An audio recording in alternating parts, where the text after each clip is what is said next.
going big on those first couple forehands. Trying to assert himself 0.1.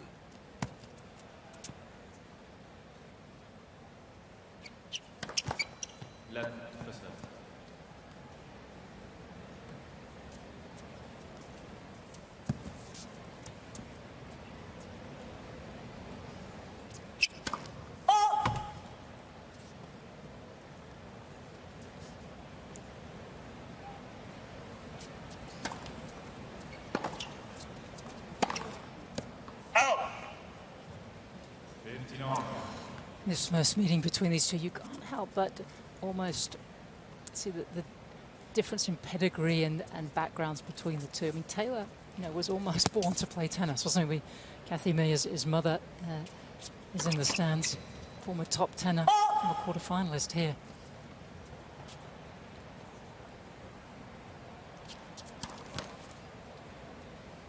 His father, Guy, who also has been traveling from time to time. I'm pretty sure he was over in Paris.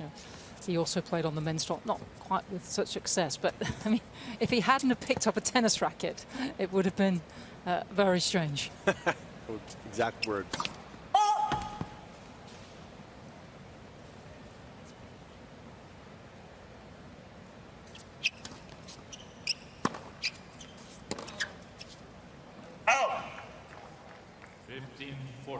A couple of shaky points and a couple of looks up at the sun. And you see that shadow right behind Taylor on that side of the court. So right now the sun is a factor over there, especially for big servers. You see Taylor trying to adjust his toss. He's trying to slice it instead. Throw it a little bit lower.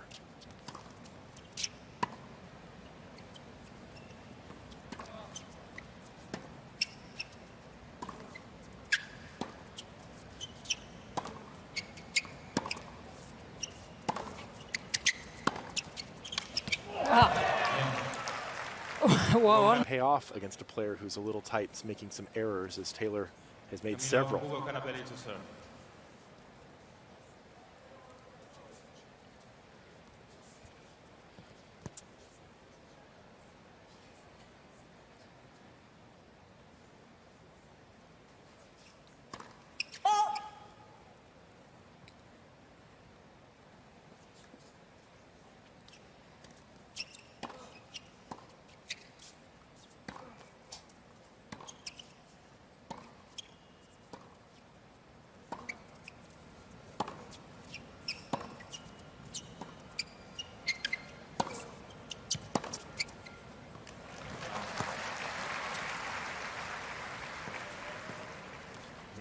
I mentioned they both have very different backgrounds in tennis. For Ugo Carabelli, he seems to be the accidental tennis player. He wanted to be a footballer, like I think most young Argentinian boys and girls these days. Yeah, I noticed that it's still his dream job. It's not tennis.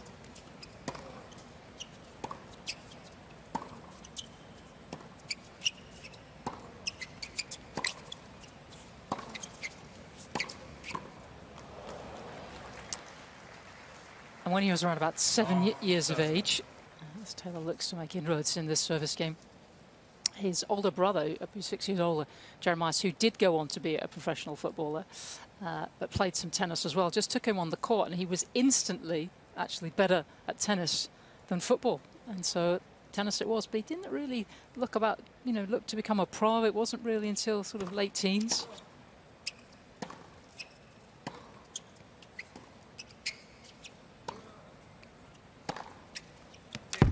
Oof, the backhand has been a weapon today. Another one winner up the line. And Sam, back to your point about footballers. Hey, look at the footwork and the lung capacity that you have to play that sport. Having that as your first sport, or a sport as well as tennis, can be really beneficial.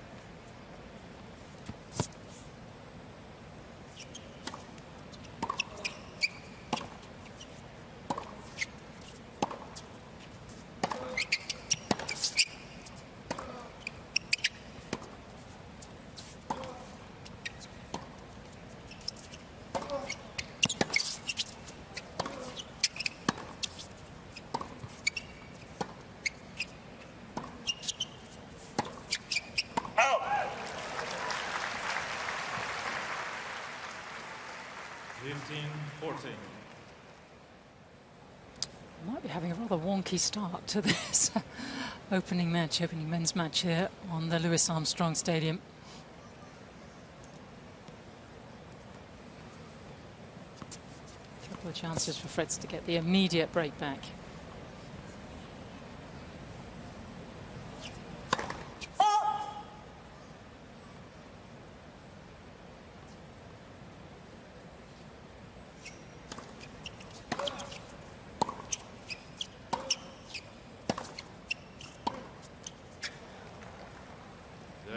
What's interesting also about Carabelli is that he didn't want to go really out on tour. He played a lot of junior tournaments in South America.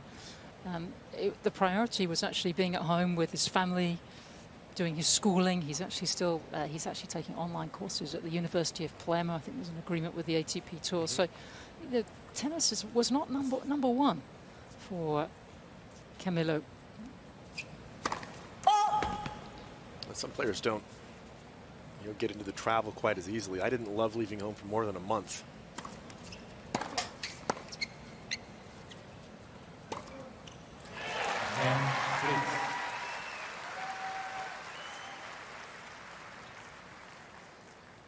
One game all, first set.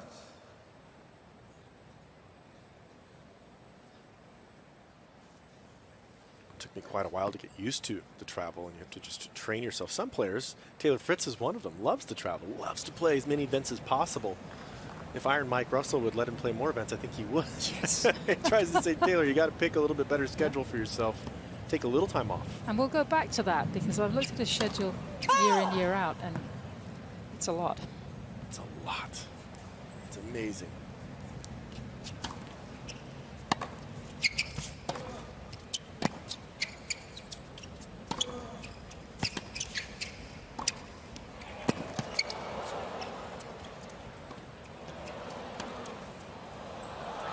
That's great defense from the Argentine. These two just getting to know each other in this sort of opening 10 minutes or so.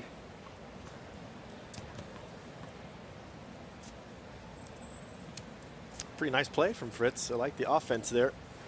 It's just an incredible lob.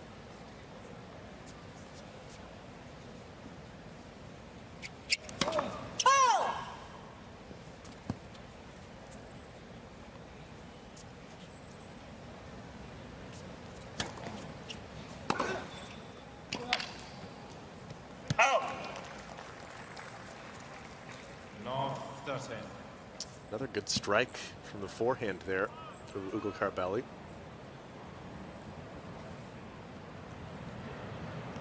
Taylor just not making quite enough first serves as yet. He's down at 14%. That's a small, of course, sliver of a percentage we'll see later. Well, there's the difference when you do land a first serve, a lot easier. Ugo Carabelli also below 20% at 17%. We're just looking at one game, of course. That stat will become irrelevant, but it matters right here.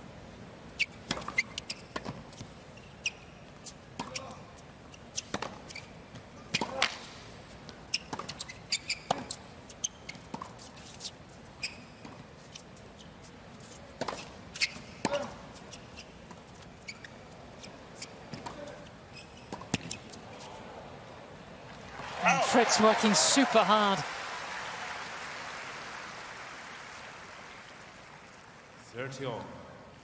Well, he might want to take caution because the belly of Carabelli means war, and he has come out here in kind of a warrior fashion, hasn't he? Certainly not just looking up the other end and worrying about the American and what he's got.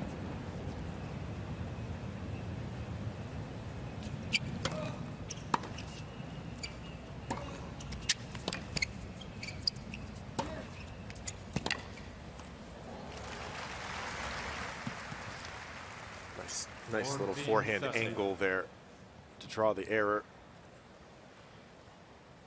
3 points in a row.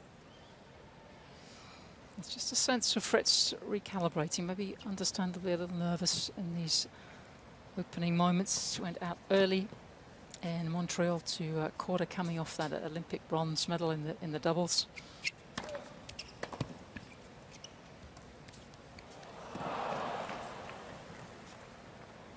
Cheers.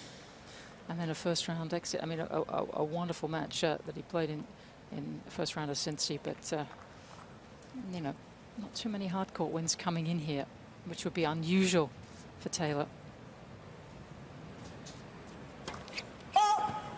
Interesting too, both those losses against Americans are a little bit of different kind of pressure when you're the top American and they're trying to come for you. It's Korda in Montreal, and then Brandon Nakashima, who did play a very good match, 7-6 in the decider in Cincinnati.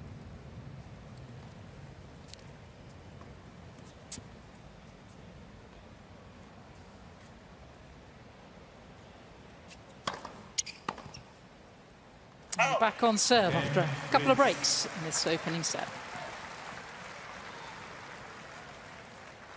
Fritz leads by 2 games. I would say with Taylor Fritz, he loves tennis. He wants to keep playing.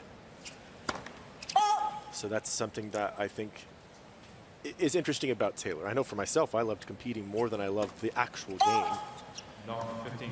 And this was the vehicle that I was able to do it in at a high level, and certainly that was a lot of fun. But I do think that that's a lot of top players just love the competition. And that's why they can't stop playing. But Taylor just loves tennis. And that's great too. 15 on. And you get the sense that Ugo Carabelli loves tennis as well, because he's 25 years of age. He has a couple of years, actually, tennis years younger than the American. He has been grinding it out on the challenger circuit.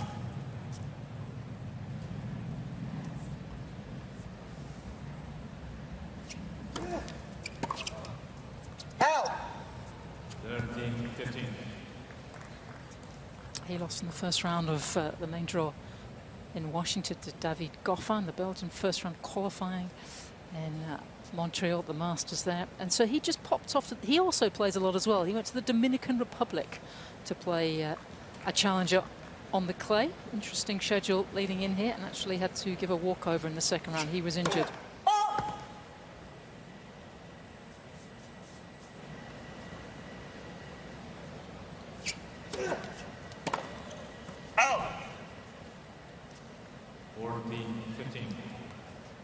He's never won a main draw hard court match at tour level and above. Only ever played one.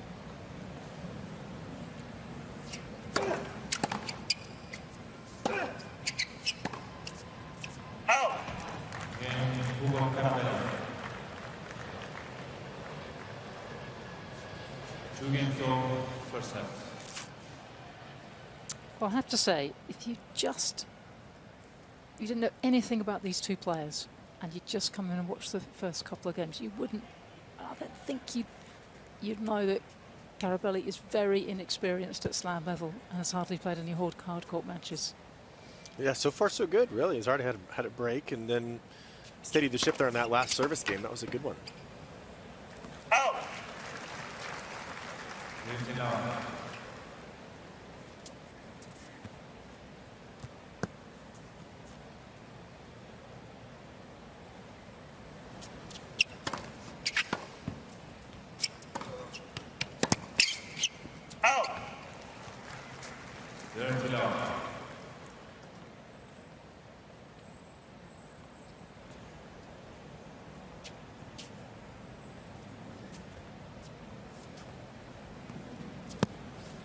Fritz serve, starting to find its mark nicely.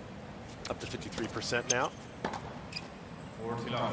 Only lost 1 point so far on serve, so that's in his favor. If that stat keeps to move upward, he'll hold pretty easily.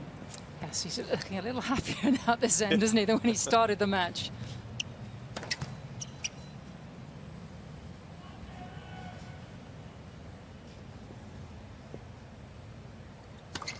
Left second step.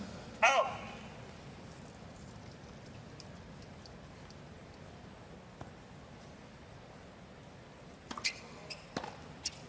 Out! So the top American really settling in here in this first set. Leads by 3 games. Patience. He's the first American in a while to have broken through, get into the top 10, sort of see that, you know, end game glory as far as ranking is concerned. got a lot of players this way. Right now, nipping at his heels. 5 guys in the top 20. That's pretty exciting for U.S. tennis, men and women. Very, very exciting times. But, you know, Fritz, pretty quiet guy, goes about his business and just continues to work hard. 30 love. And this shadow, probably for the next 30 minutes or so, make life a little tricky for the players. It just moves across the court from east to west. Yeah, the shadow makes it. The hardest thing to do with that shadow is return serve when it comes right out of it into the sun. You can lose track of the ball a little bit. Oh my. 13, What's the 15. preference of players? Is it easier to play with the ball coming out of the light into the shade, or the other way around?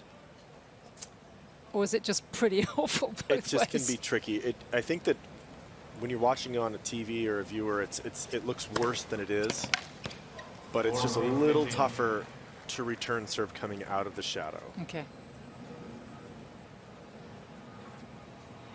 Serving's not much of an issue with it, really. And Carabelli here, more than holding his own, lost in the qualifying last year in the first round, and also the year before that.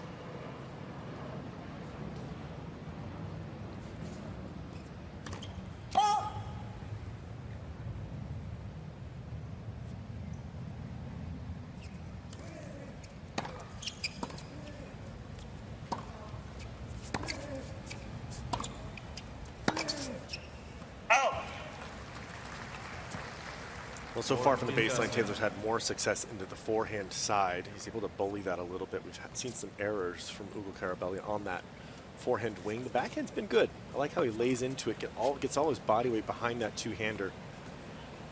He's flinging a few of these forehands long, losing control. You might expect that from a clay court type of a player who's more used to the slower surfaces on a faster hard court.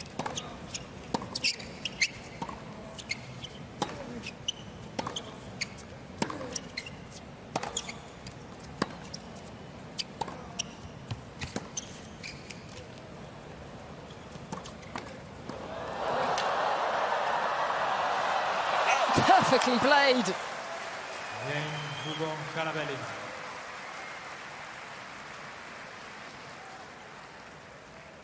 What a rally this was. Both players, First set. excellent reflexes at the net.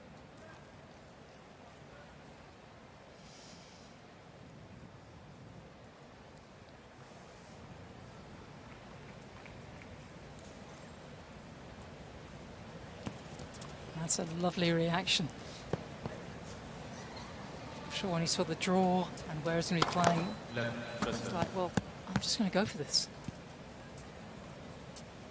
First main draw US Open for the Argentine.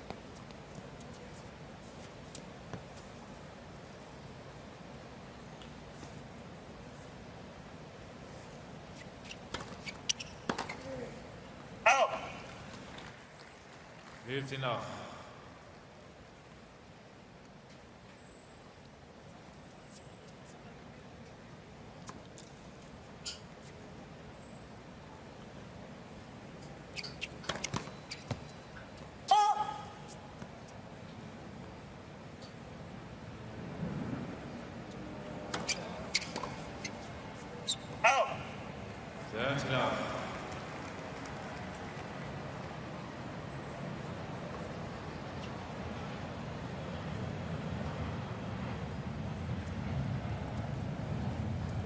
I'm Kathy, watching on.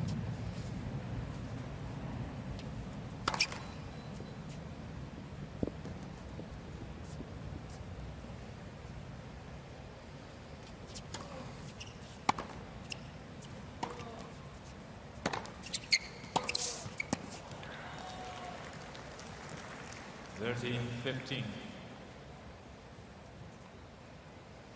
Just looking back to Kathy Fritz, as she is now, Kathy May, she was back in the day when she played 1978.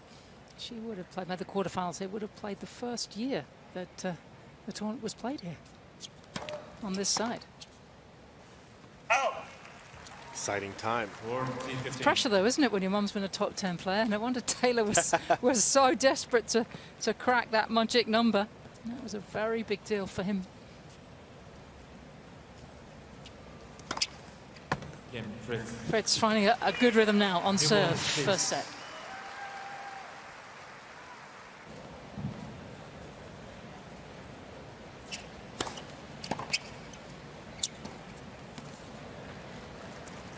Long 15.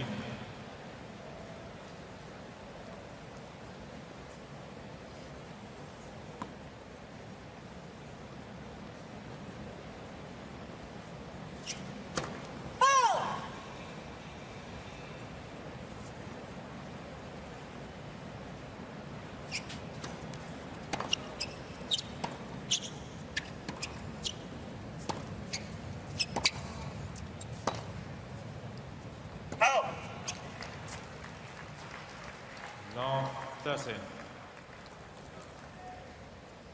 Well, he started extremely well, breaking Fritz. Oh, Fritz almost broke himself in that first game of the set. 15-30. But the American is settling now. A few comfortable service games since then. If he were to be broken here, Carabelli, it would be a very difficult road for him to get back in the first.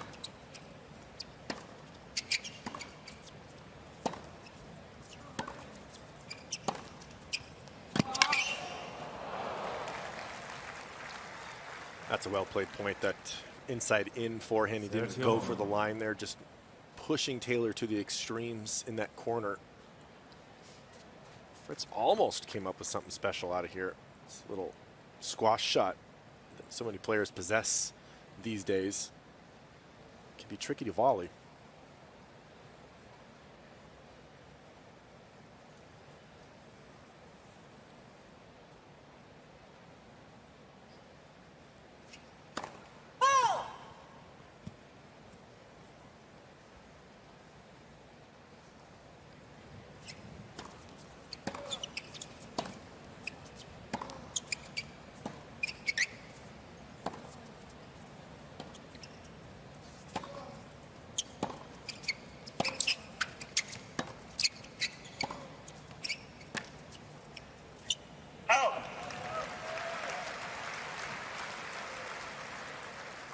Thirteen, 14.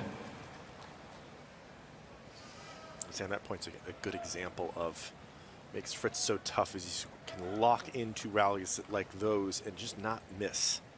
And if you're a little tight, you make an error like that, now you're facing a break point.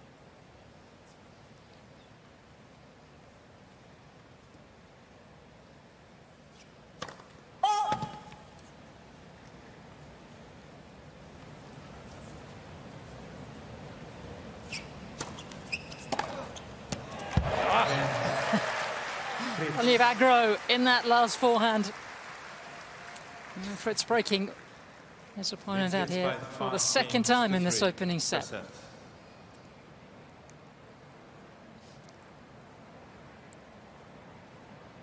And that, you would imagine, would do very nicely for him.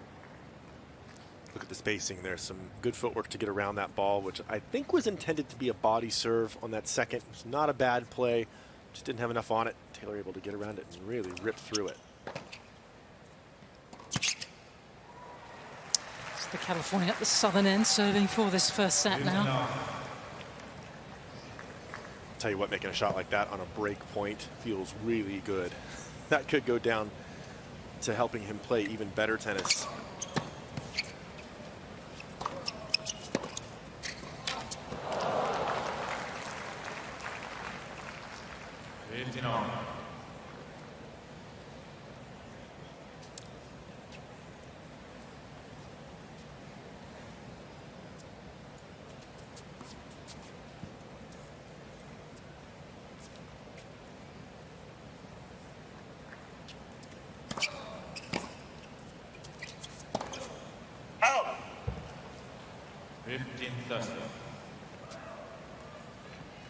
Hasn't been completely fluent in this opening half an hour.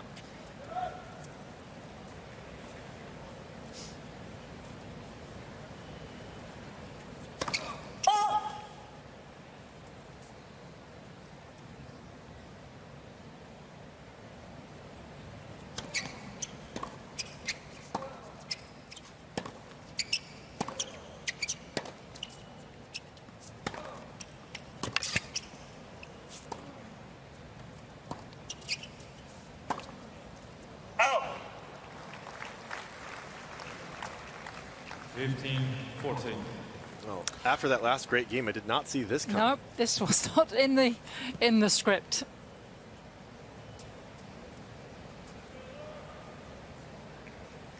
Very settled Taylor Fritz team.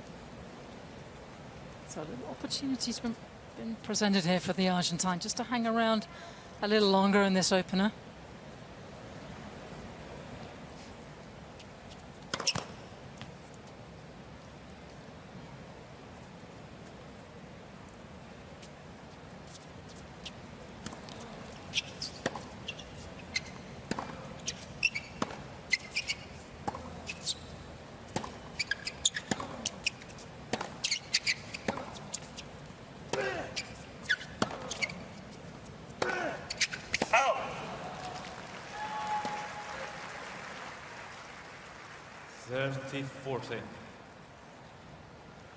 This will be a good little test here for Taylor.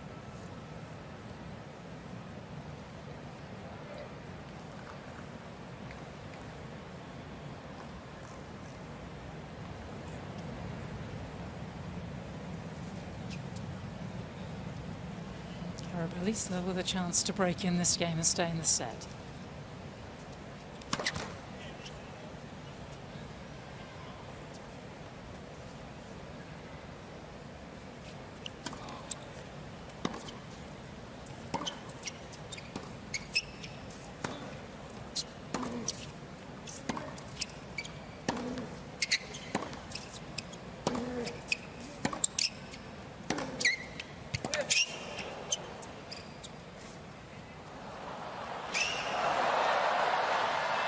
And that does drift long, and on we go in this opening set. It leads by 5 games to Some errors early cost him there. So the debutant serving stay in this set.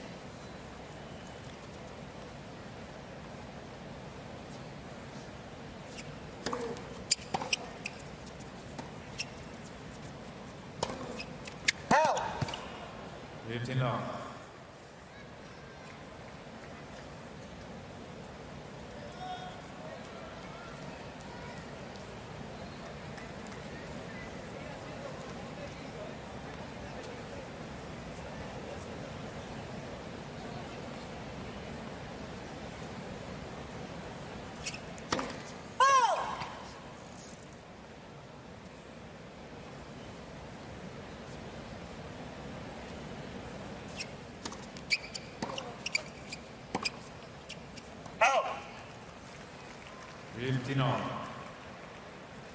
Arabella, as I mentioned, has played a lot of his tennis on the Challenger Tour. He won in Brazil right at the start of the season and in Bolivia. But when he stepped up on the main tour, struggled to win matches. Oh. 13-15. Taylor took that right at him and he missed it. Sometimes this is the best place to go. Well left. He's been bright, hasn't he? And sparky as Carabelli.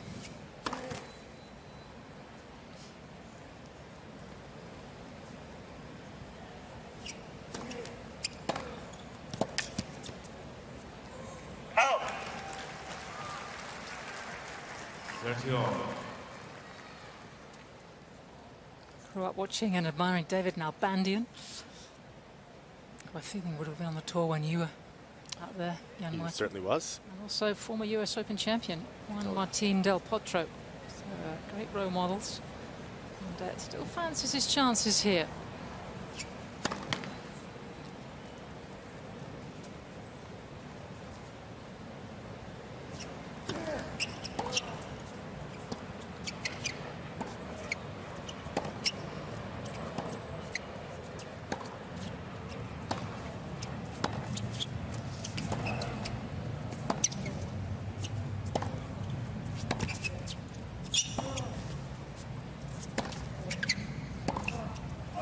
That's really well played. More good backhands out of the corner there from little Carabelli. When you think about idolizing David Nalbandian. I mean, what a backhand he Yes. possessed on that two-hander. Is one of the best, probably that the game's ever seen, as good as it gets really on that shot. You see maybe some echoes of that great backhand in this man.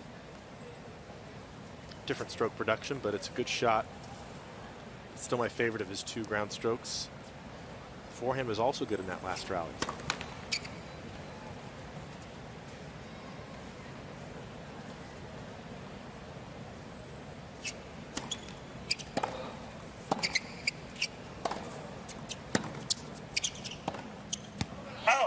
That's some hold. Hugo Carabelli.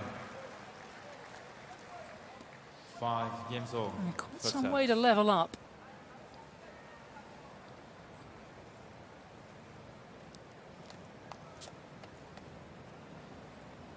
I really felt with that winner return on the forehand a few games ago when Taylor broke and then was able to try to serve for the set, it looked like his game might settle down, but he's actually made more errors in the last couple of games. Even that last backhand is pretty routine.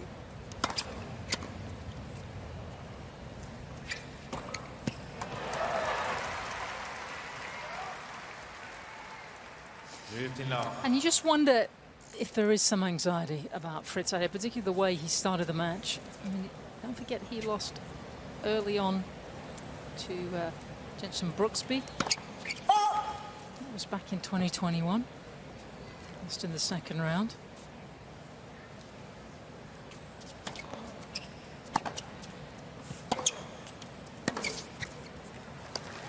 And actually, a couple of years ago, lost to Tracy Austin's son, Brandon Holt, in 4 sets.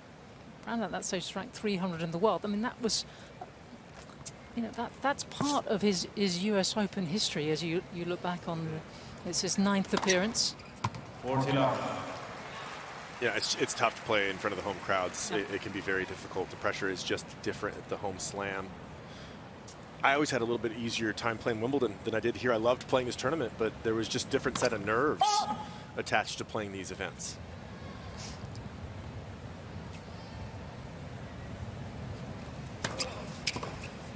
That's a great response, and Fritz back in front in this first set. Fritz hits by 6 games to 5 first set.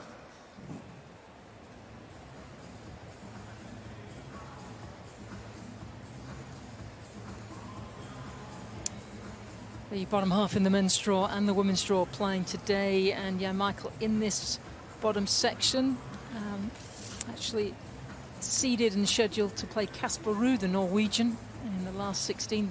Rune of Denmark's in there, Zverev, the French Open finalist, is there, Rublev, who's found some form, Dimitrov, who's been good this year, Ben Shelton is there, and a certain Novak Djokovic, who's up tonight on Ash, looking to break more records. That's quite a big bottom half, isn't it? Very big. There's some huge names, of course, and a lot of exciting tennis. These first few days always are some of the best times for fans to be here. This first week, so much tennis on hand, not just in the stadiums, but all across the grounds. Great matches. Did you ever come as a kid to watch the US Open before you played? You would have played juniors here, I suspect. I did not play the juniors here. Juniors? The junior slams weren't exactly on my radar. I wanted to be a pro player, and my route there was trying to play as many pro tournaments, even the lower ones, as possible. I did play the Junior French Open as part of the national team. Got to go to Europe for the very first time and play that event, some other clay court events, which was a lovely experience for me. But my goal was to be in the real US Open in my mind, and we didn't come from a tennis background, so we didn't have a whole lot of knowledge of those things.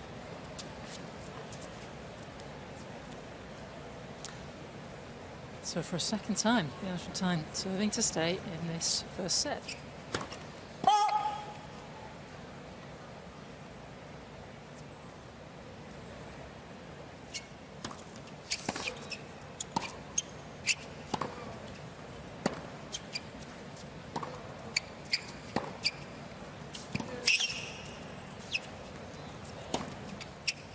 That is beautifully played.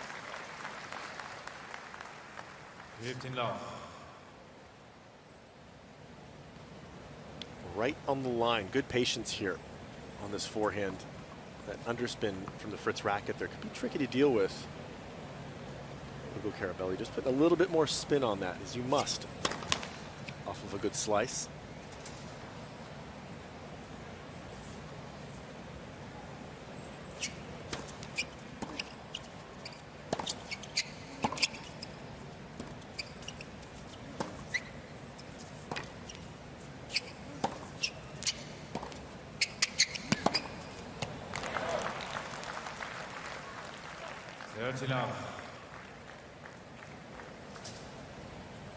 Good start in this game for Ugo Carabelli, as he's just one away from a tiebreak in a set that you feel like should probably have a tiebreak. The back and forth that has transpired between these two players.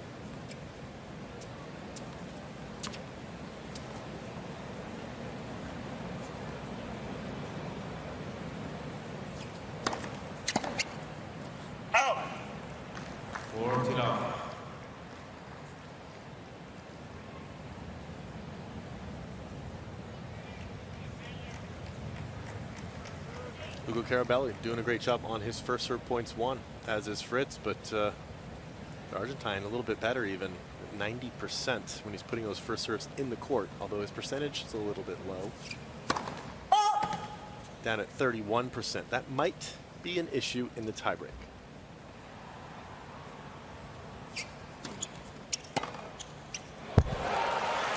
Don't put it there. There's a real kind of anger about Taylor's play in this first set. Difficult start, never easy, losing your serve for opening game.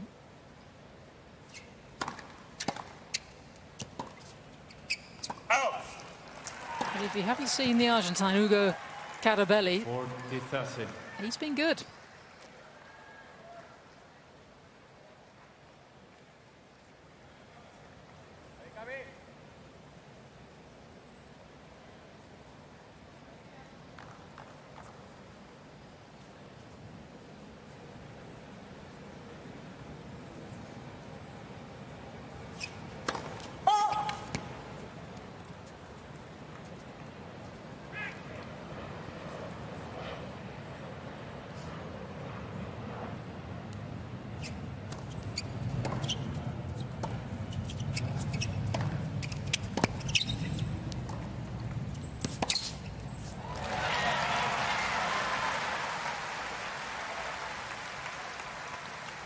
Yes. Nicely played point there from Fritz. A little bit too passive from Ugo Carabelli. Gave up too much ground and paid for it there. Some pressure now on his serve here. And if Fritz is a little fiery, I have to say Coach Mike Russell, calm as you like in the player box. Nothing phases Mike Russell.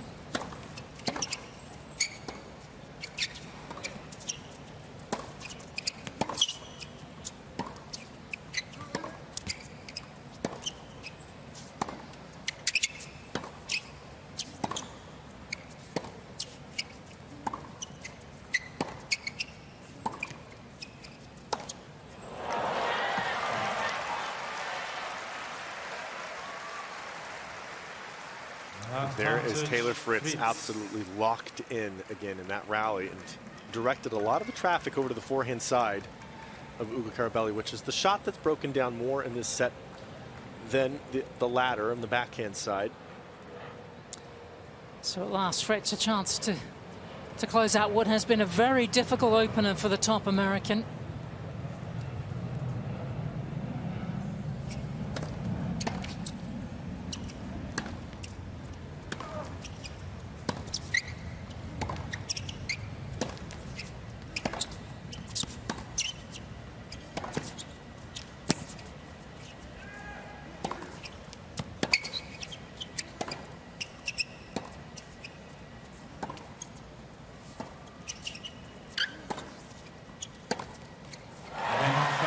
Gritty Taylor Fritz takes a tricky opener, and the American wins it by 7 games to 5.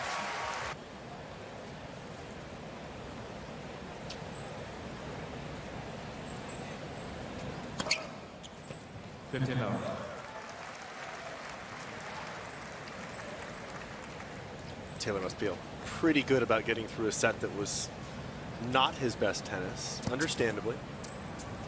The nerves involved with playing the first round in these tournaments are immense.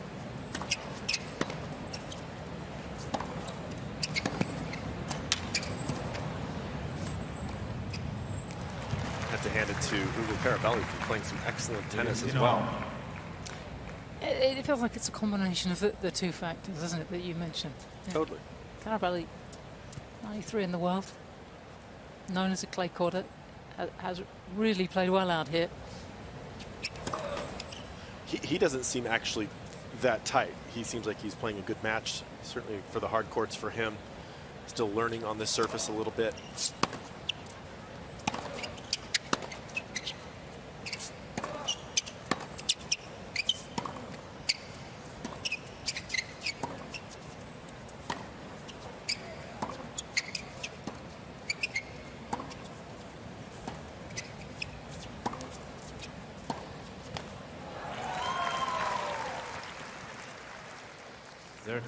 15. Also a very different atmosphere playing on one of these huge stadiums, the like of Louis Armstrong. All these fans in attendance. Who can now very much move around as well, certainly in the upper bowl. They can just come and go. General admission, don't need a ticket, just come and find a seat.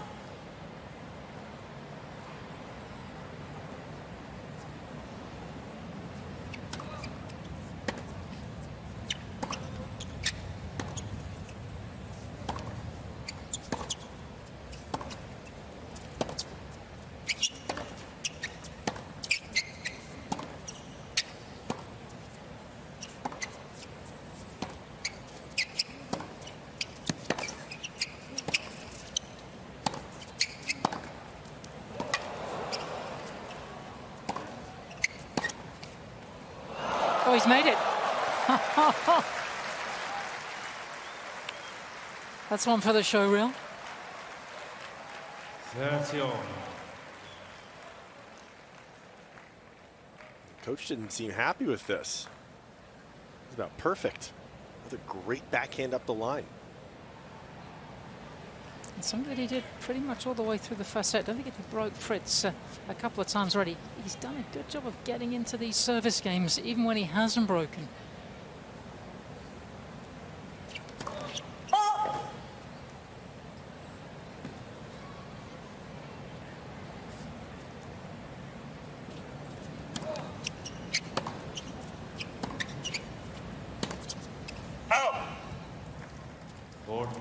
And I just wonder, Michael, if he's could be now a little caught betwixt and between. How aggressive does he go for it as much as he did in the first set? Does he pull back a little? I think he has to continue to be pretty aggressive. I think if he pulls back too much, Fritz is going to be able to control these rallies. Be careful with that. That last forehand, he caught it just a little bit late. Yeah.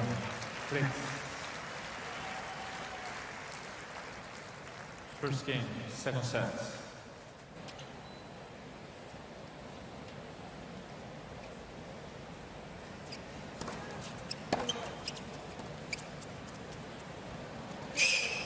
Oh, yeah.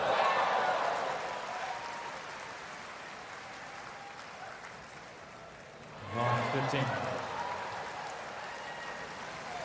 Not sure you can take a ball any closer. Let's get a look at this. Oh. Well done. Not that one. You might have noticed on Carabelli's right, there it is. He has an enormous amount of tattoos. He's got an owl on there and all sorts of things. And he hasn't finished apparently with that right arm. And when he does, he's going to go and start on his leg apparently. All right. But these are not spurious tattoos. He got his first one at the age of 15. And it was his mother's name and his mother's date of birth. And it's on his foot. And very cool. I haven't got any tattoos, but I have a feeling there's not a lot of skin around that, but that must have been extremely painful. Yeah, I think that, I do on my back, lots of tattoos actually. And if you live in the islands of Hawaii where I live, you're used to seeing tattoos. Most people have some, so I think the foot's... I stopped seeing them. I saw it on his arm, but Yeah. it just kind of doesn't really register. The foot would hurt.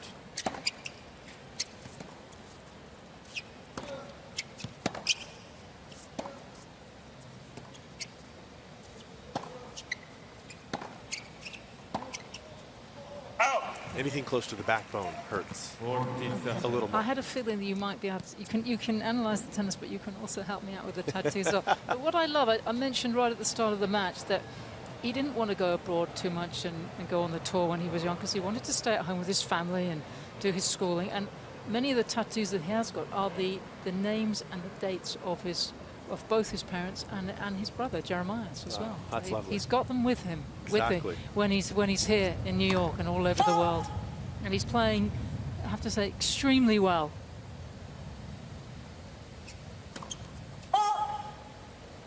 Yeah. But there must be a huge sense of pressure against a big server like Fritz when you are close to dropping your serve.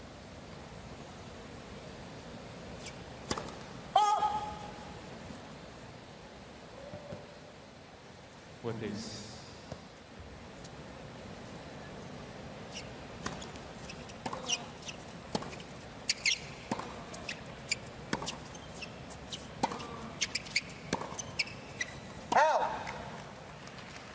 Advantage Fritz.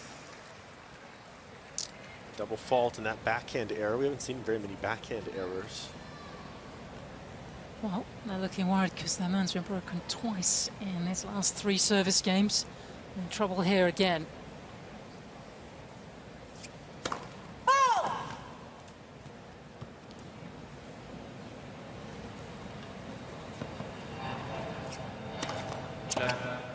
Second serve.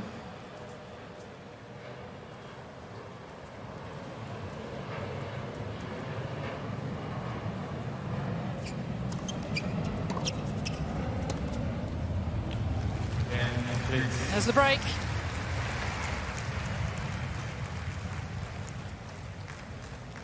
Fritz is by 2 games too long, second set.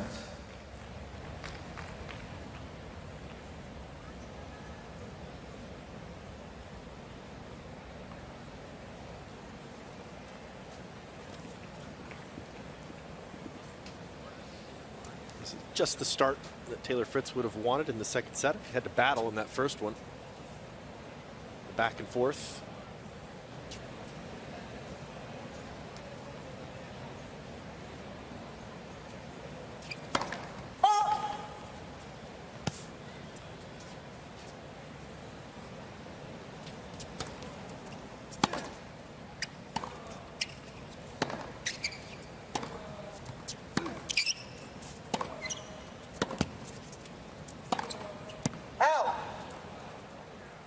That's a good strike on that shot. Just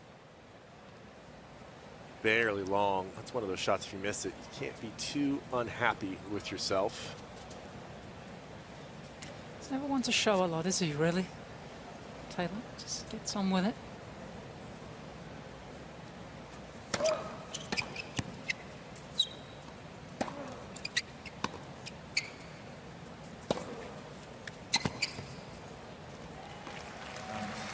He's also very quiet in interviews.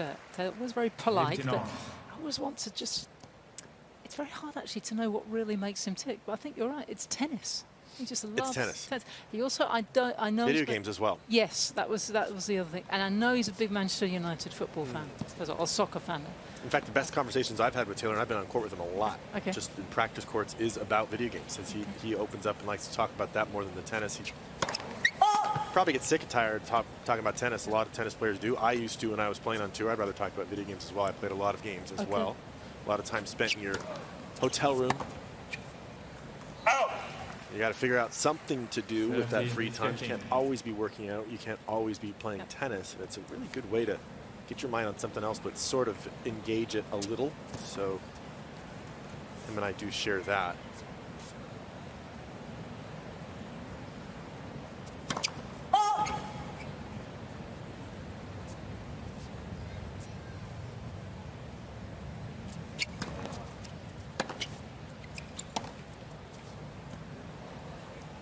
30 all. Well, he's obviously cracked how you function on tour, and you stay reasonably fresh and you enjoy it. Exactly right. He's out there week in, week out. He loves it. This is what we were talking about. We love the fact Mike Russell travels with his wife, Lily. Absolutely. I think having the correct team, and for Mike Russell, that's his correct team.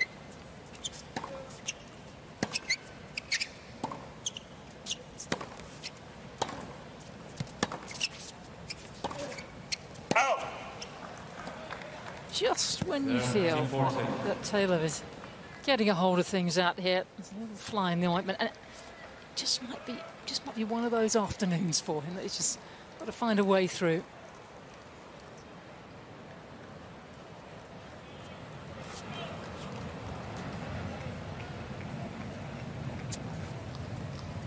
So the opening here for the Argentine.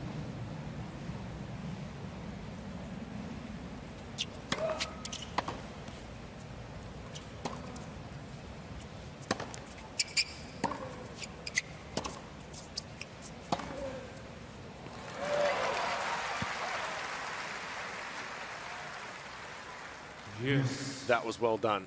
Some shots up the middle of the court. Good depth on that backhand right there, and the footwork here to get around for the inside out, which is often one of his favorite shots. This forehand right here.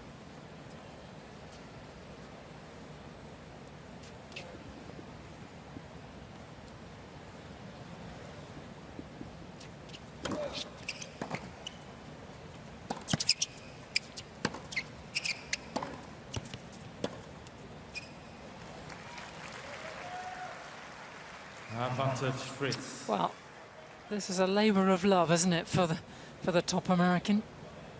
Just to get this opener under full control. Get back in the locker room unscathed. Being made to work hard by the 25-year-old Argentine on debut.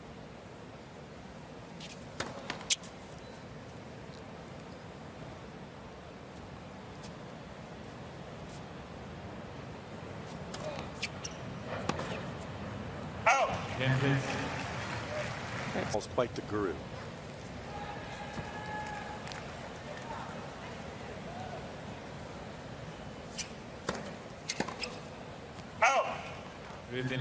Big test here at this juncture for Carabelli. He's never won a main draw hardcourt match at tour level or above.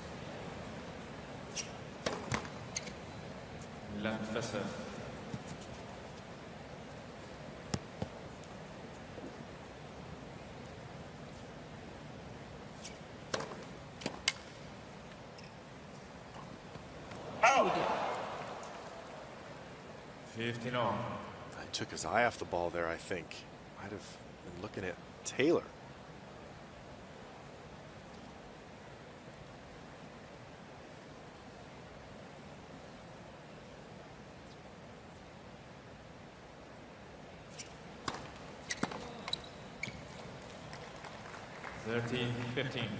Carabelli at 25 as always.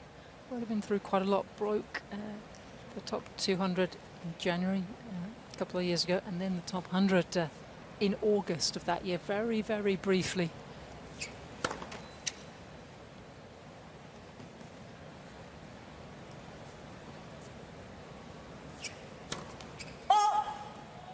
Qualified a couple of years ago for the French Open, Roland Garros. He won a round. It's probably the highlight of his career so far. And then had, it's always the way, isn't it? Then had quite a few injuries.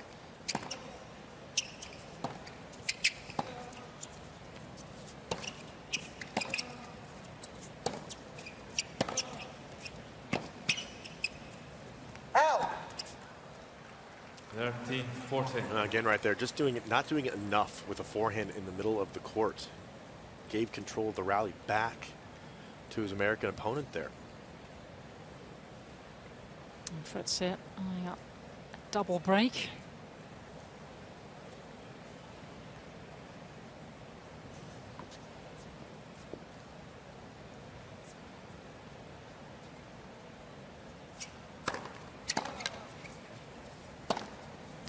Oh, that's a little wayward, and thing's starting to unravel here for the Argentine.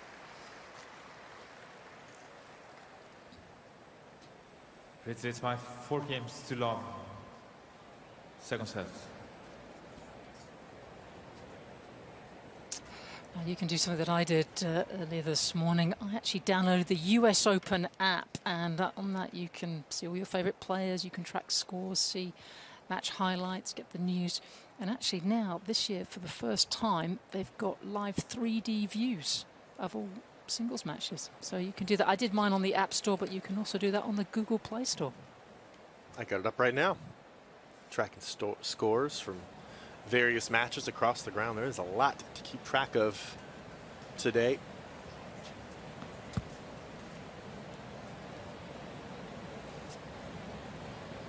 So, top American here, very much in control with the new balls.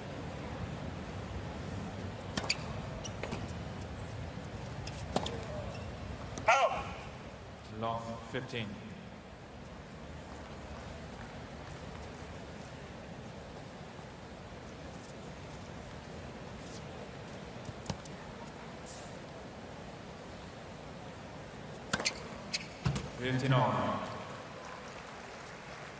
Actually, haven't been too many of those today. Just his 4th. Courts, we've been told, will speed up as we go through the fortnight. Left first set. We have to remember that National Senate is a public facility, but all the courts get resurfaced each year.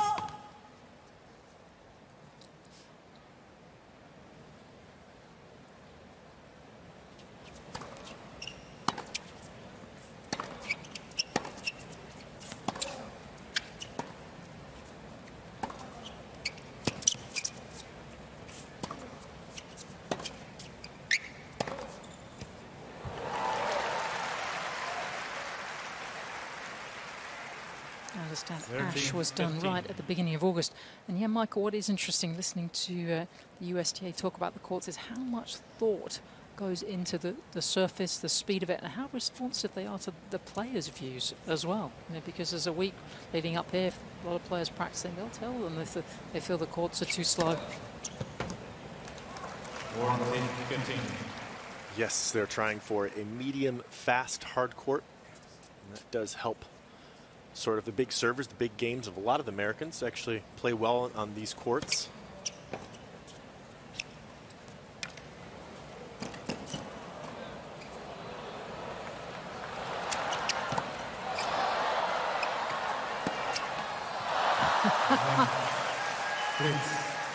Fritz going well in the second. He leads by a 7-5 love.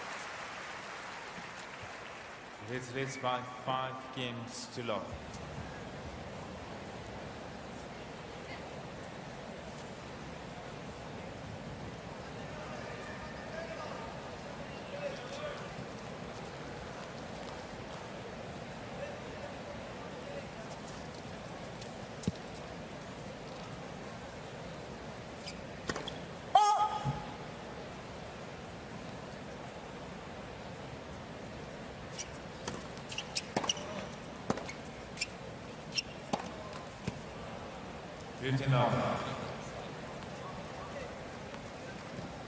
Second set has drifted away rather quickly from Carabelli. It's not looking quite as dangerous as it was this time an hour ago.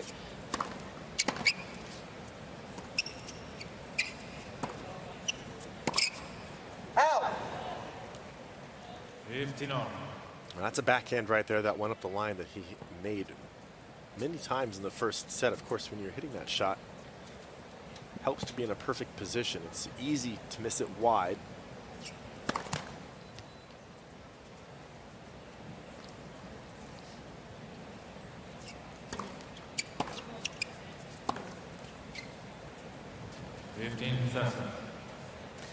We also have to remember that the tournaments he's been playing, I mean, he wouldn't have had electronic line calling, he wouldn't have been on the stadium, he doesn't play on stadiums like this regularly, if at all.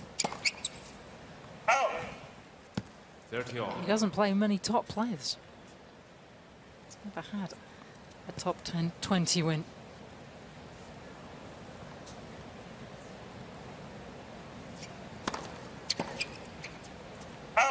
Practice best result did come at the French Open 2 years ago. He beat Aslan Karaset. I haven't seen Karaset for quite some time. He was 41 in the world. So this is an enormous task and that he's got in front of him here.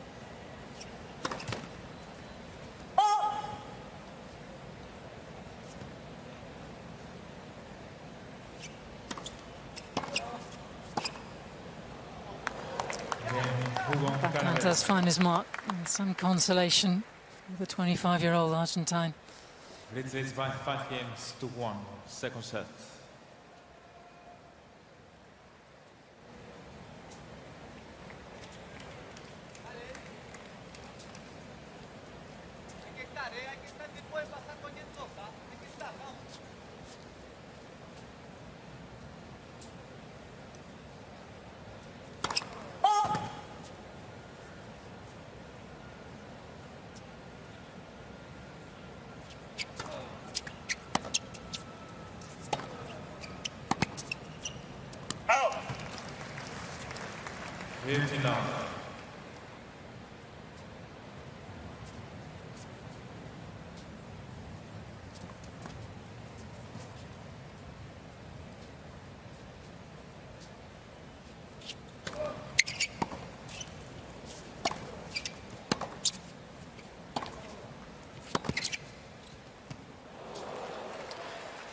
Sneaky little pass. Taylor let it go. Probably had a play on that. Caught the line. Nice shot.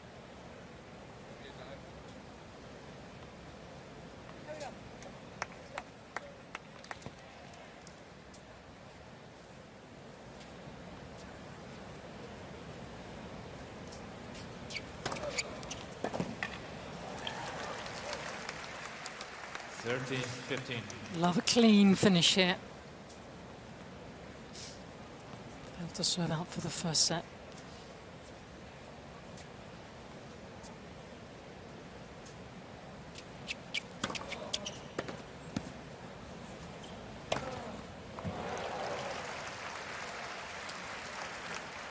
Warranty 15. So just over an hour and a quarter on the Louis Armstrong or Taylor Fritz. Looking to close out now this second set.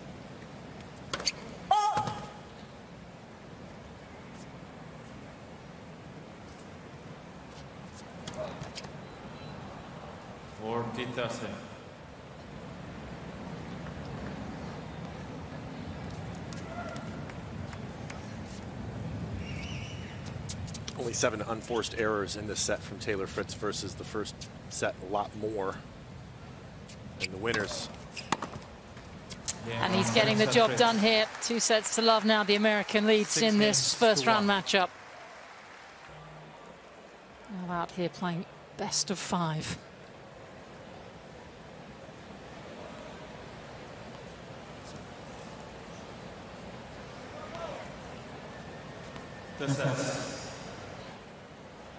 Ready to serve.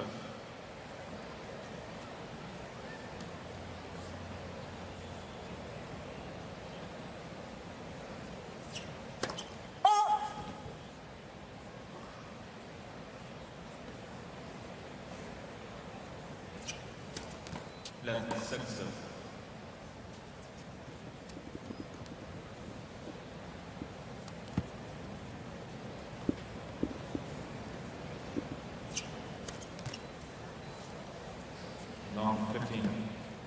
Starting to see a little frustration from Ugo Carabelli, and understandably, but he's not out of this match.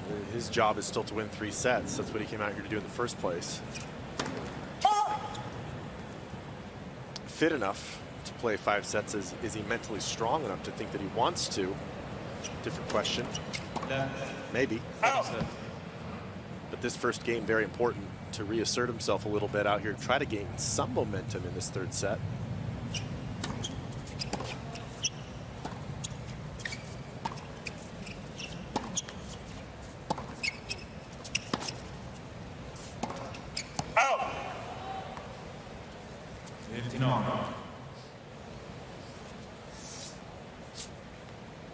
Yes, certainly hoping, if you're a Carabelli fan, that he hasn't just left his best tennis in the first set. And he will be competitive here. I think we're going to get to learn a little more about him.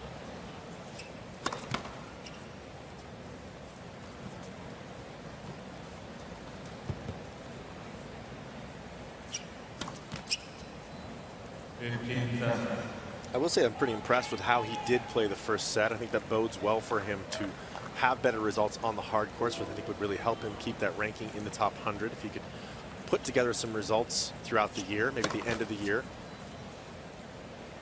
There's opportunities, of course, to play on clay most of the year. In my opinion, I think too many opportunities, but that's for another day. Oh dear, he's having a horrible time here. That bathroom break hasn't exactly done him the world of good, has it? He lost his own rhythm. 3 double faults in this game. Wow. Yeah, and what's that? Up another break.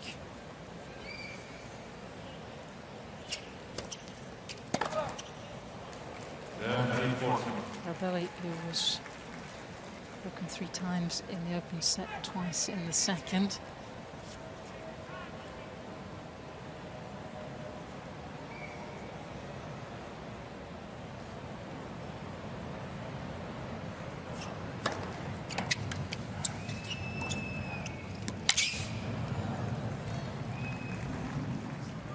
Yes.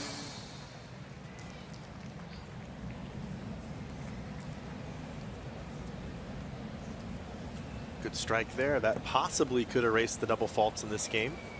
Usually you can't get away with hitting 3 double faults.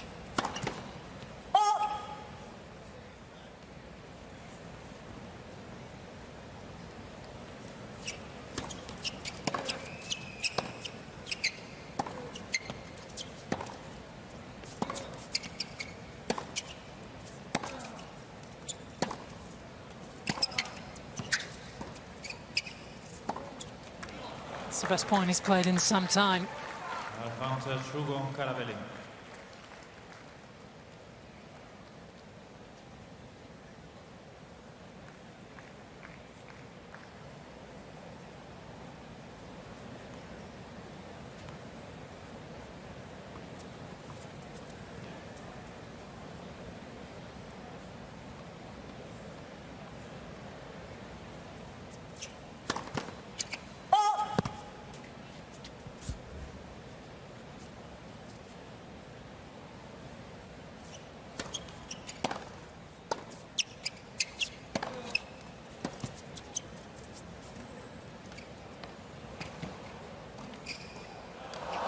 Oh yes, and that is the best of Ugo Carabelli. And what a... Pay for coaching, pay for your travels, maybe put a little bit in the bank each year. Focus on playing the bigger tournaments, hopefully. Play the qualifying if you must.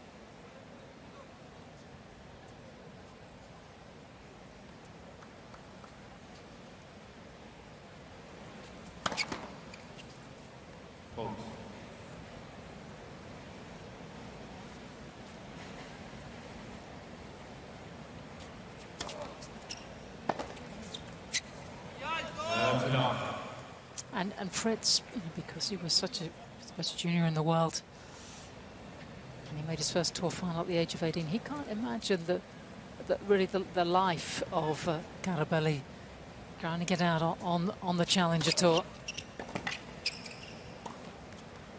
That's nice. It all happened for Fritz very, very quickly.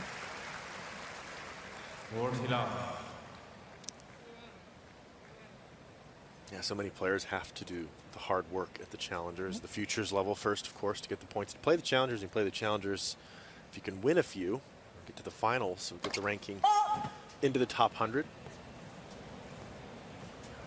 Or if you can get the ranking high enough to play qualifying at the ATP level, those events, I think that's the best way to do it. Holding comfortably now.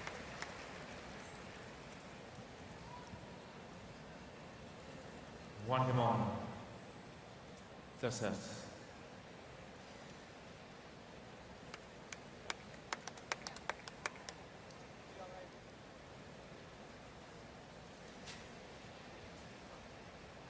Cannot be easy watching your offspring play tennis, especially when you know the game as well as Taylor's mum does.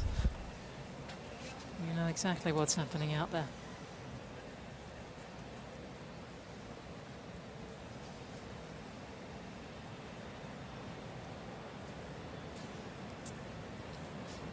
Yes, I think what we also should say is just how many good players are out there on that Challenger Tour. That's not always appreciated. Yeah, those players are very, very high level.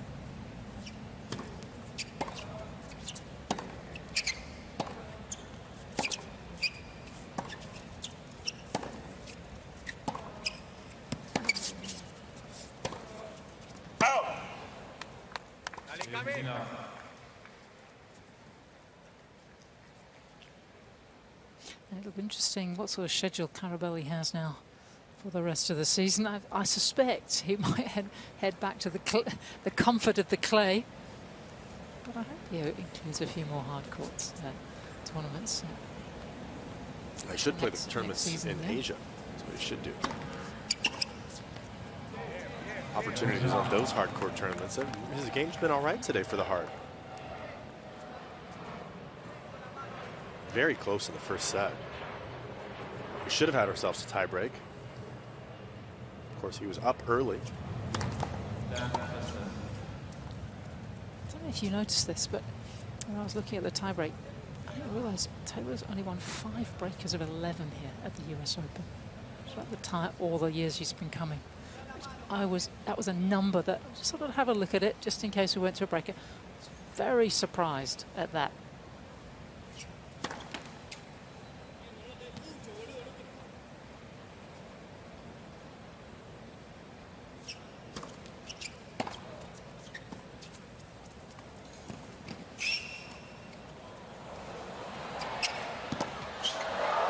Not quite. Nice try.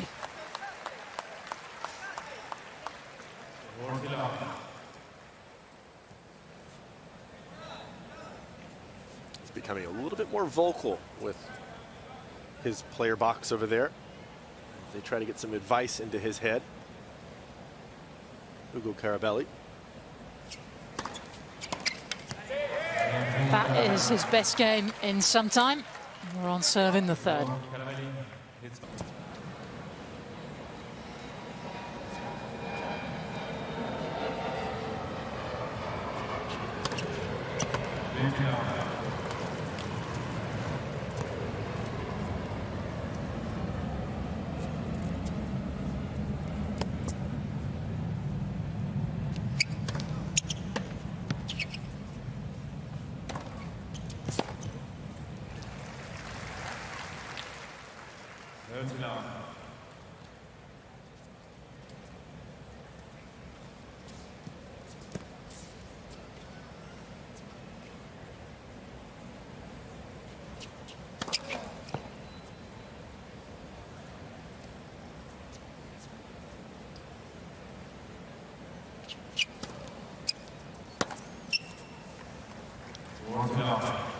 Straightforward stuff. Last couple of games on serve for Taylor Fritz.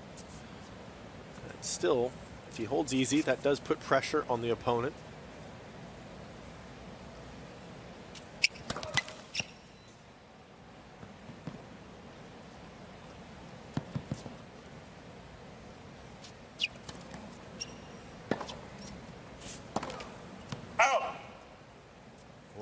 This hasn't been broken since he tried to serve out for the first set at 5-3.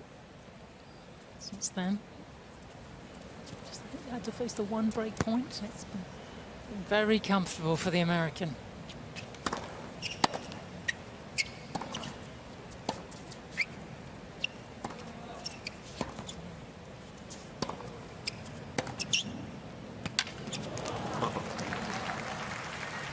That is what I'm talking about. Now that forehand very close to the line, but took a little bit bigger of a chance on it, infused a little more pace into this ball, and look at that, some spin.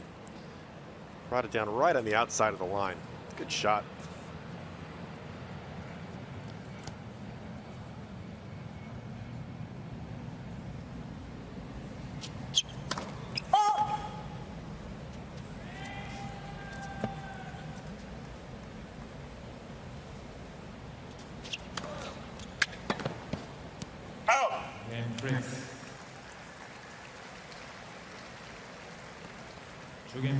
Third set.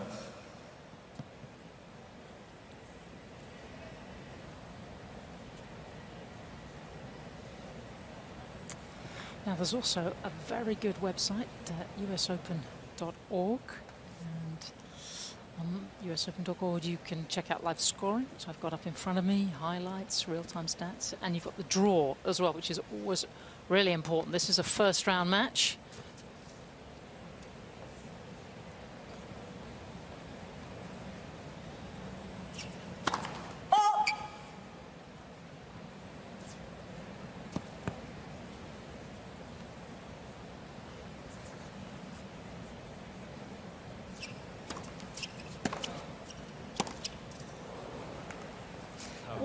We talked a lot about Ugo Carabelli's forehand. When he's missing, what's happening? Why is he missing? Well, this one he just caught late. I think the faster courts are something that you can lose your timing on a little bit, especially if you don't feel confident. And that's sort of seems to be the story with the forehand. He's just caught a few of them a little bit late. Some of those errors that he's missed and hit long. And Taylor is seeing that. And of course, Mike Rolston on the sideline over there is also seeing that. Well, he's away from Mikey right now, so that's not who gave him that information. Taylor's a pretty good tactician on the court, sees what's going on. A student of the game.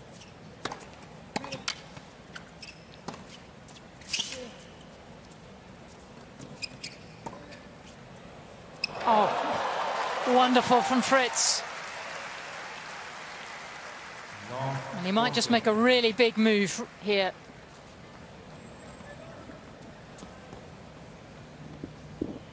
Ugo Carabelli just got caught too close to the net. The lob was the obvious choice. That was a good one from Taylor there.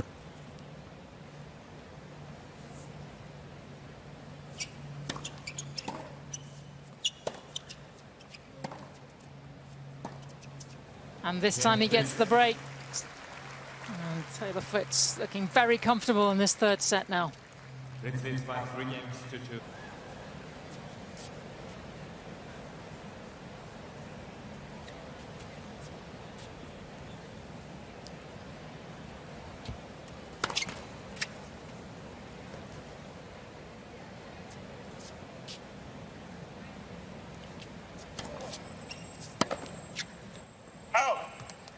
Now.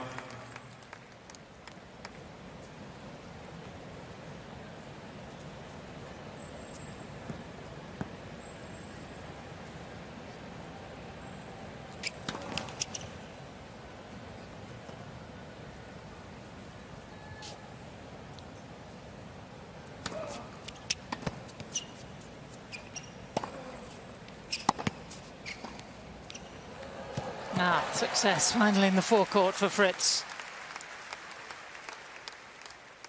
30 love. You know, we mentioned Sam a little bit ago, Ugo Carabelli's actually done quite well at the net, but he's only come to the net 4 times. Okay. Well, in this set, but 13 times in the match, and he's actually done pretty well. Taylor, all of a sudden, coming to the net a little bit more, is putting more pressure on his opponent with that. He's making some good plays up there. 13-15. Would you like to see Taylor, with these big ground strokes, transition a little more forward? Is that where he can get something extra out of his game? I would love to see more of it. I know he's resisted to sort of refine his volleys. He's got really good hands. Yep. He's got really good feel in those hands. You notice the little types of shots he's able to make from the baseline coming forward. Also at the net, he's got great timing. His volleys are not textbook solid. Unfortunately, he takes kind of bigger swings than he should. I've been on court with Paul. I've been on court with Michael, telling him that he needs to clean up the volleys. He hasn't taken an interest in doing so yet. I think he could. I think he could clean it up and swing less, and he'd be more effective. And that might lead him to the net more often. 2-2. But he hasn't made that move yet. And then, as we mentioned, he's a student of the game, knows a lot. We hear a little chatter from the box there. He's trying to pick it up. I think they'll be happy. Chap on the right, you did some great research for me. Is his physio? Let's give Wolf Oswald, what a great name, who is Taylor's physio. Sitting next to former player Mike Russell. Everybody working very hard. And Taylor loves a team as well. Actually, his girlfriend Morgan Riddle there as well.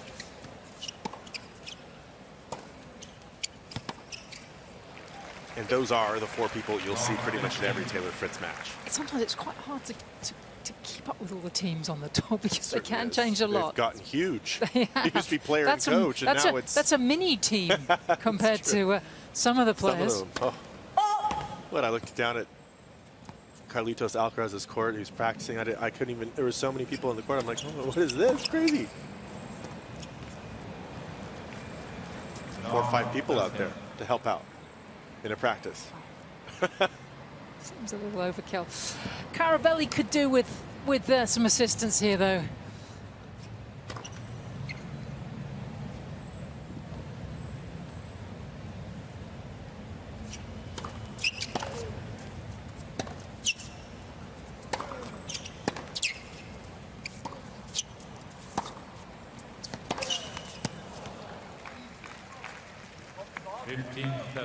Players getting a lot more help these days on court. Now that we allow the off-court coaching, where if you're down the end where your team is, they can talk to you between the points.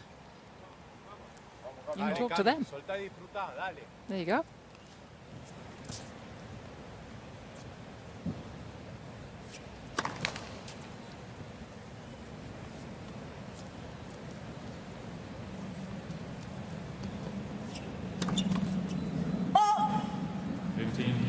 Those double faults, he hit 3 of them in the opening game of this 3rd set. Yeah, starting to rear the head. He's just looking understandably a little dejected. Fritz can see the finish line here.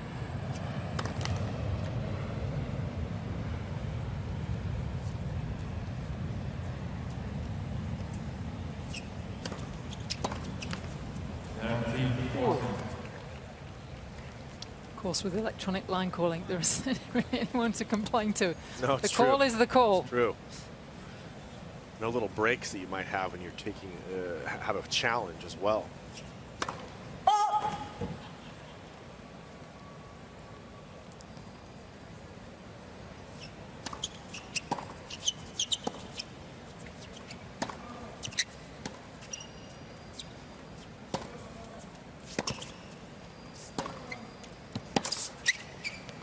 On the 12th seed, 1 game away from booking his place in the 2nd round. Wins this by 5 games, 2-2. 3rd set, and by 2 sets to love.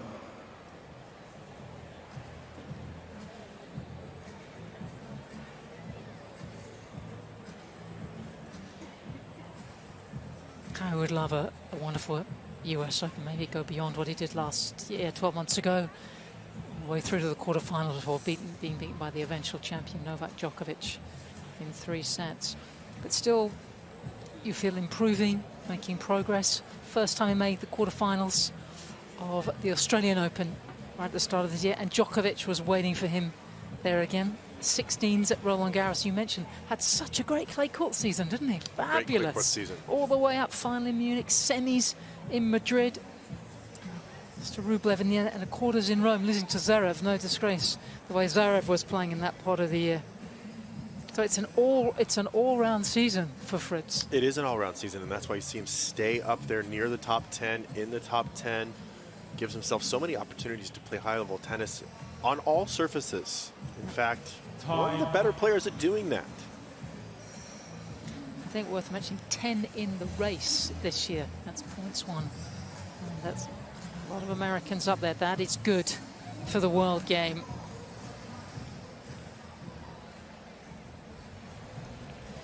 Four points away.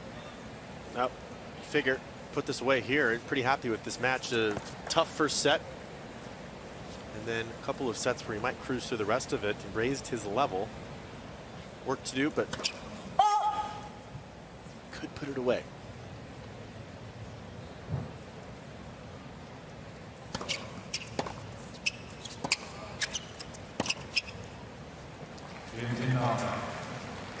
Taylor's even broken down that nice two-handed backhand that we see from Ugo Carabelli. His more consistent shot. On these faster courts, we got to give the guy a little bit of a break. Doesn't play as much. We've mentioned that on these faster hard courts.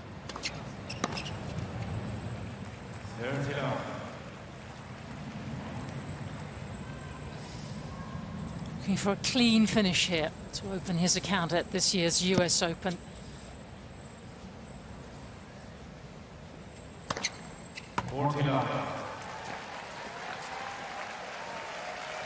His ninth ace brings up his first match point. Thank you.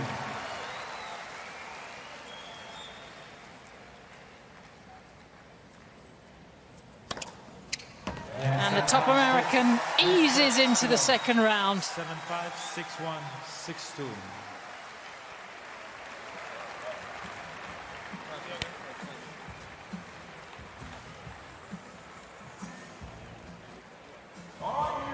So the first step potentially of 7 for the Californian Taylor Fritz. Just under a couple of hours work out here on the Louis Armstrong Stadium. Ready, play.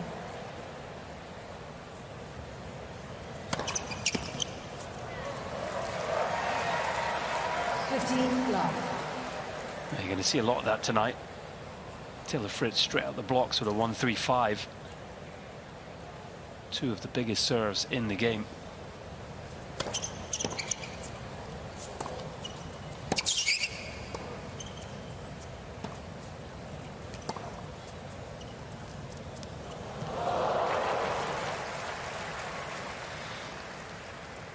Got a note straight away the taping 30 love. on the right calf for Berrettini. Let's hope that's not too much of a problem for him, because my goodness, has this guy had some bad luck with injuries.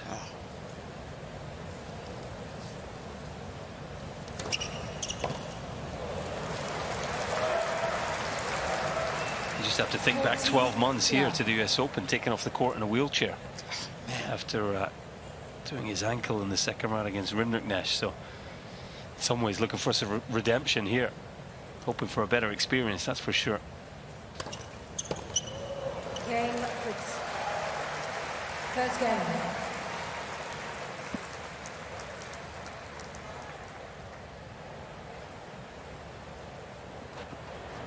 Matteo Berrettini to serve.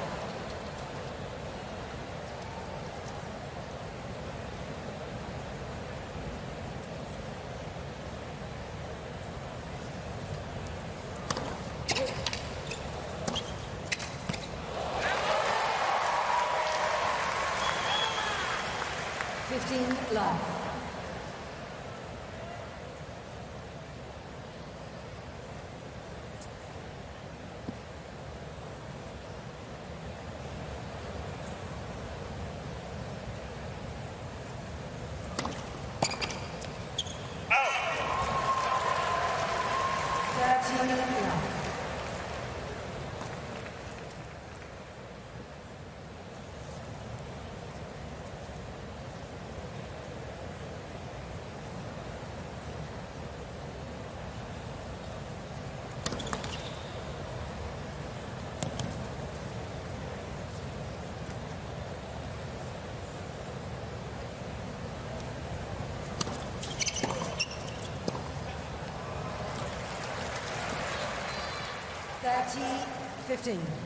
Fritz's ranking, his return rating on hard courts, he's 9th. That's pretty good for a guy who serves so well. Yeah, he's one of the best ball strikers on tour, Taylor Fritz.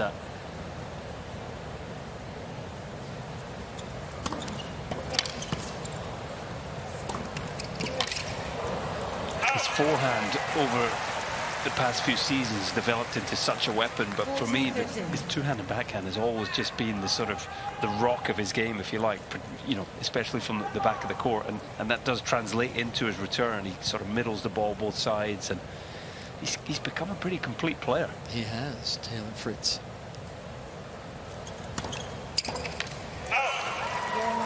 Boy, it's not like these two are, you know, starting off slowly, working their way into the match, you know, clearing their throats. This is full throttle right from the opening point.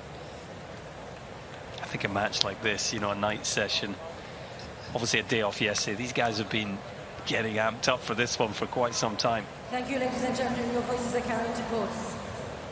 Quiet, please. Thank you. Well, Allison Hughes, we're going to hear her saying that an awful lot, trying to calm down these fans.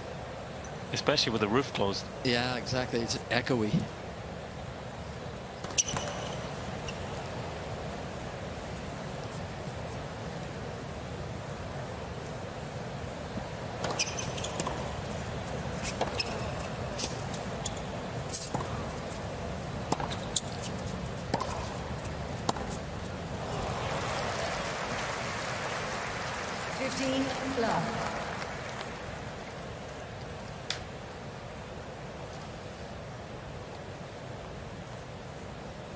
Talked about how complete his game is, Colin. He's been to the quarters of 3 different Grand Slams.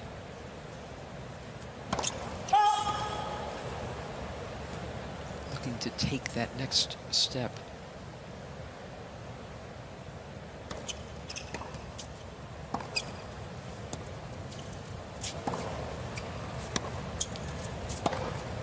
Oh.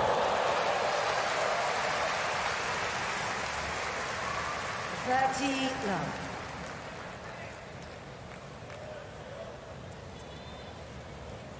So quick with the feet here, skipping around, getting the forehand into play. But yeah, he must have seen in the past couple of years here in New York, Shelton last year making the semis, Tiafoe the year before, and thinking, yeah, I want some of that. Exactly right.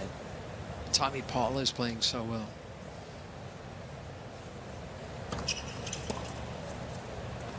Fritz, of course, had the dream week, didn't he? Winning in his home state, California, Indian Wells, the Masters 1000. I mean, if he wasn't going to win a Grand Slam, that's probably the tournament he would have chosen. But this has got to be next on the list, you would think.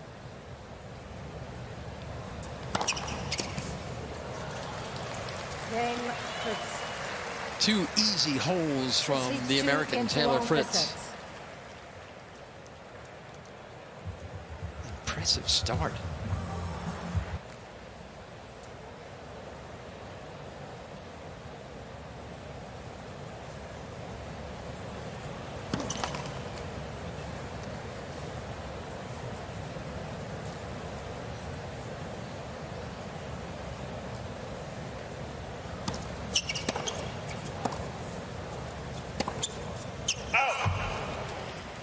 Yeah, that's a tough miss. That's it.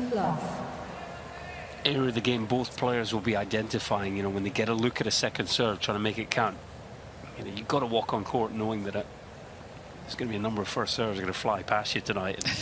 And you're going to struggle to return a few others, but when the second comes, you've got to try and do something with it. Here's a look at another here for Fritz.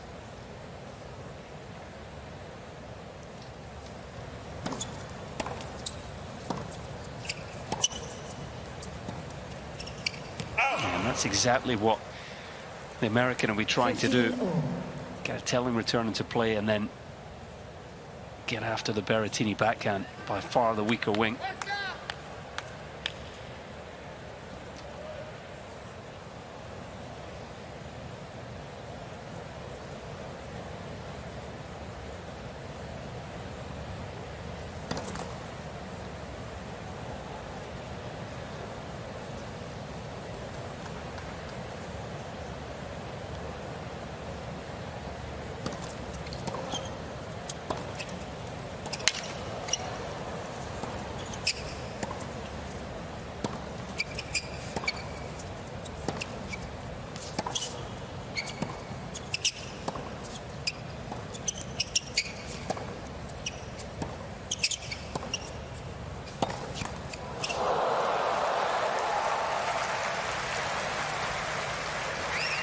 good work there by Taylor Fritz. 15-13. He's looking sharp, I have to say.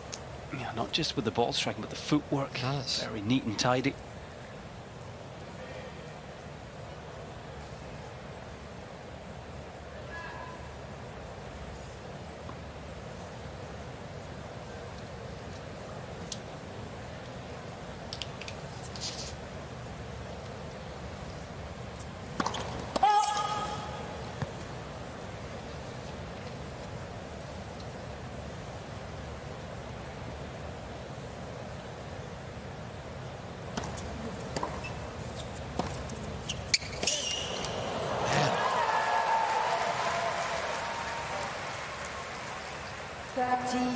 The longer the rallies go here tonight, the more you favor who?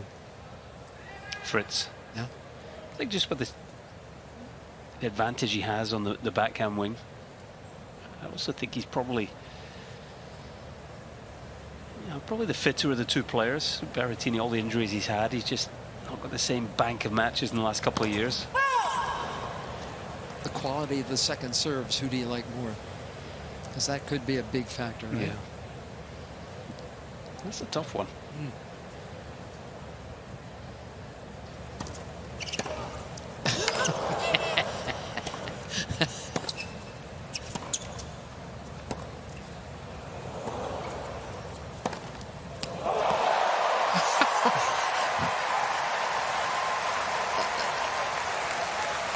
I mean, this could be one of those great matches that's decided by winners. It's got the potential. I mean, talk about the better second serve. Fritz went after the second serve return, and still a few shots later, Berrettini fizzes one past him.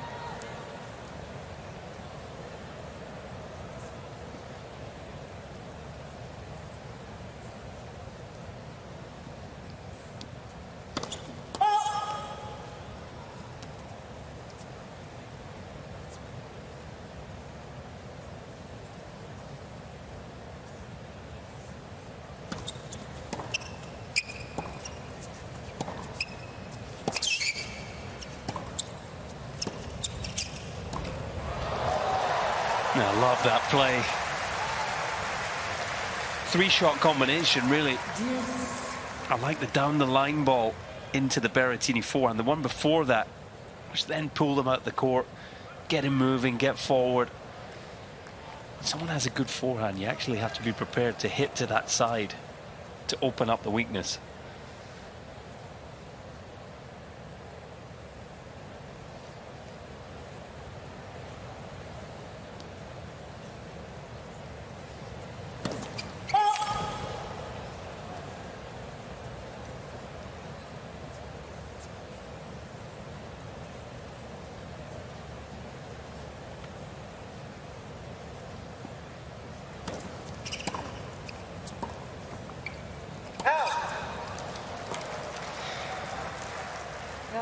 He's hardly made a first serve in this game, Berrettini, and it's putting him under pressure.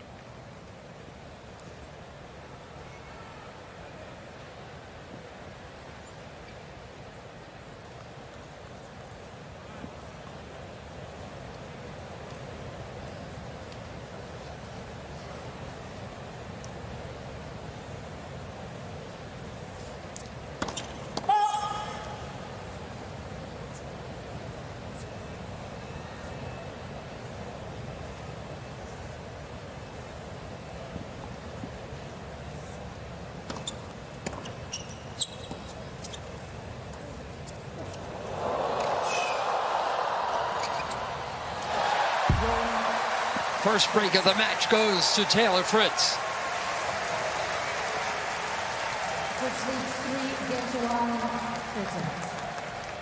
Yeah, Berrettini paying the price. No first serves. But you have to credit Taylor Fritz, who has looked very sharp from the get-go here. As soon as he got control of this point, no way he was letting it slip through his fingers. And that is the ideal start to this big match.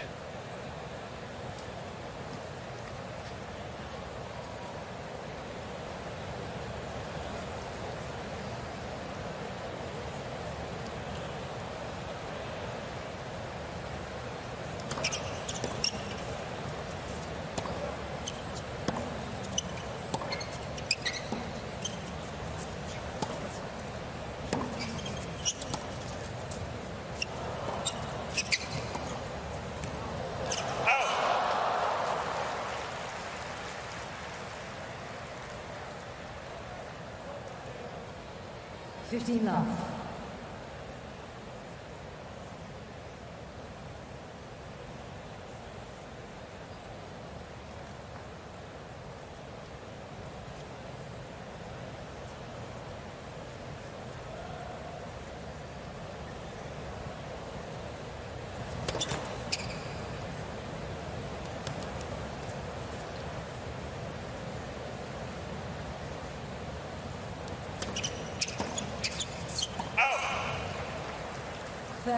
Love.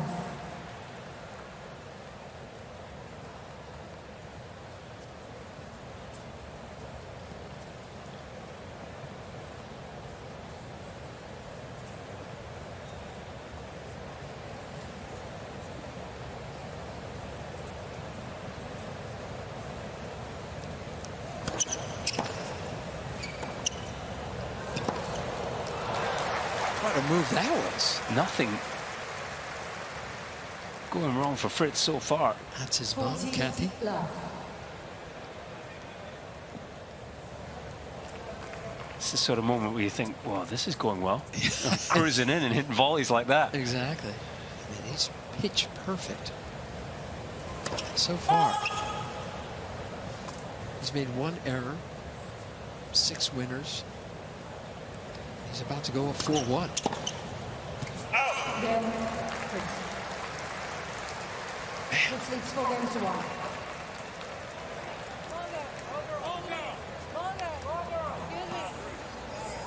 This is a great atmosphere. A lot of anticipation for this one.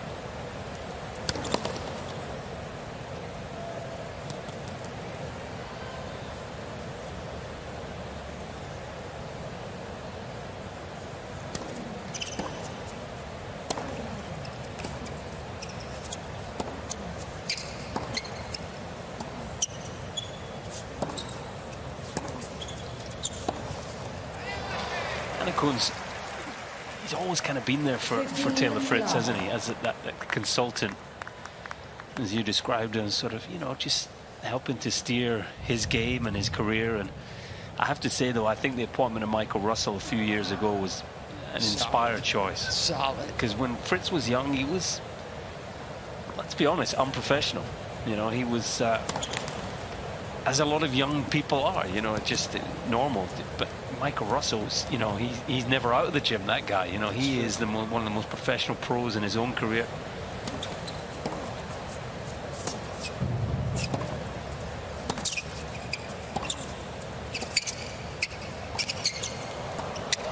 He has an infectious work rate and passion for the game. He can still play at a high level. He's been the road warrior, traveling with his own wife Lily, so you know he's happy to be on the road 365 days a year if he needs to, and he has just been there day in, day out with Fritz over the last few seasons and helping to make him the player he is now. Fritz 3 for 3 up in the net.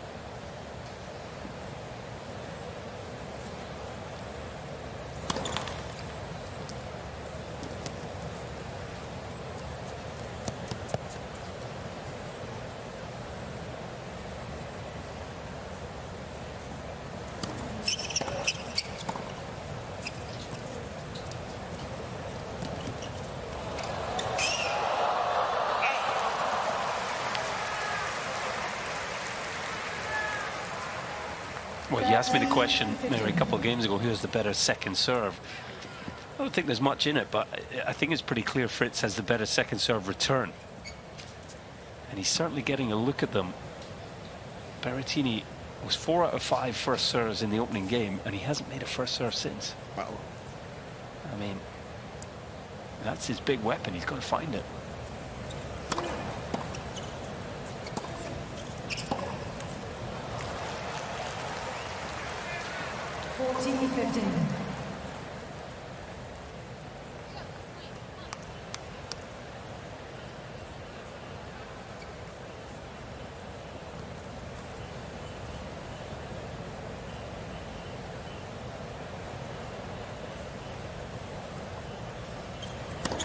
Next.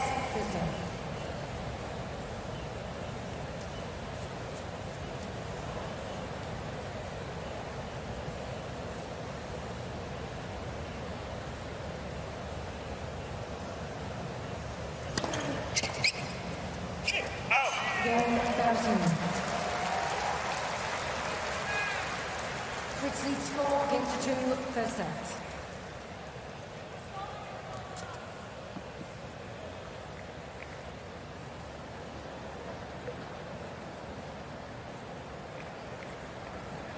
Berrettini serving at 33%. Taylor Fritz, 58%.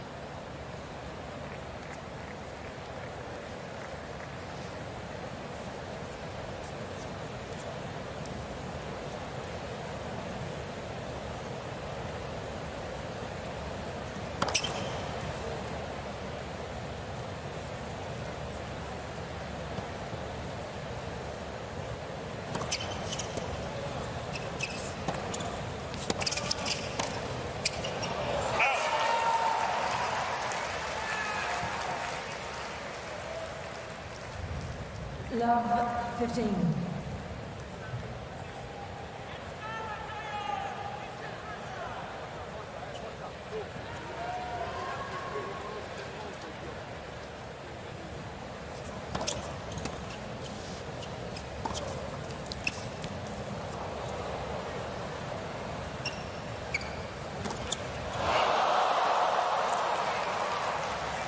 Oh, what happened there?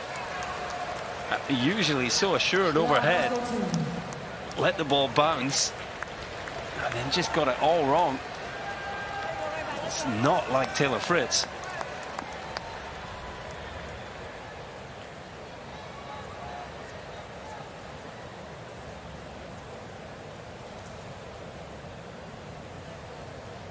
Almost like he went for a little too much.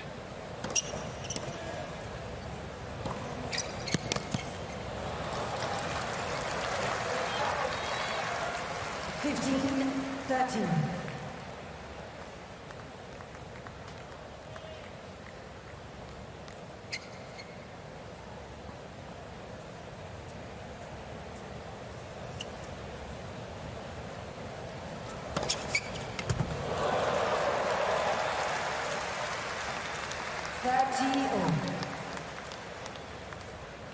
First ace, 125. Evens this game.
That is some recovery from Love 30. 5-2 for the American.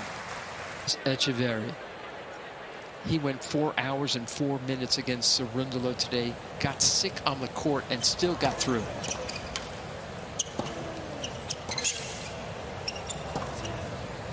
It's been so hot and clammy today that the heat rule was in effect.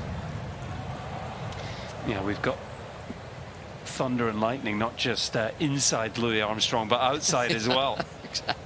It's a storm passing through, and I think it's going to take a lot of the heat out the air for the coming days.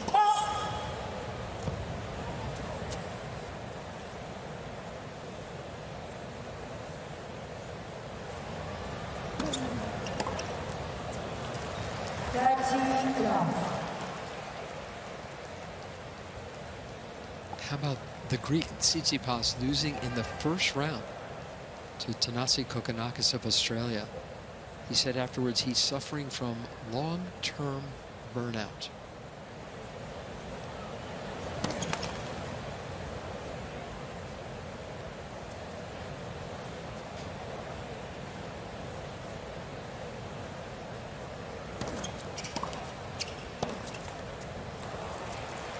30-15.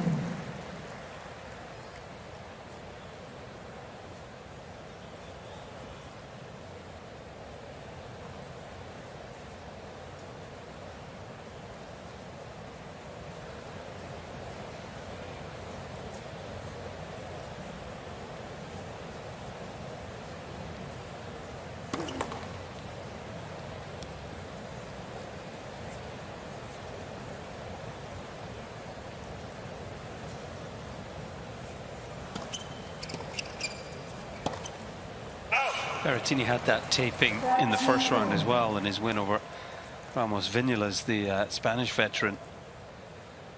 So it's obviously call it a niggle.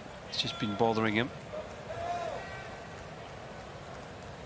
Just wonder if it could be a factor on the serve. Still just 7 of 22, 32% of first serves have gone in. It's not like him.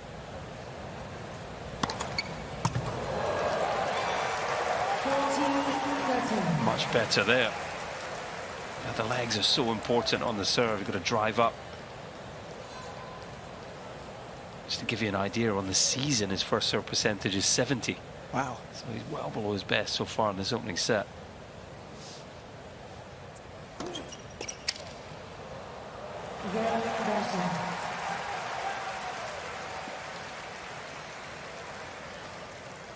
Fritz leads 5 game to 3 first set.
Might be a match. This one decided by tie breaks, but not this set.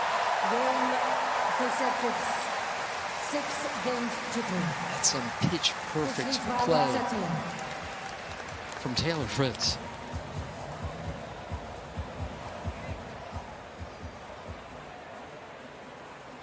Yeah, it's a clean set of tennis.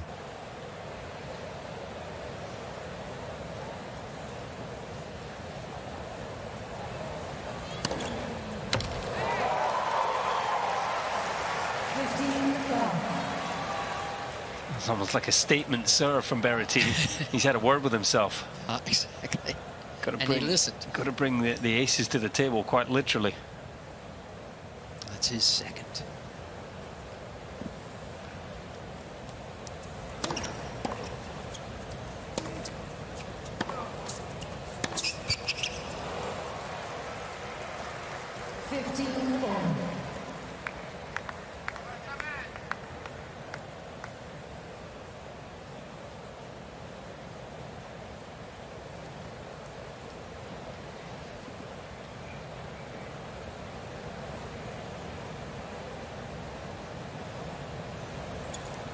Fritz returning from right up on the baseline against the big serve. Not backing down.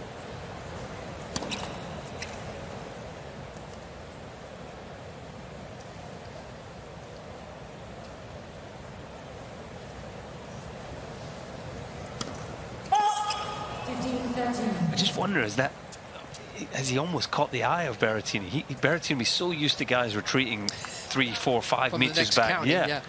And that gives the server a feeling of, you know, I'm dominating you with this big serve. Whereas he's thinking, well, this guy's standing on the baseline. What's he doing to me here? Yeah, he moves back further for the second serve, so he can give that one a ride.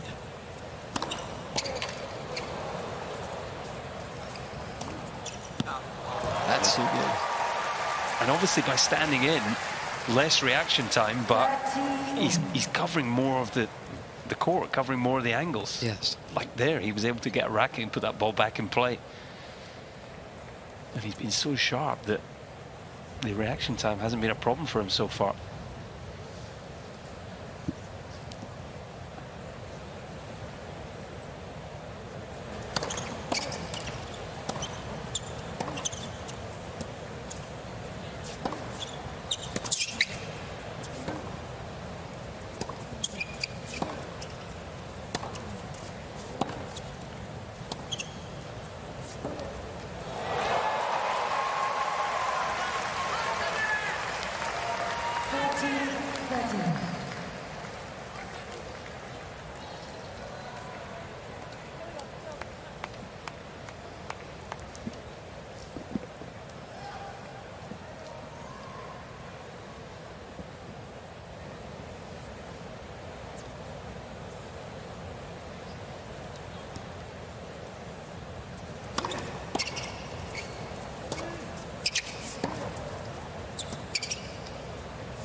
Berrettini's got to be thinking, wow, this is how hard I have to work just to hold.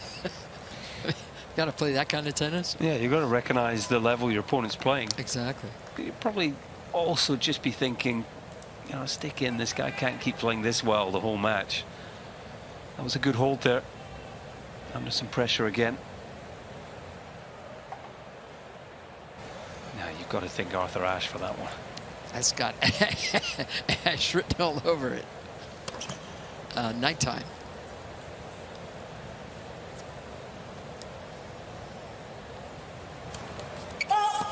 Love 15.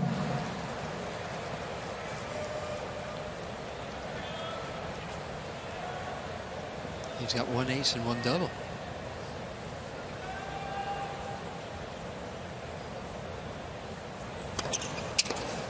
But then he kind of serves his way out of trouble almost immediately. 15-all.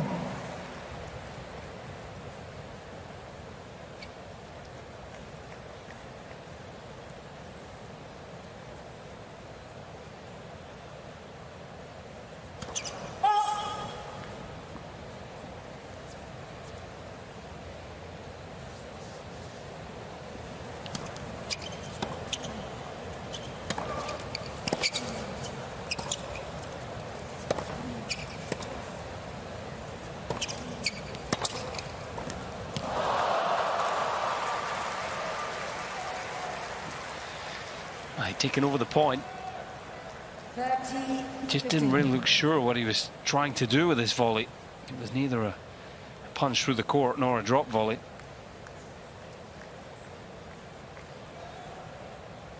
Oh, wry smile to his team. He knows he's better than that.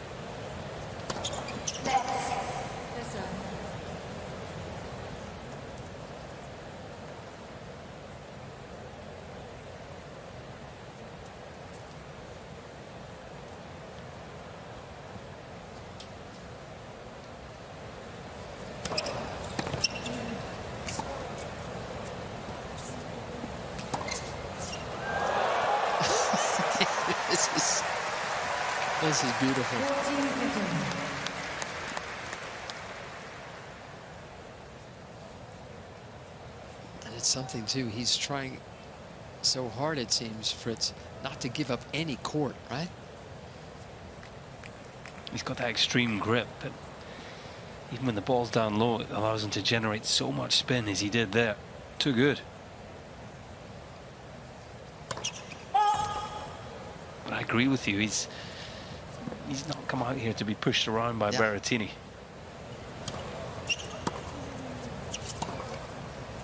Again, Fritz.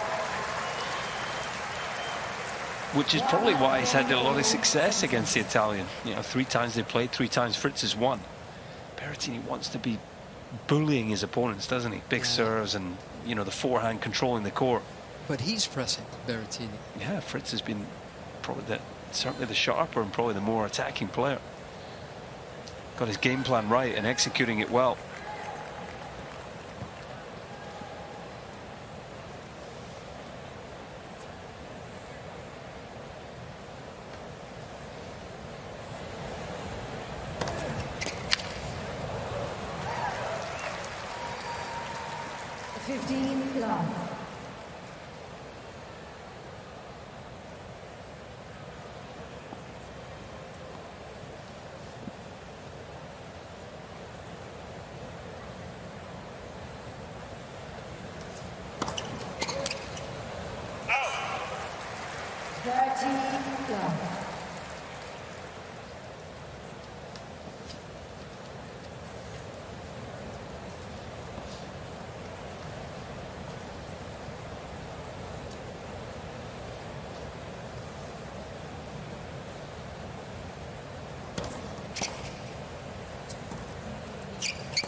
Love hold.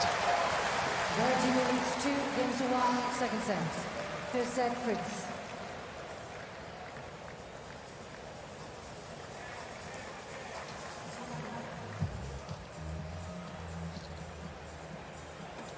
Just getting into the draw gives you 100 grand. They're all playing in front of crowds.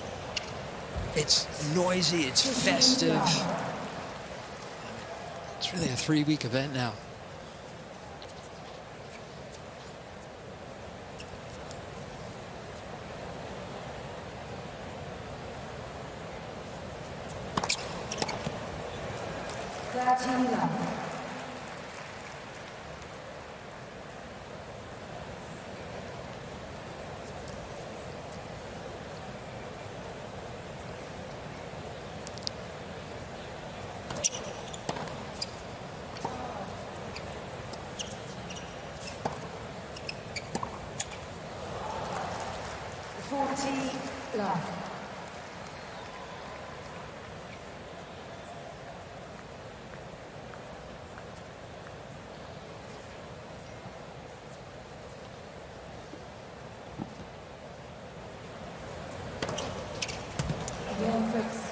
Love hold followed by another love hold. 2 games, all second sets. I have to say, Fritz's his demeanor, you know, he looks pretty comfortable. He looks relaxed. Yeah. It's such a dynamic game. He's hitting big, and yet he still seems so well within himself. Yeah, not just the fact that he's a set up, but, you know, feeling well on top of the match. USOpen.org. Look at all those platforms, those social platforms. You can find out what's up.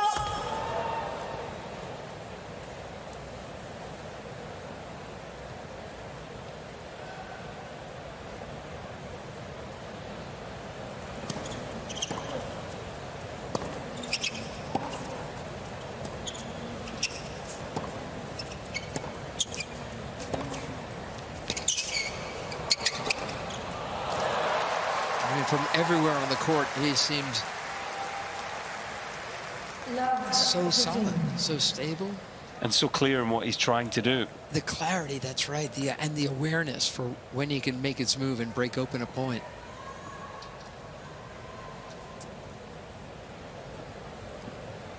Continues to stand well up on the first serve return.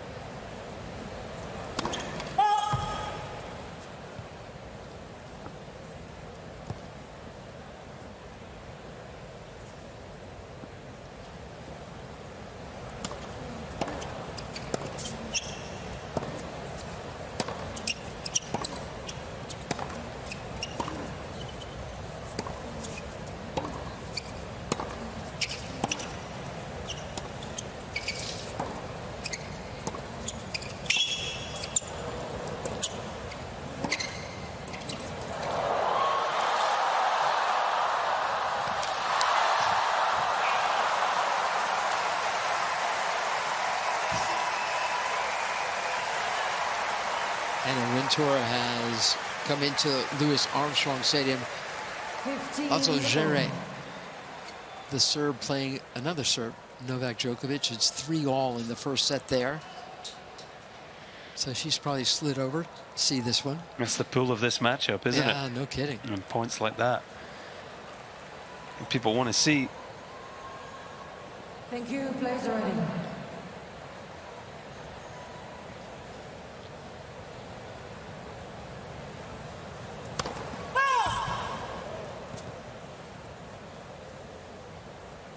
Earlier today on Ash, earlier tonight, I should say, Coco Gauff started things off there and won easily. She's had a couple of easy rounds now. 15.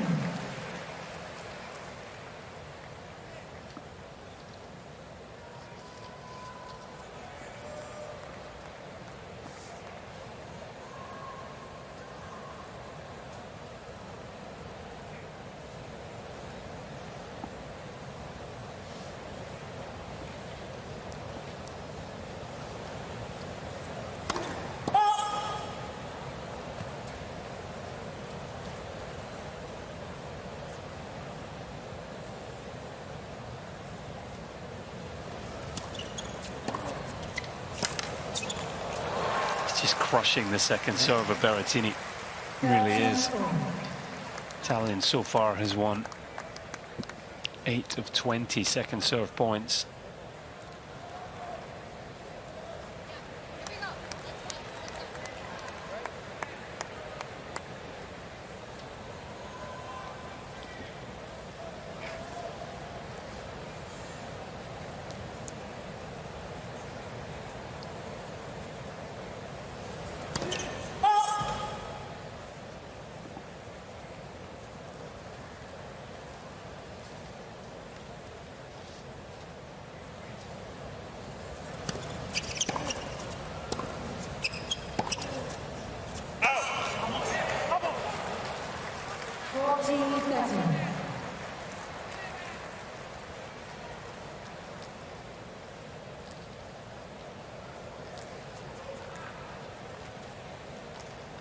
Plays without a wristband, Taylor Fritz, which is in these hot and humid conditions, you know, it's a lot cooler than it was today, but most players would have the wristband on. It's gone Andy Roddick style, no wristband.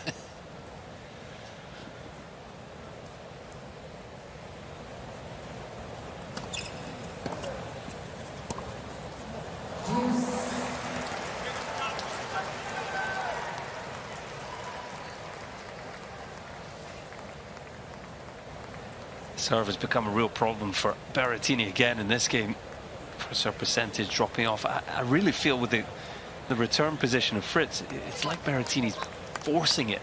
Yeah. He's trying too hard to sort of hit a big serve. I think he's insulted by the way Fritz is returning. By trying to serve bigger, he's making life harder because he's giving him more second serves. Yeah. I look at that.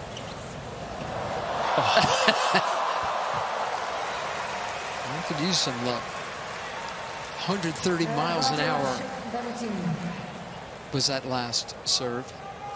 Yeah, the reaction time on that's about half a second. Yeah, exactly. Fritz is... and he was ready to chase after this one, Colin. Not many dead net cords here at the US Open. Berrettini got one of them there. Lucky boy.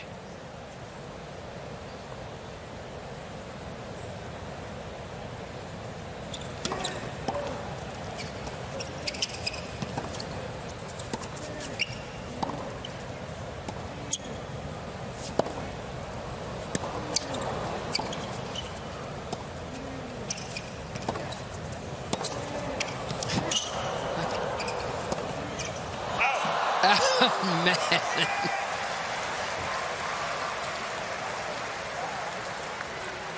Taylor covering the court so well. Berrettini thinks he's got to go for shots that tight to the lines. And after holding easily for the first couple of games in set 2, Fritz is trying to stay right with him.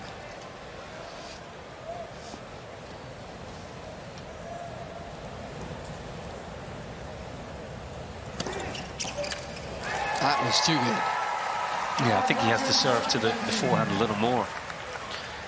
The big serves into the two-handed backhand aren't really hurting Fritz.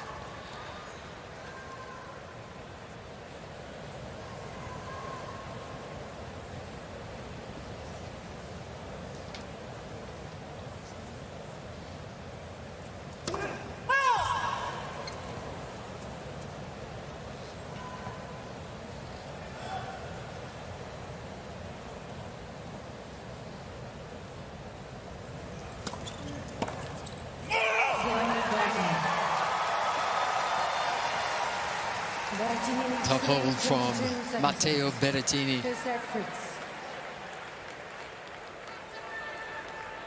Taylor Fritz just continues to be so predatory. You remember that early in last year's US Open, Jared had 2 sets on Novak before he came back.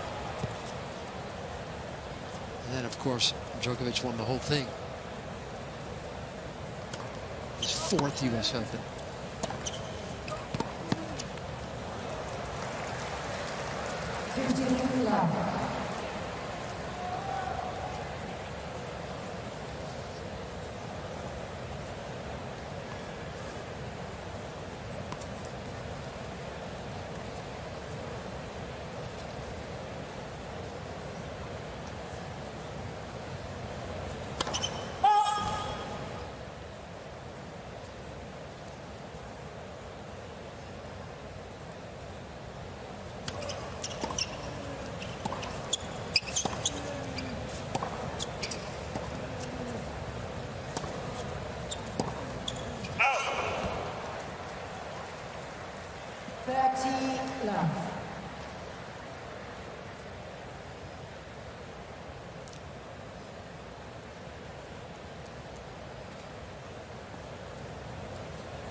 I mean, complete contrast to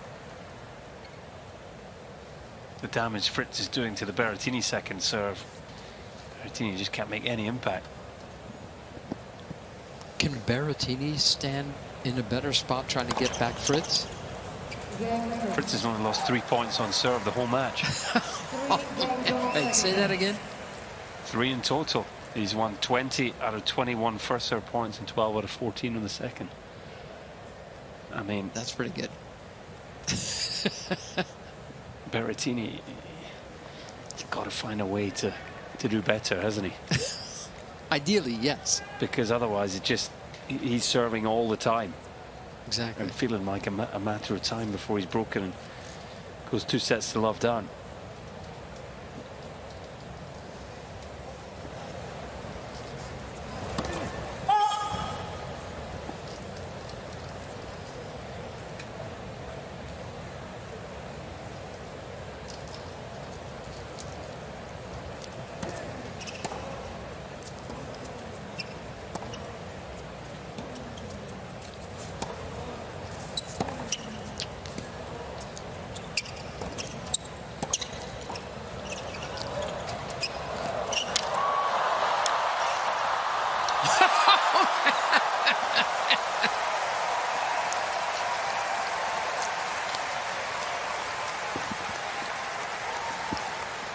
Berrettini framed the volley, which could have made it a winner, right, Colin? Unbelievable from Fritz. The lob, and then this backhand, sprinting forward, just a little nudge down the line. This guy is at the peak of his powers tonight.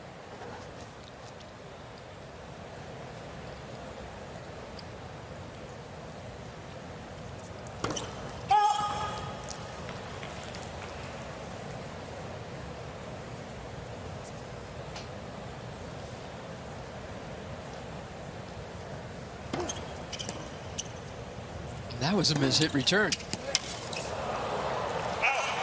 Nice drive there from Berrettini. Yeah, big difference. The miss hit just giving him time to wind up the big weapon. Well, you can hear the gentleman shouting at the back there. He's got a backstory. That's the restaurant guy? And that's him. Giovanni Bartocci. Berrettini's biggest fan. 2020, remember, he was on a Stadium 17 and no fans allowed that year. COVID, yeah. Bartocci was in Corona Park shouting through the fence. Forza Matteo. Yes. He's in the player box these days.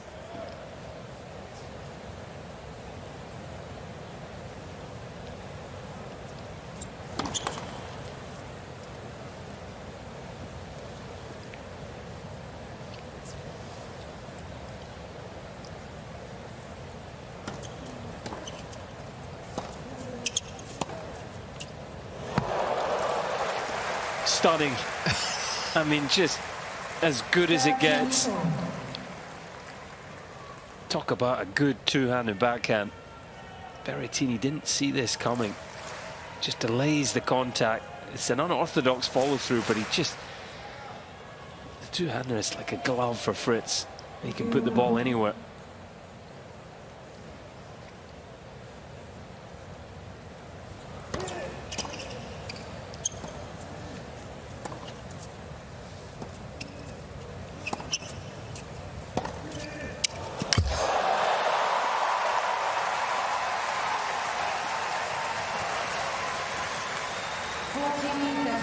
That's how big he has to go. He's getting outplayed here, so if he gets a split second of time on his forehand, he's got to go this big. What a strike.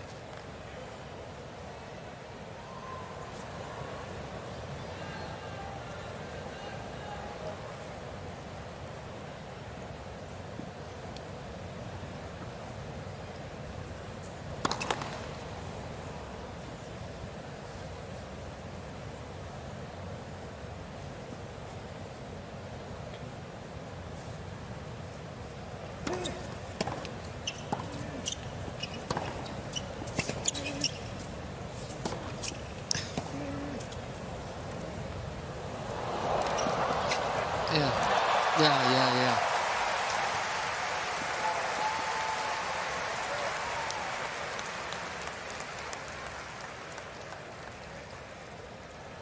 And the fluency from everywhere on the court. Yes, another brilliantly constructed point. Just working Berrettini, who doesn't want to be moving and chasing balls. He wants to be standing in the middle and dictating. He wants to be the boss. And he's far from it tonight.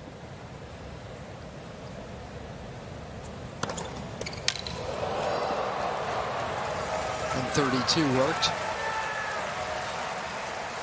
Advantage, Berrettini.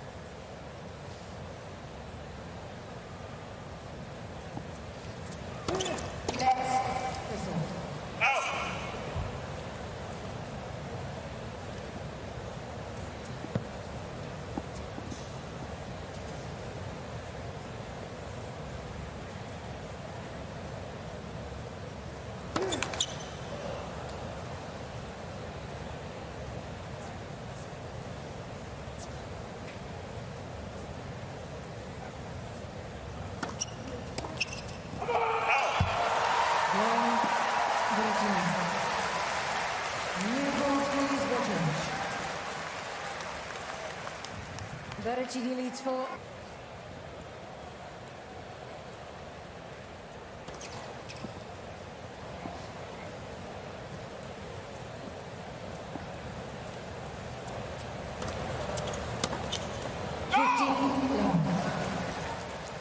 Yeah, that's a smart second serve. Berrettini standing way back for the second serve return because he wants to move left and attack with his forehand. Fritz wise to that, going fast out wide.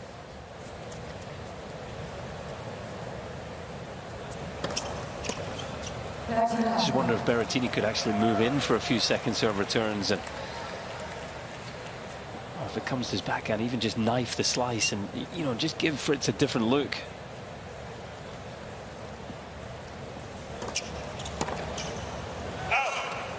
He's only had to hit the ball 3 times. He's 40 love here.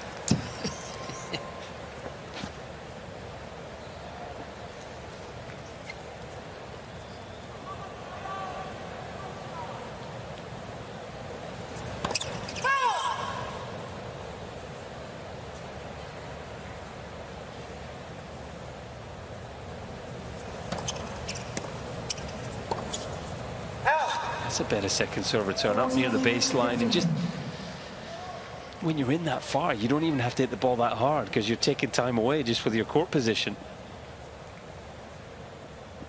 Oh, what a big difference, huh? Berrettini's serves taking about 4 minutes. Fritz half of that.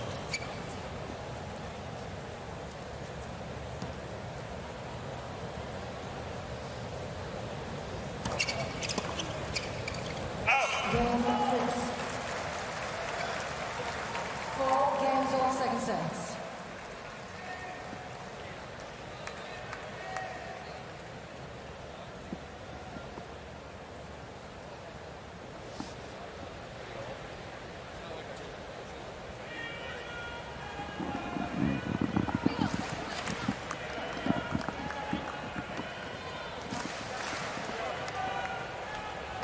Thank you, players only.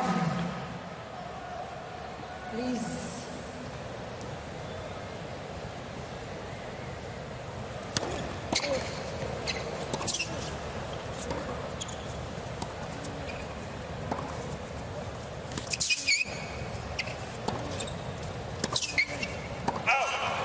Love 15. Djokovic takes the opening set against Laszlo Djere. 6-4.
It's a pretty light racket he uses, Berrettini, very powerful.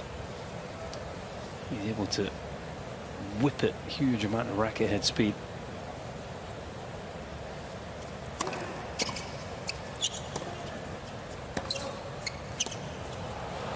Oh, look at the depth there from Fritz. 13. It doesn't feel like there's a safe place on the court here for Berrettini. You know, That's right. He wants to be able to slice the ball to a safe area, and there isn't one. And that must make Berrettini feel like he's bouncing from guardrail to guardrail.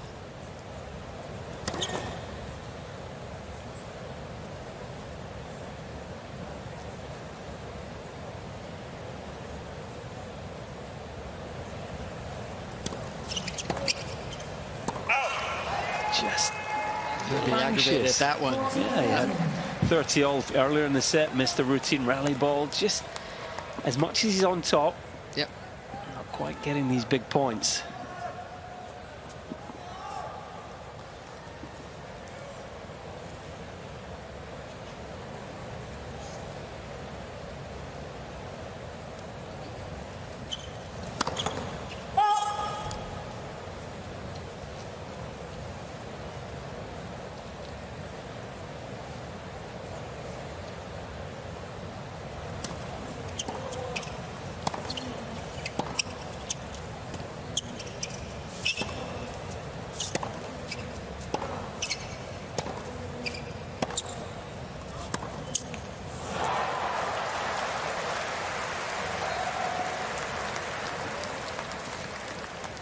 Deuce. Fritz dominating the longer points. Not really a surprise when you compare the skill sets, but also the level he's operating at.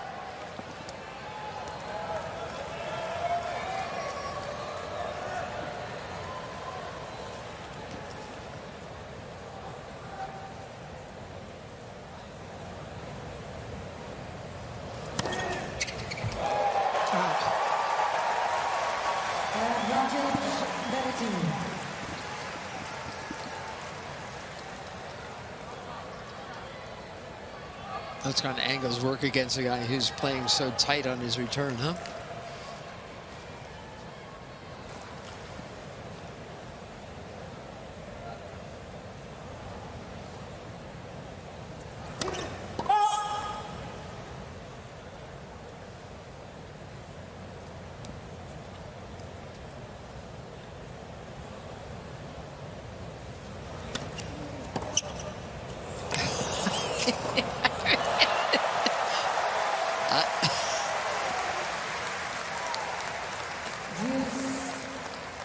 It's an incredible return of serve. Look at the way he jumps on this ball, leans on it.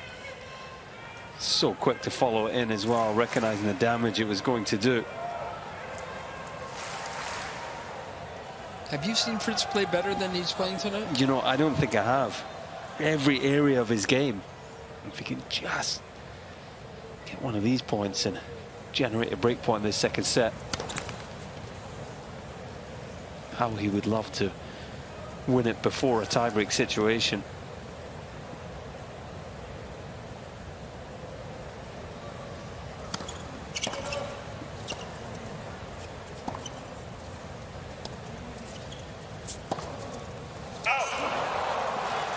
Same thing though, just slightly over anxious. Had that point on his racket.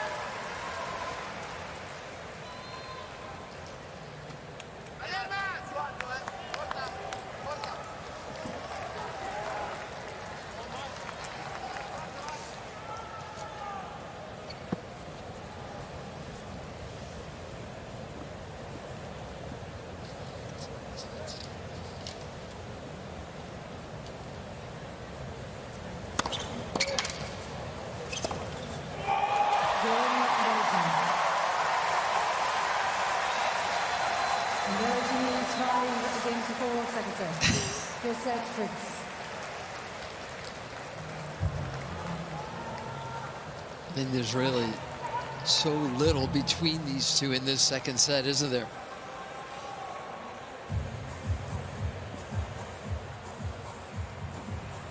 On holding on to his serve, and Fritz 4-5 here.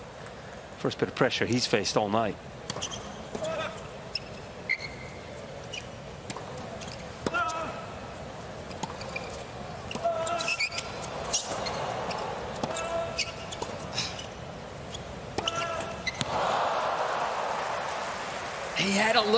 He had a look. I mean, clearly, he's going to throw every bit of energy he's got into this game. Well, he has to. He has to. If he goes 2 sets to love down here, you know, with all the injuries he's had, the relative lack of matches, it would be tough to see him coming back. Yes.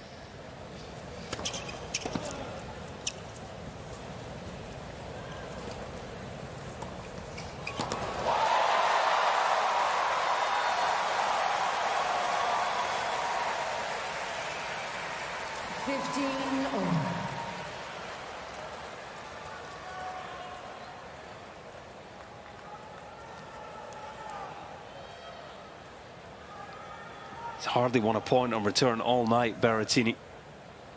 That's just his 5th overall. Well, that's a bit of a steal from that fan. That wasn't on his side of the aisle. Get back across the line. That flew by at 125. Yeah, it's been a combination, hasn't it? Fritz serving very well, but Berrettini not really making any impact on return. He's been trying to return from very deep.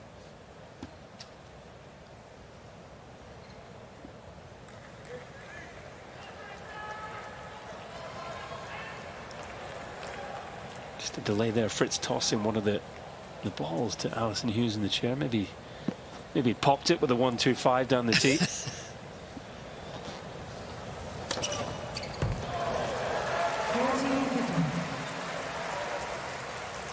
3rd and 4th ace gives him some game points. It's Michael Russell, his coach. Nice guy to have around.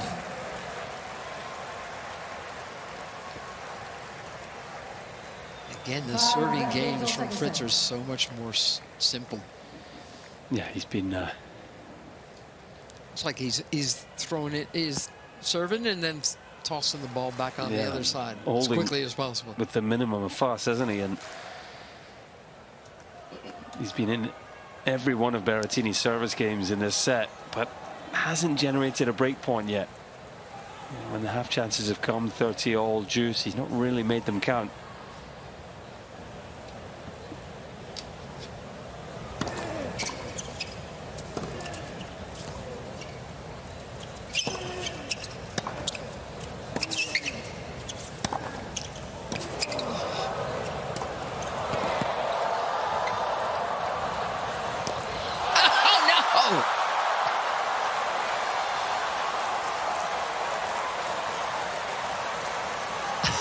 Yeah, you got to smile that off. There's nothing else you can do about that. I think he just got carried away. The point he played was so good, so big. He wanted the box office finish. And he wanted it too much. Thank you. Thank you, ladies and gentlemen.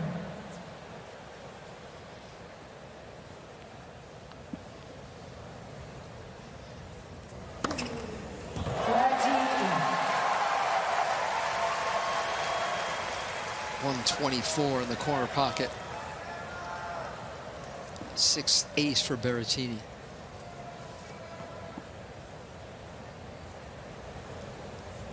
And again, if you find the corners when someone's playing you so tight on the return, that's a good idea, and that's where he's decided to go now. Hasn't been able to hit through him. Now he's trying to hit around him. 30-15. That's his second double fault.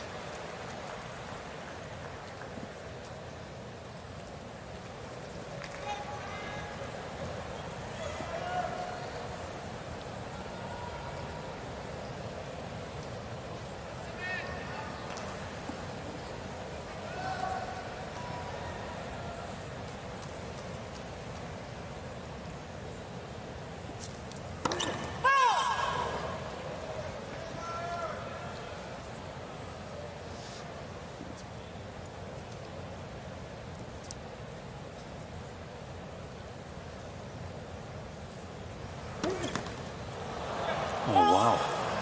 Where does this come from? Possibly just the pressure of knowing that Fritz is coming after his second deal. He's been attacking it all night. Can't help but think back to the opening point of this game, the missed overhead. Exactly. And what a difference that would make right now. Still the pressure on Berrettini.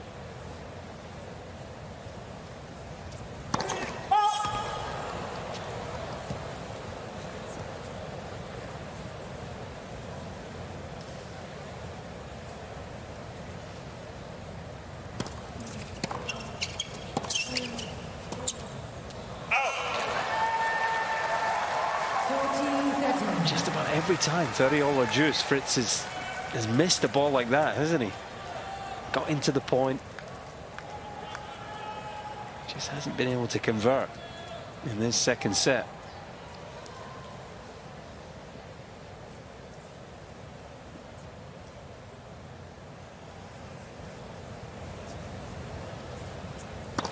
Let's serve.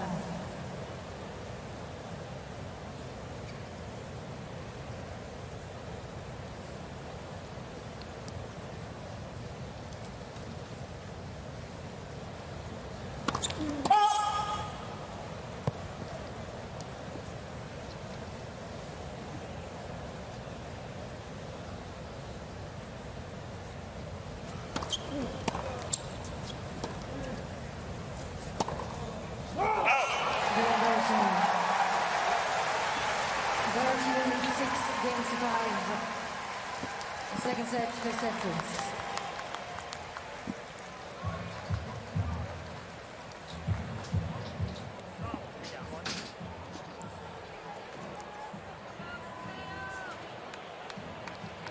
This is what we thought. So willing to break him in the last game, wasn't he?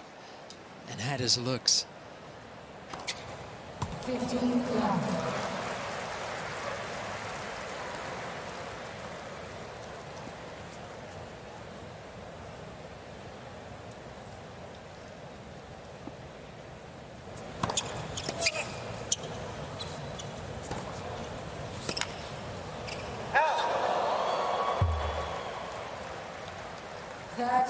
Nearly stole the point, but that's where Fritz is so strong in the first serve, and the big hit to back it up.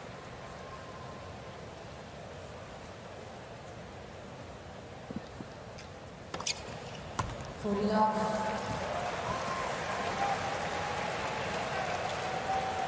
when Randy Roddick had games like this? The last American to win this back in 2003.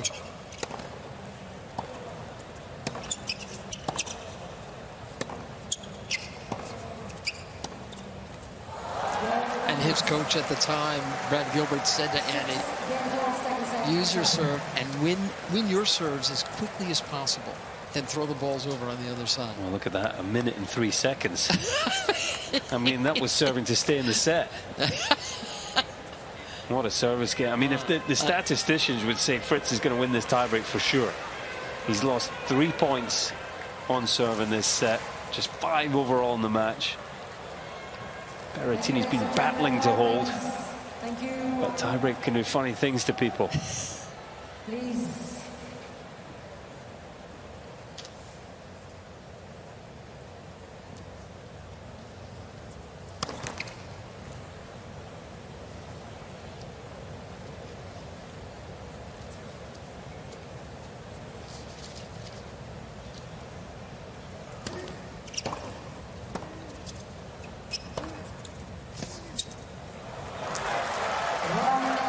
He's just been locked in. I mean, that second serve return is hit big, but it's also, I mean, it's a foot from the baseline. Seen the ball so big tonight.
Must feel like he's been swimming upstream all night, Berrettini. Everything's been hard work.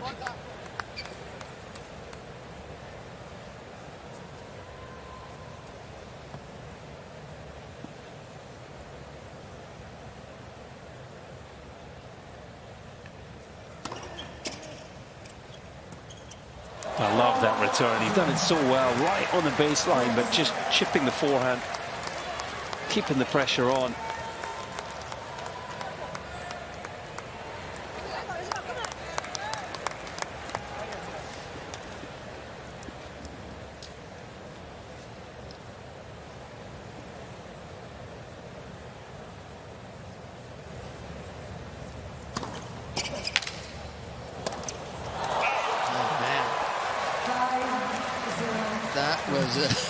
Disreputable looking shot. I think that return might have been just the one that broke the will of Berrettini. Will you please stop returning my first serve from on top of the baseline? That was almost like a I gave up forehand.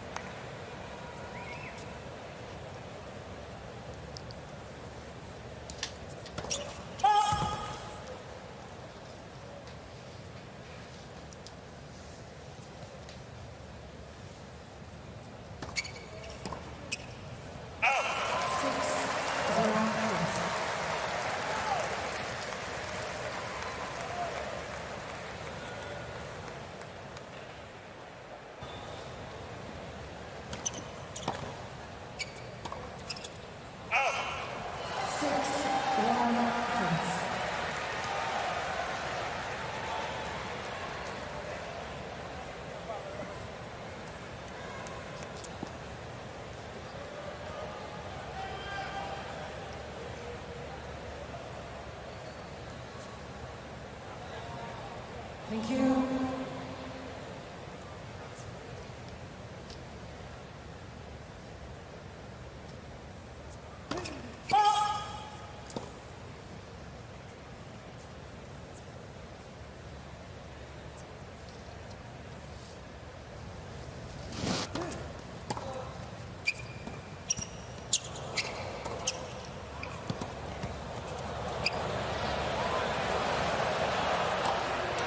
Yeah, I got that one right.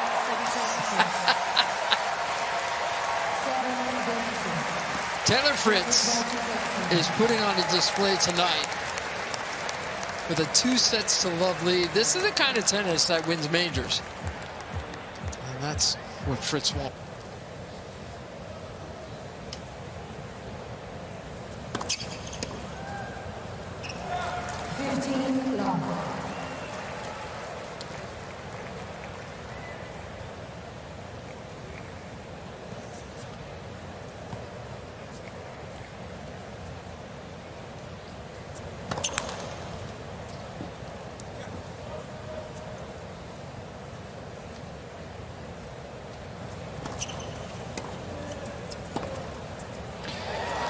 Well, nearly 8 minutes since the end of the second set. Sometimes that can just rock the boat a little. You know, potential for Fritz to maybe lose some focus, thinking how well he's playing or that the job's nearly done. I like that Berrettini left the court as well, clearly showing that he's sort of still invested in and believing he can get back in this.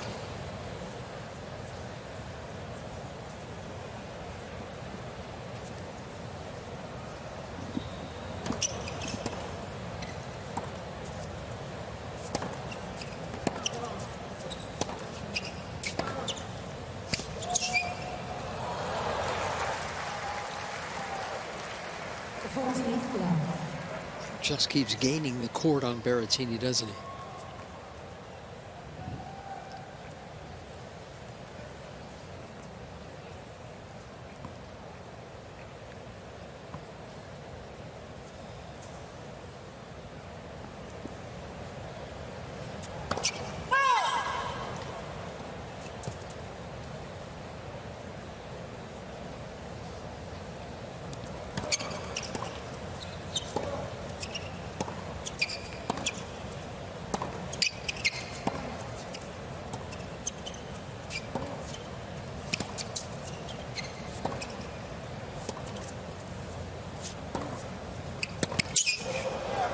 Another love hold from Taylor Fritz. No sign of any loss of focus there.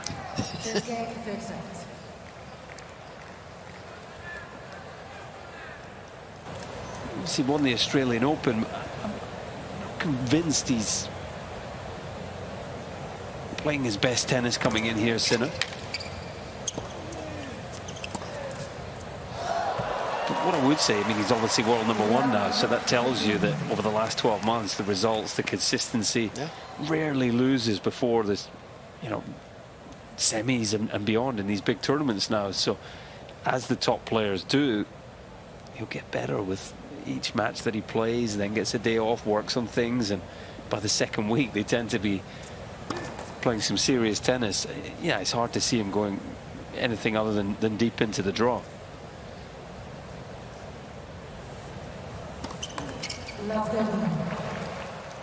Potential 4th round against Tommy Paul. That would be a good one.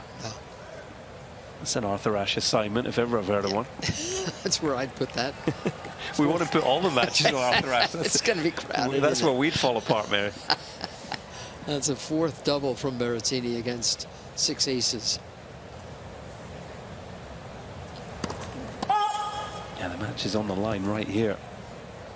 The break now, and this one could be over.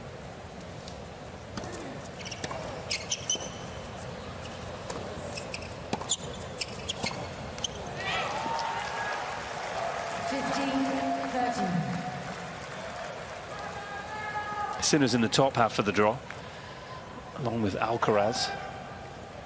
Bottom half here is Djokovic, Zverev, the top 2 seeds. That's where Tiafoe, Shelton, Fritz reside. Dimitrov.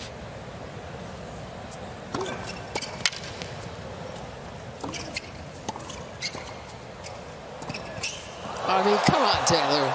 Give him one of those.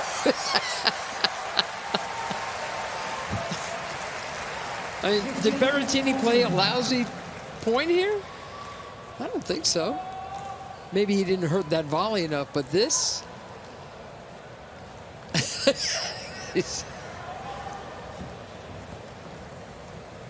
Only the second break point he's had all night. Took the first one in the opening set.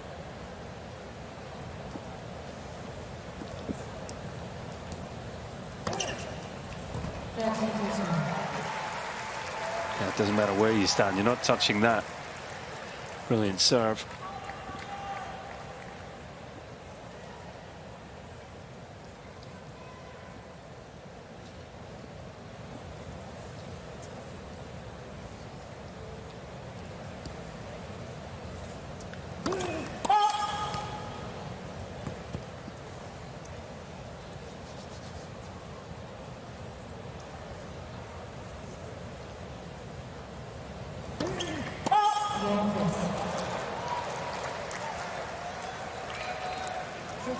Is that about it? Was that match point, that double fault? Quite possibly, yeah, unless he finds something that he hasn't found so far on return. It's just pressure. Somehow, I've got a whole bunch of them at my house. People must just give them to me. You must get a lot of visitors that bring them, yeah? Yeah, exactly. Yeah. Exactly.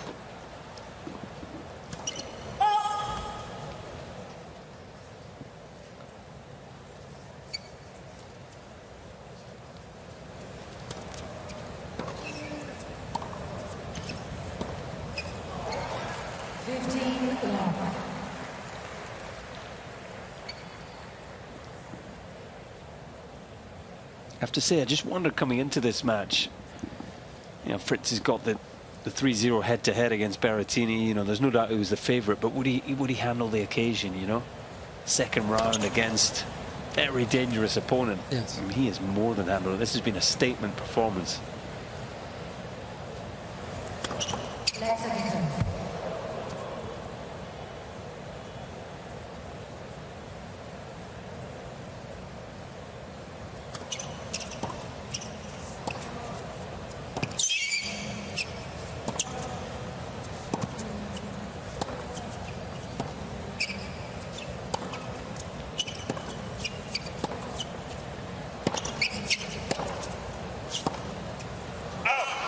You have to like his draw as well, Taylor Fritz. The winner here will play Francisco Comisana, the world number 108 from Argentina in round 3. He beat Hugo Humbert, a big upset there earlier today. And well, the winner of that, in terms of seedings, would potentially play Casper Ruud in round 4. I'd put Fritz favourite there. Yeah. I mean, in this form, hard to see Fritz falling before the quarterfinals.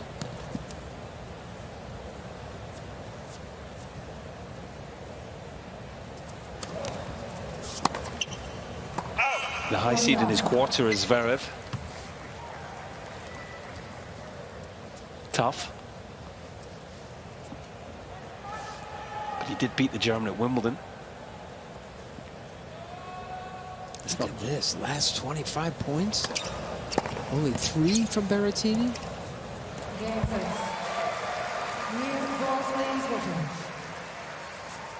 Fritz leads 3 games to love. Third set. Major, he's gotten to a couple of finals, surely, but does he need someone else, or is his father okay? But the one difference there, mom and dad were both very, very good tennis players, weren't they? Okay, fair.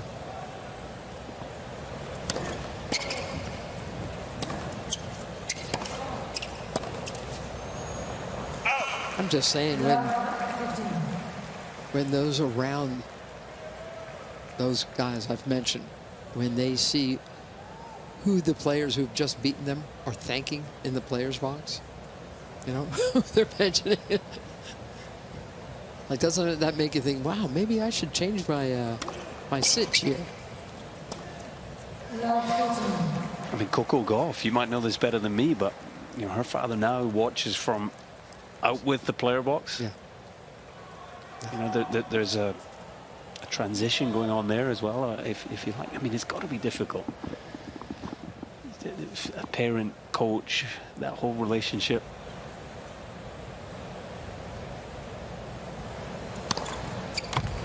I've got to recognize that, you know, all these players are,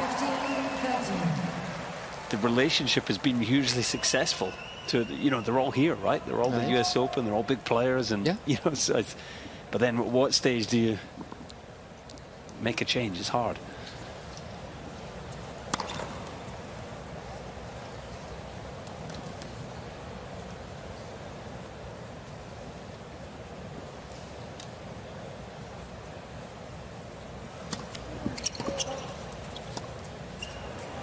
Yeah, the wind is gone from Berrettini.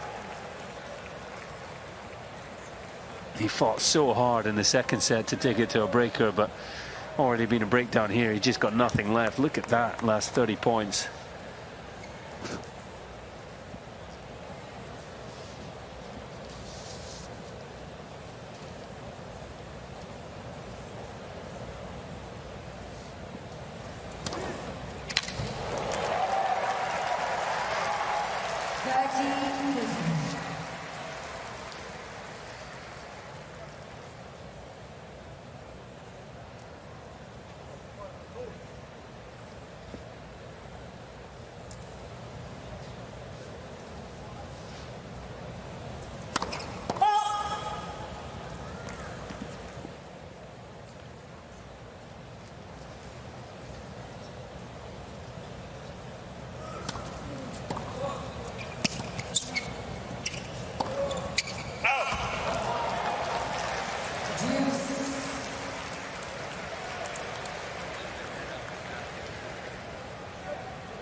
Fritz just overcooking the forehand, but Berrettini shaking his head. I don't think he's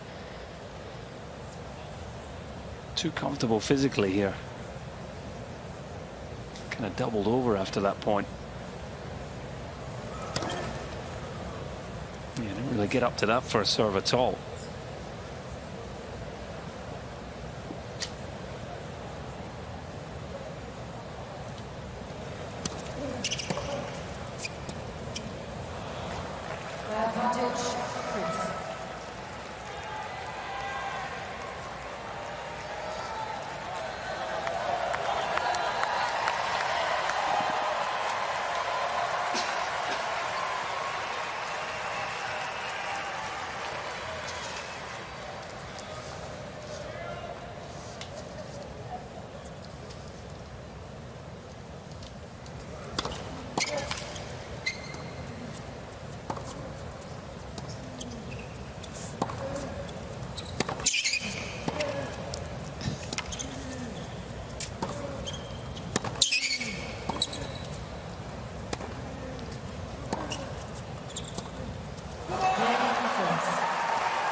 USOpen.org. If you want to check into that. You can see Ladies and that gentlemen, players are ready for play. the Djokovic-Laszlo Djere match over on Ash Stadium, it's still going on. You can find out Thank you. Players are waiting. that the other Serb was up 4-2 in the second set, and he's serving at 4-3. Catch up on all the scores, all the action.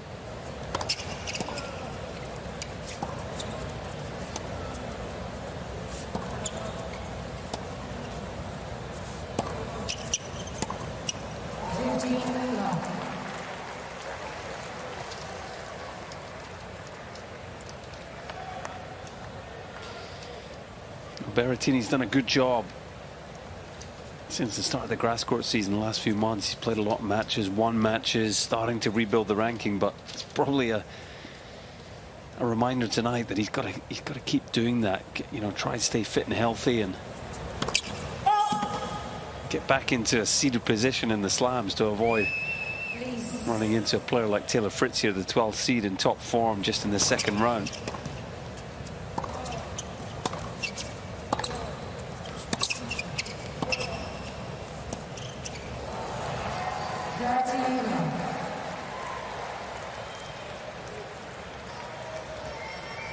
I'm sure he'd be the first to recognize he's been well and truly outplayed tonight. Oh, totally.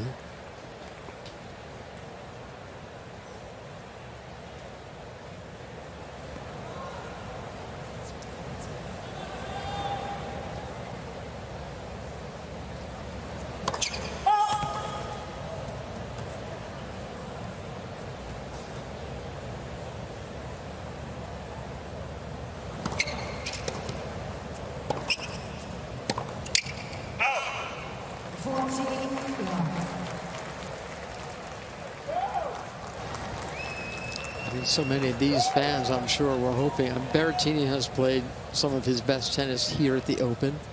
One-time semifinalist. Taylor Fritz, of course, playing so well. I think they were expecting a cage match. That's not what they got.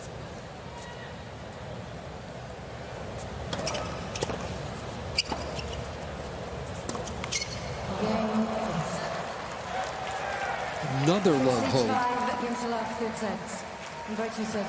And now 4 points from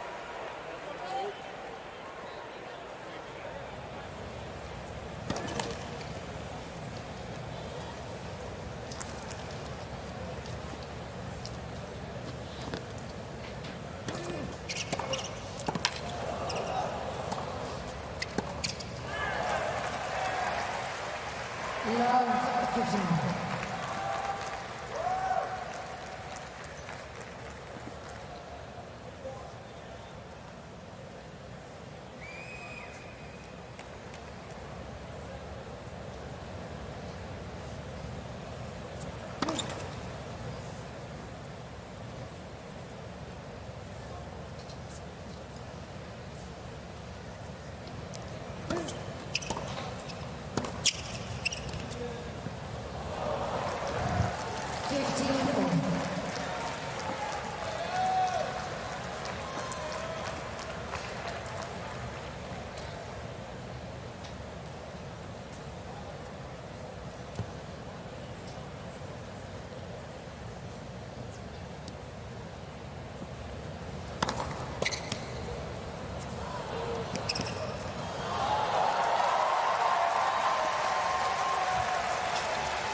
Against so many players, Berrettini doesn't have to hit a second shot after this serve.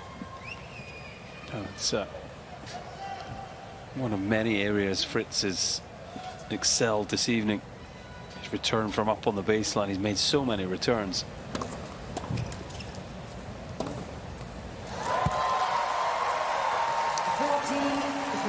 You think Taylor's going to continue to return from there for the for his next opponents, or this is very specific to Berrettini? Yeah, I think he'll adjust. He's never a player that really goes overly deep in the court to return.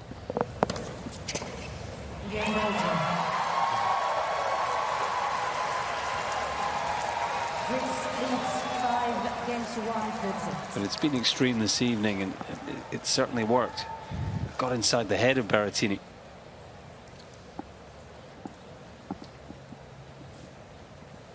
Thank you, no flash.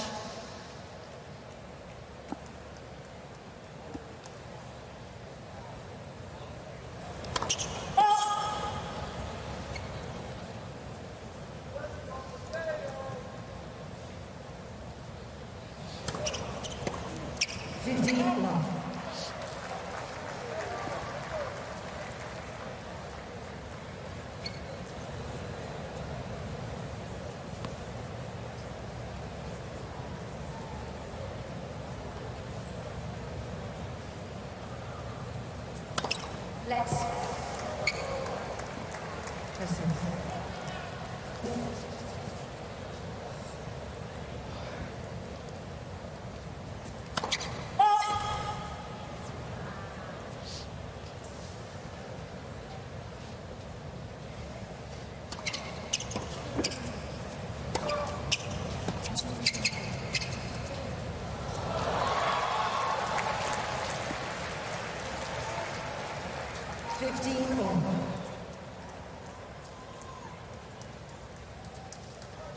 Fritz feeling like he's just playing the match out now. Just a little dip in focus. A couple of drop shots missed the last 2 games.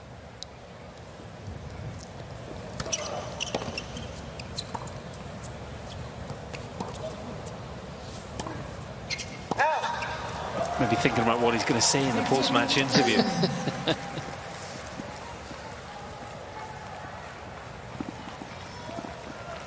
He's walking it off.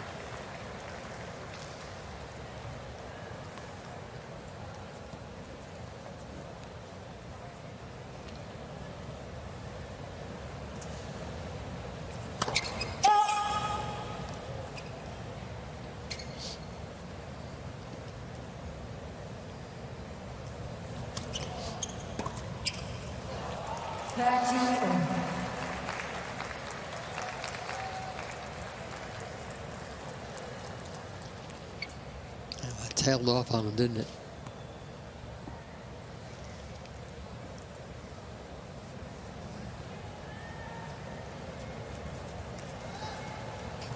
He must feel punch drunk, Matteo Berrettini.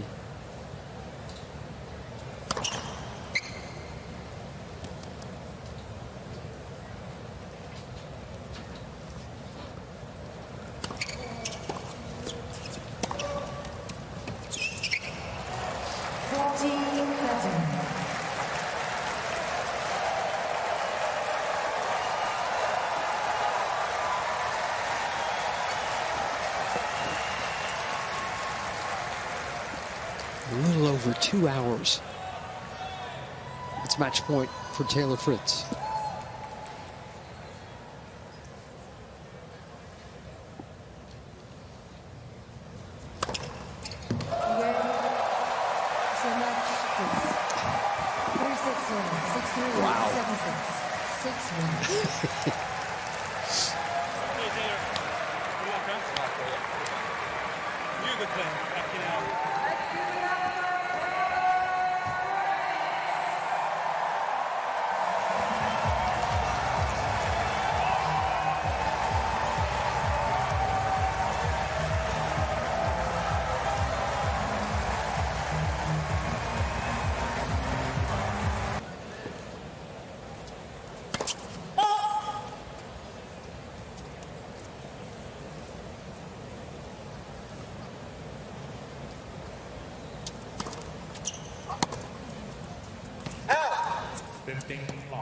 Yeah, I was able to speak with Michael Russell earlier today to kind of discuss the game plan for Taylor Fritz, and he said, well, the main game plan for Fritz is always to serve big, look for the forehand, but then also he wants to see him get into the net when Komasana is looking to slice.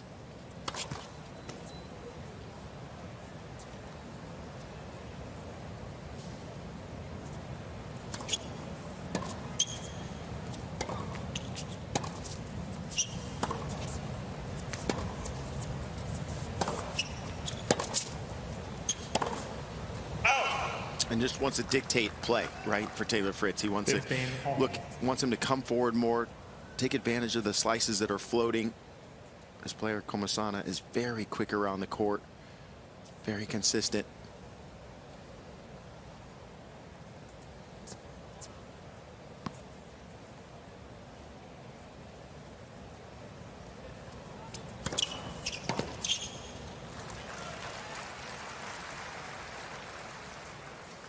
30-15.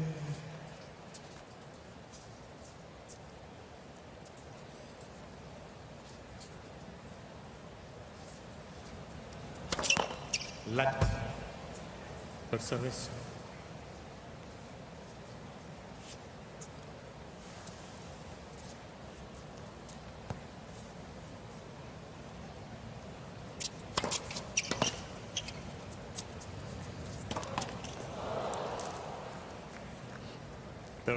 Yeah, and I think That's not an easy ball there. Yeah, and I think that's the kind of ball that he knows he's going to get quite a lot, because Taylor Fritz is going to be more on top of that baseline. Komasana is going to be pretty deep behind the baseline, and with that power, Komasana is just going to try to play defense. So Taylor's going to have to continue to play offense, but keep the shape on the ball.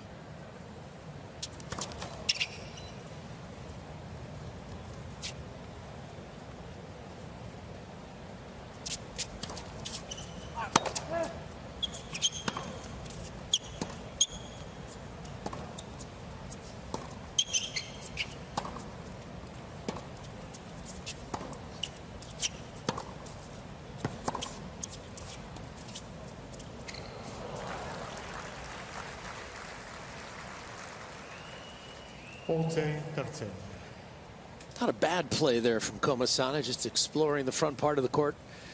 Missed the drop shot a little too thin in the net. So often when you're playing these guys who patrol the baseline, you want to try and get them out of their comfort zone. So maybe that was the idea he had in mind. All right, that's a good start. I mean, just the sound of the ball on Taylor's strings. I feel like his rackets are pretty tight. Do you get that sense? Or? Yeah, I think so. And look, I mean, I've practiced a lot with Taylor, played a lot of doubles with him. He's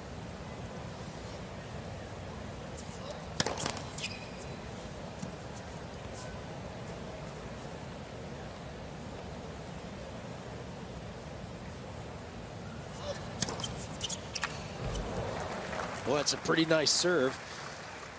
15 long. 5 feet 10 inches, so Taylor Fritz certainly has the height advantage at 6'5", but gets a lot out of his serve, the Argentine. Nice ace out wide.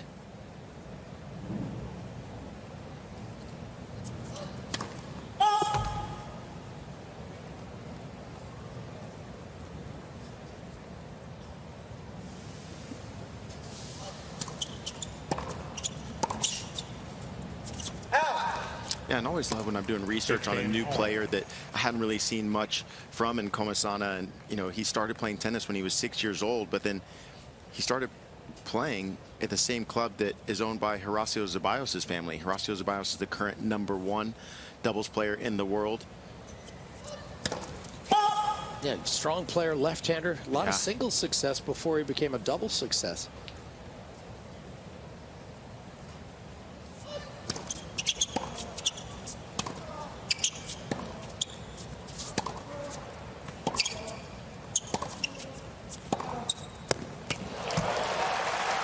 So he started training there in Buenos Aires at that club from Horacio Zeballos' family, and then just a few years ago moved to Cordoba to train under coach Fagundo Arguello, former top 150 player in the world.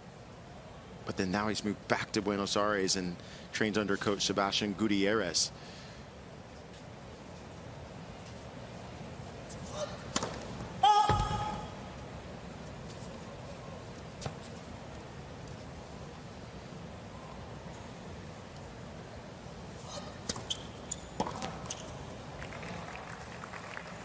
Unable to capitalize on that shot. I mean, the Argentines have such a wonderful reputation for the hard work they put in and the hard yards that they're willing to invest in their game and their profession.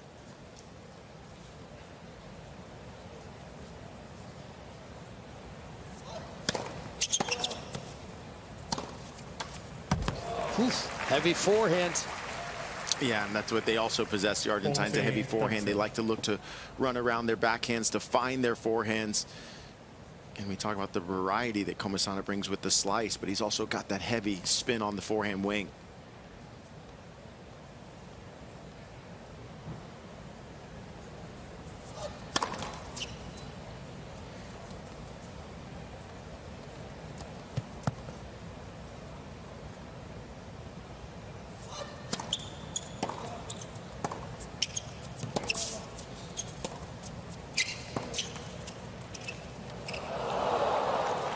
good footwork to get to the volley, just failed to convert it. And it's interesting to look at Komisana's results as well. You know, making the 3rd round of Wimbledon, now 3rd round US Open. But before coming in here, he's actually only 2-6 on the ATP Tour. So only 2 wins other than the Grand Slam wins. A lot of his wins are come in the Challengers. That's how he's been able to get his ranking to a live ranking of 89 in the world currently.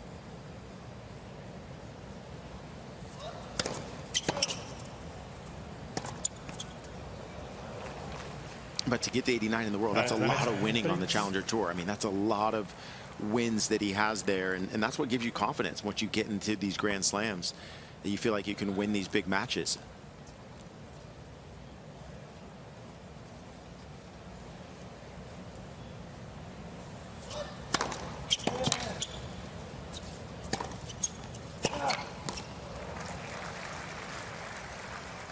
Yeah, there's the inside out. Again, another heavy forehand. And you were saying how they like to hit a heavy forehand. It seems like everyone does these days. It's sort of the coin of the realm, these modern professional tennis.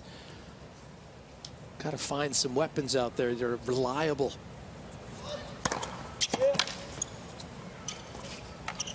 Oh, that's the variety that Komisana can bring. And Taylor Fritz thought he was going to go for the drop shot, but a little fake out from Komisana. Yeah, this guy's got some game, doesn't he? Absolutely.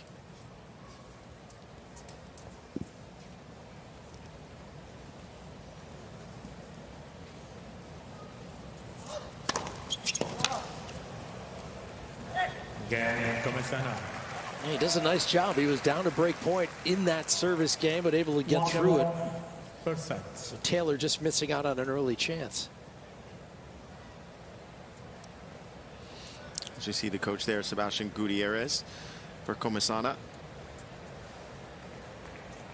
Just started working together at the beginning of 2023.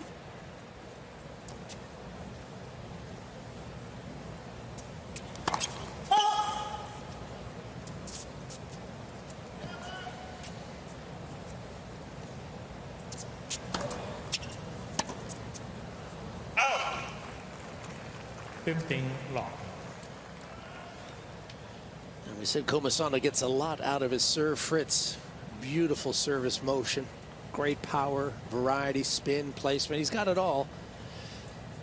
His biggest and best weapon.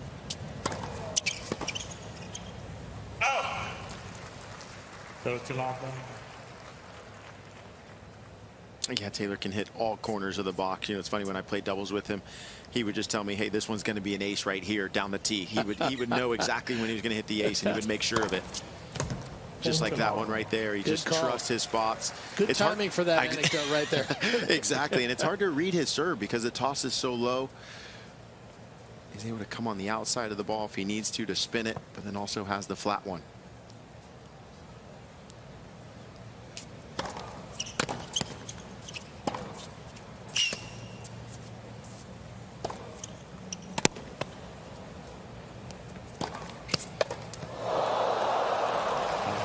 Wow, that was quite an attempt. You can see this guy moves well.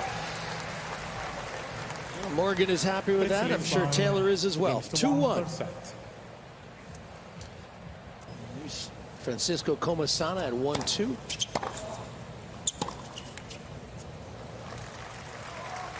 It's kind of a new name on our lips. This is a player who's broken through just within the last few months, certainly at the tour level. He's had plenty of success at the Challenger and at the Futures level, sort of the minor leagues in the game. He's played his way up to the big show.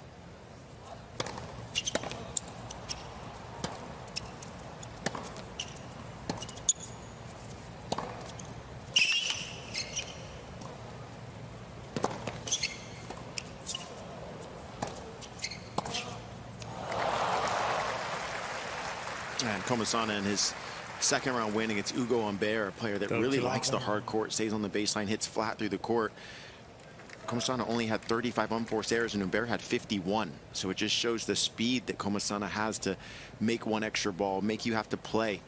And I think that's what he's going to try to do here against Taylor Fritz, is defend that power.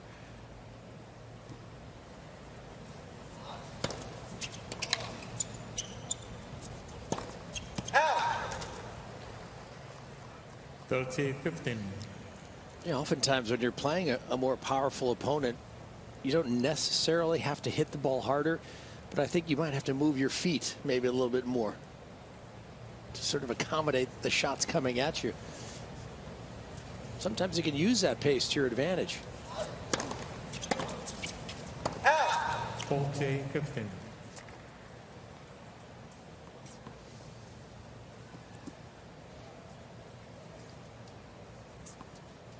I mean, if I were you, I'd keep Taylor Fritz's number on speed dial so you can play doubles more regularly. Exactly.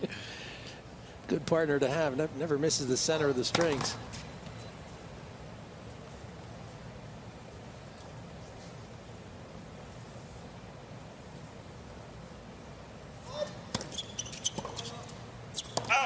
Game, Comisana. You know, you spoke about Comisana's win against Andre Rublev at Wimbledon.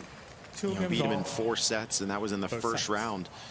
I mean, that's a big win, right? You beat a player in the top 10. That just makes you feel like you belong. You know, he's played so many challengers, as we're looking at Michael Russell, Taylor Fritz's coach, but he played so many challengers to get his ranking inside the top 100. But then you beat a guy 6 in the world. It's like, wait a second. Okay, I belong here, and I can stay in the top 100 for a long time. Stay connected to the U.S. Open on Facebook, X, Instagram, TikTok, YouTube, and WhatsApp. Join the conversation with hashtag U.S. Open.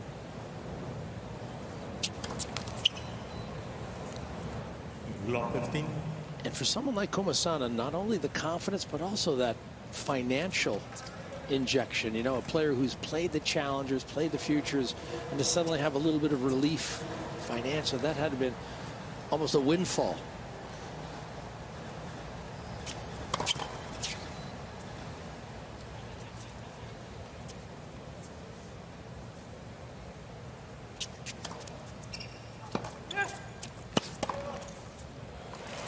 Heavy forehand. He got up on top of the bounce.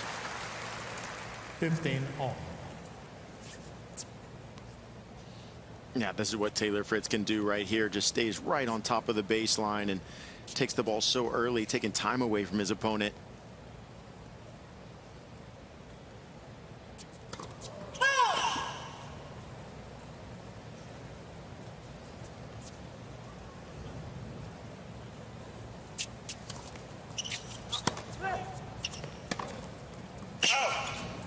Yeah, you mentioned kind of that financial, how great it is here in the Grand Slams. You know, to lose first round at the U.S. Open, it's $100,000, and then now these players are in the 3rd round. So if whoever would lose this round is 215 grand straight to the bank account. Left. First service. And for a player on the tour these days, you know, that helps pay the travel, pay for the coaches, pay for all the preparations just to get here and make it happen. Oh, a little too much on that forehand. A little trouble here. Just going for a little too much.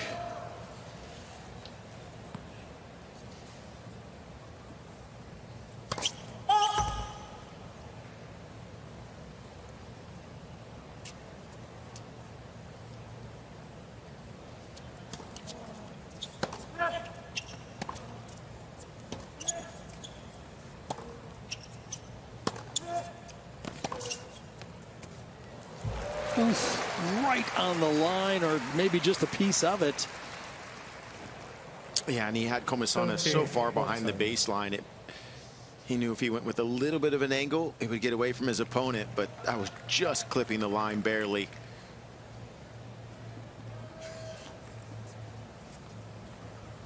Yeah, there's a look at the mark. Most of it was out, but a part of it's in. That counts for you.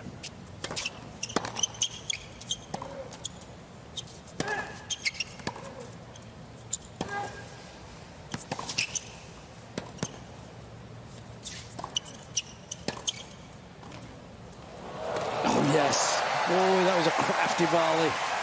It needed to be good with Comisana charging. Yeah, Comisana once again so far behind the baseline. That's why this drop volley was effective. But again, Taylor Fritz does know how quick he is. So knew he had to be perfect with it.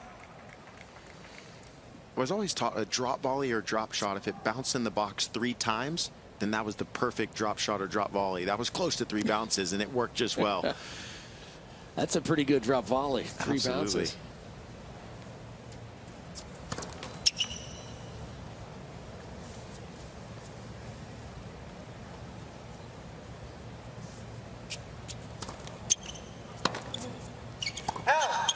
The next Fritz.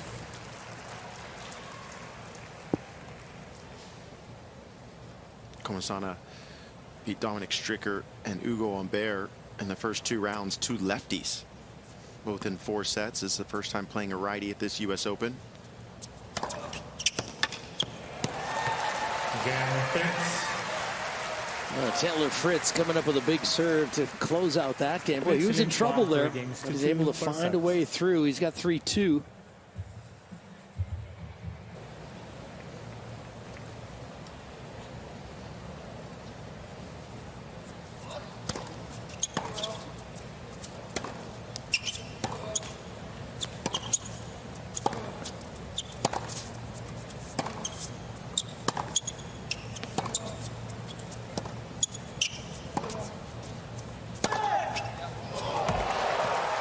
Comasana doing a great job of staying on that backhand side and then looking for his forehand, but that was set up by the slice. He was able to use the slice, keep the ball low, made Taylor have to hit up with not a lot of pace, and that opened up the forehand.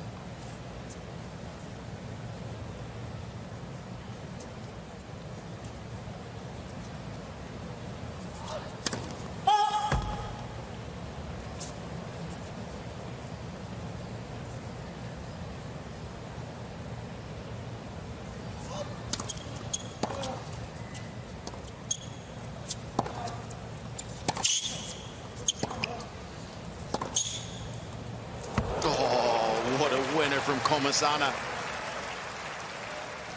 Does a great job of getting that left leg outside for the open stance and then around the outside part of the ball here. Nice and low. These courts are playing medium fast, so when they're playing medium fast, you really have to stay low on those deep balls that are deep in the court, just as he did there.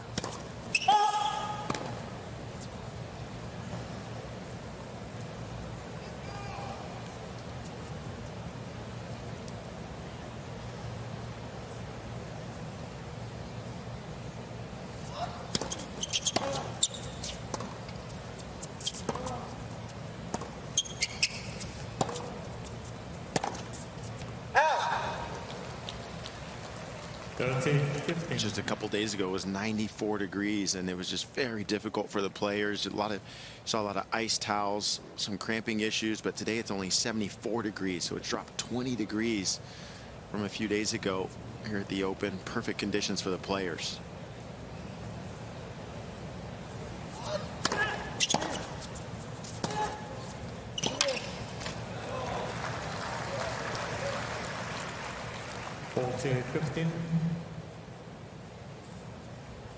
And one thing nice about this Armstrong Stadium is right now the court is completely in shadow, so obviously it's bright enough conditions, yes, but no direct sun to heat up the court and the players. So nice conditions right here.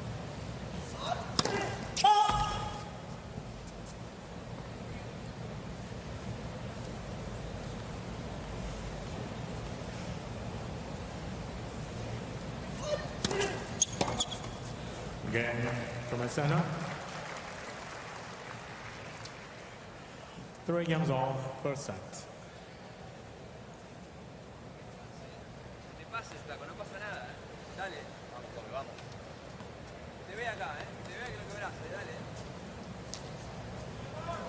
All right, 6 games in. How's your Spanish, Leaf? Dead even. I can't scout for you on what those gentlemen are talking about. Yeah, I think he said, don't worry about anything. You're doing just great. Keep working.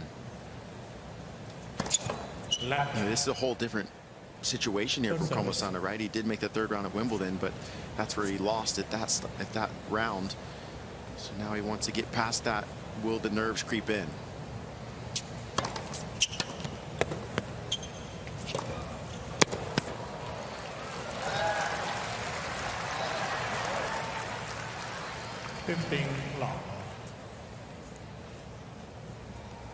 We said that Komasana served pretty well. I mean, he had more aces in his first 2 matches than Fritz did. Fritz had 17. Komasana had 21.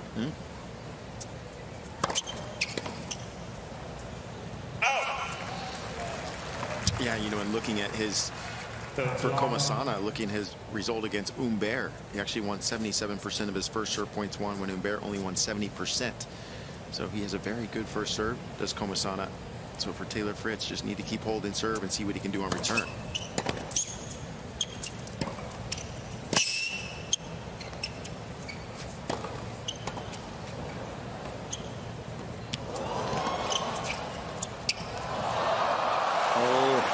That's a lot of feel in one point. I mean, the lob was beautifully controlled, and then the volley too. Yeah, Komasana doesn't play a lot of doubles. Actually, he's 0-2 on the year, but we see the feel here, and the key is just the soft hands, holding the racket soft on that forehand volley, keeping the racket out in front.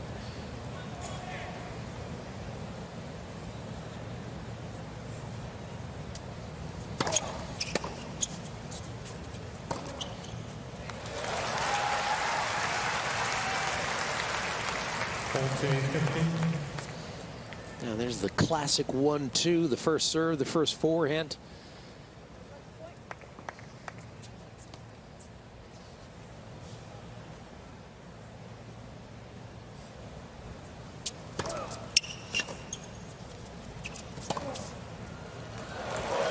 All right, and another good forehand there from Taylor Fritz. So he's got 4-3 here in the opening set. Fritz leads by 4 games to 3. Komasana will come around and serve with new tennis balls.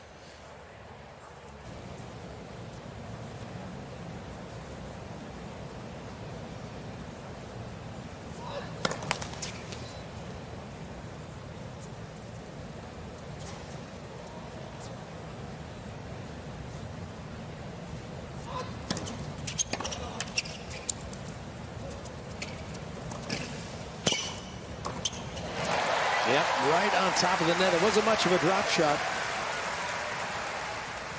Yeah, and that's one part of the game that Taylor Fritz has really been shoring up with Michael Russell. We know how well Taylor Fritz hits from the baseline, but just being able to come forward and finish balls at the net.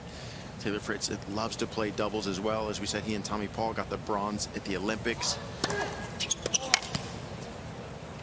I played a lot of doubles with him myself, and he always wanted to kind of learn and say, hey, you know, when should I poach? What should I look for? Always wants to improve, Taylor Fritz. Yeah, that must have been quite an inspirational moment playing alongside Tommy Paul, one of his best friends, a guy we've grown up in the game with, the juniors.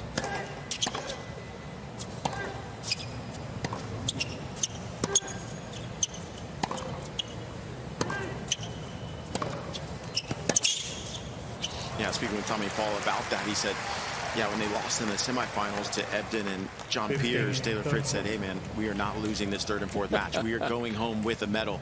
And if I know Taylor Fritz, he was going to make sure that happened. If he had to die for every single ball, he was going to make sure that happened. And sure enough, they got it.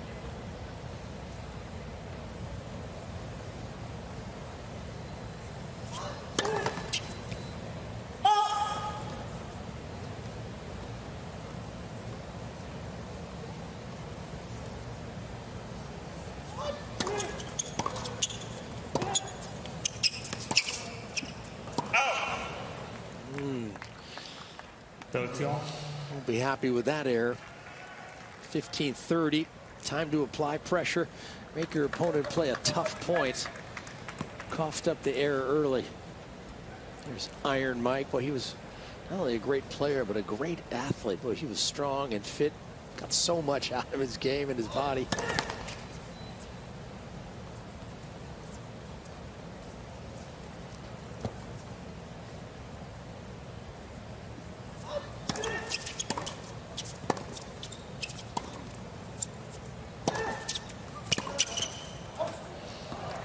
Good forehand there, inside out. It was deep angle. Yeah, you mentioned Michael Russell being a great athlete and player, but more so even a great competitor, right? The guy would compete day in and day out in practice on the match court, no matter what it was. He got as high as 60 in the world in Michael Russell. What a great guy to have as your coach in the box.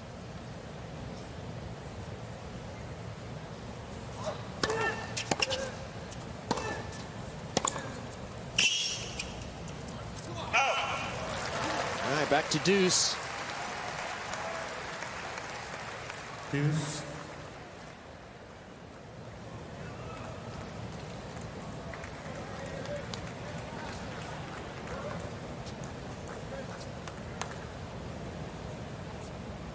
Guy Fritz. Taylor's dad. Settling in for a close first set like we all are. Maybe one or two more butterflies in his stomach than most of the people in the stands.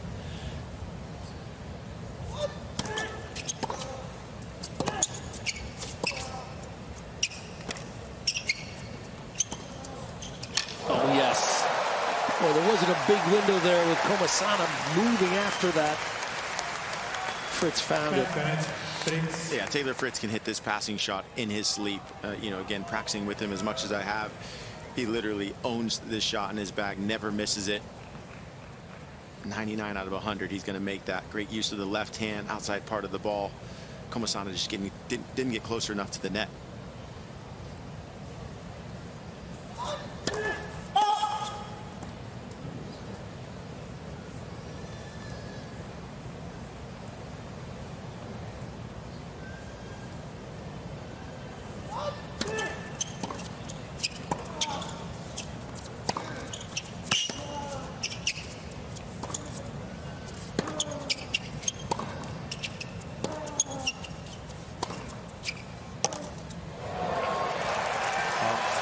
That is a significant moment there. A break of serve, yes, but also a chance now for Fritz to serve for the set. Yeah, and I really like that point from Taylor Fritz. There was no panic, just the shot tolerance went up. He said, look, I'm going to make 50 balls if I have to and see if Komasana has any nerves in this point. And sure enough, we saw the nerves creep in with that shanked forehand. And now Taylor Fritz serving for the first set.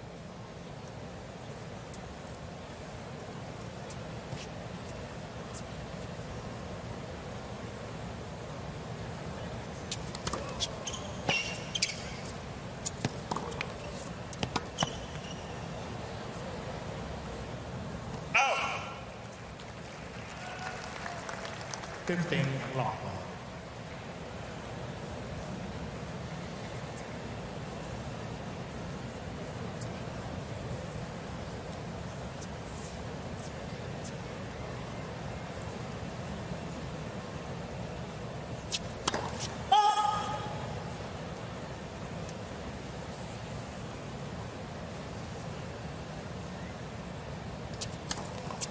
Light. Second service.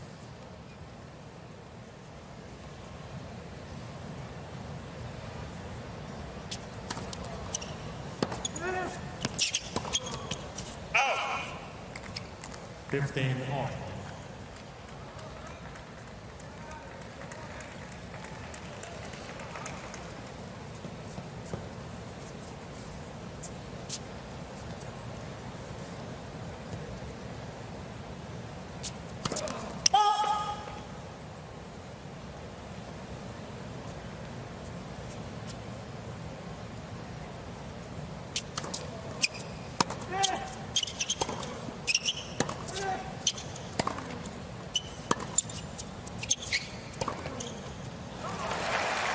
Yeah, you can't be leaving the ball there.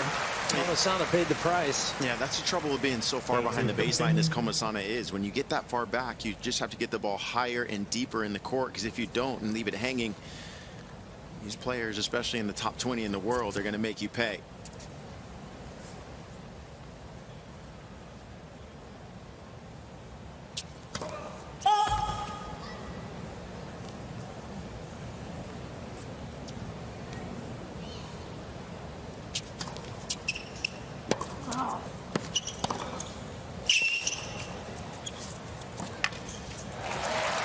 And again, he's operating in the blue. He is tough to stop. 40-15. Couple of chances to close out the set.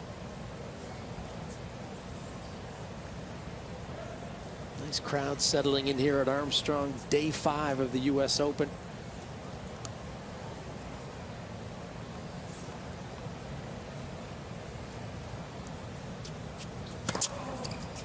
Game in 10 seconds. Yeah, that's an impressive way to finish off the game and the set. Taylor Fritz and his team have to be happy with a 6-3 opener. Even the Sun would like to see this third-round encounter. Taylor Fritz, the number 12 seed, and Francisco Comasana, kind of a new name and a new player out of Argentina. If you follow the challengers and the futures, you might recognize his name, but at the ATP level, certainly at the Grand Slam level, he's really become sort of a story.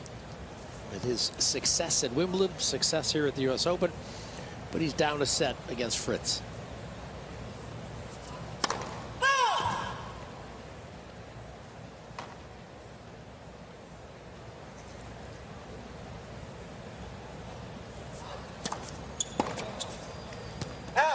Because obviously he comes to the US Open, first time he's playing in the main draw here, and suddenly we're in the third round, and it all becomes very, very real.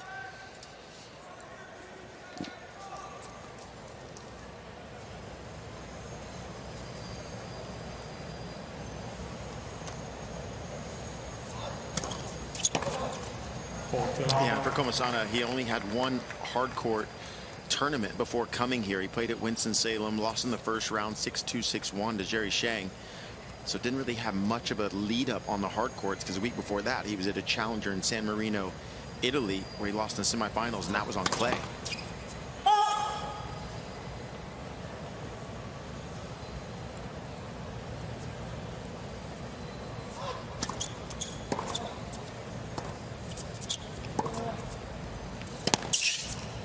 So, you know, it's always interesting to see kind of what tournaments that players play to lead into a Grand Slam. And after Wimbledon, he went and played 3 clay court challengers, then went to Winston-Salem, got 1 hard court match under his belt that he lost, and then came into this tournament and, as we said, got 2 wins, all ready to get to this third round, but was on the dirt before coming here.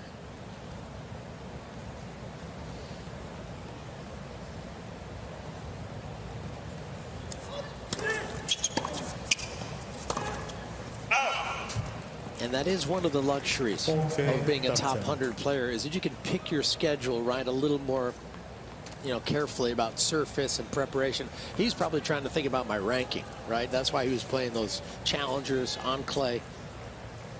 And almost the US Open was a bit of an afterthought, probably.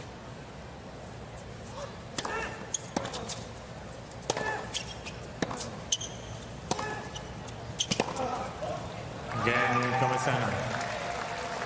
Big hold there for Comasana, and you're exactly right, Leaf. You know, going in after Wimbledon, going into that first challenger in Hamburg after Wimbledon, he was ranked 100 in the world. So he was thinking, okay, either I can go to the States, maybe I have to play qualies in Atlanta or qualies in some of the 1000s that'll be coming up after that, or play some challengers, hopefully creep inside that top 100s.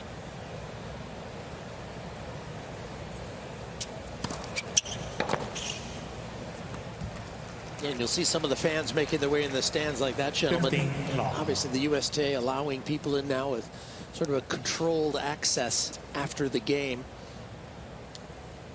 Certainly at the lower levels.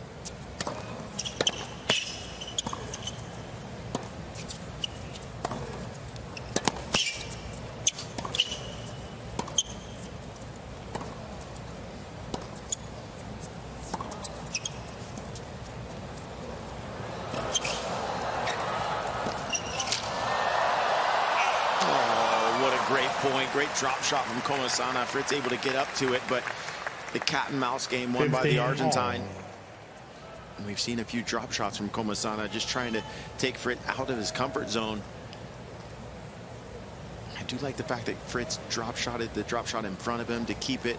Didn't open up the angle, but then wasn't able to make the last shot.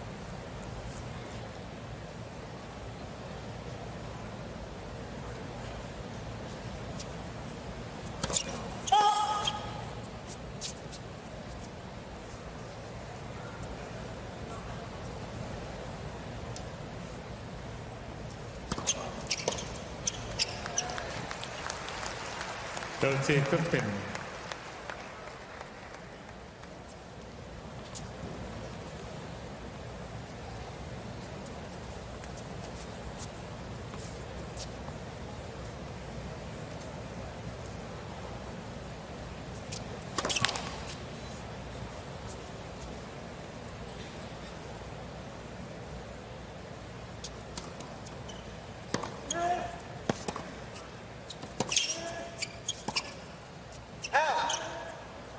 Attention.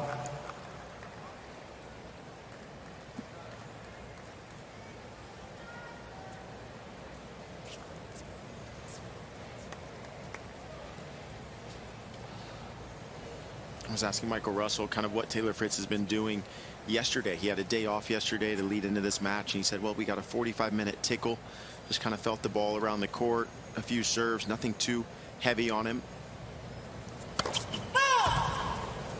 You know, when you have that day off, you always wonder, okay, how much do players practice? Do they go 1 or 2 hours? But not Taylor Fritz. He went 45 minutes. He kept it simple.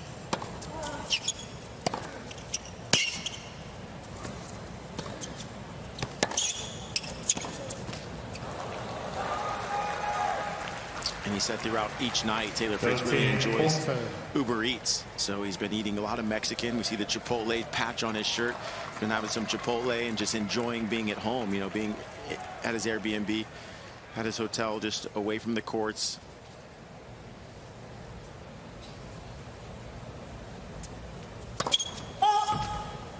And not every player can have their favorite restaurant on their arm.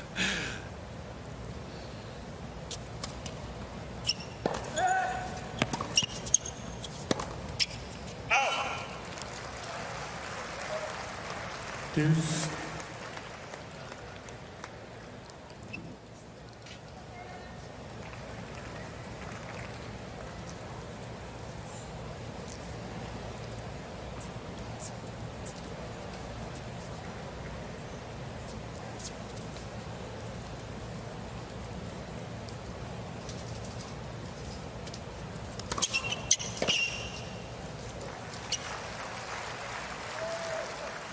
Advantage. Fritz. That first serve comes in handy. Get a couple of free points here or there. Pressurized service games. Nice luxury.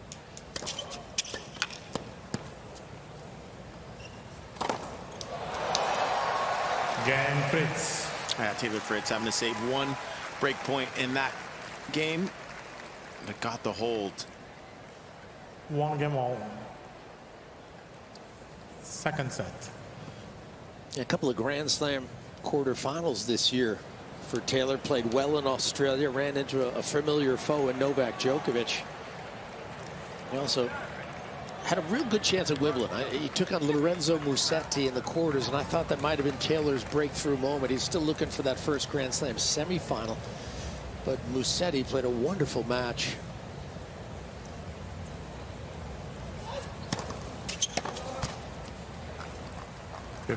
Long. Yeah, you feel like you just keep knocking on the door, though. You keep knocking on those quarterfinals over and over. You're going to break through at some point, and Taylor Fritz is a guy that leaves no stone unturned in practice, that's for sure.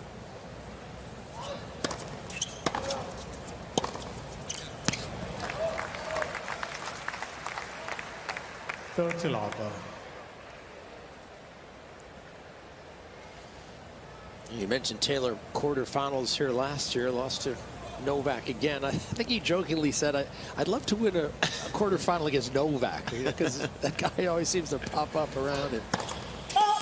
You almost want to play somebody else, though, right? It's like, wait a second, this guy keeps beating me. But he wants to play everybody. Taylor believes that he can beat anyone in the world any given day.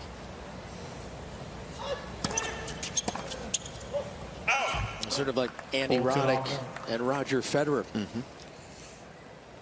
Spoil Andy's hopes of getting a Wimbledon title more than once. He spoiled a lot of people's dreams, didn't he? Nice guy, but boy, he was tough. Again, Comasana. Yeah, Comasana with a strong service game at love. So he's still battling in the second. First set, Fritz. Taylor's got the opener. Also on the grass courts of Eastbourne. So he's got 8 career titles now. One of those is a Masters 1000. Certainly love to have a Grand Slam title. That's the ultimate goal in tennis. Well, it's a good long run. What's more important to the players? I know you're You know, you spent a lot of time around the guys still, obviously many years on the tour. Is it getting a Grand Slam title or being #1 in the world? What do you think the guys would prefer? Oh, I feel like getting a Grand Slam title. You know, I feel like that's what everyone's going to remember that. People are going to say, oh, he won the US Open in whatever year it might be. Although fewer players get to #1. Yes, no, I'm with you on that. But, you know, just having that trophy in your trophy case is definitely a goal of all of these players to win a Grand Slam.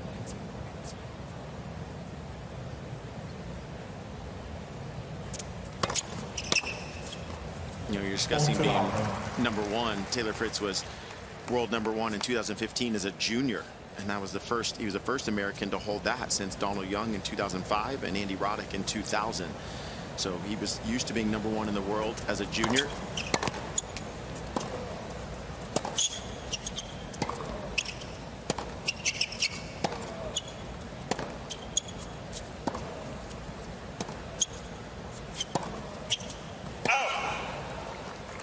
That's interesting, because I know that in February of last year, he got to #5 in the world, which is a remarkable achievement. And the last American to do that was Andy Roddick. So he's sort of chasing a lot of sort of those moments in time that Roddick was the last American to have. And a good strong game on his serve. Yeah, and I think what's helping Taylor and helping all of the Americans is just the fact that they're all so close right now in the ranking. You know, Taylor Fritz at 12, Ben Shelton 13, Tommy Paul 14, Korda 16, Francis 20, right? They're all right on top of each other, so they're pushing each other to see who's going to be the top-ranked American, because Taylor Fritz has been the guy the last few years.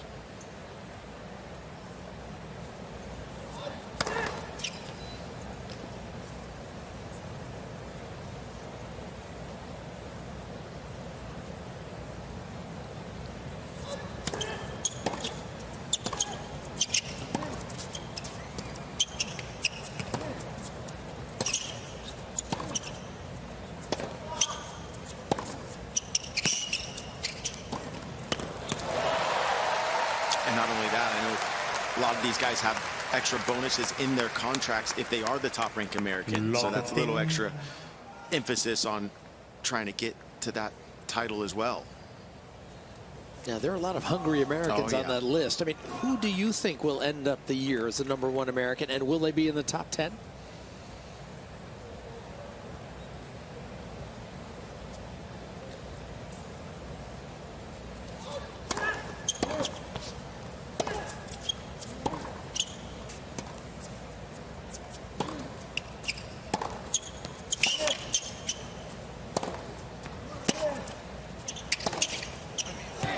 Some good hitting there.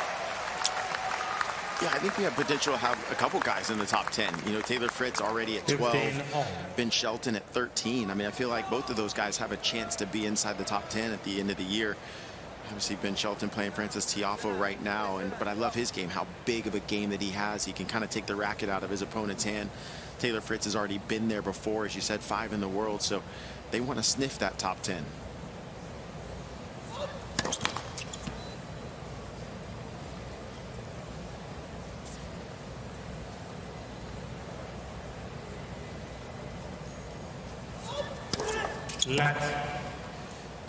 Second service. Yeah, Taylor Fritz is playing. We mentioned Shelton Tiafoe squaring off at the moment. Brandon Nakashima takes on Lorenzo Musetti. And then in the other half of the draw tomorrow, Tommy Paul is in action. So lots of American interest on the men's side.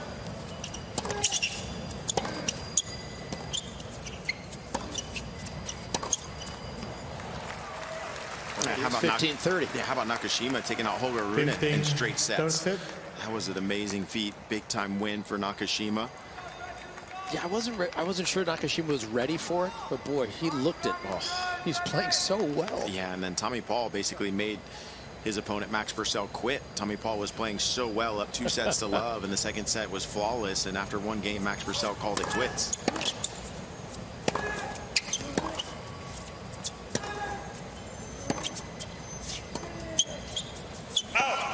It's one of the few times we've seen a miss The underspin backhand, lost control, lost it on the baseline.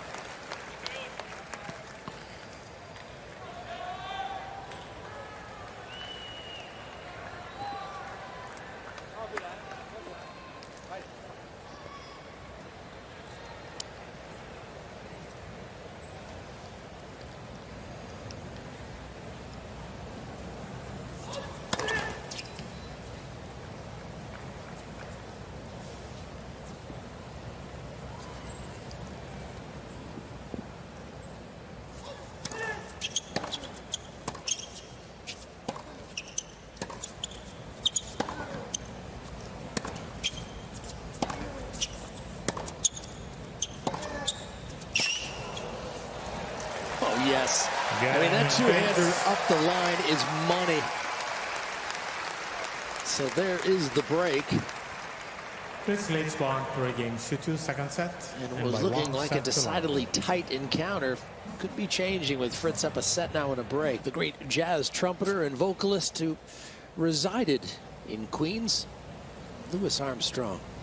Great American icon.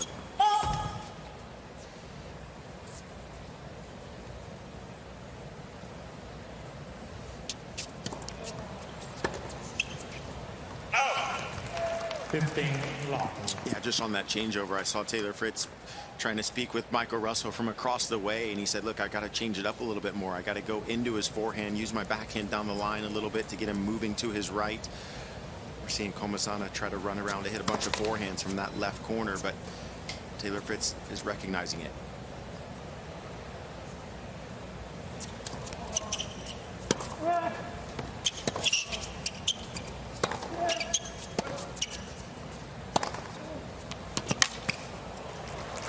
Yeah, that's something the great Jimmy Connors, great U.S. Open champion, talked about. He said it was the game within the game. The adjustments you're making, your opponent's making adjustments to what you're doing, and you're changing your tactics slightly to adjust to what he's doing. Yeah, you always have to come out with a plan A, but then you have to be ready to go to B and C because you know your opponent's going to make adjustments.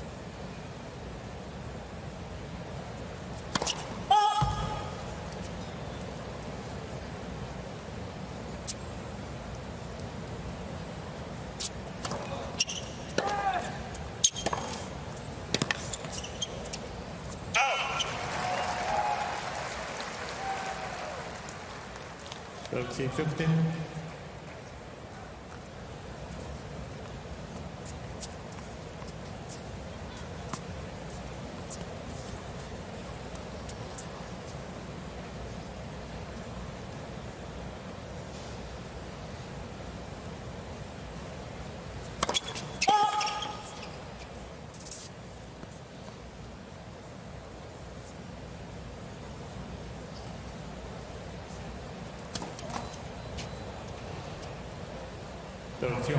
That's only the second double fault for Taylor Fritz to go along with 3 aces so far.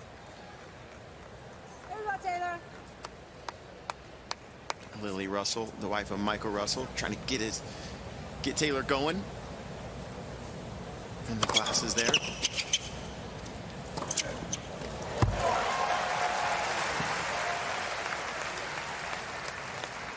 Taylor's really improved that. He's improved the fact he's got such a big serve. He's going to get a lot of short balls. He's really improved that quick first step after the serve to get up to the ball quickly and take time away.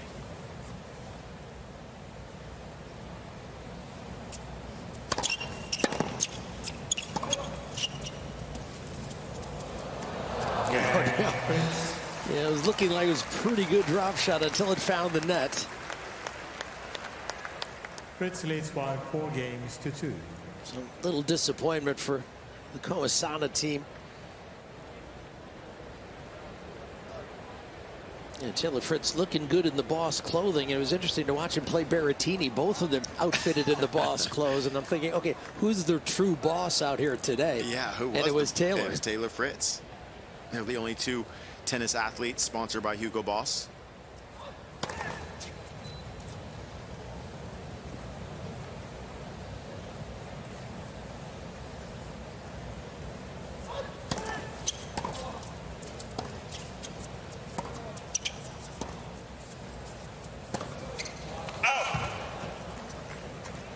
15 long.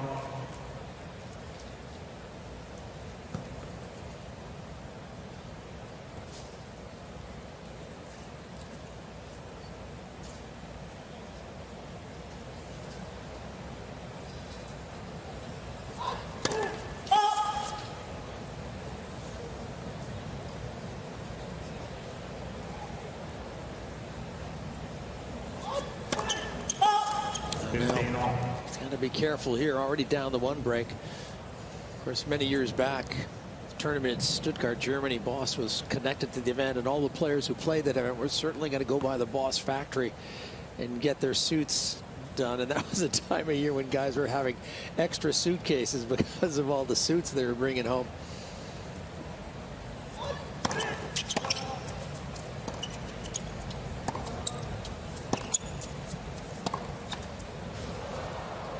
Yeah, and they still have that now with the Stuttgart tournament on the grass leading into Wimbledon. It is sponsored by Boss, and so that the players are able to go to the factory, as you said, and get about a 50% discount, pick up some extra gear. I definitely got a few shirts. Oh,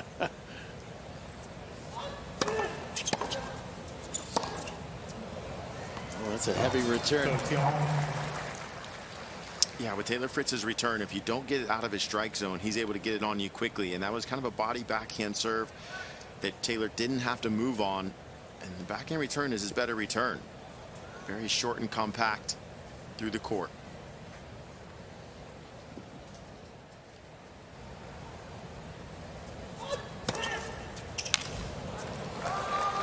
Yeah, he needed that. One swing of the racket to get a point. It's been pretty tough for him, having lost his last service game. Certainly wants to change that pattern right here. Try and get on the board to 3-4, stay within reach.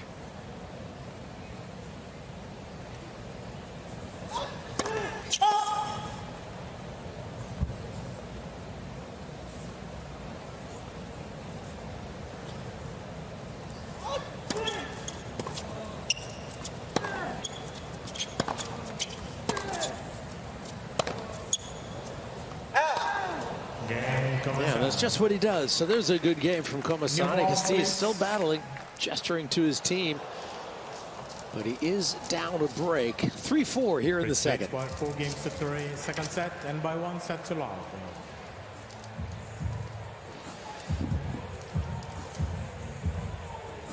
A little more comfortable. Business as usual. Setting a break for the top American. He's got new tennis balls and a 4-3 lead here in the second.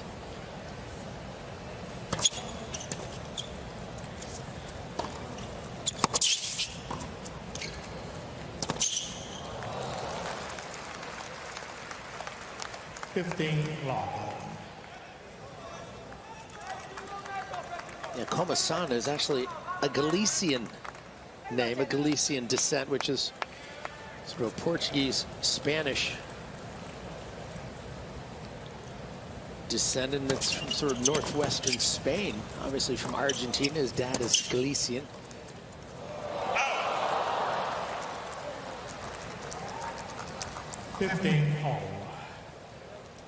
Born in Mar del Plata, but does do a fair amount of training in Buenos Aires. There's Sergio Gutierrez, the coach at Komasana.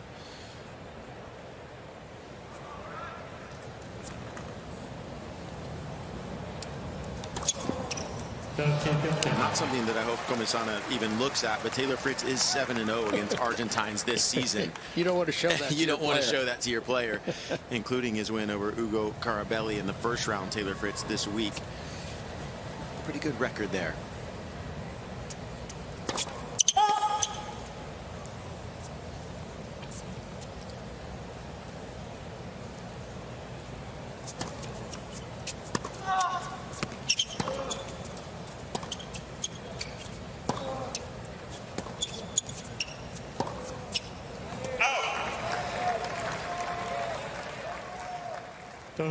But this is where Komasana frustrates players with his shot tolerance, with his ability to make one more ball. Because he's so far behind the baseline, he's able to use his speed to run it down.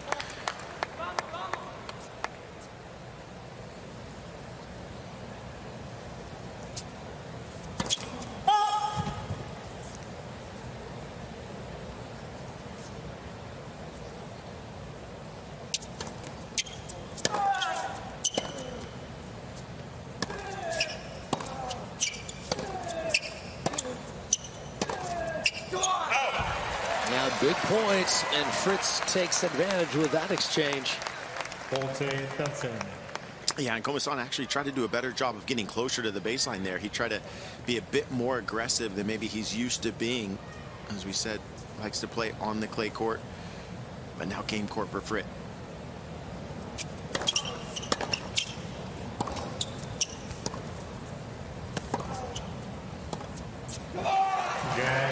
Yeah, that is a big game for Taylor Fritz.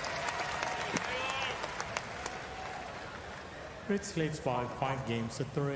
Second set. Of course, a little later on this court, Sasha Zverev, German, will be taking on another Argentine, Thomas Echeverry.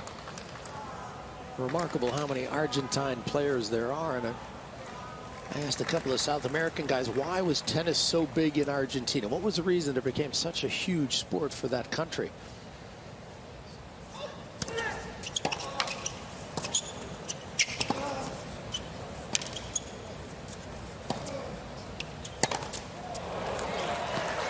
And he gave me one answer, and he said, Guillermo Vilas. In the 70s, he became sort of as big in tennis as Diego Maradona was in soccer or football. You know, it was a time of a fair amount of repression that was happening in Buenos Aires and in Argentina. And in Vilas, they saw an athlete who gave them a bit of hope. Quite a profound sociological impression Vilas made. You know, good looking, won the US Open, West Side Tennis Club on clay.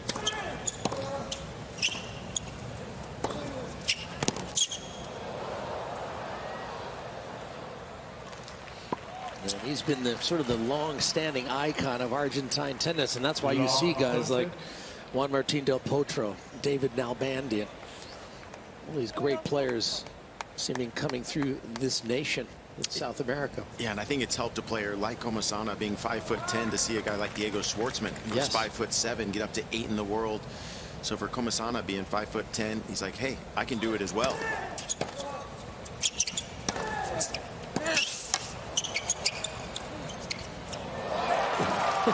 He's really good with that fake. I've seen that a couple times.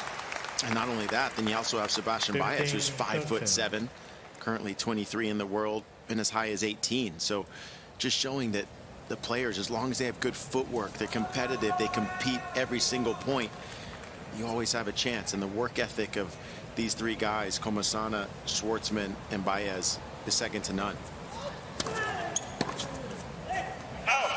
Yeah, it's a nice comeback to 30-all. And also a nature of our sport. You don't have to be Juan Martín del Potro size. 6'7", I believe. Yeah, it just shows if you want it bad enough and you compete, you can win.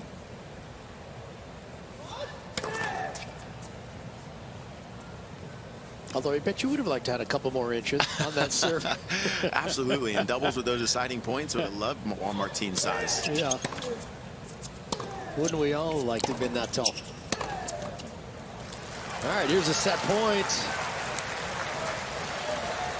Yeah, Taylor Fritz so far has been 2 of 3 on his break points.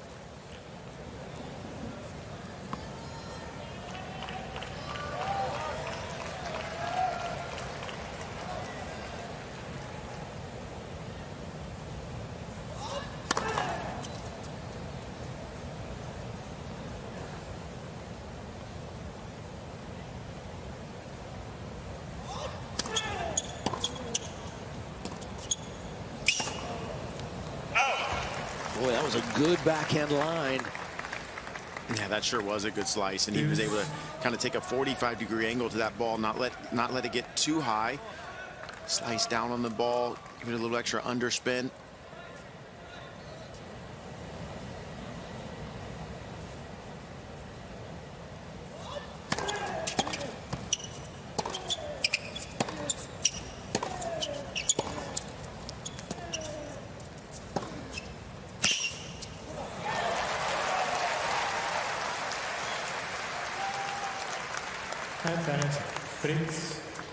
Fritz continues to pound away from the back. Here's the second chance to win the set.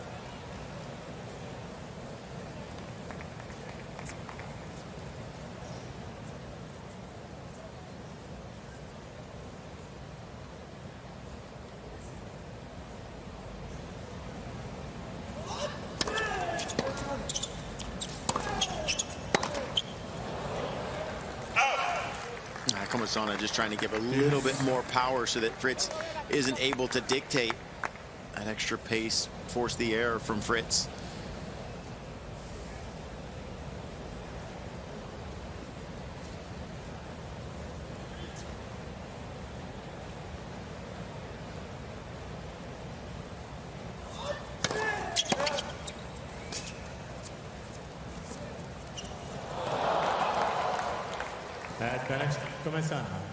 That is a shot that I know he's been working on with his coach Michael Russell because of the power that Fritz possesses. That drop shot becomes available, especially when he's inside the baseline.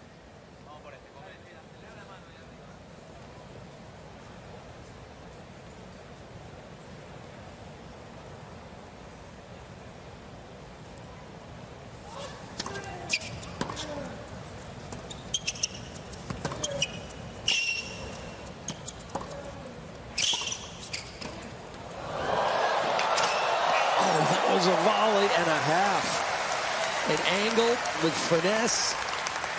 Fritz gets it done. Taylor Fritz, 14 of 16. That point's won, 88%.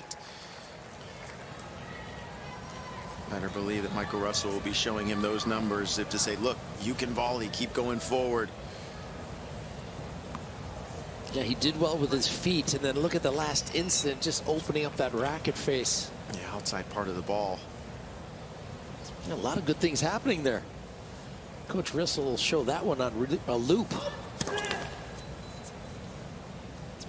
All right, deuce for the third time. Komasana trying to hang on here.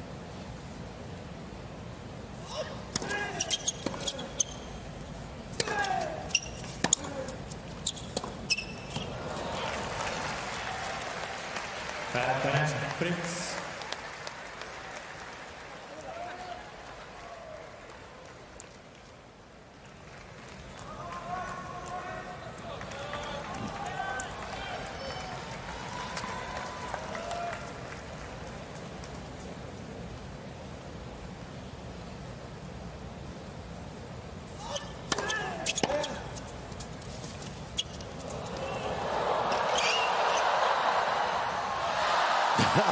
Fritz did well to get it, just couldn't do enough with it.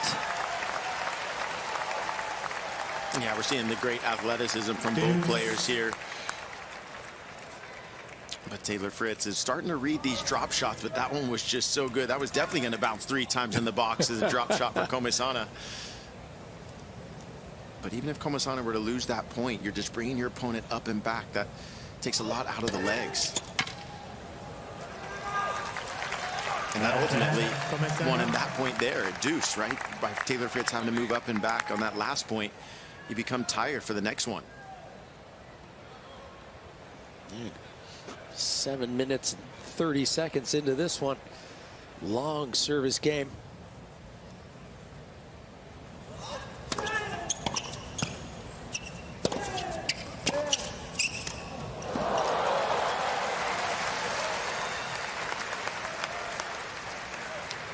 Deuce. Deuce number 5.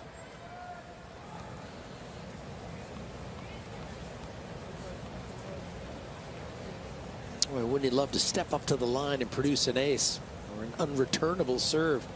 Take a little of this pressure off.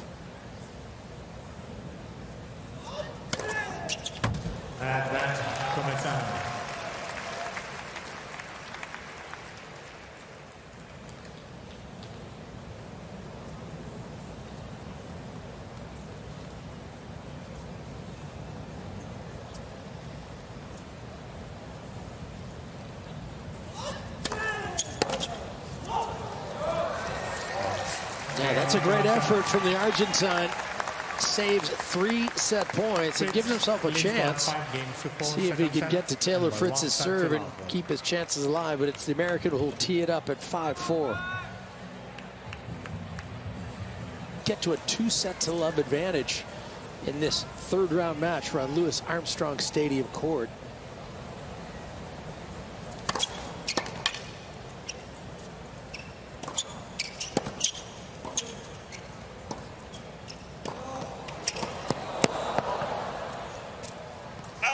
some good work up there. That's blue-collar tennis right there. 15 love.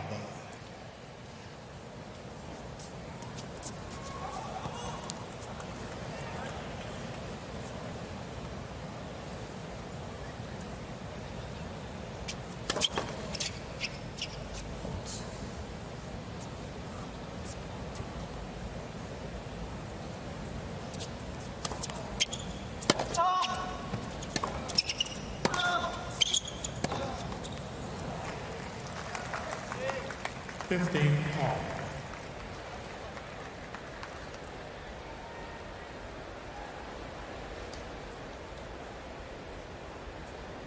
Go,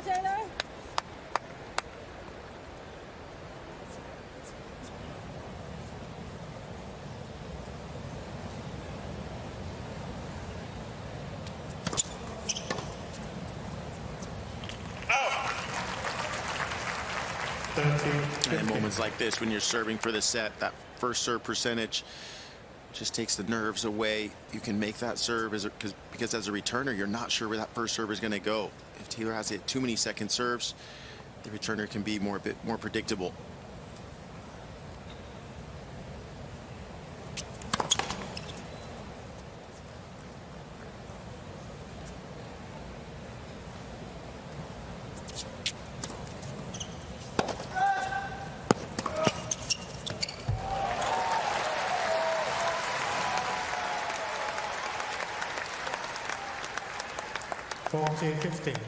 So a couple chances on his serve to close it out.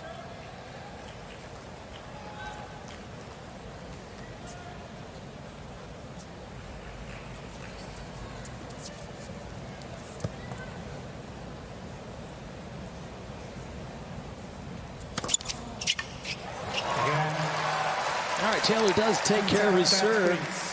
And as a result, takes care of the second set. So he's got himself in a bright position here. 2 sets to love against the Argentine, Comasana.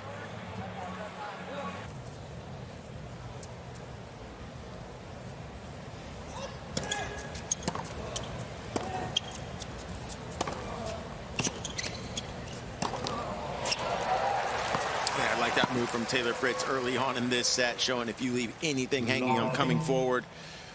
He's only lost 3 points at the net, 16 of 19, Taylor Fritz.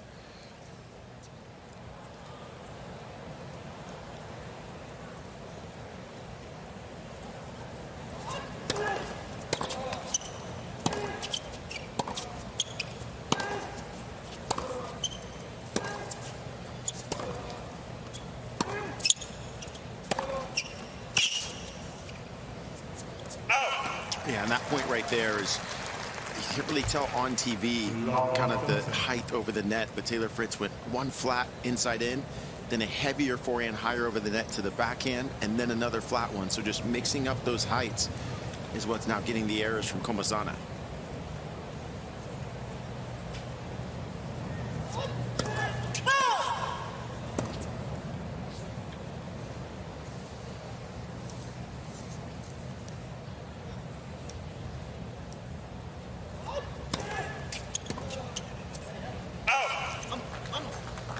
Pretty good serve there, curling into the body.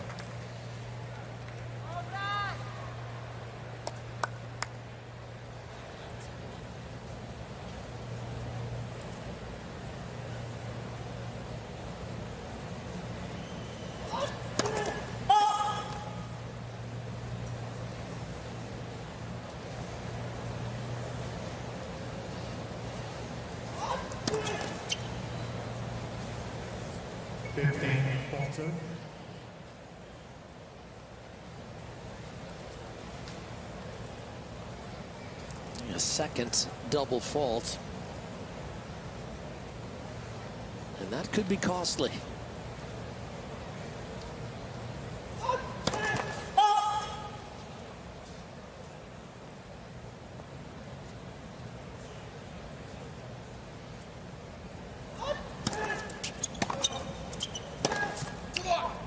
Yeah, there's a breakthrough.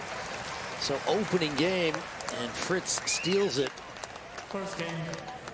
Yeah, there on the changeover when Taylor Fritz went to go change clothes, Comisana had a extended conversation with his coach, Sergio Gutierrez, and I couldn't really hear it because of the music and it was in Spanish.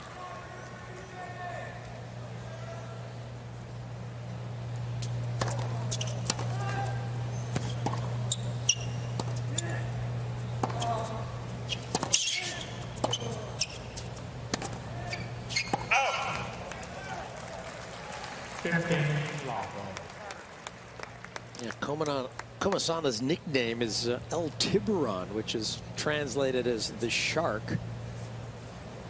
It's an homage to the Argentine football club that he supports, which has a shark on its shield.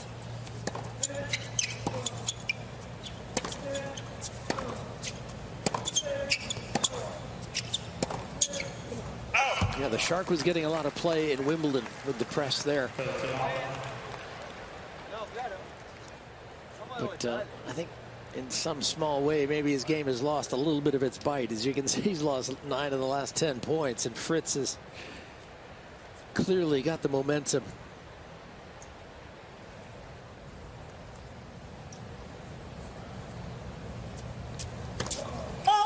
Yeah, he's a big supporter of Aldo Civi, Argentine football club.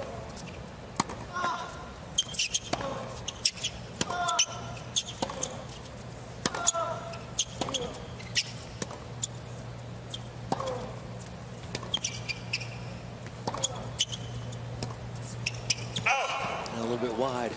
I'm not sure he's been to any Tar Heel football games, Nick, but maybe you can introduce him to UNC football. I know, right? We just squeaked out a game yesterday against Minnesota, did the UNC Tar Heels. I missed field goal. I was happy about that one. I'd say wins in college football could be like finding wins on the tour, that they don't come easily.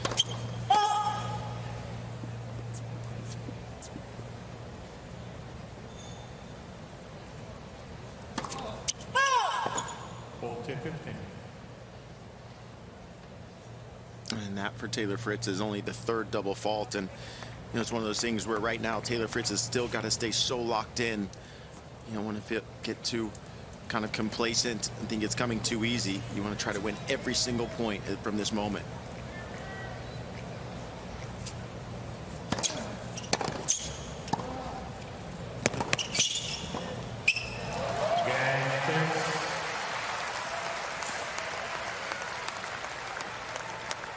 Yeah, after producing that backhand, he was in for the volley, so it's a nice move forward. Of course, when Taylor Fritz is up 2-0 at the majors, 31-1, so he's a great front runner.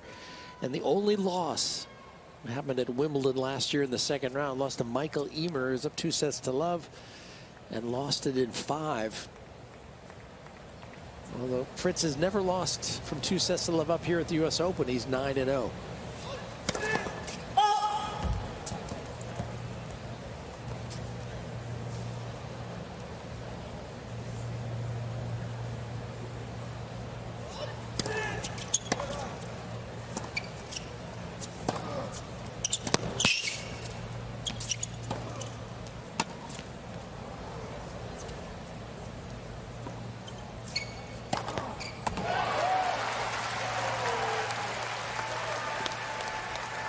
Obviously a nice collection of tournament wins with 8 career titles. The biggest he possesses is the Masters 1000 event at Indian Wells. What's it going to take, do you think, for him to sort of surpass the quarterfinals in a major, sort of one of his stepping stones that he needs to get past? Andrei Rublev faces a similar challenge. You know, Rublev, different sort of level. He's 0-10 in quarterfinal matches at majors.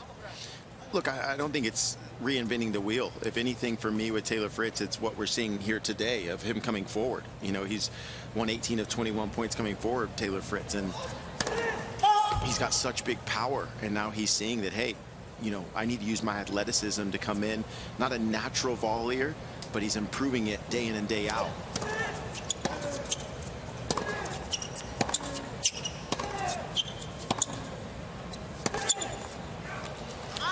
Yeah, it's interesting you say that, because some people you know, they're great volleyers, but other players, maybe they're not great volleyers, but they're very effective at the net. You can be both. Both things can be true. Yeah, and look, the more he keeps coming in, the more angles he's going to see throughout the match or even through practice, right? You just do it in practice. You're going to start to see which angles work, which angles don't work, and then that leads into them being successful on match day.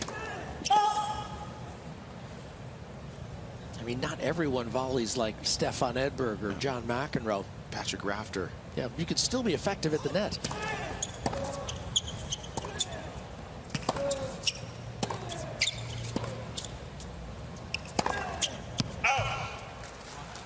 I mean, you look at the top guys, Novak Djokovic, obviously Roger Federer, Rafael Nadal. These guys were so effective at the net, not all the time, but at the right times. Yeah, at the right times, and it's that movement. It's the forward movement, recognizing the short ball quickly, not letting the ball just come to you. Recognize it quickly so you can have a fast first step. And Taylor Fritz wants to try to get another break here, 2 break points.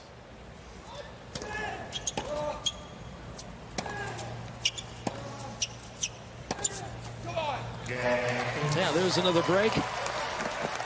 Now, surely he's put himself in the winning position now, and just he's got to sort of get over the line. So nice work by Taylor to build this 3-love lead. Third set, number 2 sets along. A wonderful part of the tennis experience in New York.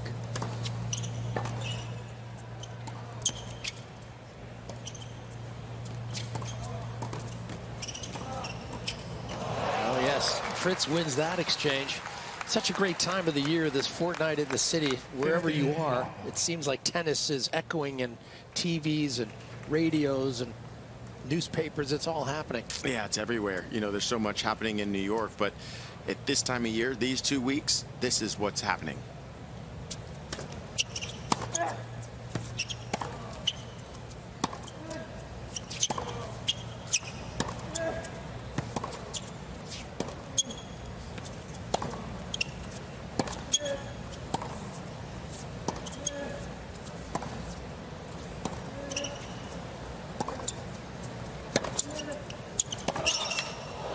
Yeah, a little more injection of pace from Komasana there off of that forehand.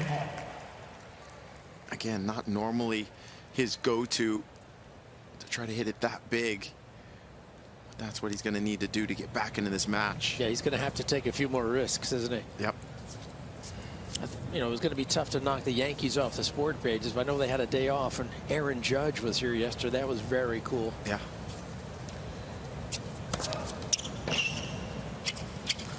Sort of the modern day Babe Ruth striding into the stadium was very, yeah, I saw the very cool. The celebrity list for tonight, and you have Virginia Wade, Meek Mill, the rappers coming as well.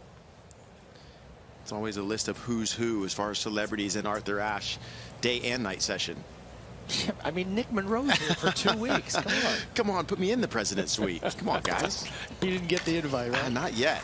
I'm going to have to go with you. I'm going to have to go with the legend, Leif Shires, to get in the president's suite. Well, we'll see. Maybe we can.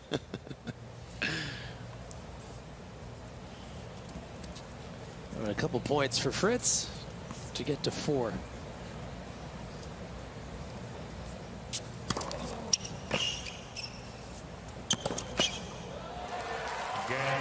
Yeah, there's a nice game for Fritz, and despite the scoreline for Komasana, obviously a thrill for him to get these wins under his belt, get a taste of the big time at the U.S. Open. He's got his family here with him. And of course, he said to his family, "Now, I'm not here to go on vacation, but maybe when the tournament's done, we can go and see the sights in New York." But this has to be thrilling for him. Download the U.S. Open app to follow your favorite players, track scores and stats. You can watch match highlights, get player news, and new this year, you can watch live 3D views of all the singles matches available on the Apple App Store and Google Play Store.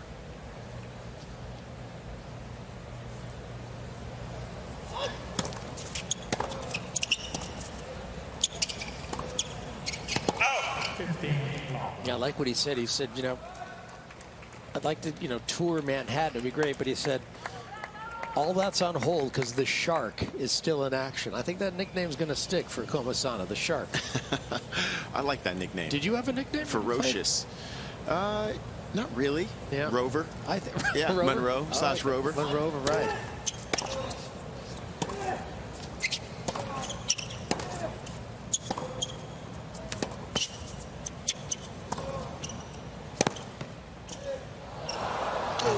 was there. That volley could have gone anywhere in the court. Comisana had given up. But I got to know your nickname, Leaf. I don't know. You didn't have one. Come on.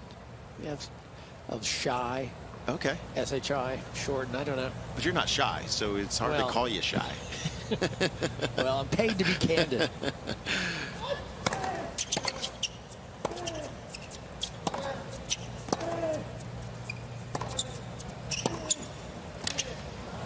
Well, it's a good ball there in defense. You know, one nickname that I'm not sure stuck with Taylor. You know, he had such a great run on the clay, 4th round at Roland Garros, semifinals in Madrid. That was the Masters 1000 on the clay in Spain. They were calling him Claylor. Think that'll stick, or will he be a hardcore guy? I mean, he's from Southern Cal. Yeah, he wrote it himself on the camera lens, and he said, "I'm Clayler now."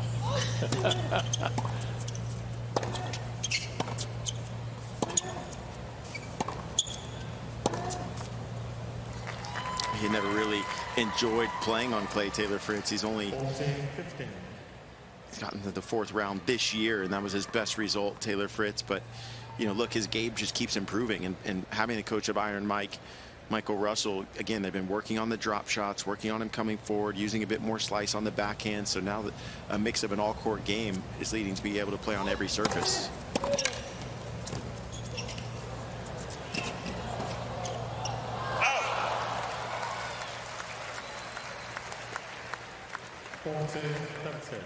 I mean, the semifinal run in Madrid, that's impressive, but a little bit of altitude there where his pace and heavy shot would be even more effective. But 4th round at Roland Garros, lost to Casper Ruud.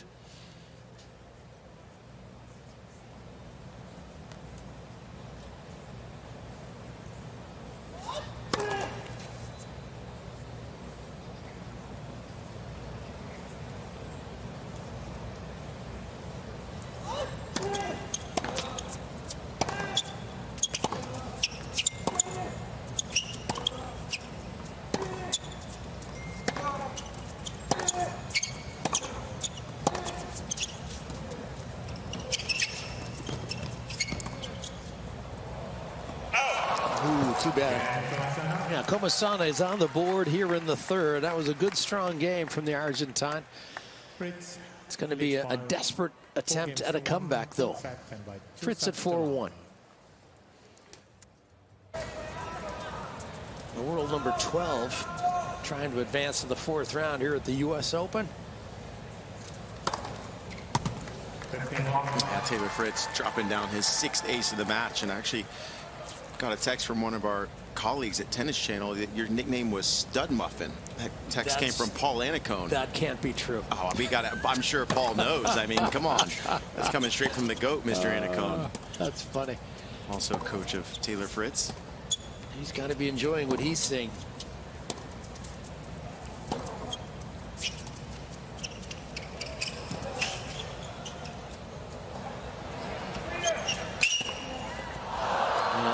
Work from Comisana.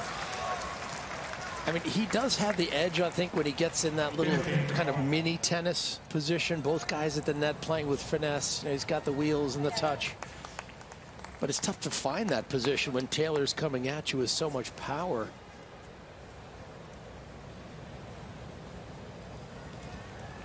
I know Paul Anacone's nickname was Cone. Oh. Well, Fritz did well to cover the return, but Comisana cleaned it up nicely with the 2-hander. Did you and Paul Anacone ever have any battles? We did. He got me at Wimbledon. Oh, wow.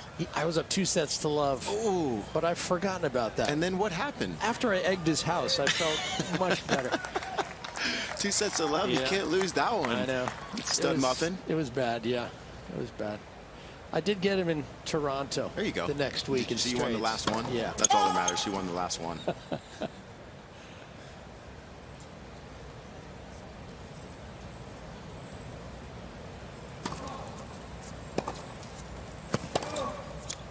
Oh, yes. Yeah, good spacing for Taylor Fritz around that ball there. Not easy when it comes down the middle of the court. That's where you need even smaller steps to get around the ball. As I talked about, he's one of the best ball strikers I've ever practiced with. Just puts the ball right in the middle of the strings every single time. Great eye-hand coordination.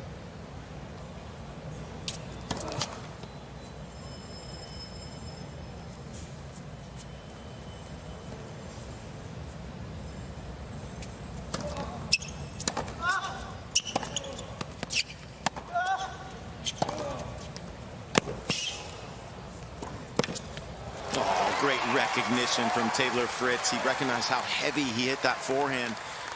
And when I spoke with Michael Russell earlier today, that's what he said he wanted to see from Taylor, recognizing the times to get into the net. Even if he is far behind the baseline, get in. Great volley. And pretty good looking technique as well. Got his feet organized, the racket face slightly open, a little bit of underspin.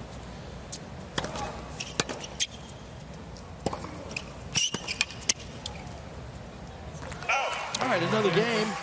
New balls, please. Fritz leads by 5-1 third set.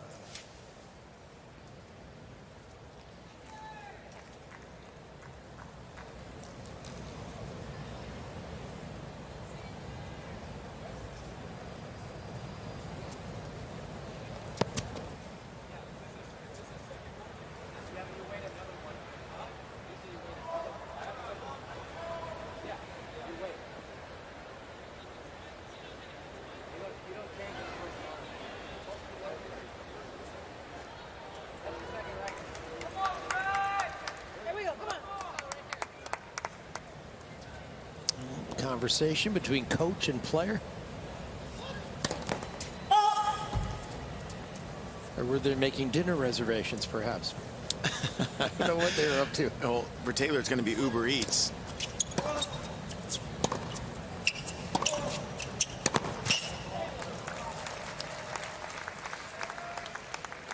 Right now, that power has just been too much for the Argentine.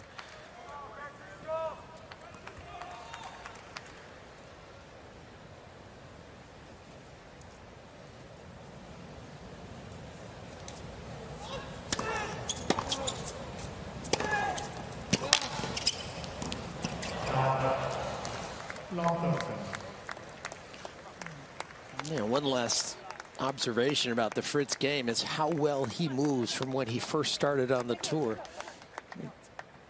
His first final was back in Memphis in '16. He was just a teenager. Boy, has he come a long way physically as an athlete since then.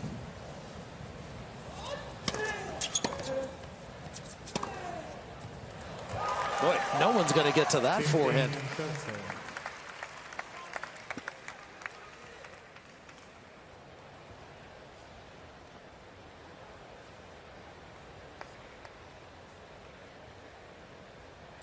Ten forehand winners. Impressive.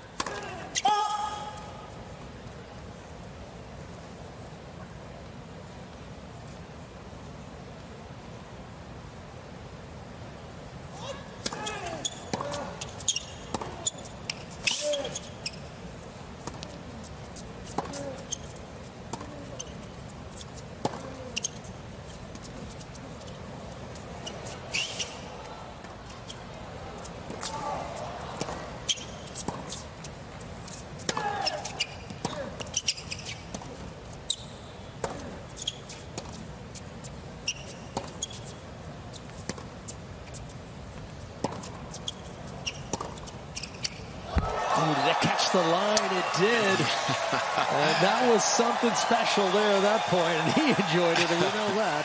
He sure did, and just cut off the angle. 23 shots. That's what Comesaña does, uses his legs to extend rallies, but there at the end finally took some time away.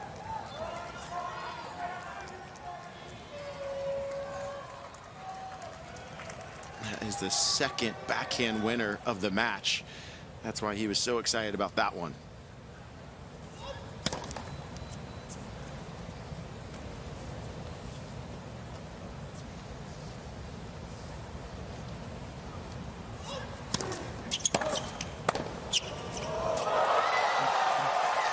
There's another one, this time with the backhand.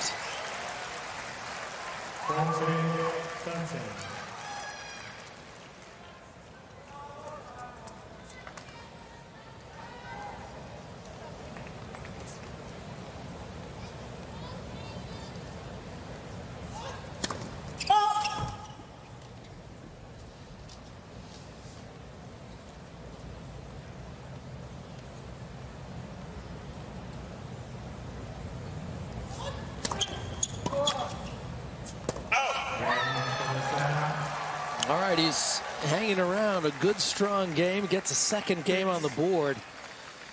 Might be a little too late as Taylor Fritz is going to come around and serve for the match. 5-2.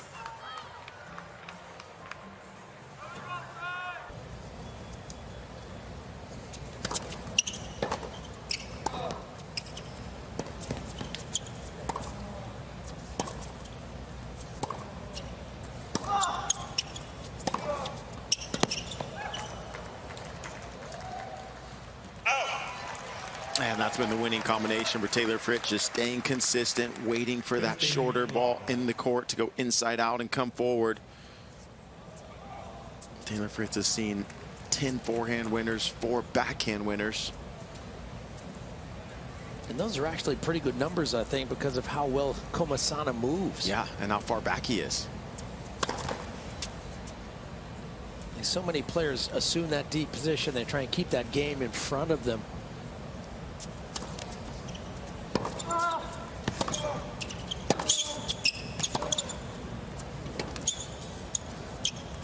Yeah, and I think it's a great play from how far back he is if he's playing another player that also plays that far back. But if he plays someone like a Taylor Fritz who has the big power and is able to come forward, then that's when Komasana is really under pressure. Taylor Fritz just 2 points away.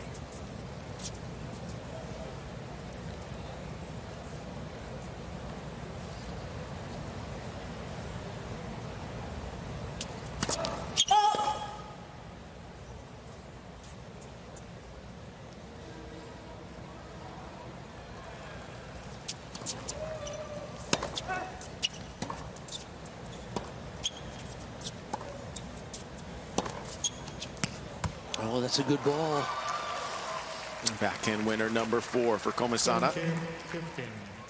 Again, just stepping up in the court just a little bit to take time away.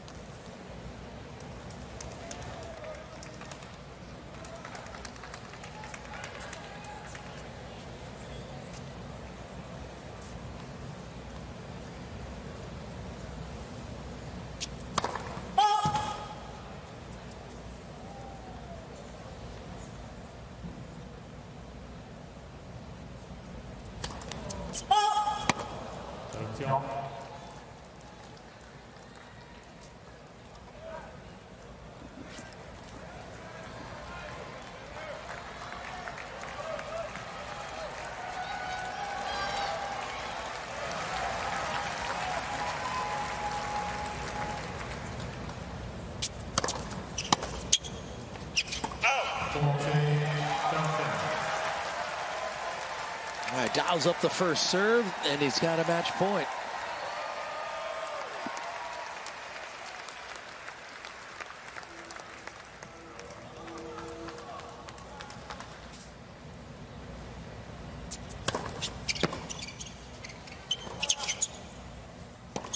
All right, Taylor Fritz. Straight sets.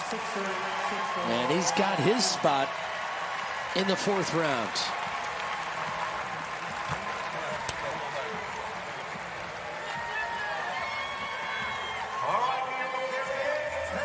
Well, another absolutely rock-solid performance by Fritz. Yeah, absolutely rock solid from Taylor Fritz, and he came out with intent from the very beginning of this match. He knew he was going to need to be explosive from the baseline, look to get into the net.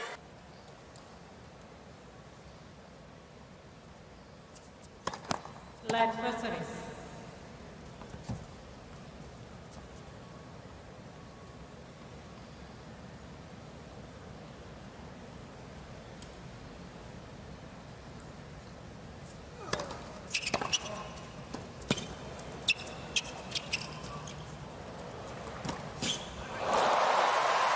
It's a good opening point. It was some return that Taylor Fritz hit.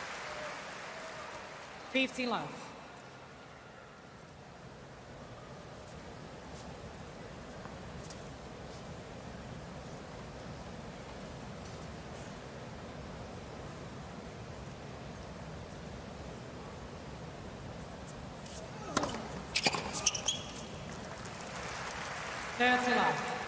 Looking at those wins so far for Taylor Fritz, and two of them don't surprise me all that much. Ugo Carabelli, good players. Comosana, good player. But Berrettini, that straight set win against Berrettini, I thought was a good one for him. Although, I think that Casper Ruud a little more equipped from the baseline than Berrettini, especially on the backhand side, obviously. Just keep things neutral more often, and then attack, of course. That's the idea.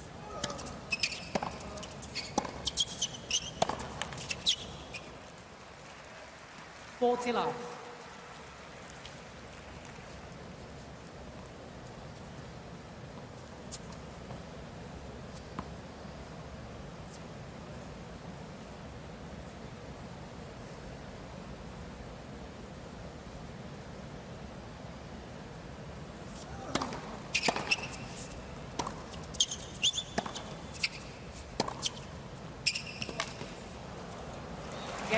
So nice positive start for Casper Ruud. Quickfire hold to love. Dictate the rally side to side. Try to get out of long points. The long points will eventually favor Casper a little bit. Wants him to take the ball a little bit earlier. We have already seen that in the return of serve. He's gone big on the forehand so far. The idea is, of course, try to take away a little time from Casper, who likes more time. You'll see Casper maybe back up a little bit to give himself the spacing that he likes to play with.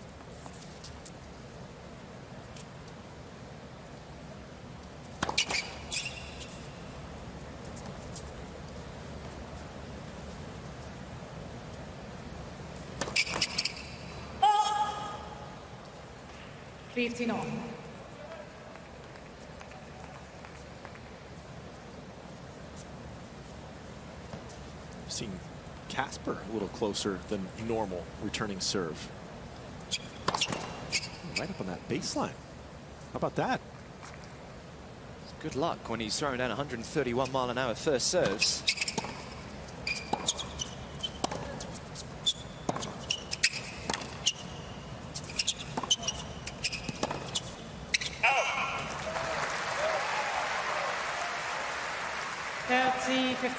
And Taylor wants to win a lot of rallies like that one, where Casper makes a little bit of an error on the sideline, goes for a little bit too much. The Fritz backhand is so consistent.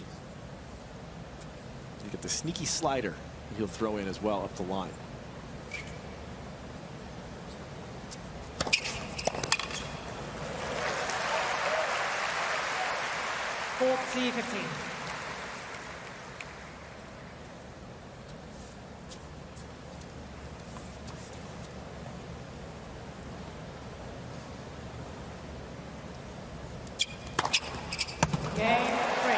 Yeah, it's big from Taylor Fritz. 130 mile an hour ace. 1-game-all first set.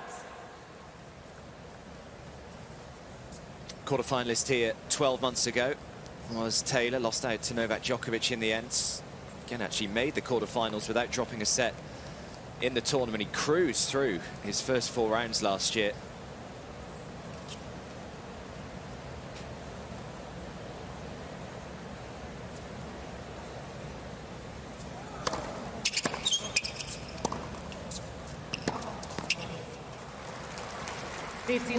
Casper Ruud lost early, second round to Zheng Zhizhen. Of course, having made the final 12 months prior to that. Where if he had beaten Carlos Alcaraz in that final, he would have become the world #1 for the very first time in his career.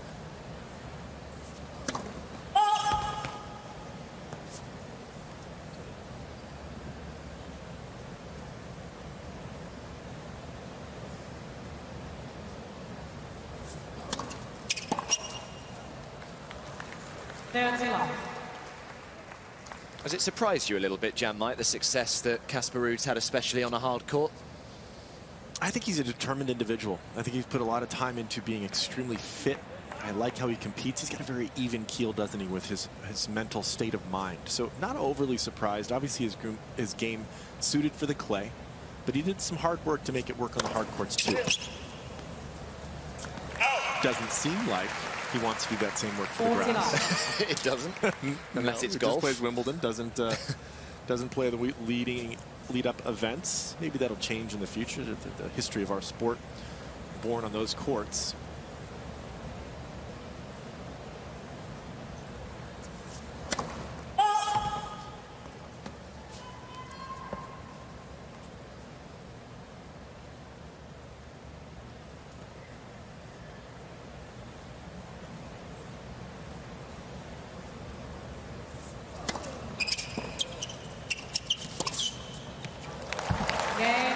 Two very straightforward service games for Casper Ruud to start off this one. Hasn't dropped a point as yet, and he leads 2-1.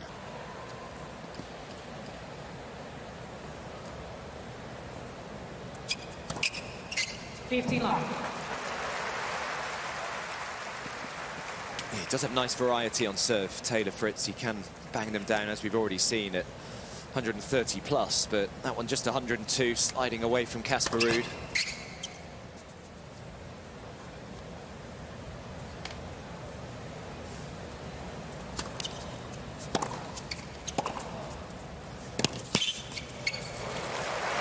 There's that ability to change direction on the backhand. Nice placement right in the corner. Notice he didn't go for the line. Ended up winning the point with it, but I don't think he was going for a winner.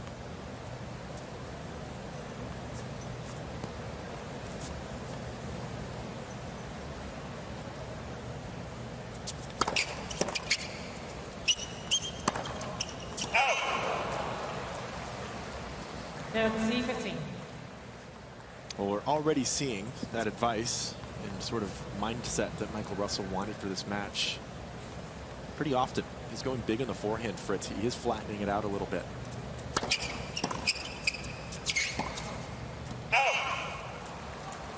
Of course, with that mentality, the margins are a little bit less. A few missed ones.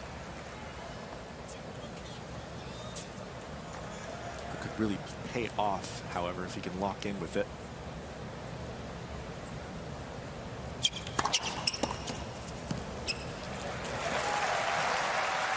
Goal of Casper, of course, is with that great spin he can create off both the backhand and especially the forehand.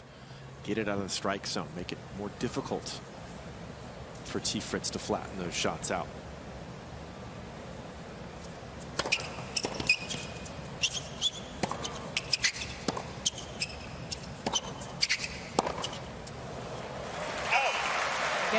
So Fritz levels things up. 2 games all. 2 games all, first set. Remember, the US Open app is still there to download. Follow your favorite players. You can track scores, watch match highlights, get player news. And new this year, you can watch live 3D views of all the singles matches as well. It's available on the Apple App Store and the Google Play Store as well.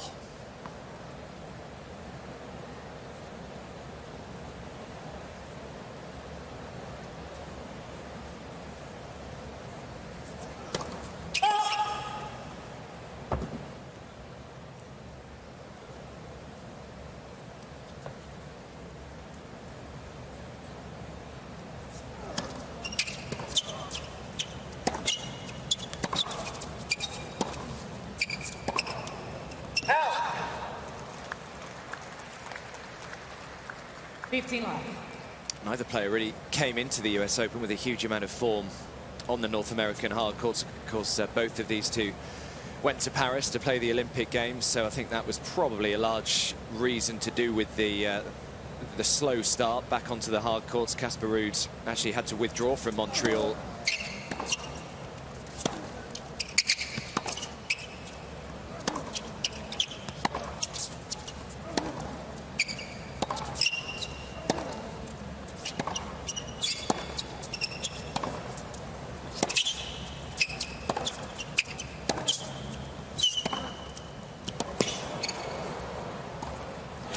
Hitting from Taylor Fritz.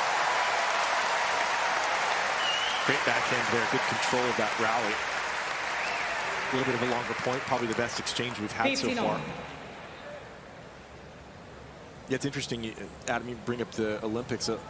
It took a lot out of a lot of people. Yeah. Djokovic came here not at his best. Carlitos not at his best. Fritz has found it, but they didn't really play as much tennis after the Olympics, of course. Those not great results in the summer. Did you just put it down to the change of going back onto the clay after the grass? Or just emotionally what the Olympic Games takes out of you? I think emotionally, I think that the surface changes can be difficult to deal with. I think that it's a lot of time spent overseas for a lot of people. Yep. That's all the way over there through the clay court season, the grass court season, and then there's the Olympics. I think that's just mentally and physically, it takes its toll. We've seen it numerous times through multiple players really kind of making that commitment to play, struggling a little bit. 14-15. You're sort of forced to play the Masters events, and you want to. You definitely want to, but with the Olympics added in there, it just makes the schedule really tough. Well, for Taylor, at least he came away from the Olympic Games with a medal. Of course, won the bronze medal in the doubles alongside Tommy Paul.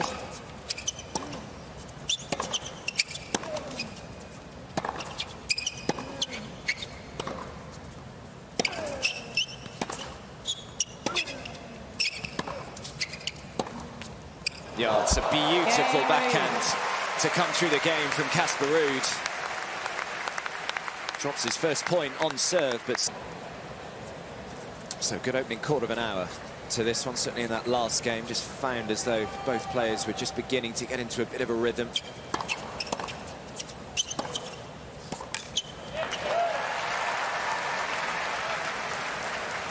That right there is a perfect example of how coach and player want to play this match. Big serve, big forehand. Take it to Casper a little bit, or a lot.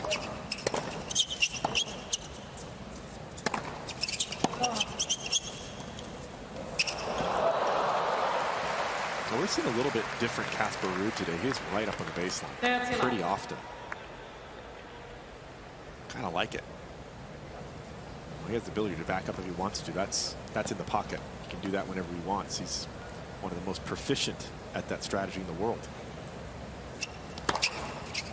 40 love. And Taylor does have the ability with that slice serve to chop you up. If you are too far back, he'll cut you out wide in that deuce court, especially all day long. It'd be tough for Fritz to, or for Ruud to track it down on this faster court. Ability to come up a little closer takes away some of that. Just got to be ready for it when the big serves are coming.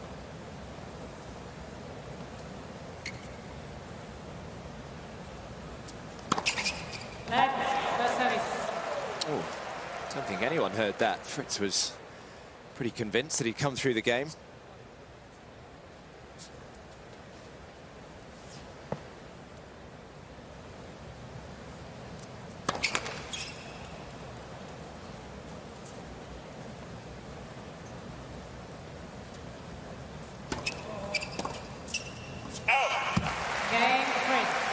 So Taylor Fritz for the first time able to hold to love. Serve dominating in the early stages here. As perhaps you probably would have expected coming into this.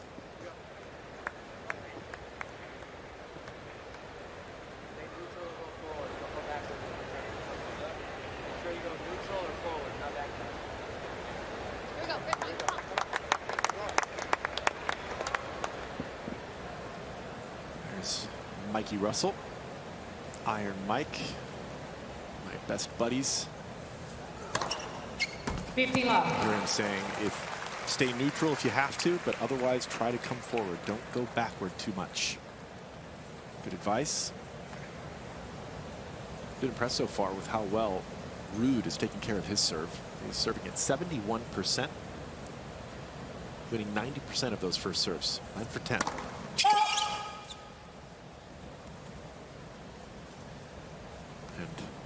Though, as you mentioned, he hasn't given up a lot of points on serve, just like that one. All the points on the second serve, 4 for 4.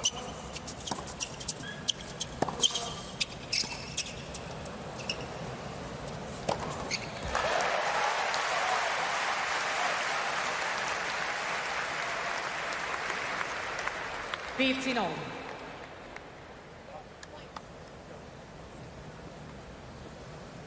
When Mikey first started working with Taylor, did he kind of know that he had this kind of player in him? I think he did know that. I think that Fritz is happy to grind out there and then try to get more offensive is one of the ideals that both Russell and, of course, Paul Anacon's still consultant on the team. Paul was a little bit more involved for a while, and he's still around, and what a good guy to have to bounce things off of, and he shows up for practices and tournaments as well.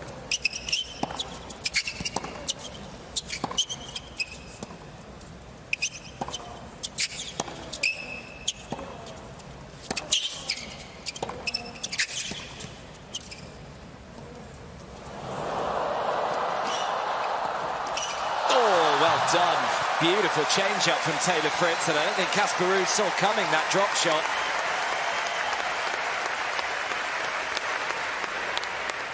What spectacular disguise on the dropper there. 15-30. All that offense held it to the last second. And we're looking at a very fast individual in Casper Ruud. Couldn't do enough with it. Little baby opportunity here for the American.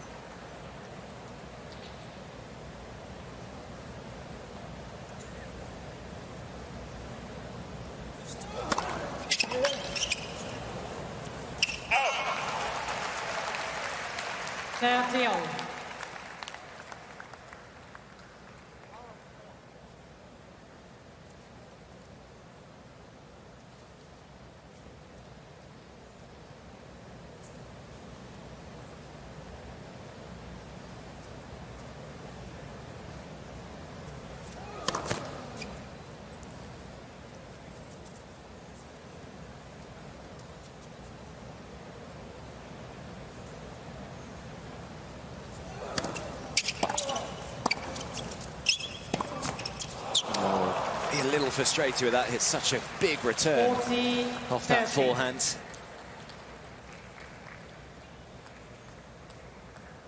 And there is Christian Ruud, Casper's dad, of course, former player as well, made the second round here at the US Open a couple of times.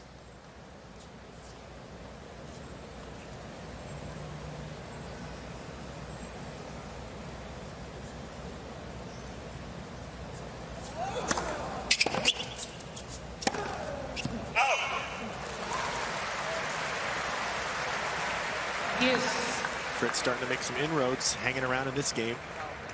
Our first deuce of the match, and neither player's serve.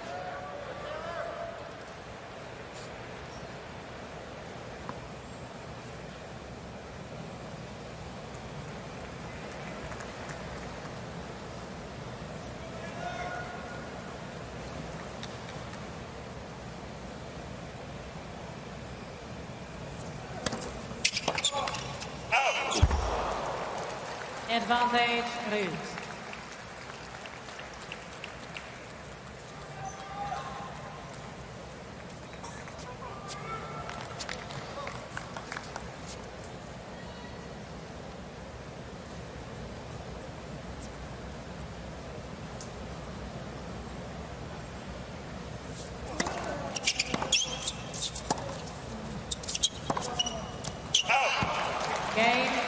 Well, by some considerable distance, the hardest that Casper Ruud has had to work so far to hold serve.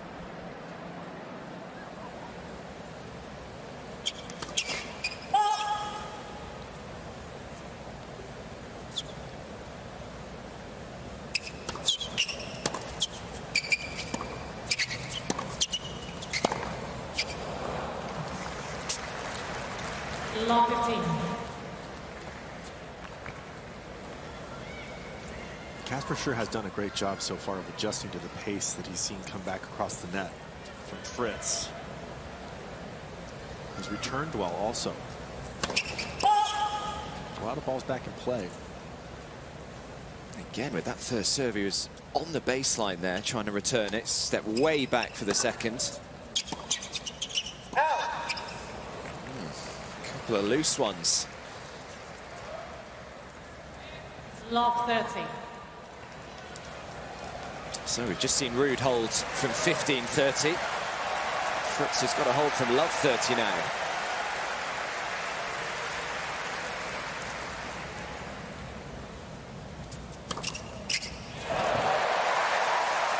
15-30. There's that good serve out wide. And think about that match against Jerry Shung for Ruud coming back from 2 sets to love. I think really locked him in. This is the best he's looked.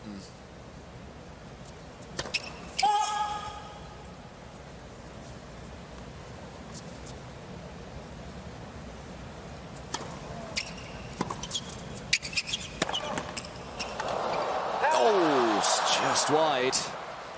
And the first break points of this first set go the way of Casper Ruud.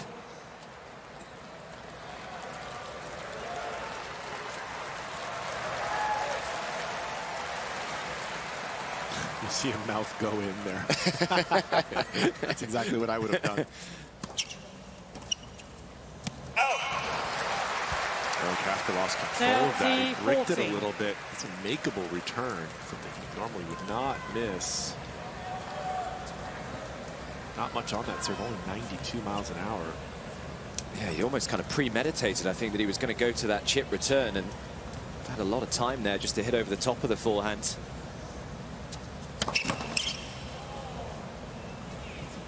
Guarantee he's going to back up on this.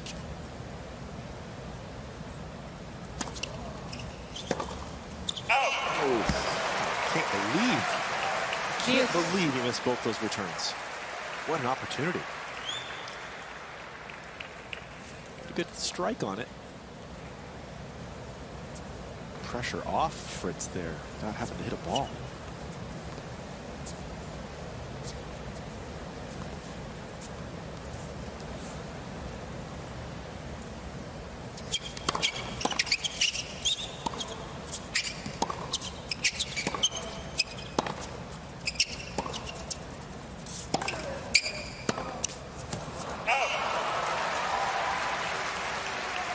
Advantage, Ruud. Is it weird to say that Casper's almost returning better closer to the line than he is when he's further back? Yeah, I think you're probably right. At least so far in this match, is a small slice of what the match will be in the end, but he's doing a great job when he's close. So impressed. A little shorter swing on those fastballs coming his way.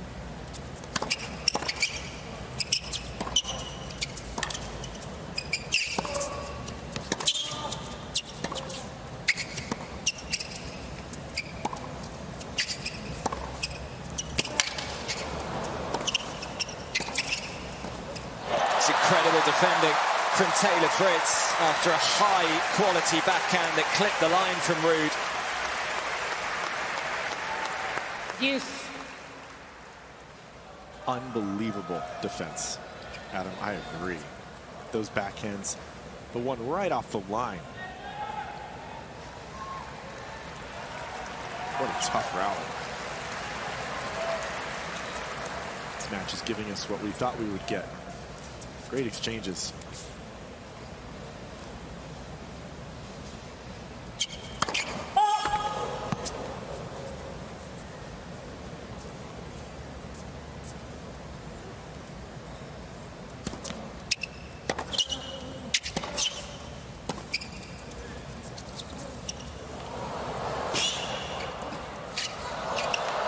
Yeah, it's done well. Little net caught there, but it didn't put Ruud off.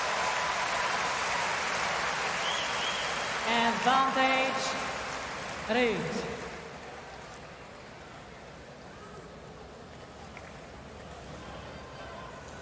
Casper has such great control when he's close up there to the net. It's a nice little shot coming forward off that dropper. And a good volley. Not sure why he put the hand. I was just wondering why was Casper apologizing there. Apologizing for his awesome shot. Well, okay. Fritz was the one that hit the net.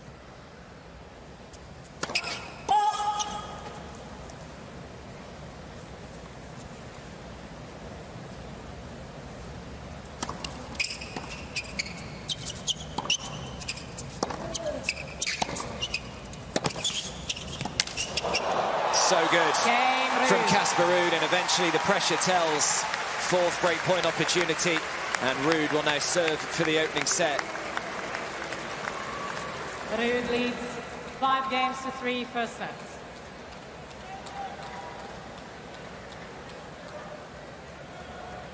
Now this offensive mindset and positioning that we're seeing from Casper Ruud is Boy, has it been effective. I don't know if I saw this coming. It's right up there on the line so often. He's taking time away from Taylor, which is the plan for Team Taylor.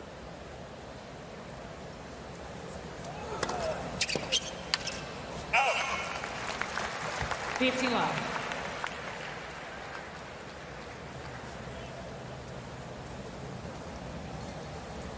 Hitting the spots nicely as well on the serve, Casper. Yep, only 2 points lost behind his first serve, only 2 points lost behind his second so far.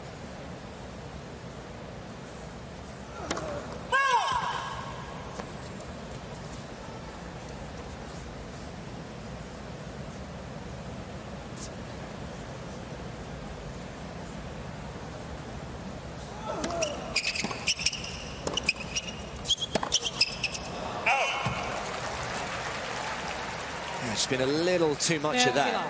14th unforced error that for Taylor Fritz. Just 6 winners to counteract that, and 4 of those 6 winners have actually been aces, so only 2 off the ground.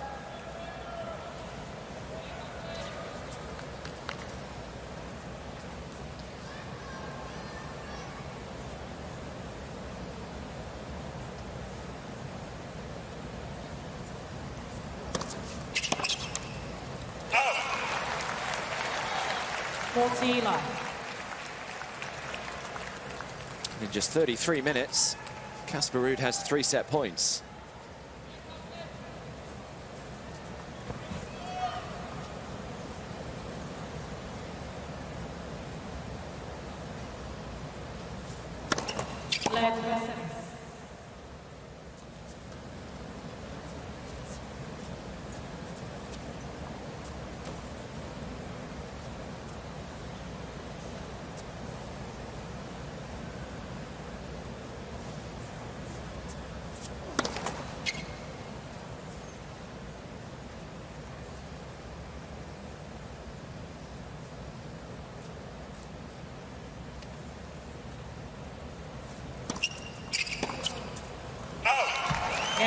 So first set belongs to the number 8 seed, the Norwegian Casper Ruud. Blink and you'll miss it stuff, just 34 minutes on the clock. Taylor Fritz has just struggled to get going so far. And Ruud takes the opener by 6 games to 3.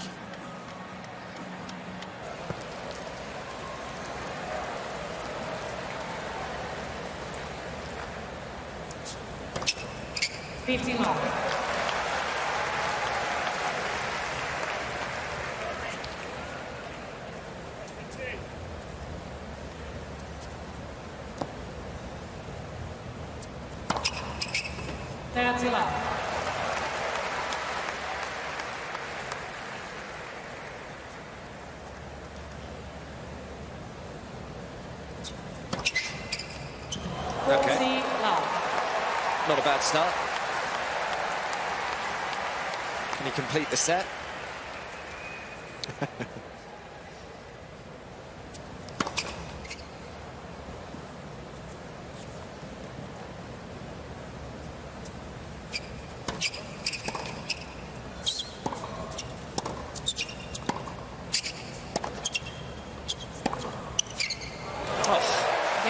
Three aces and a clean backhand winner. That'll do for Taylor Fritz. First game, second set. Anything you'd like to see from Taylor in this second set, Jump? 15 errors, as I mentioned, in the first, and that's probably has to half that number because Ruud's not giving up a lot.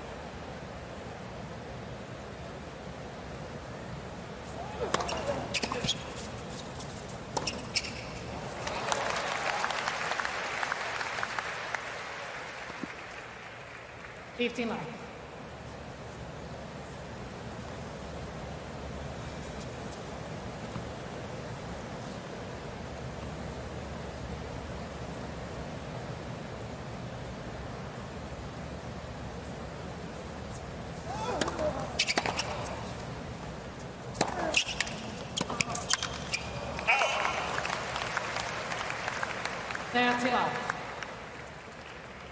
Another big forehand strike from Casper. He's moving and striking the ball so well. Just right up there on the line. Think about all the spin that comes off that racket. Often compared to Rafa, but a righty. Practices at Rafa Nadal Academy still to this day. 40 At love. least somewhat. He said he was never the biggest growing up, so he knew that he had to try and get some kind of weapon in his game, and that is why he's just worked and worked and worked on that forehand. Yeah, there is the Rafael Nadal Academy top there. Led for service. What a place to train, and what a person to be inspired by in Nadal.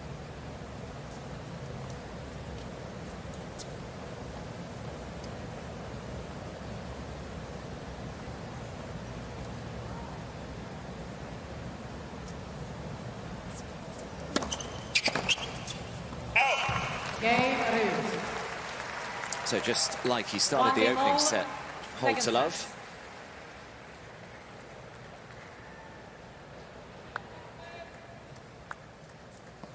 You think a little bit about Rafa, and there's comparisons to be made between him and Ruud as far as the way that Ruud gets up quickly to the ball. Hey, they'll back up if they have to. Sometimes they'll even play far back on the return of serve. Haven't seen as much of that from Casper today. He's doing it on the second serves, not first serves as much. But so fast forward. When anything is left short, they just eat it up.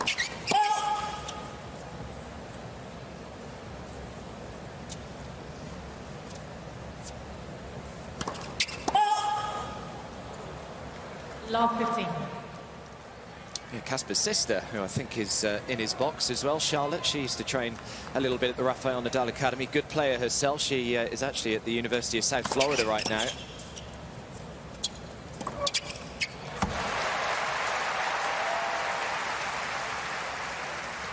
$15 all.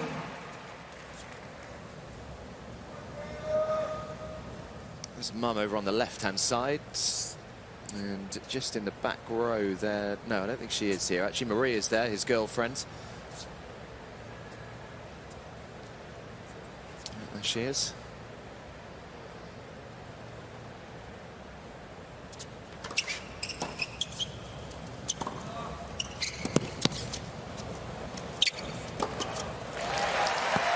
Well done.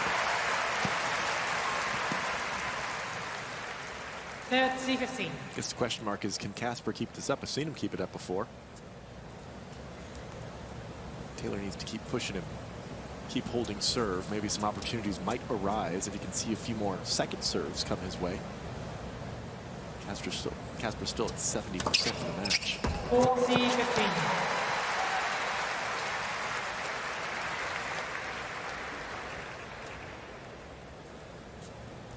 He's been habitually incredibly difficult to break, as Taylor Fritz.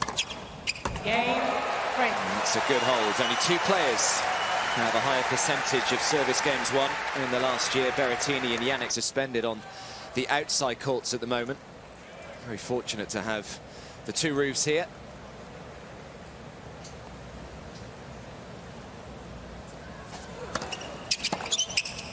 Oh.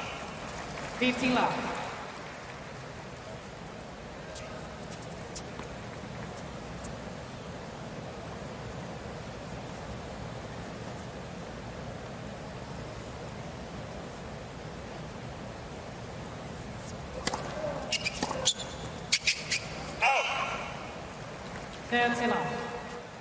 He's just getting a little agitated, Fritz. Missing a few more balls than perhaps he's expecting to. Just to try and stay positive. It's something that Mikey Russell is so good at doing. Just kind of exudes calmness, does Mikey.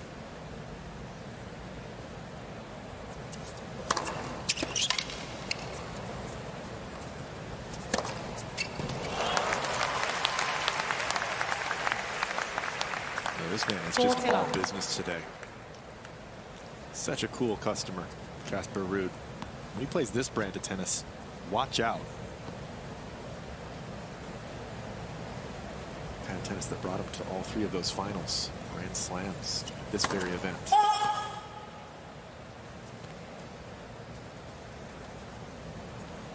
In 2022.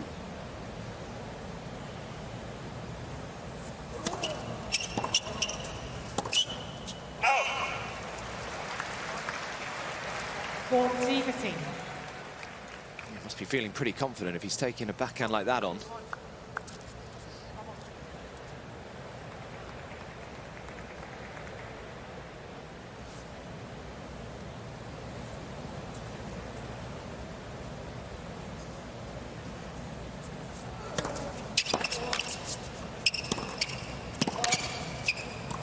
Yeah, just another very straightforward service game for Casper Ruud.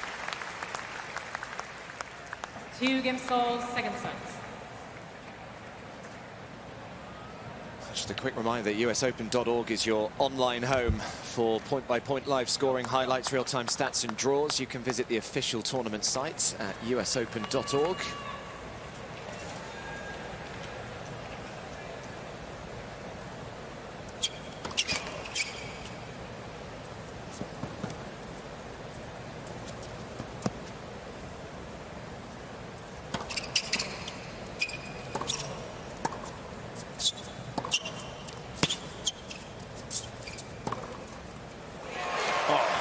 Line. What a ridiculous return from Ruud. Yeah. Just short hopped that. He hit it inside out. That is so difficult to pull off. Well done by Fritz to deal with it. Ball got on him pretty quick.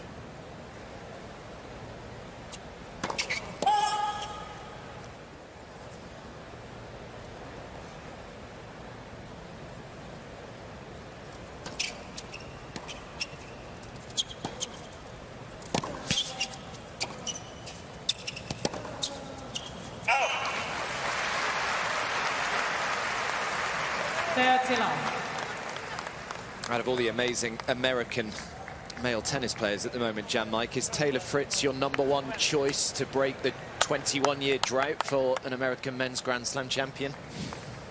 We got 5 guys in the top 20. It's pretty amazing. Yeah. Well, I think there's a number of them that have some chances. I think Tommy Paul's playing outrageously good tennis, and Tiafoe coming back to play some extremely high-level tennis as well. I still think Shelton has the tools to really be chaotic and difficult to play against. Yep. Tiafoe figured him out in 5 sets this year.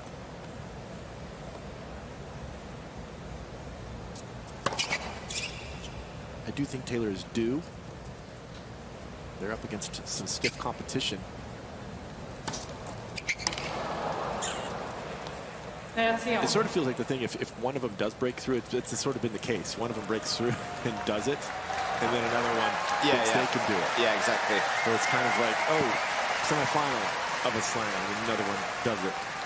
They've all had these great successes. I think it's Taylor's turn to make it to those rounds, that semifinal round. If you can get there, well, 40-30. Joe can do it. Well, Tiafoe's proven that he can do that. Tommy Paul has proven that he can do that in Australia. And of course, Shelton here last year.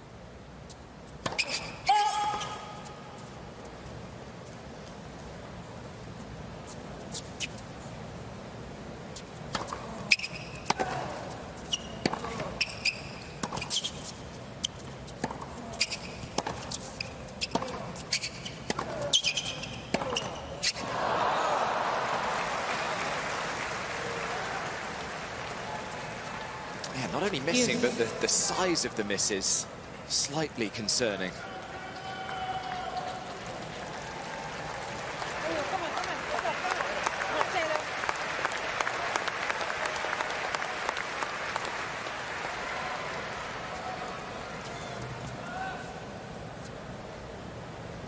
Dad's in. Of course, Mum was an exceptional player, Taylor's mum. Advantage, Fritz.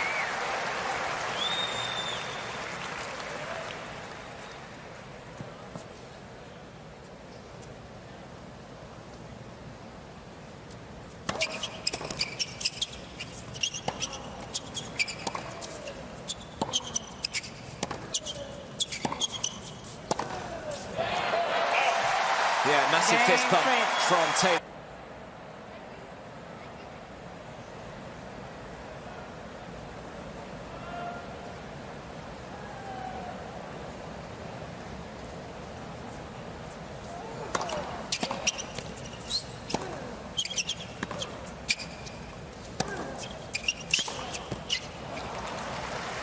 15 love.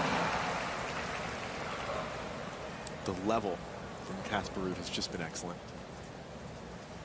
I still think Fritz can play a little bit better. He's just been almost there. Doing better so far in the unforced errors, so far, at least in this set. A lot of forced errors because of how well Ruud has been playing. The amount of pressure, how close he's playing to the line. Stifling these rallies. He's barely lost points in his service games. 24 of 26 behind his first serve, 7 of 10 behind his second.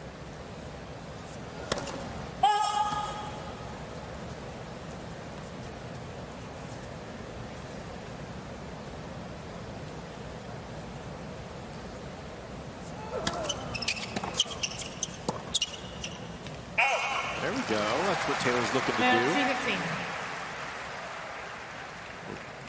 For some affirmation from coach over there. It's the right play.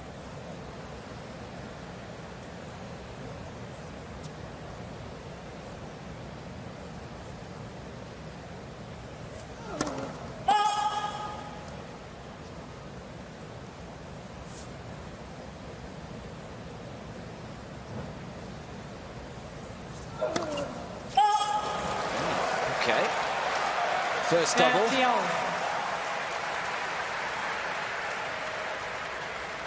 Only really the second game I can think of that Taylor Fritz has had kind of a semi-look here. He got to 15-30 on one of the Ruud service games in the opening set.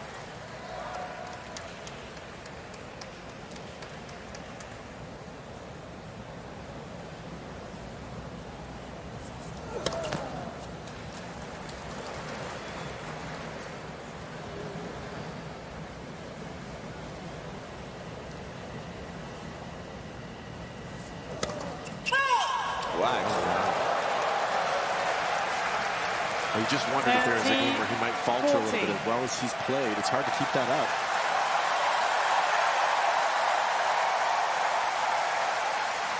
So first time today, Taylor Fritz has a look at a break point. It's been somewhat gifted to him.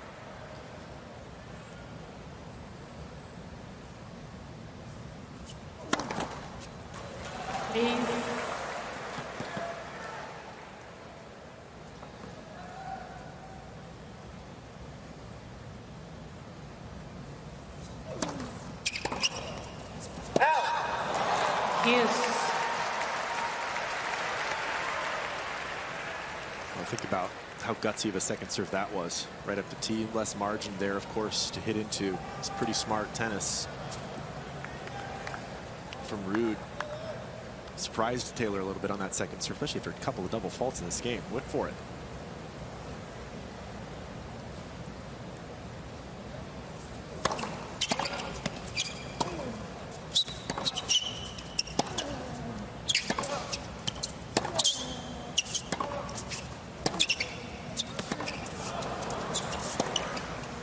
Oh, it's just enormous hitting. Clip the back of the baseline with the penultimate forehand there. Advantage, Ruud. See all that spin that comes off the racket, bringing it down. So much juice on the tennis ball when it comes off the court as well. He appreciated how good that was.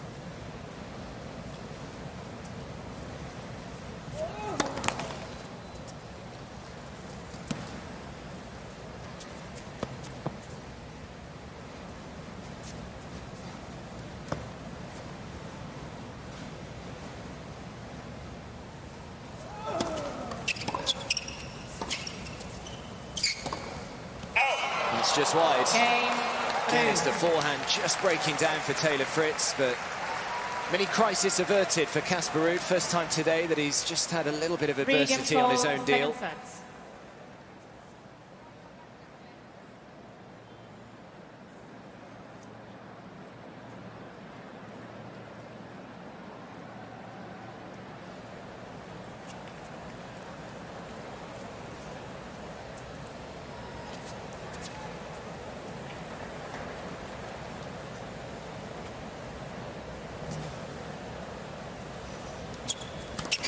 Set for service.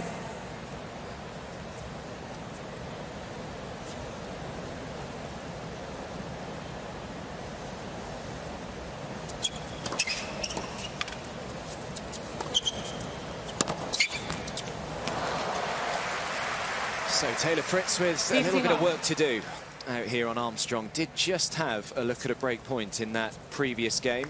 But Jan Michael, how would you kind of assess the opening hour out on Armstrong?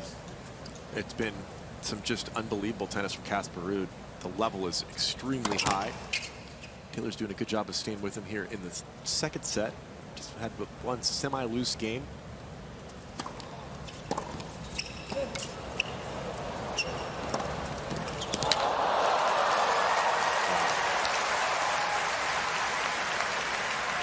What a shot. 15 all. Dead of run there again. Ruud just showing off his speed, his ability to do things on the run, all the way over into that ad court doubles alley to make the return. There he is, flying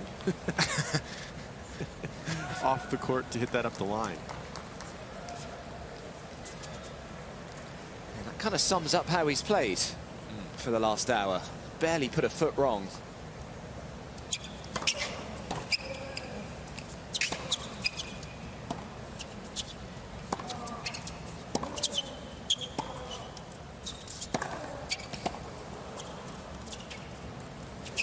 So smart. Massive forehand to push Taylor Fritz back 2-3 meters behind the baseline. Perfect time to throw in the drop shot. Maria loved that one. Well, this right here is what Michael Russell's trying to avoid with Taylor being offensive, getting him too far back in the court where Casper can carve you up. He's not one of the kings of clay for no reason. He knows when to use the drop shot. That was beautiful control.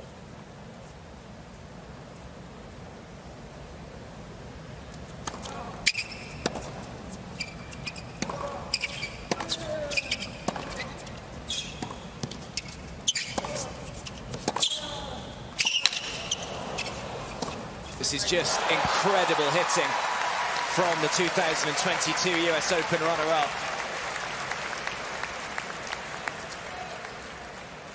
(15-40). A little bit of variety too, as you see. Slice, the heavy spin. Always gives himself such nice margins on the net. See this put away here? He still has pretty good margin on the net. Which the spin brings it back down. 2 break points.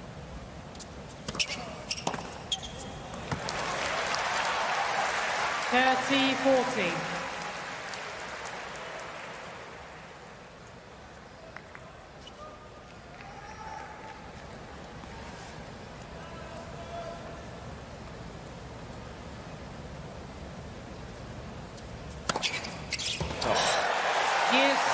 Huge serving, 131 miles an hour. That's his quickest serve of the match so far. What a time to find it.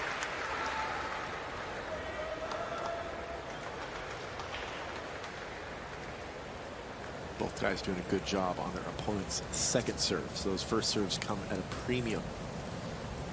Fritz doing not too bad, 65% in this set. In fact, Casper is the same exact percentage on those first serves. But both of them are down in the 30s.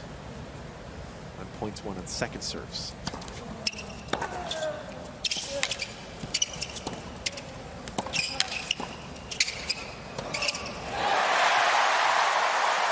Yeah, just couldn't quite do enough with that volley, Ruud. Advantage, Fritz. Pretty impressive shot right here. This backhand right at Casper. Pretty difficult ball to put away.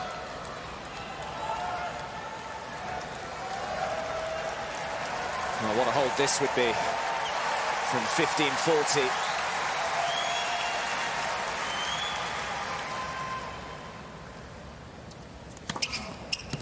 And another ace sees Taylor Fritz through. Enormous moment in this second set. Really would have begun to fear for the American had he been broken there.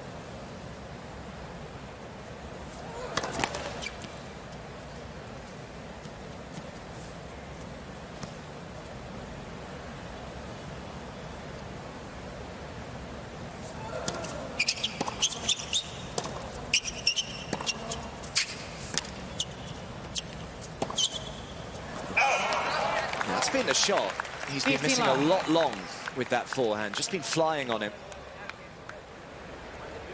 I think it's difficult to deal with all that spin and speed coming off of Ruud, especially when he's playing so close. I think a lot of players are used to playing him when he's further back.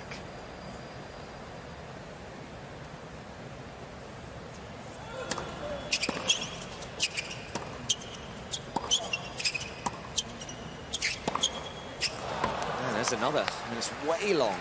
30 long.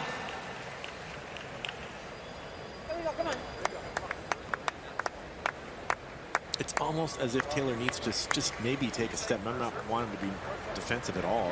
That probably won't work out either, but maybe one step back so he can deal with that, as Casper's so close. Might give him time to hit through the ball a little bit more before he then move in, of course, if he gets a shorter ball.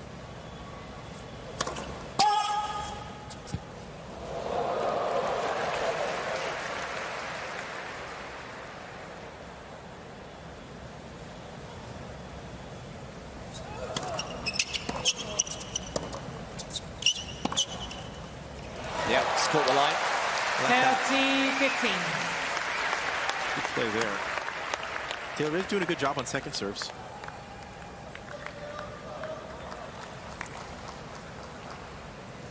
Good step there. That shoulder turn allowing him to do anything with that ball. He could have taken that up the line as well.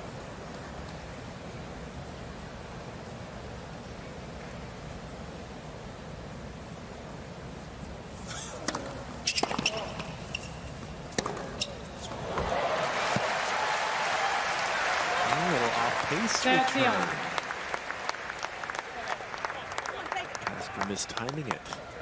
Look at how packed Armstrong Stadium is. And it's all the way up to the top. The top seats all full. Just awesome, the crowds this year.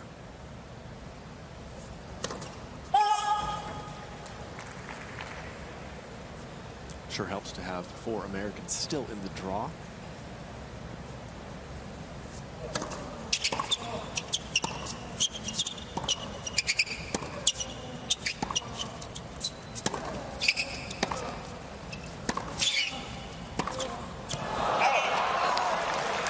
That's just on the men's side. The women doing excellently as well. 40-30.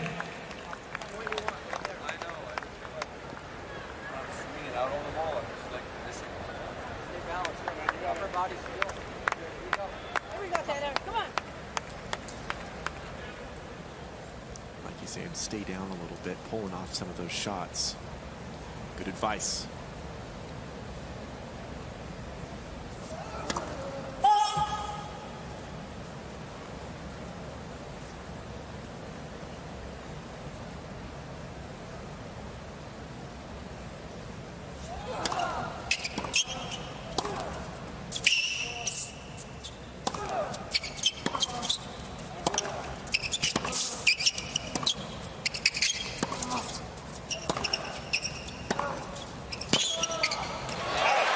Quality from Taylor Fritz. A little opportunity here. Yes.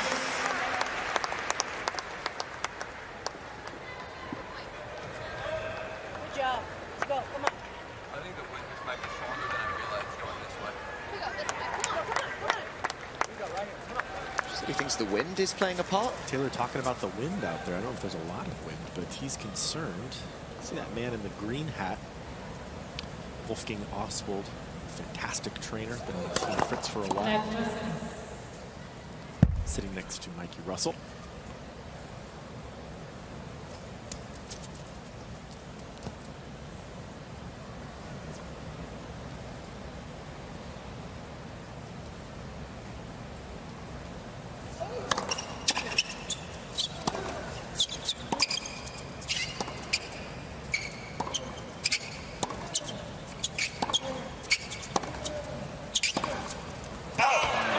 Long. For those of you watching thinking, well, the roof's closed, how is there wind involved here? Of course, it is still quite open here in Armstrong. Very open the way they've designed this stadium. Wind can still come through. It is an outdoor tournament after all. They're protected from the rain. Pretty brilliant design. There's Guy, Taylor's dad.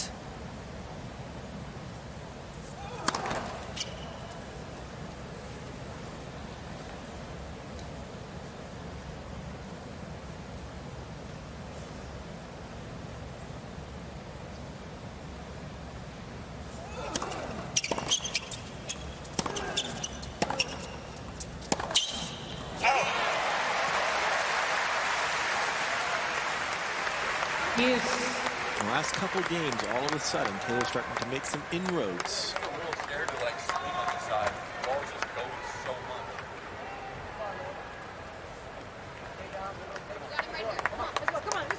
Yes, he obviously thinks the wind is kind of directly behind him from the end that he's at right now. He just said he's a little scared to swing properly this side, as the ball's just going so much.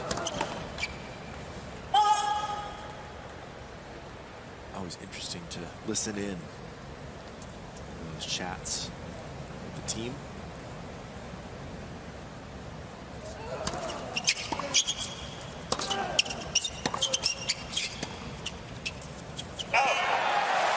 There's definitely more encouragement here for Taylor Fritz. Second consecutive Casper Ruud service game, which he has a look at a break point.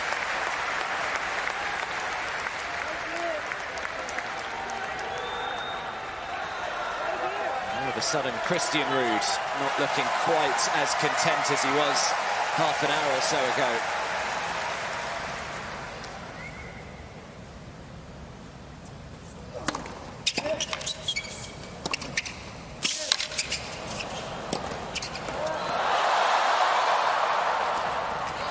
Well done. Fritz did a good job just to make him play another overhead there. What an effort there from Taylor. Yes. That last overhead. Boy, did Casper take that close to the line. Well done. That offensive mindset has paid off time and time again in this match.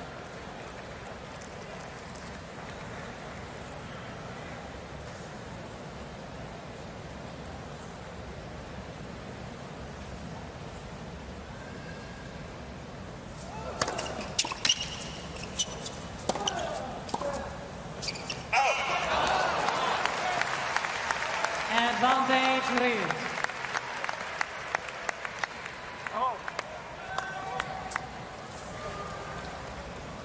Yeah, as you can see, roof still firmly shut out here on Armstrong. Play has resumed on the outside courts.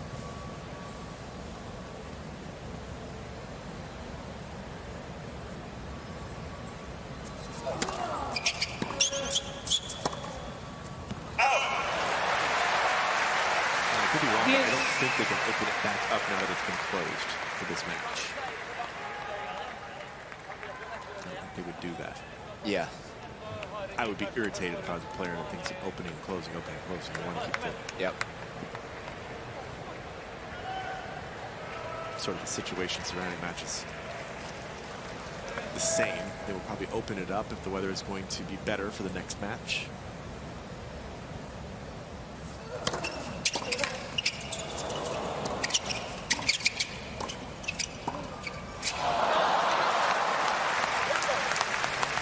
See what he was trying to do with that final backhand. Just drop that ball over the net, make Casper Ruud hit up on the volley.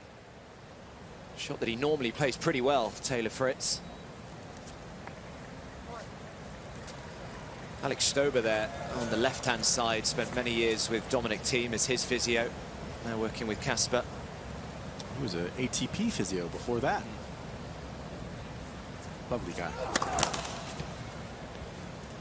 Chat with him the other day. It was nice to see him. He used to work on me. I needed a lot of work.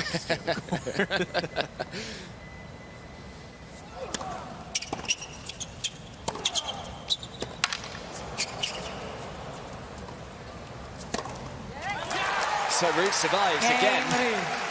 But from a Taylor Fritz point of view, things are just looking a little better out on Armstrong right now.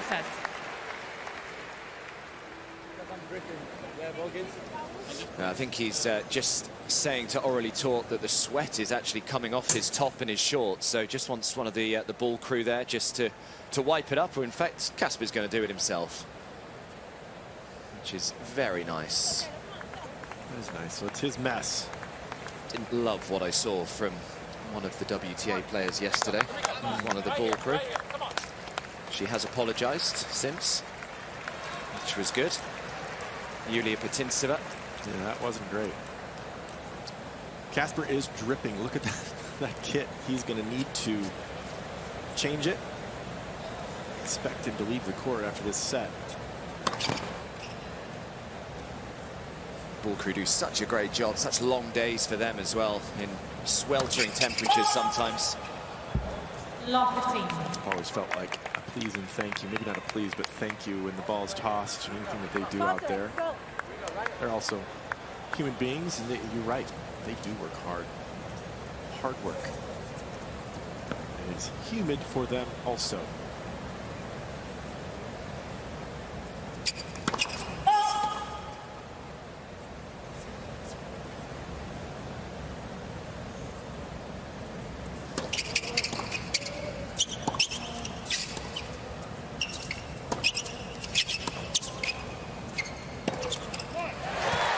Flirted with the baseline. Important game here for Taylor to just assert himself on serve. I say that because the last couple games he's had looks at the Ruud serve, didn't get him. You got to be careful you don't get down on yourself a little bit on your own serve after that. Better to look at it as, hey, I'm really putting the pressure on this guy. If this does get to a tie break, like my chances as I'm making those sort of inroads, putting more balls back in play. Hold the serve and get there.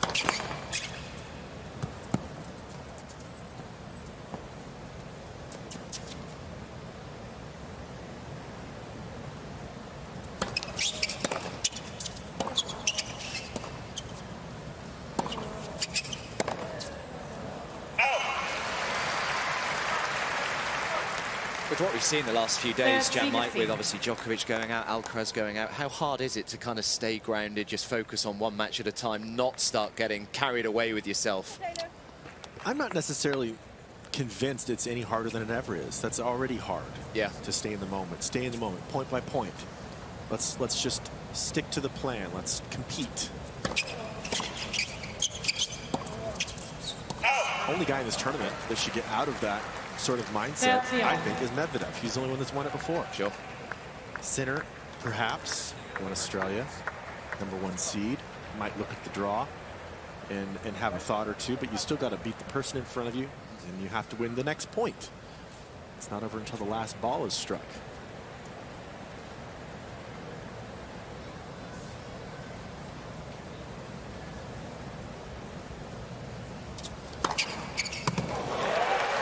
I feel like I was ever good enough to look down the draw and say, oh, that's a guy I might play at such and such time. There have been players, of course, the big three, namely, that you could imagine we're looking down the draw. So, oh, that's Rafa in my semi. Yeah. Or, you know, if it's Federer or Novak.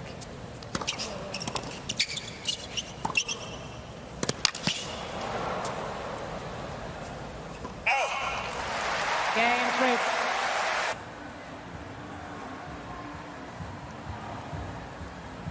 So the last two times Casper Ruud has stepped to the line, Taylor Fritz has had a look. And the pressure is just ramped up a little bit here, serving to stay in this second set. Here's the Norwegian, 4-5.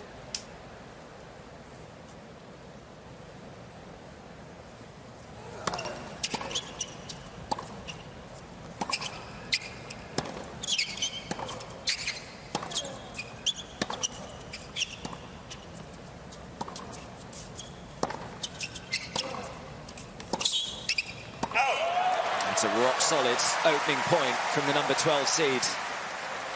Love 15. I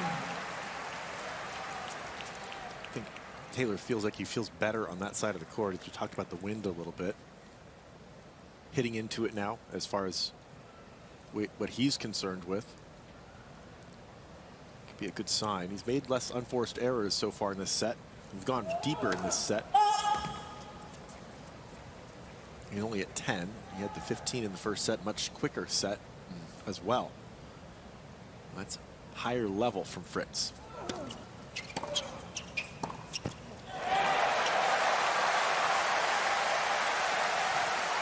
Love 30.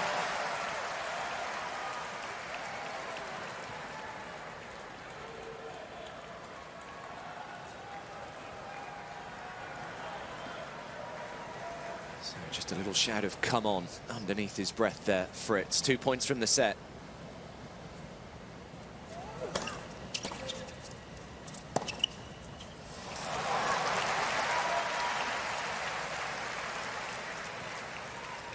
(15-30). See Casper checking the court out there. He's dripping so much, he's worried that he could slip on his own sweat. It's that humid today. There's example of it.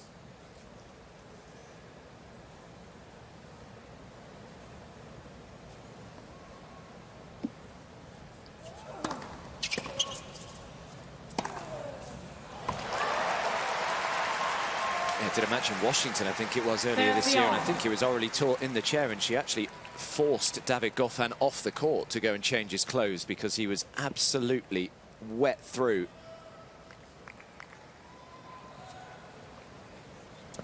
She take him by the collar of his shirt. Yeah, come on. Get over there.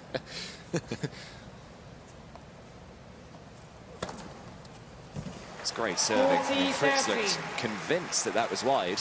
Mr. Fritz requesting the replay of the call on the left near sideline. The ball looked like it was right on the line or inside it.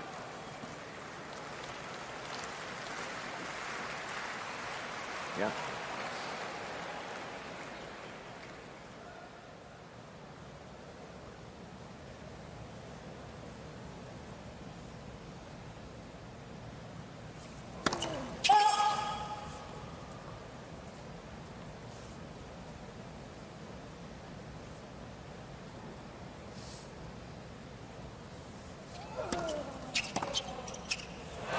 So good. What a return from Taylor Fritz. Even got a little round of applause from Casper Ruud, who appreciated how good that was.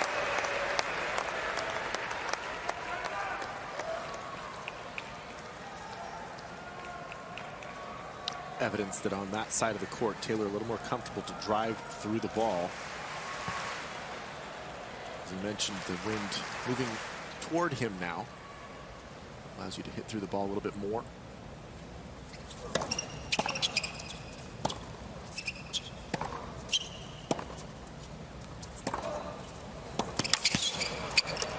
Brilliant from Taylor Fritz. What a time to come forward. Haven't seen it too much today, but when he has come to the net, he's been very, very good.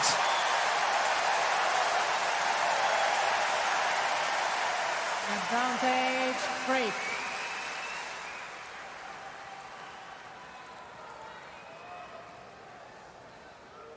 A couple of great backhands up the line. Just enough of a split step to avoid that ball getting tricky to volley.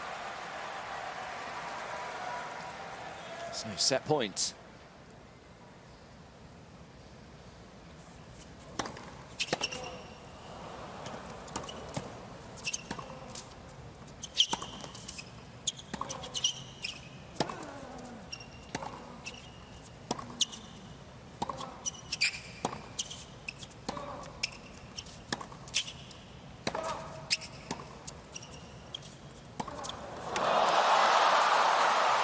I just wonder whether Fritz thought that ball was going long. I thought that ball was going long. And that's crazy. How did that ball land on the line?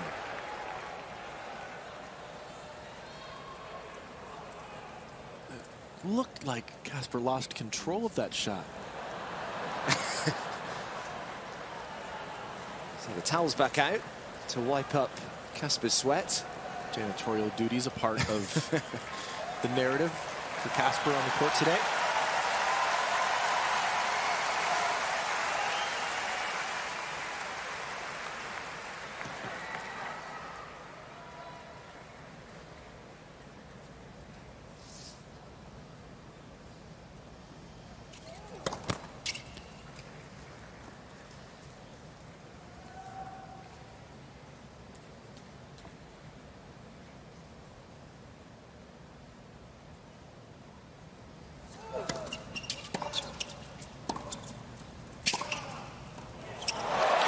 Just try to sneak in, catch Taylor Fritz off guard. Fritz did a good job with that backhand, got it down nice and low. Fritz. I feel like the movement's slightly impaired because of the kit being that wet for Casper. He needs to change it. Look at him. Stopping socks, you think about all those things. That is so hard when it's humid like this to play tennis. No matter how many times you've done it.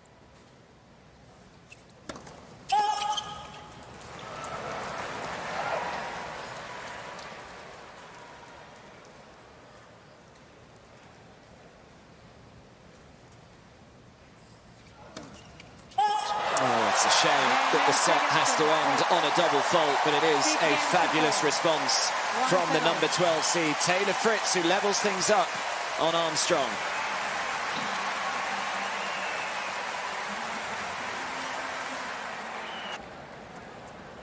Two fresh players and a brand new set coming up here. Third set to begin.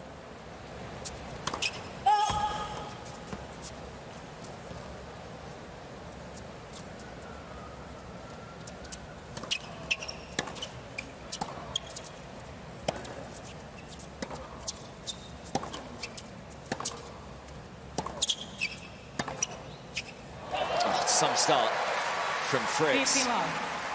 Beauty of a forehand. It's his 6th forehand winner.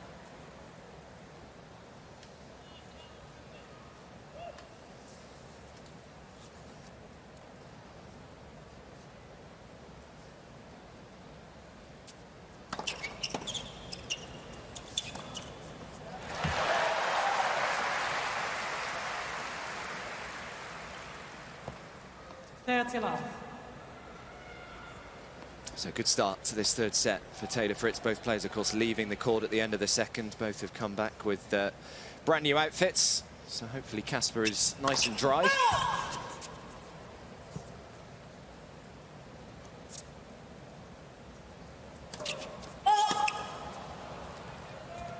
C15.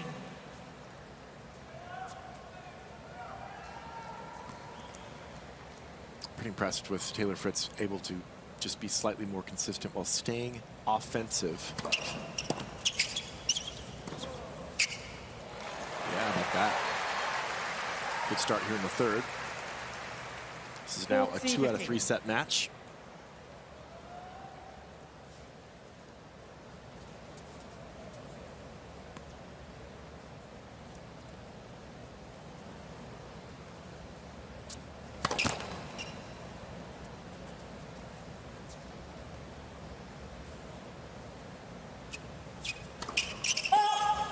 Second double in the game. 40-30. 5th in total. He's going pretty big on those second serves. 107. Sort of a slice more than it was a kick. He has both in his repertoire.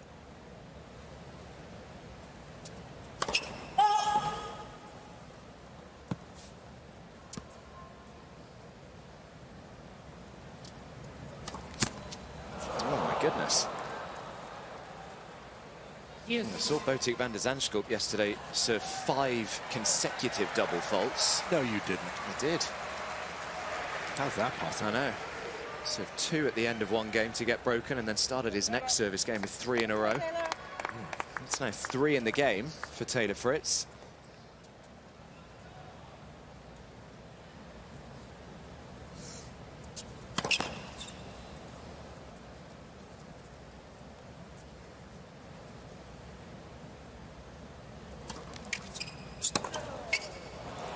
So annoyed at that, Casper Ruud. Second serve return doesn't get Fritz to play another ball. This just shows you how locked in you have to be to play at this level. And both players leaving the court. There's about 5 minutes they didn't hit a ball. It's easy to lose your rhythm. You're gonna have to get it back. That's exactly what I'm seeing here. That's a return that we've not seen Ruud miss all that often in the 3 double faults. Evidence of it.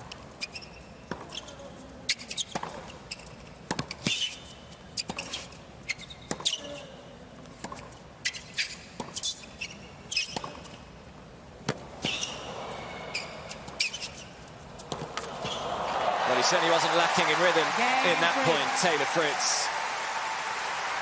And he'll be delighted to come through the game. For a lot with rackets and weights and grips and all that stuff, or not? I still play with the same racket that I played with my entire career. Really? Prince Thunderbolt, which I think is the best racket ever. I did tinker with the weight on it a lot. Oh, right.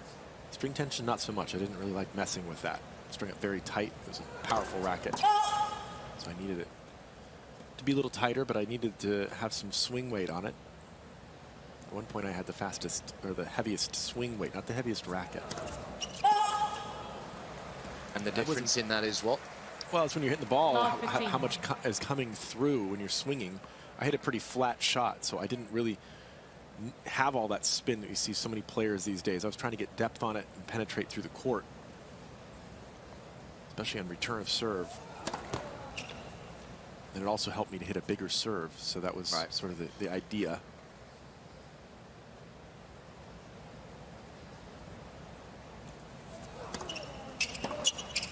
Oh. 15 on.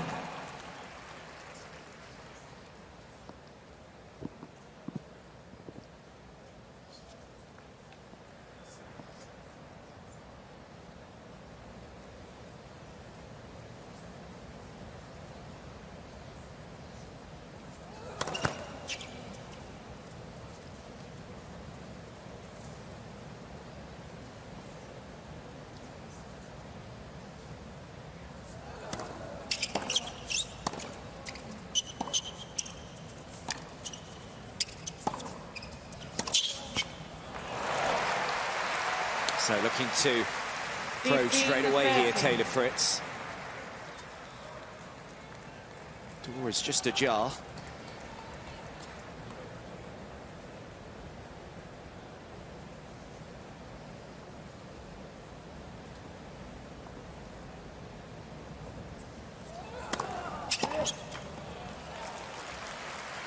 It's a nice serve there.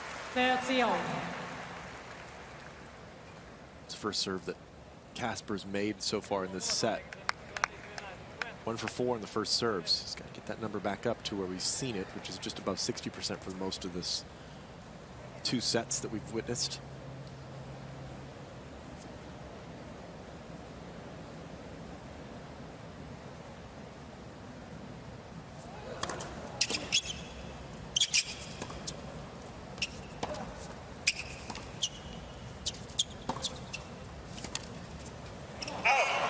So Fritz making his move.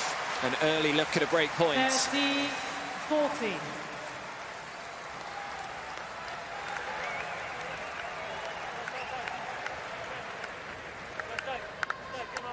They're just trying to encourage him through the game.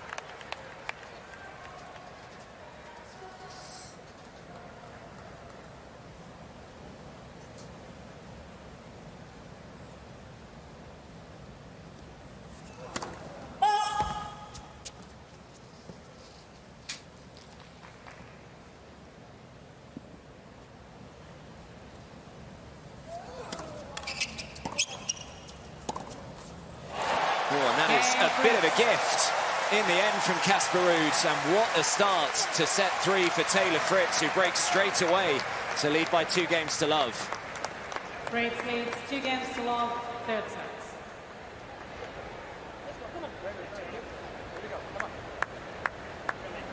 Positivity from the crew. Yeah, there's Lily there, the bottom right, who is Mikey Russell's wife. Pretty much travels all year with him, doesn't she? She does. They are 2 of my favorite people. Try to see each other as much as possible, but they are very busy.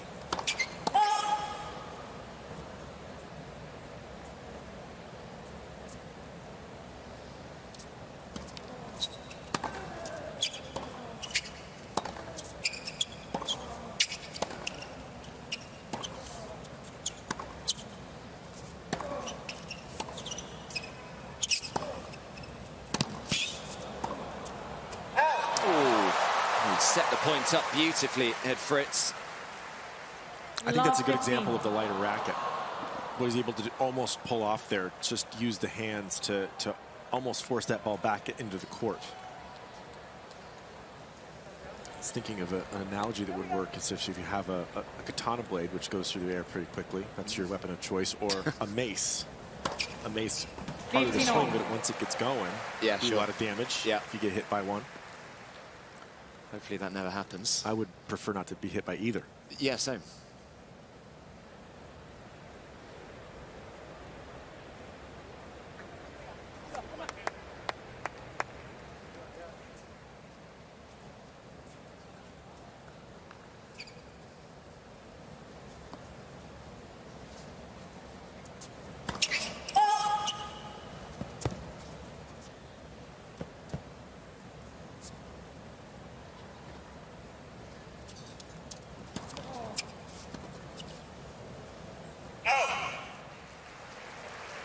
Nice change up there from Taylor, wisely going to the kick serve. It's a little slower than that slice serve that he can hit harder, but less margin on it. We've seen some double faults in this set from Taylor, so he's changed up his rhythm on it. He's gone to a different choice. I love that.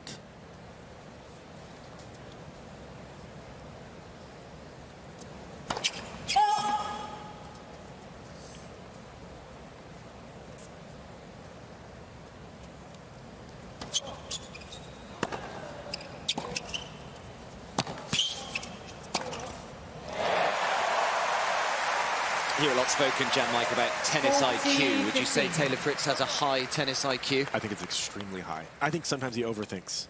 Yep. You hear him talking about the wind out there. You hear him talking about different kinds of strategies while he's on the court. And he's so good, he does have the ability to change up his strategies a little bit.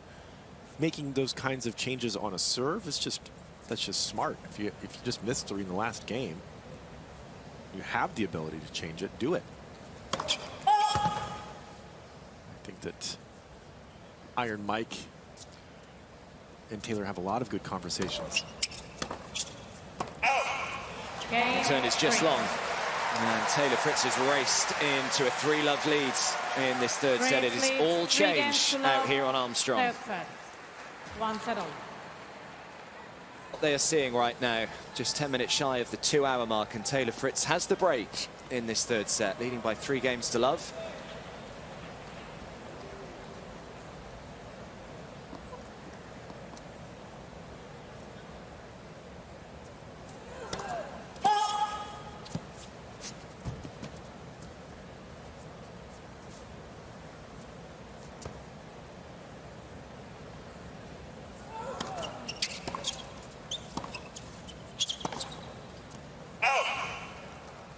Love.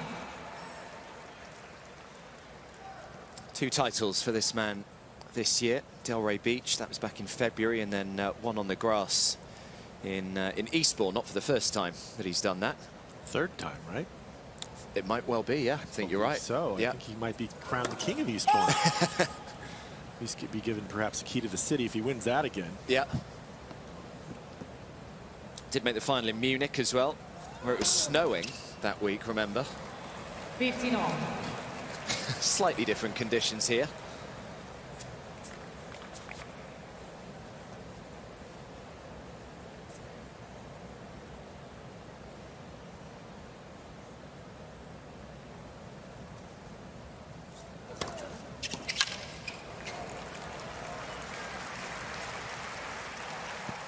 C15.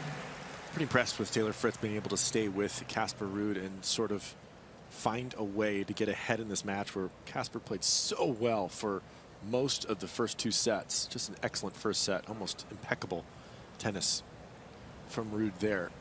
Fritz found another gear and a way to get into the serve of Ruud in the second. And he's carried that through now here into the third. Way fewer unforced errors.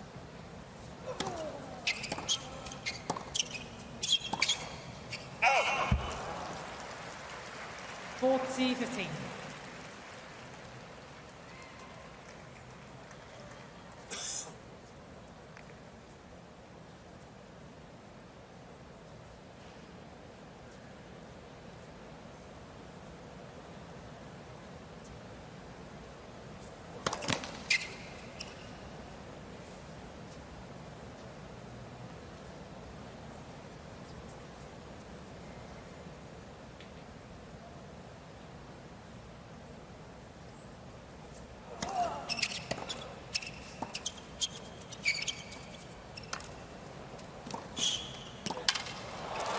Caught the line with the backhand, so Ruud's importantly make sure that he stays just that single breakdown.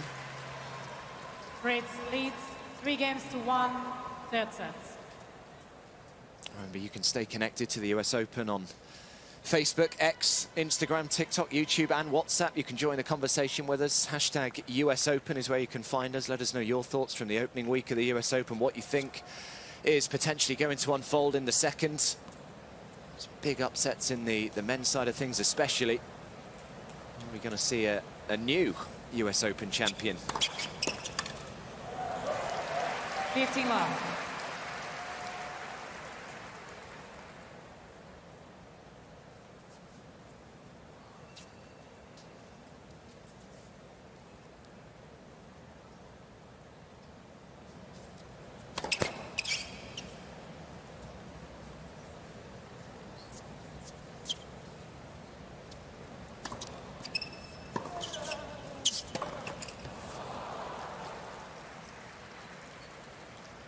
15 all.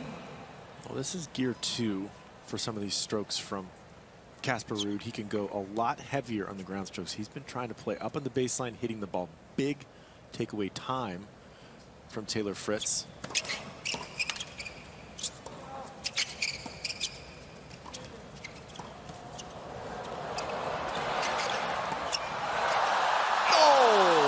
Just. Did he make that? No.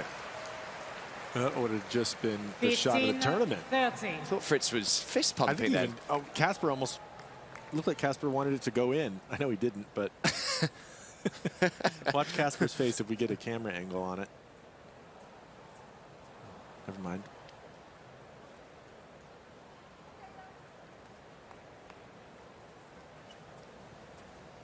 Would that have been better than Muhova's? Did you see hers? I didn't see that. Oh, look at it.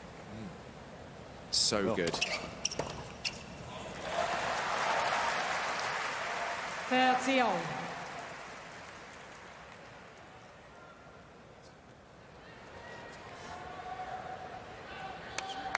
Pedro Clar there in the middle. Also works with Casper. You see him on the road with him quite a lot throughout the year.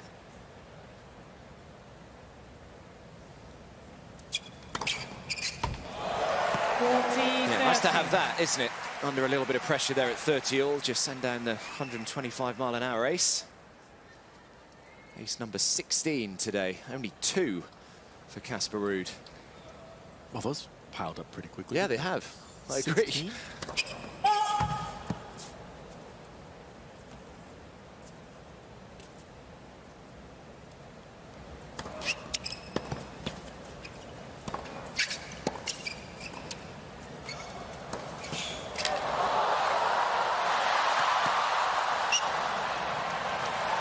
Yeah, good volley from Taylor Fritz. And despite Casper Ruud getting back to it, just wasn't able to exit so far. Just 3 of 11.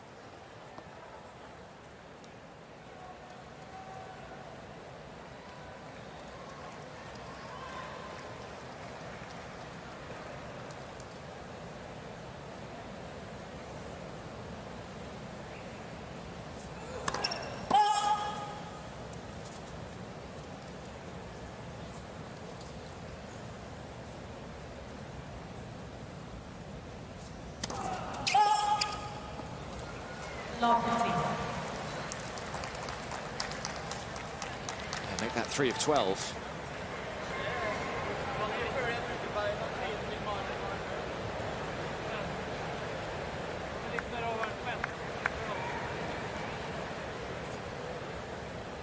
That's not going to cut it. He's got to get that first serve rhythm back. He was so good in the first 2 sets. I know he was broken in the second, but you think about the sets, he didn't face really any stress whatsoever in set 1, that 6-3, and then midway through to the end of it, Taylor started to get on the serve a little bit. So there's a little more pressure for him to produce a good first serve here.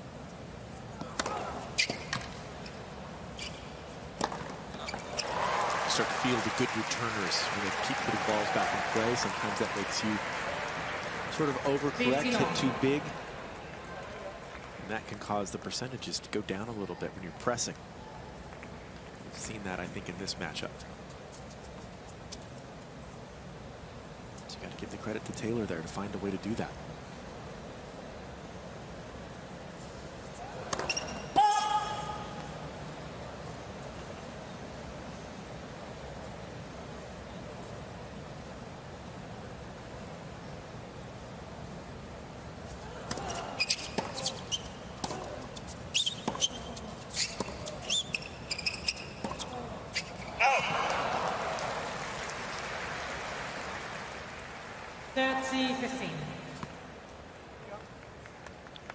See that stay down and threw the ball. I have no idea why he thought he needed to jump at that backhand up the line. Pulled the shoulders up, the ball went with it. It's a difficult shot to make in the first place.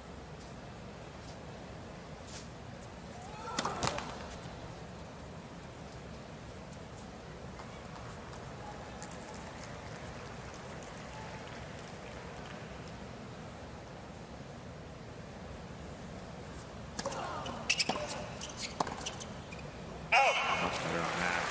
Laid into it. Excellent 30 all. Leaning into that two-hander there. He's keeping the pressure on the 8th seed.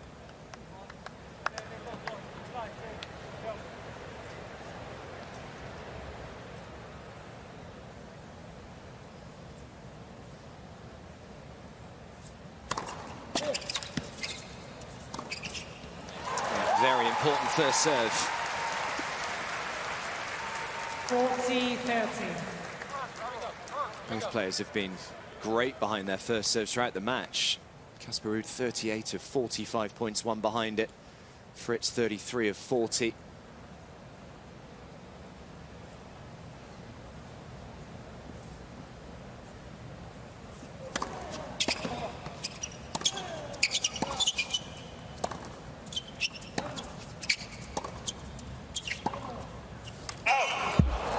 Just wide, so Ruud clinging on here. But he is very much still in this third set. Just that single break still. Fritz leads 4-2, third set. I like that backhand up the line much better. He did miss it wide, but he hit through that one nicely. He missed a ball like that. No big deal. Can't make them all.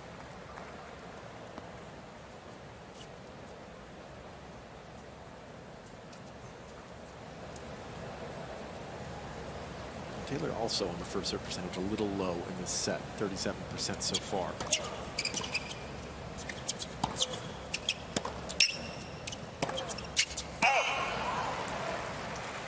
Love 15. Well, he's at the end of the court now where he's been kind of blaming the wind. That's a familiar forehand that we've seen throughout the match, certainly in the early stage of the match, that forehand just going long.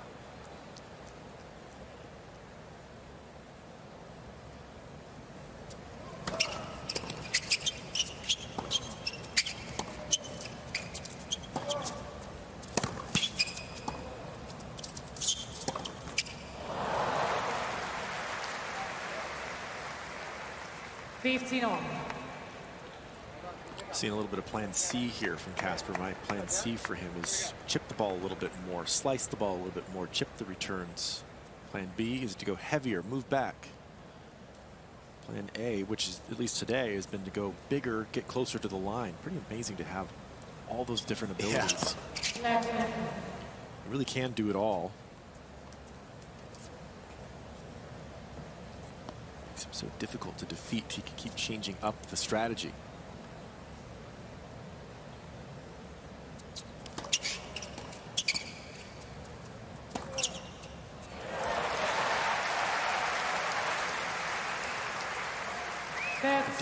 Plan C is going to work. Yeah, he actually said after his last match, Casper Ruud, that he feels as though he's a very tough player to beat because he can, just exactly as you've been saying, Jan-Mike, he can win matches in different ways. He Absolutely. said he feels physically better than a lot of players out there. Mentally, he feels he's stronger than a lot of players out there. I think that's just an honest answer. I think that he's not a person who brags at all. That's just the truth. He can do all those things. Well, there's plan A, but Taylor was ready for it. Look at that redirect. 40-15. Huge forehand. Didn't even swing at that barely, Taylor Fritz in the two-hander here. Let's look at it. Just a little nudge. Almost a half volley. Look how low Taylor's had to get to make that work for him. Great fundamentals there. The beauty of the tennis scoring system, they've both won 81 points each, but it is Taylor Fritz in control right now. And even more so as he moves to within a game of a 2-1 lead over the number 8 seed Casper Ruud, who will now...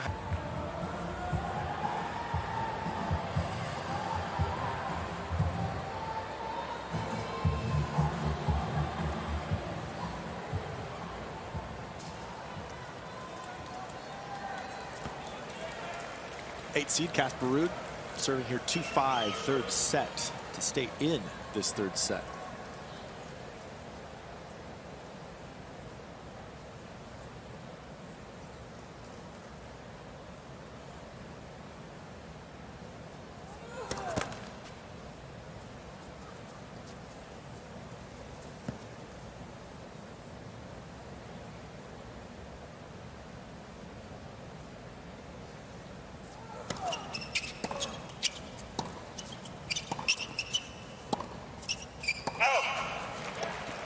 Yeah, this time the ball just flying on Ruud from this end of the court.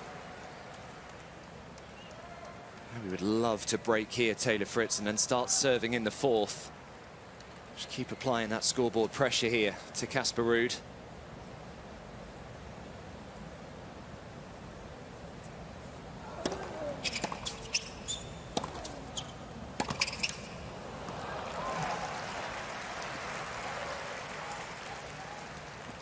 On.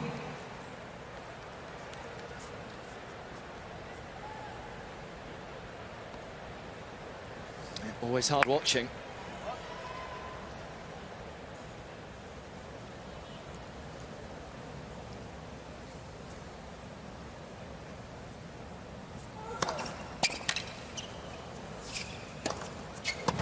Just hasn't had enough points like that because of that first serve percentage, because it's been so low. Just 8 of 20 first serves that he's made in this set.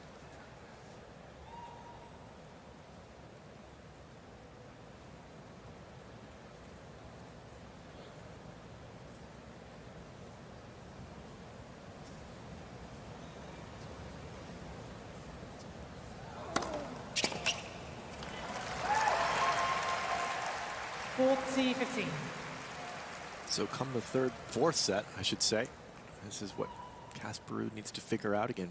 Served so well in the first and quite well in the second.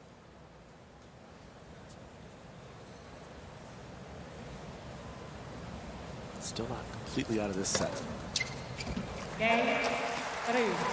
So just his third ace in this match. And he says, over to you, Taylor. Fritz leads 5 games to 3, third set. Hasn't faced a break point so far in this set. First serve percentage is a little low from his point of view as well, just down at 46%. He's been able to defend that second serve nicely.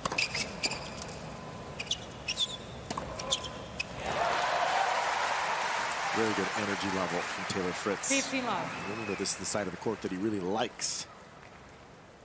He says he's hitting into the wind here. Near 100-mile-an-hour forehand there from Taylor Fritz, 97.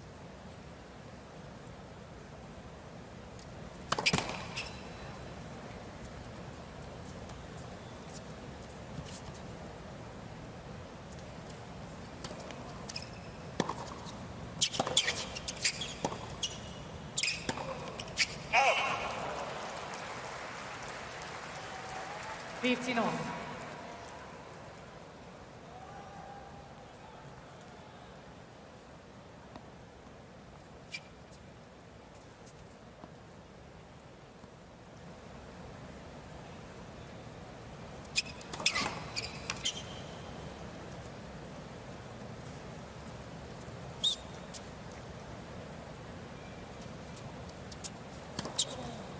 Wow.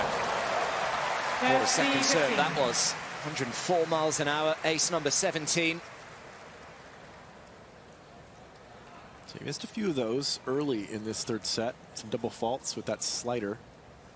He's able to hit it harder. He's used the kick serve pretty often on the second serve as well, so it's been really intelligent serving. And that's just great placement there. Probably the easiest place to take a sliding serve is that very spot in the deuce court.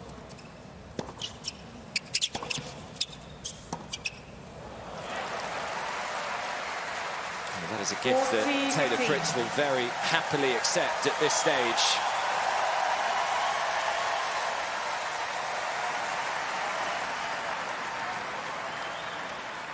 And this packed Armstrong crowd tries to get Taylor Fritz over the line here. 2 set points.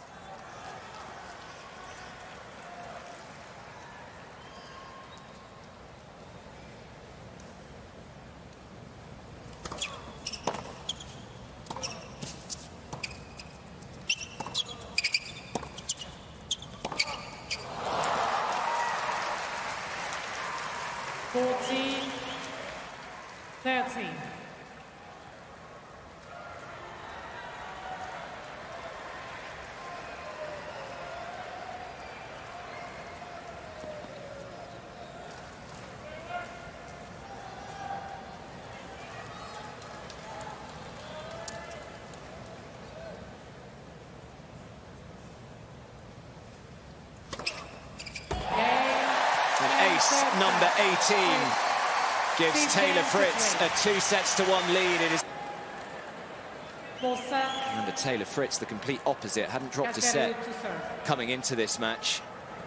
So he should be feeling reasonably fresh right now. It's going to be rude to start us off in the fourth.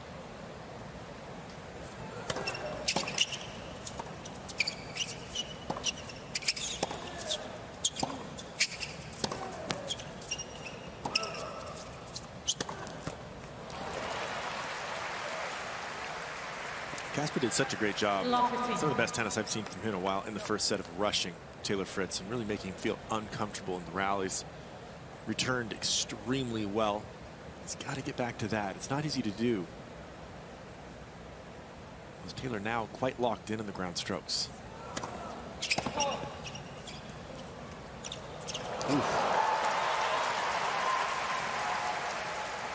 Can't point out how solid of a drop shot that is off the Ruud racket. Let's look at this. Perfect amount of backspin. Look at that ball spinning. Barely even bounced. That is not easy to do in a hard court.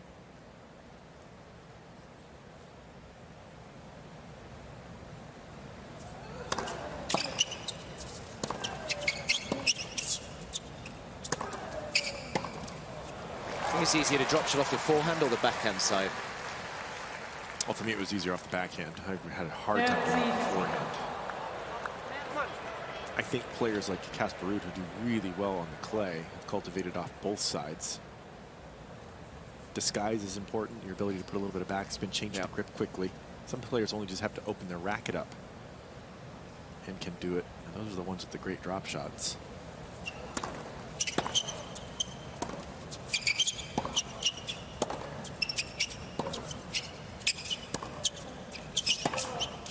Oh, so big from Taylor Fritz. Massive injection of pace. 30 all.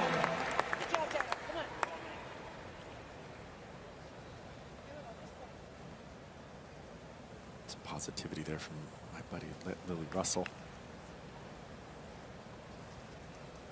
That's the forehand that he's been missing this side of the court. If he figures that out, he'll be in even better shape here.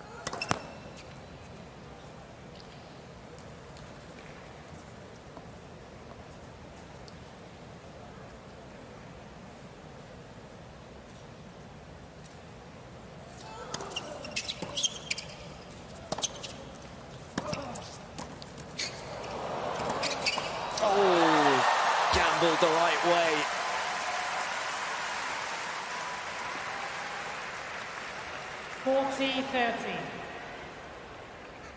This is excellent from Casper Ruud. Fantastic intuition to cover that shot. He did leave the line, but Taylor didn't go there.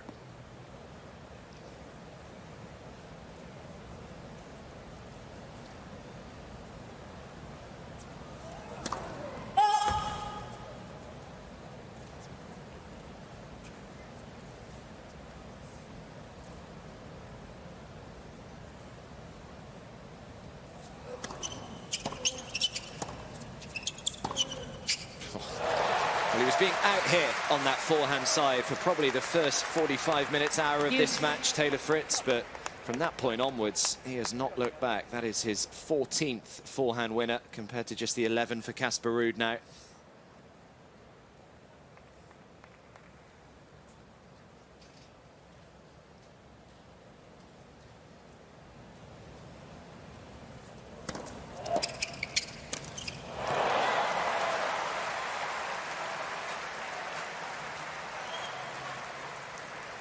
Well, we have not seen Casper Ruud serve and volley too often today. Just trying to maybe shock Taylor Fritz there.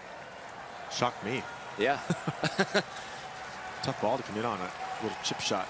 Stayed pretty low. It's tough to volley. It was underspin versus underspin as well. What a chance this is.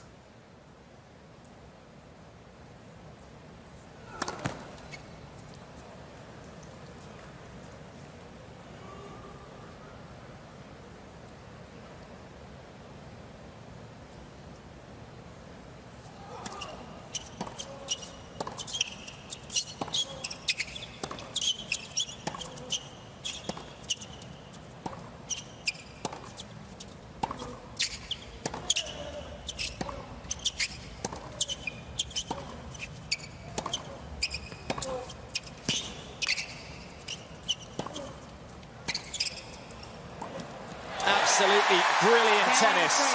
He has some things to figure out. He's only broken one time in this match. Of course, that was a while ago.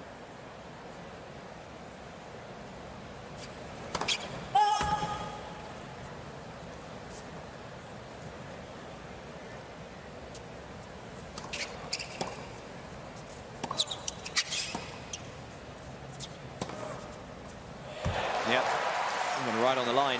15 love.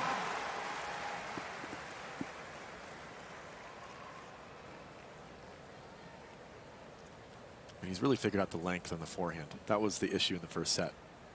Besides Casper's great play, for Taylor Fritz, it was just too many errors. Too many long shots on the forehand, but he's brought them down. 30 love.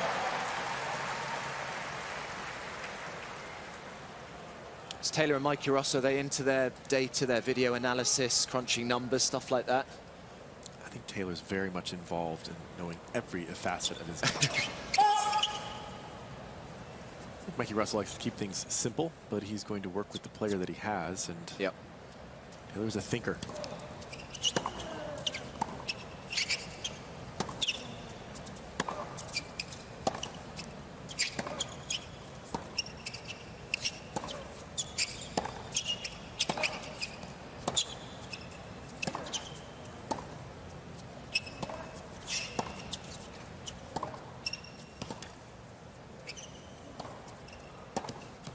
Oh, yeah. Excellent pass from Casper Ruud.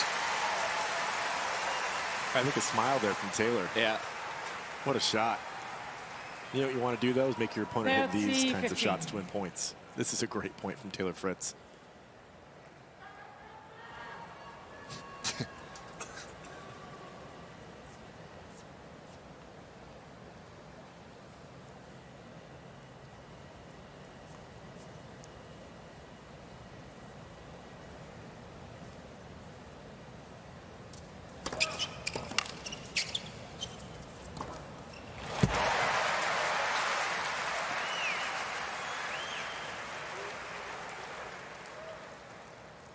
Forty 15.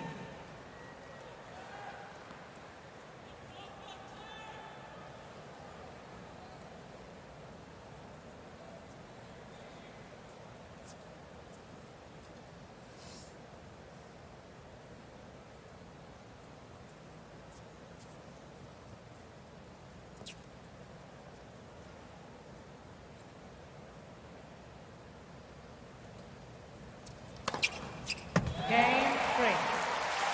Yeah, just guessing the wrong way there. Casper Ruud was gambling on the slider. Fritz leads 2 games to love, 4 sets.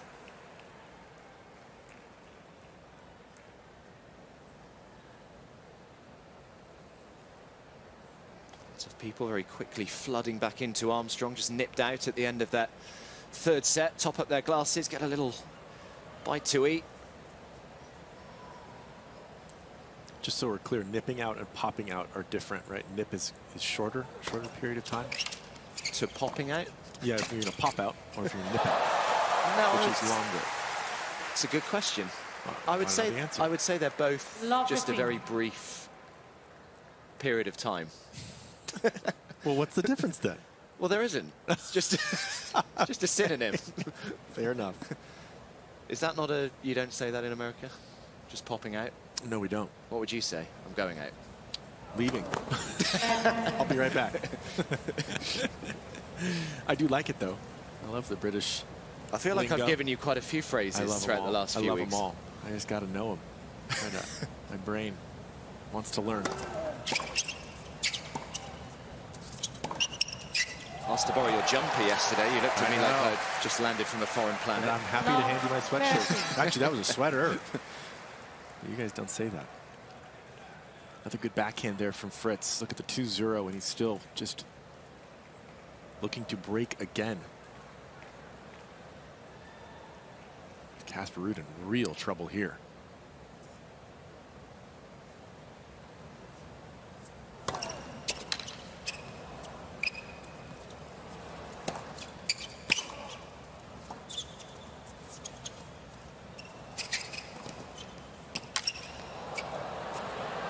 Oh.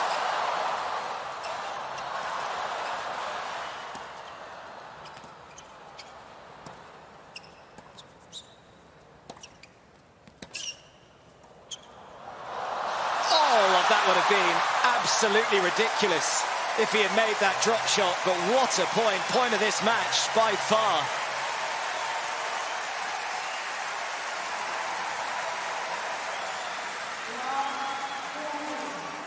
And the quality of tennis from Taylor Fritz now is like he's playing a video game, and he loves video games. Is he just playing a video game right now? He can't miss the ball.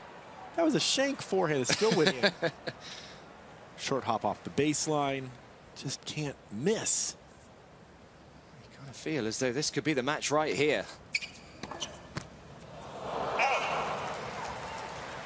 Somehow breaks here. It's unlikely. Casper breaks back twice. Maybe just the lack of pace on that first serve, the undoing there. Just 82 miles an hour, just rolled in.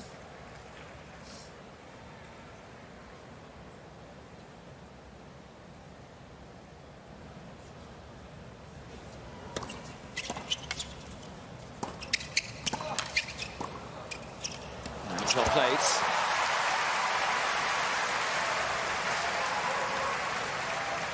(30-14).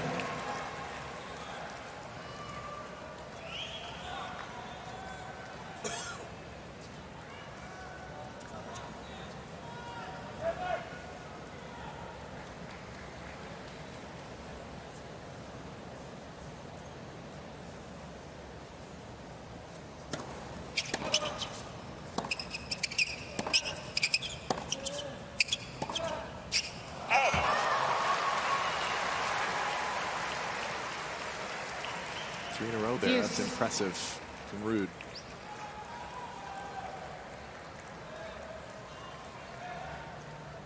Yeah, not too happy with that backhand.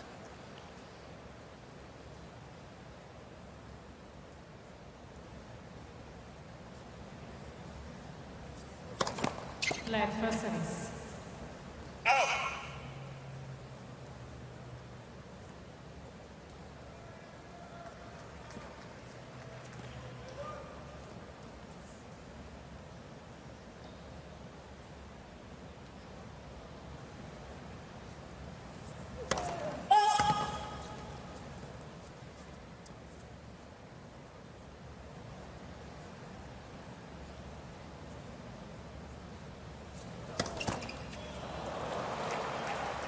Advantage, Fritz. A lot of hard work to get back to deuce. The double fault. Well, that's a sign of how well Taylor Fritz is returning the pressure he's putting on Casper from the baseline.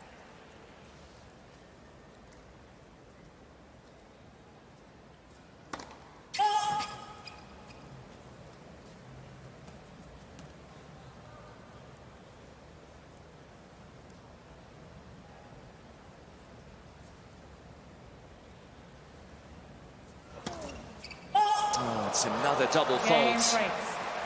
And Taylor Fritz is absolutely charging towards the finishing. Looking for back-to-back US Open quarterfinals.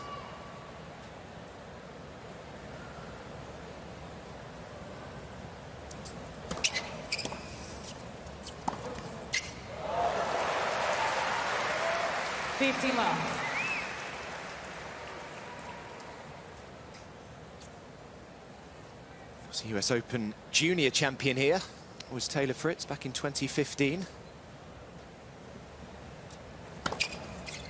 Quiz question, who did he beat in the final? Oh, should I take a guess? I feel like I actually don't know, have any idea. I'm just going to say Tom. Fellow, well done. How about that? Was that a guess? It was a guess. An educated guess. Guess.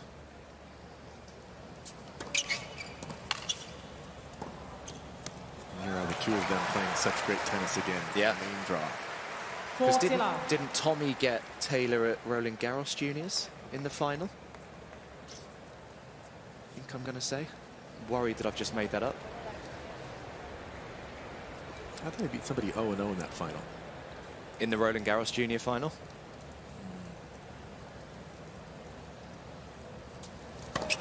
Fortune to do a little Game, homework. Fritz. 4-0. Fritz leads 4 This crowd games to ecstatic love. at this result. It's the majority of them. Yes, I was right. You were right. Tommy Paul beat Taylor in the Roland Garros Junior final in 2015, and then Taylor got his revenge right here. Okay, here we go. Come on, let's get ready. Come on.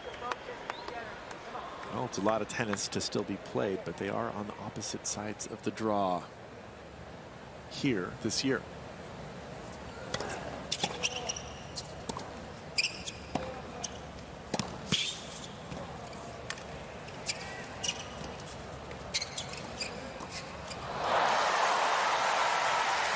Of course, playing Yannick Sinner 15 love.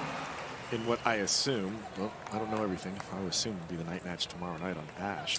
You would think. If it's not, I won't know what to do with that information. But in fact, I lots of things I to can consider. tell you right now. Can you? I think.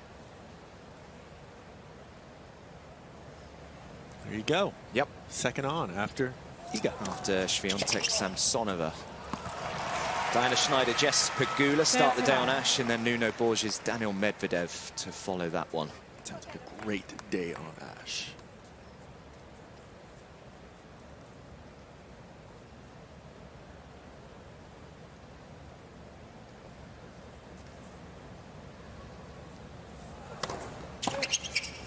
Oh. 40 love.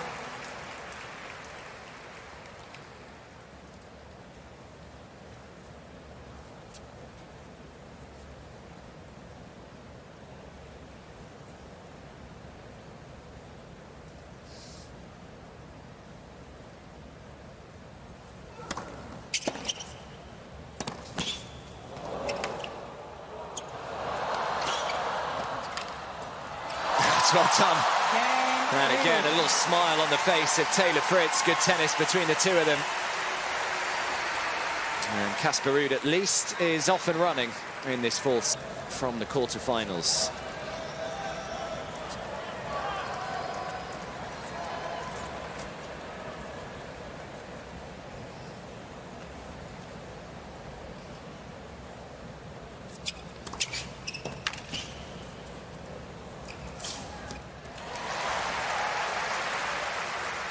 Talked about Taylor Fritz's tennis IQ, and he has sure done a great job of getting himself into this match and then taking control of it. Got rid of the unforced errors that he was seeing in the first set, found a way to get under the skin a little bit of Casper in the longer exchanges, won a few of those. Started to serve a little bit better as this match has gone on. 22 aces certainly help. This is how you play these big matches and get through them.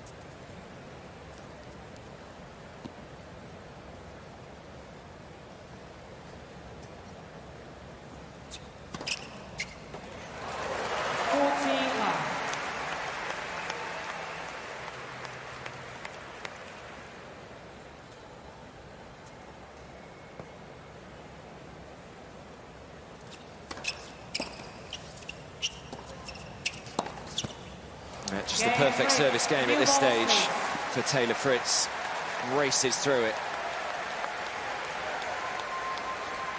Fritz leads 5 games to 1, 4th set. What is the major weakness still for Taylor Fritz, Jan Mike? If you were playing against him, is there a particular area that you'd be targeting? I don't think there is a major weakness, and I'm not sure there's a weakness at all. I think that he's so good from the baseline. He's able to stay in the long rallies. He's fit. He's not the fastest guy on the tour, but he's quick. And that's improved massively, hasn't it, his movement? And he also reads the plays really well, so that helps him be even quicker. He returns serve quite well. He serves amazingly. Yep. Sometimes he gets a little bit casual in the volleys. He takes some big cuts at it.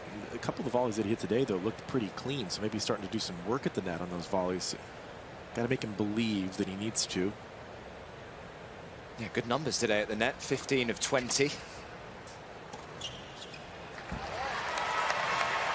Don't think he's going to waste too much energy in this return game. I think Taylor Fritz also quite coachable. He came out here with a strategy to go big. It really wasn't working in the first set, was it? He was missing too many shots. But he didn't doubt the strategy. In fact, he laid into it. Look how it's turned out. 40 love. See some players with looks over at their box and say, oh, this isn't working. Why are we doing this? Well, you got to agree on it before.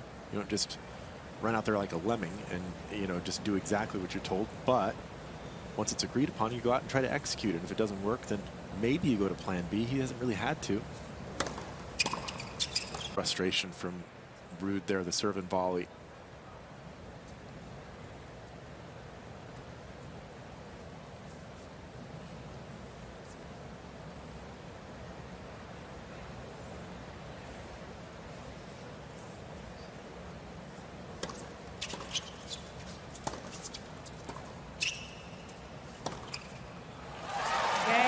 So Ruud holds.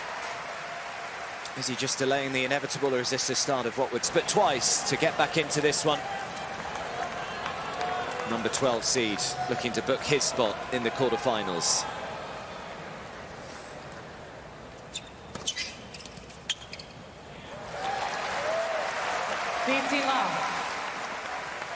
Nice start up the game with a trusty out wide serve. He's hit that well today. Crazy high percentages in this fourth set, by the way, from Taylor Fritz. 86% on the first. His only has 2.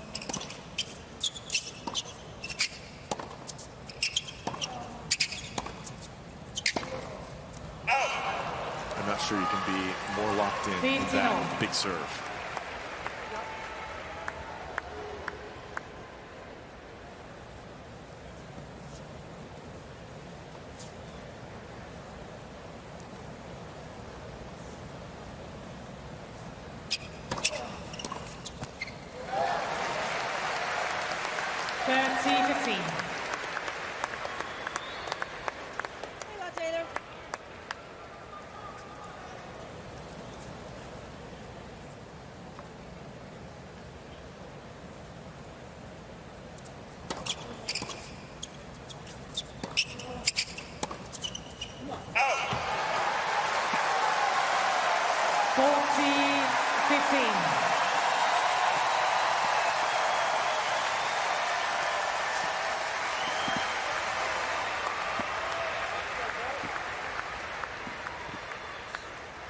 So 2 match points.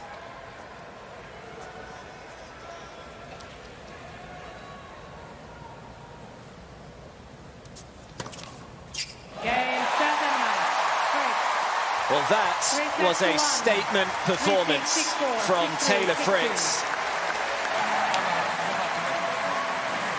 who makes it back-to-back US Open quarterfinals. But he will not be happy with just making the last 8 this year. Ready? It's magnificent court, bathed in sunshine on a beautiful day in New York City.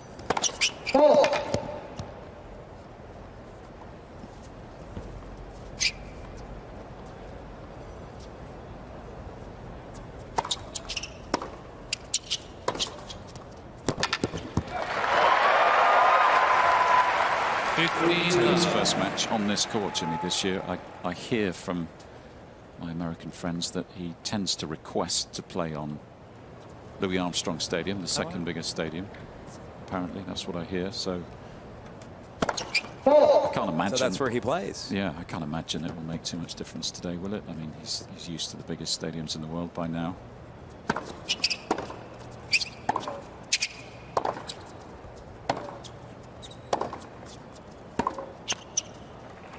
He should ask to get back out there in Armstrong. Just, the rest of the tournament for him will be in Armstrong, even if he makes the finals. It shouldn't make a huge difference, but it is. Every court is a tiny bit different. And this one, the biggest and maybe the loudest court in the world. It seems as though there's always a murmur.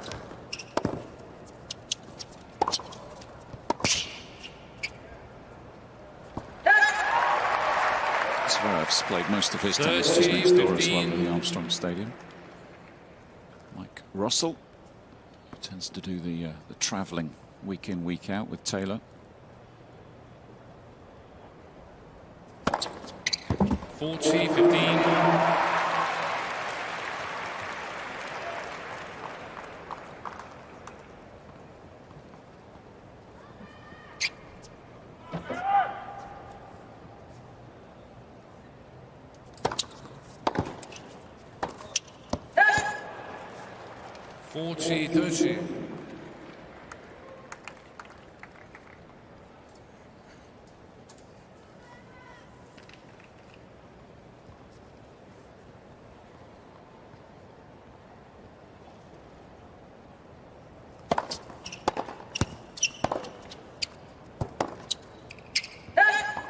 Game Fritz. So successful opening service game. Federer, Nadal. Yeah, that was the default year for Novak, Yes, wasn't it? That was. So everybody in the draw knew this is my chance to win a major, and it was down to the game. But Zverev obviously also recognized that opportunity and made it to the finals and got right to the brink of winning the title. This year in this half of the draw, it's a similar feel. 15 love. There's no Djokovic, no Alcaraz. And so all four of the players left in the bottom half are thinking, if I'm ever going to do it, this is the one.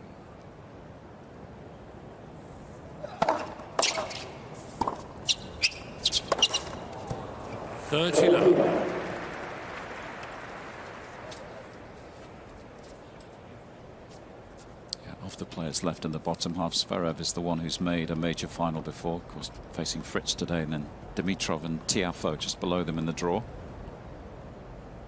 So a big match tonight for those two as well. 40 love. Those two at least have made semis. And Taylor Fritz is the only one whose quarters has as far as he has gone.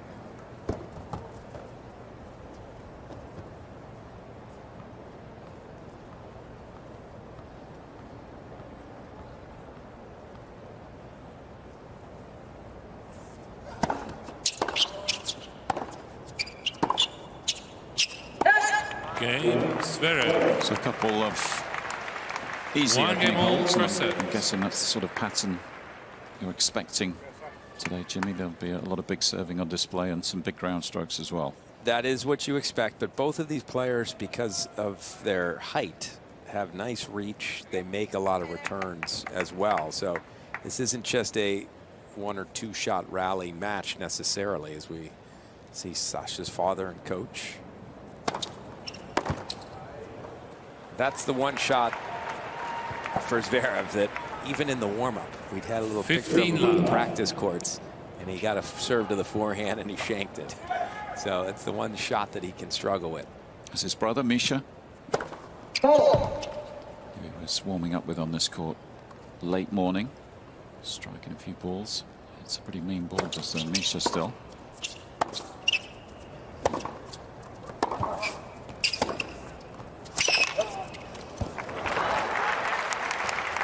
If Zverev is feeling it on the forehand wing and second serve. Those are the two shots that if he starts feeling pressure, if he loses confidence, those are the two shots where it shows up.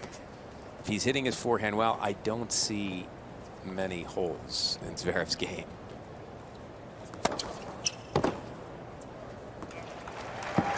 (30-15).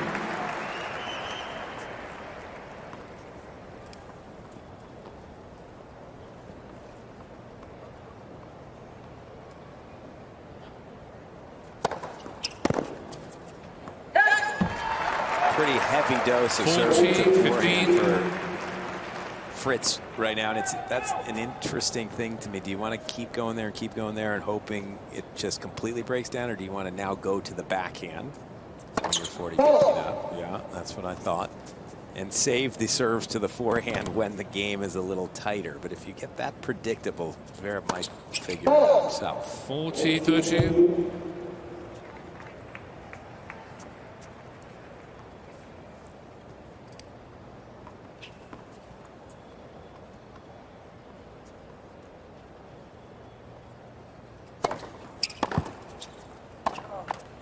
Deuce. A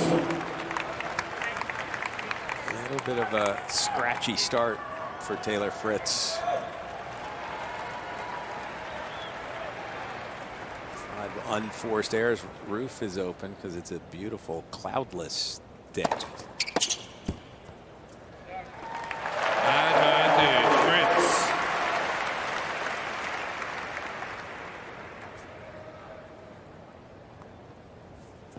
Biggest serve so far, 1-3-4.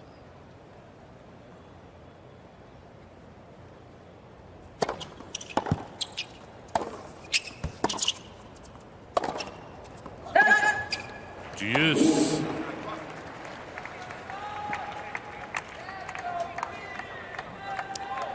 What's interesting to me is I don't know if there's a difference in speed of court from Ashe to Armstrong, but there's been at least 2 forehands now that Fritz was too far in front of.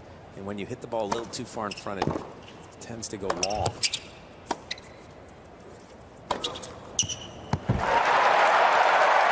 that one nicely. Advantage, Fritz. So if it's too far in front, maybe this court is a fraction slower. Would that be the theory? Maybe. Yeah. Or he's anxious and nervous. Let's waiting for the heart rate to get down to about 150.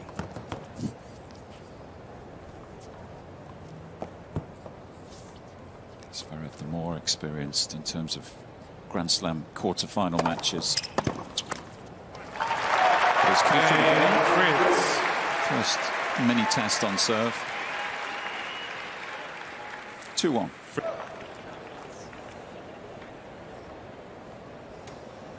On serve, early stages. Zverev up at the line, 1-2. First set. 15 love. Clean delivery. 130. He's hit his spot there. If he was serving for tennis ball cans like some of the pros do, he would have demolished that one. Still do that, Jimmy, these days? Oh, yeah. Aim at the cans? Well, now you get cones. Okay. Cans are more satisfying because They you are. crush them, though, they don't you? explode. Yeah.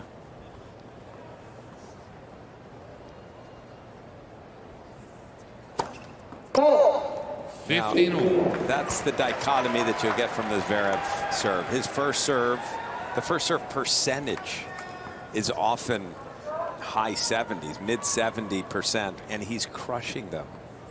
His second serve is almost the same percentage. He double faults a decent amount if he tries to hit a second serve.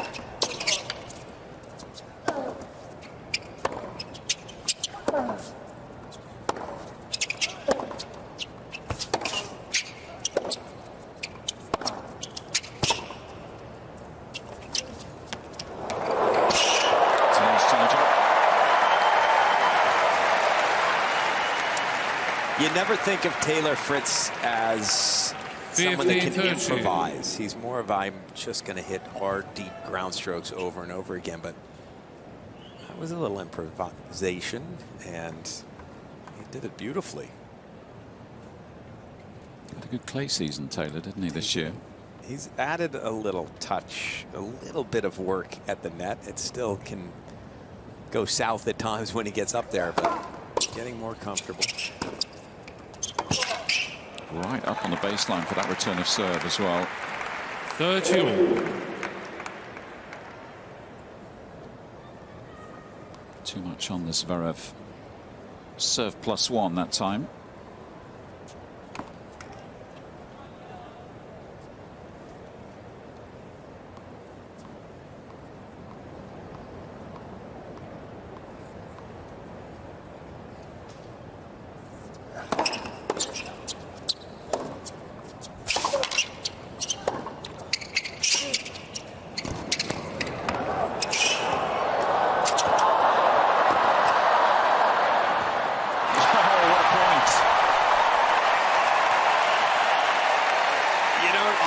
Get an 8-shot rally with one guy at the net and one at the back, but that's about what just happened. 30-40. Good little sneak backhand here, and then a series of strange shots each player would have felt as though I could do better. I could have done better. I could have done better. And it ended with that backhand volley error. Chance for Fritz to make the first move in this quarterfinal.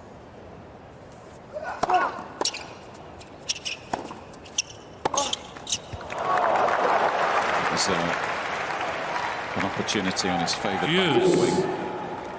I don't know why he was saying I should have gone down the line. What he should have done is hit it over, cross court, and pick on the same volleys Zverev just missed and see what he could do, because Fritz was pretty much right in the center of the court. It would have taken an amazing volley if you dipped it down low to cause any angst.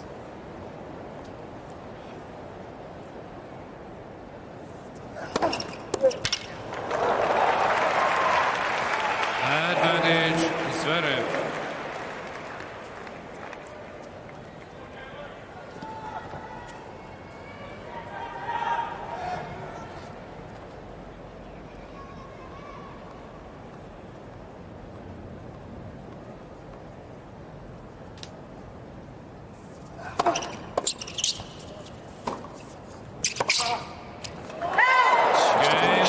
So Zverev survives his first 2 games all. Tricky game on serve. Remember earlier we were talking about the court. Is it slower? Is it faster? Well, Paul Anacone, who works with Taylor, sent me a text and said pre-tournament Armstrong was the slowest court here. Ash was the next, then grandstand. So thank you to Paul Anacone for that. Up to the minutes. Yeah. Information.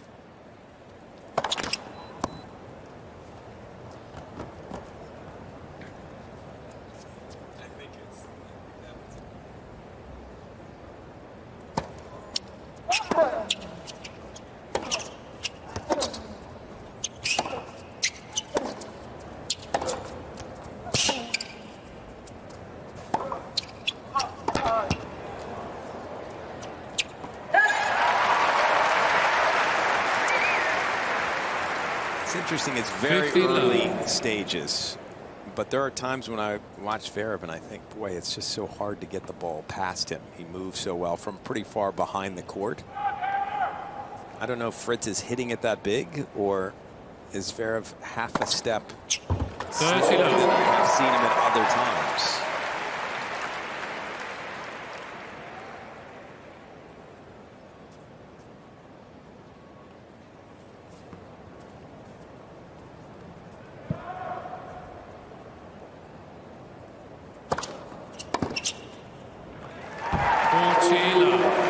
It's a steady diet of missed forehand returns from Zverev. And for Fritz, he's just doesn't want to go to it too much. Got to save that for different times.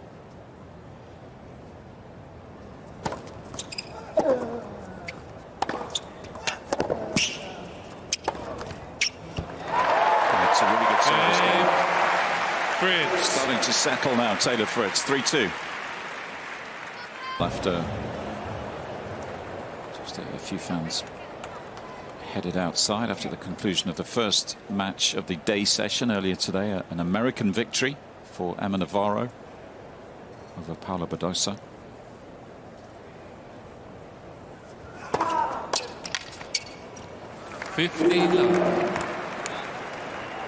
One of the interesting things between these two players is the speed of their ground strokes, as Taylor Fritz hits it about as big as anyone, and he is hitting the forehand much bigger than Zverev right now.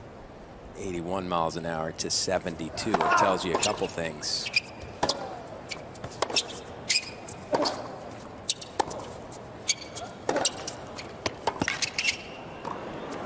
That was better from Zverev. What it tells you is when he's nervous, he loses racket head speed on his forehand, and he has started the match slightly nervously. The bad news for Fritz is he hasn't taken advantage of that yet. He had a break chance, didn't convert.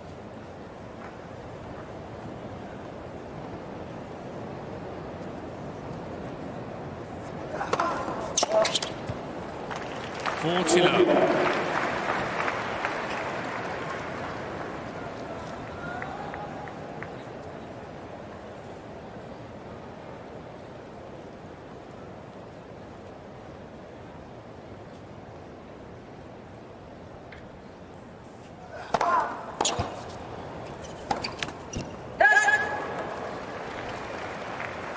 Forty, 15.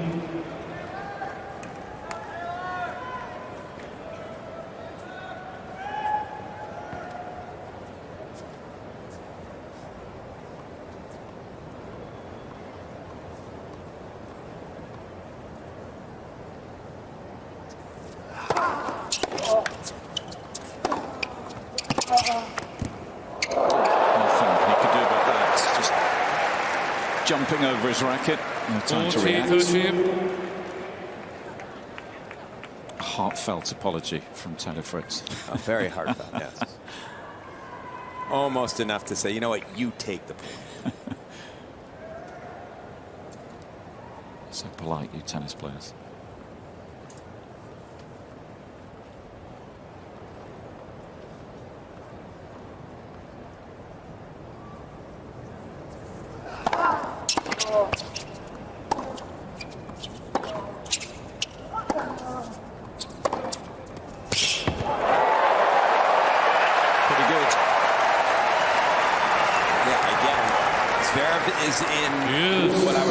Push mode for him, where he's not really accelerating on any shot. And Fritz is hitting winners slightly easier than I thought he would be able to. Usually it feels as though you got to hit 4 or 5 great shots to get one past Zverev. Fritz is doing it in 1 or 2 shots often.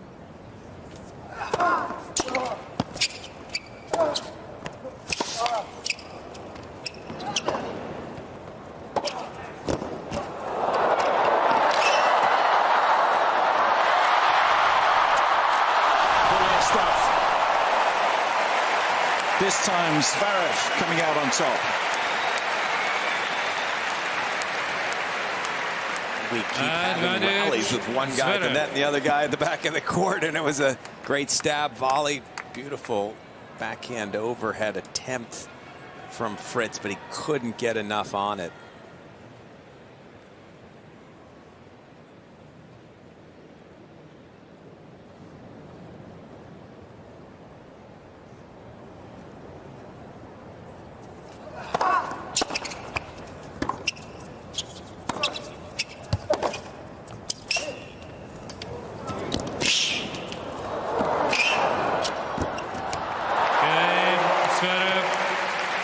Entertaining conclusion to game 6. Still nothing to separate these two. Sets.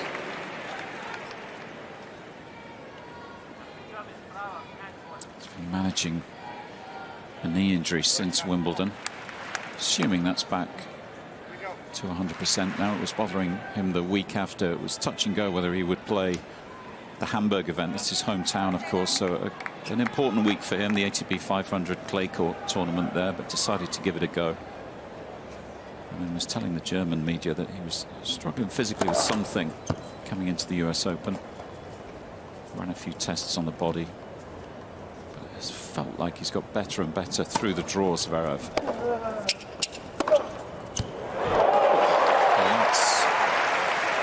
That's a Taylor Fritz missile, that one. 106. Wow. Goodness me.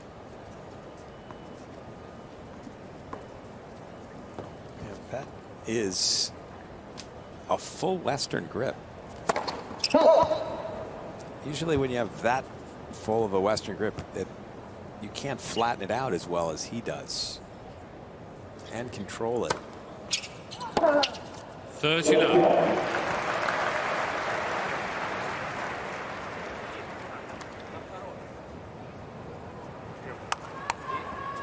Посмелее.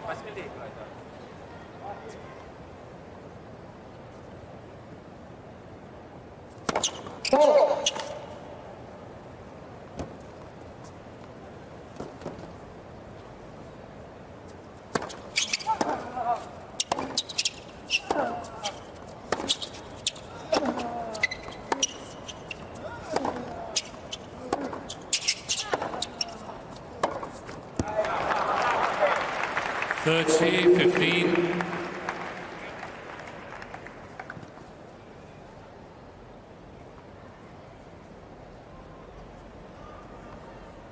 Both players with more winners than unforced errors.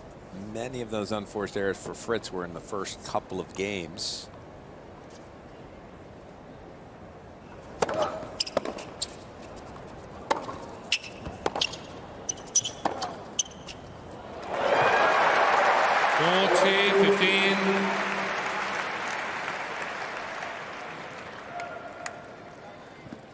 Continuing to crack winners. I didn't think he'd gotten his body in the right position to hit this ball cross court. I think that's what Zverev thought as well. He was reaching a little, as you see,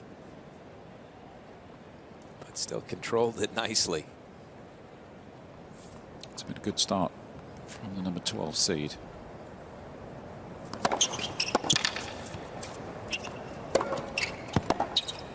Game, Fritz. Looks like another service game.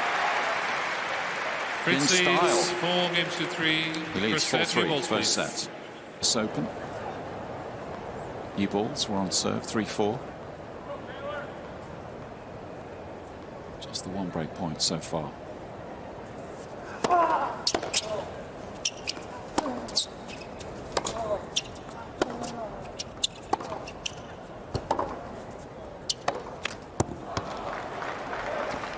There's been a couple of backhands from Fritz that he's missed that you don't expect him to miss. There you go.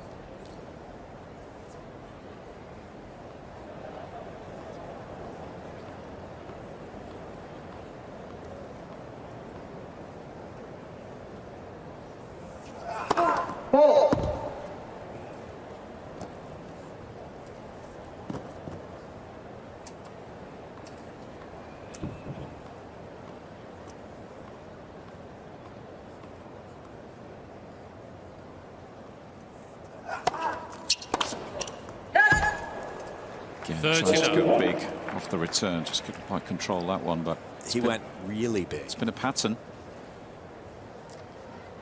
Well, you do want to get into Zverev's head on second serve if you can, because it is vulnerable. He does have matches still. He's gotten over it for the most part, but he does have matches at times where the double faults start to get him. 40 love. And they tend to show up at big moments.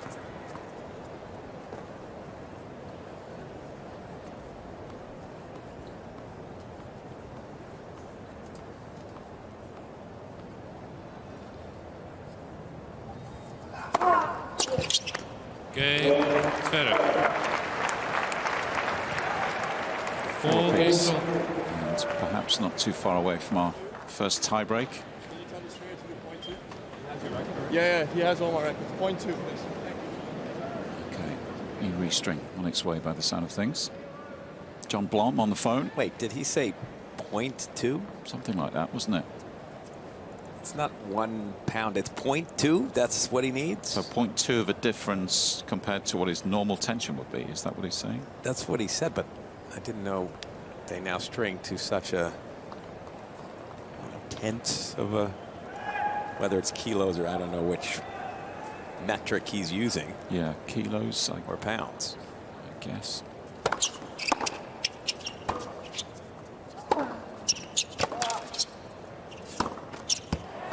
Had he had that 0.2 difference, he would have made that forehand, but unfortunately, he doesn't have the new rackets yet.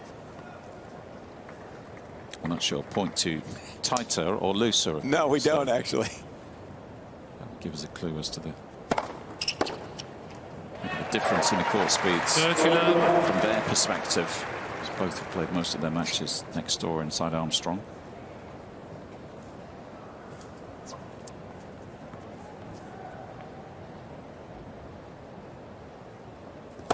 Ball.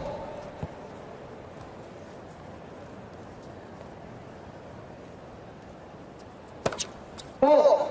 30-15.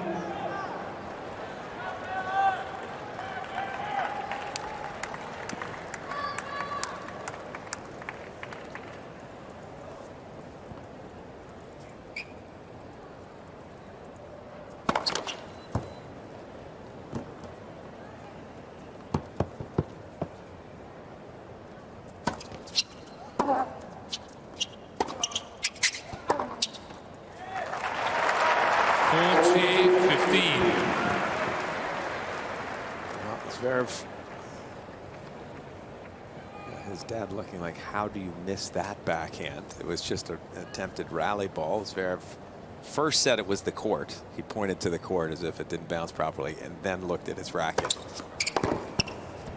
It was one of the two. Fritz leads 5 games will to serve 4 to stay this opening set. Alexander Zverev, the first to come under a bit of pressure, serving at 4-5.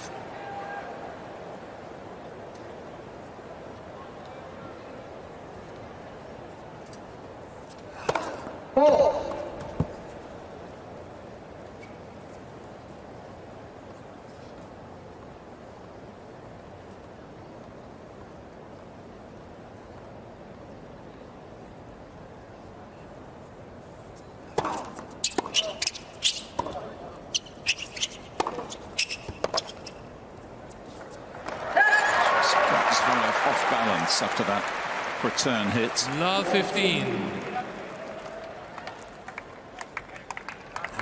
As I said a moment ago, I think this is a vulnerable game for Zverev because he has served 88, coming into this game, 88% first serve percentage and been banging those serves. It's 127 mile average.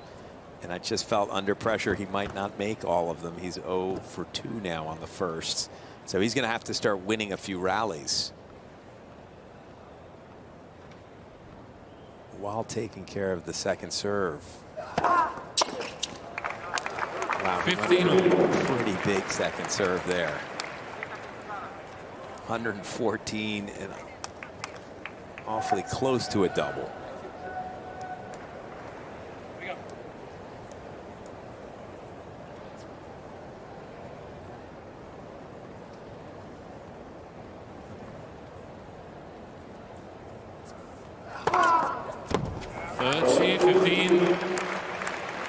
He discovers his range. How big was that second serve? On a big point. Yes.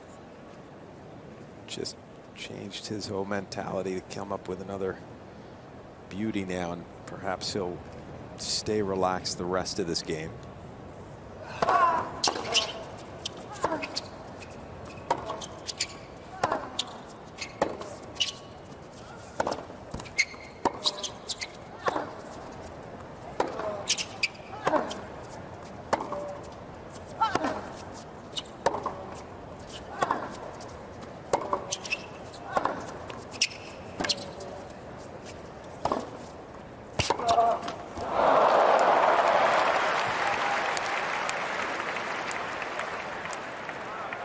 If they didn't realize you are allowed to change directions with one of your backhands, as they were just 19 shots of backhand to backhand rally there. And if you're Fritz, it's probably not the side you want to try to break down. And under pressure for Zverev, you want to see how the forehand is holding up.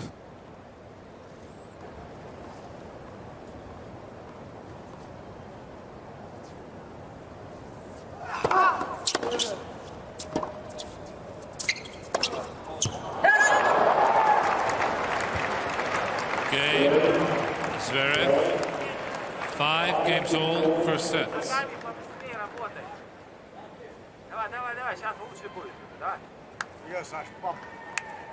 The voices of, I think that's Alexander Zverev's father, and then Jez Green just piping in as well. Jez is back with Zverev, strength and conditioning coach that was with him in the early days.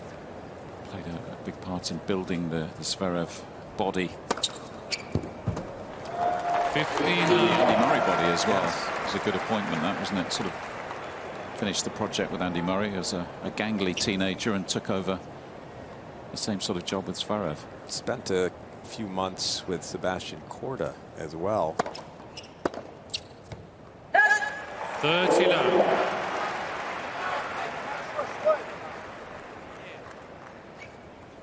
I'm not sure what fitness or anything can do for that forehand return, but that was an off-speed first serve, and he flailed at it. 40 love.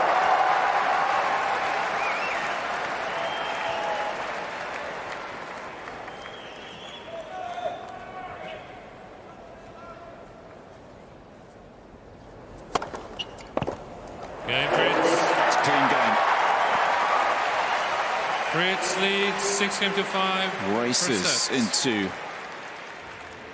another narrow.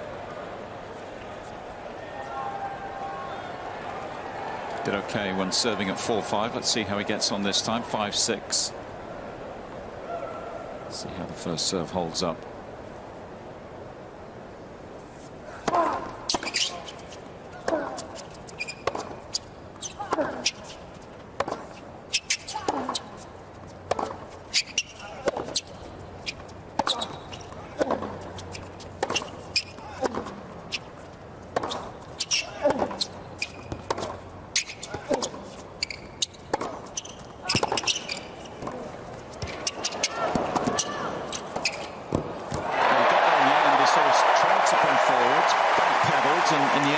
A pretty good backhand that got it done. It was one of those situations where Fritz love 15 doesn't like to be at the net. Came in and said, you know what, I don't want to be here. I want to go back where I like playing. And he goes back and gets a nice enough ball. It turned into, for him, a comfortable pass, really. Don't see that too often, do you? A player playing a first volley and then reversing. No. But it worked out.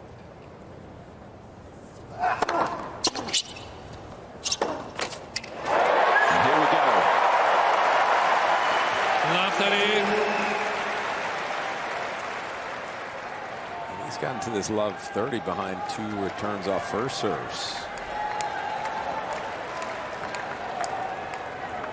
He's doing a much better job getting the return at least back in play off the big first serves. Zverev missing so many forehand returns.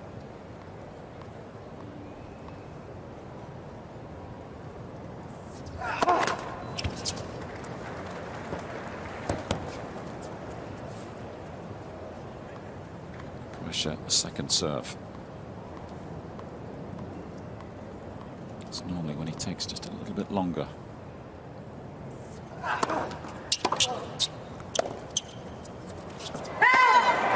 missed the forehand. With 3 golden opportunities here. Zverev's serve has not been yippy yet. He's not struggling, but his forehand has been. We've already had one American through to the semifinal on the women's side today on this court. Now a set point for another American to take a lead.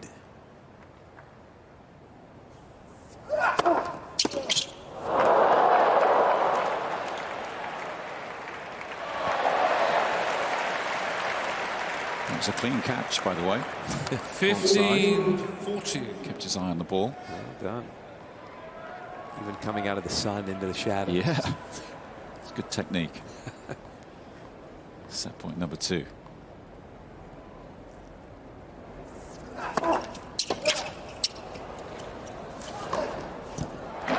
solved.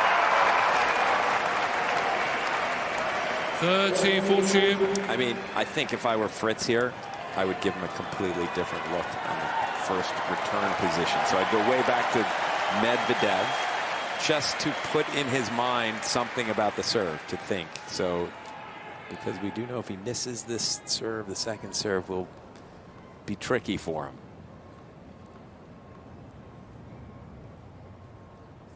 Another one.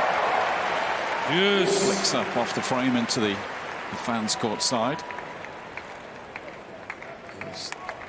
Taylor's father gesticulating wildly in that box, saying, I told him to use the strings. All 3 set points saved. Back to Juice. Advantage, Zverev.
Deuce. 28-shot rally, and most of those shots hit pretty sharply by Fritz.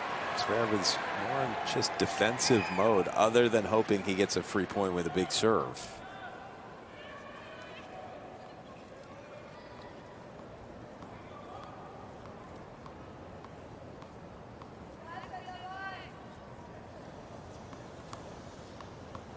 A lone voice from courtside, disrupting Zverev's rhythm.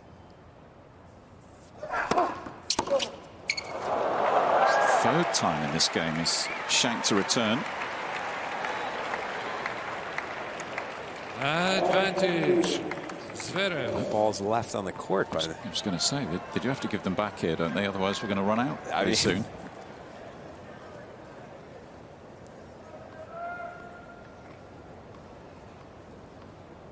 Chance to take us into a tiebreak.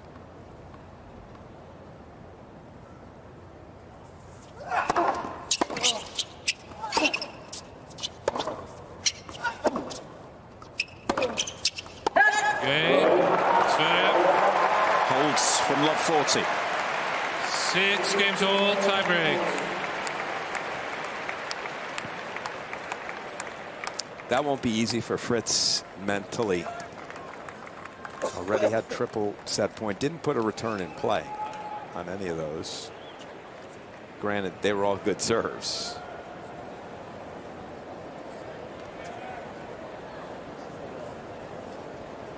Fritz 1 point more than Zverev. Just shows you how close this match had been.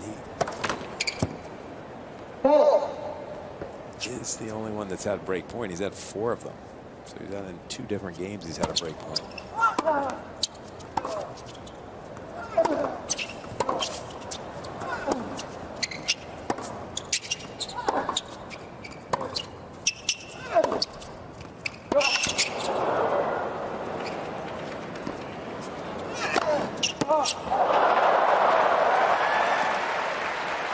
Another one into the crowd. And it's Zverev who 1-0 draws first blood.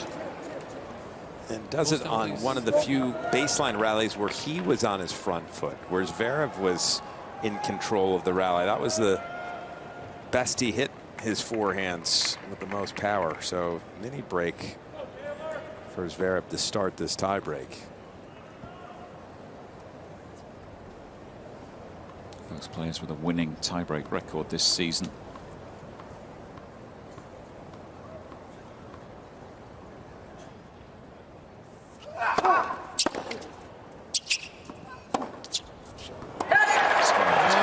More than Fritz this year, 24 and 16 his win-loss. Fritz 17 and 10. Whether that will mean anything in a few moments' time, we'll see.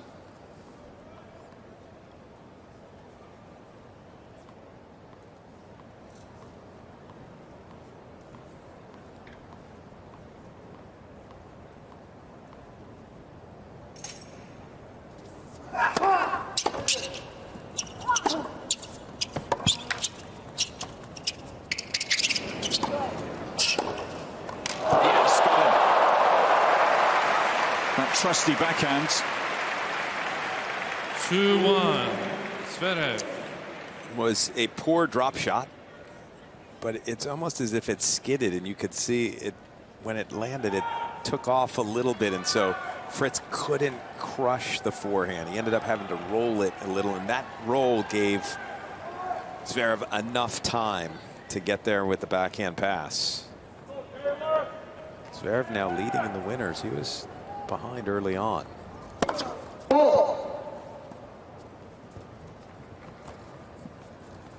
Reminder, this is a first to 7 point tiebreak. First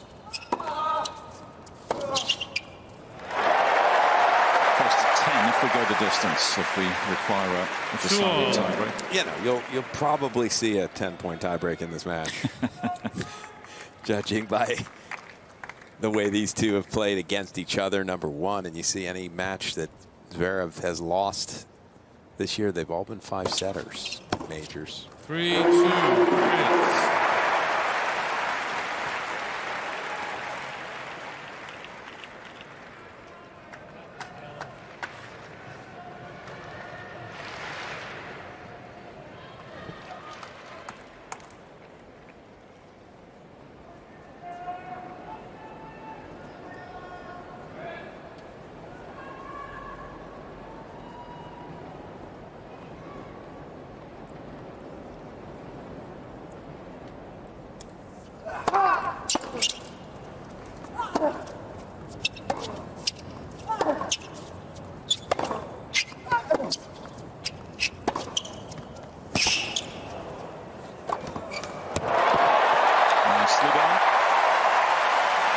And takes the 2 points advantage into the change event. 4-2, Fritz. And Zverev again complaining about his racket. And the tension is he's not getting much on the ball. This match so far has really been up to Fritz.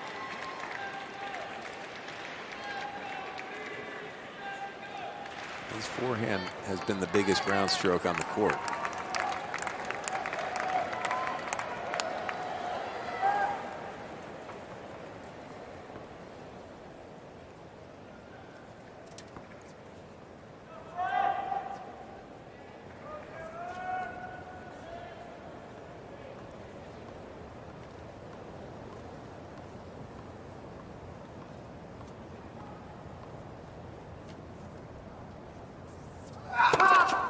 Let's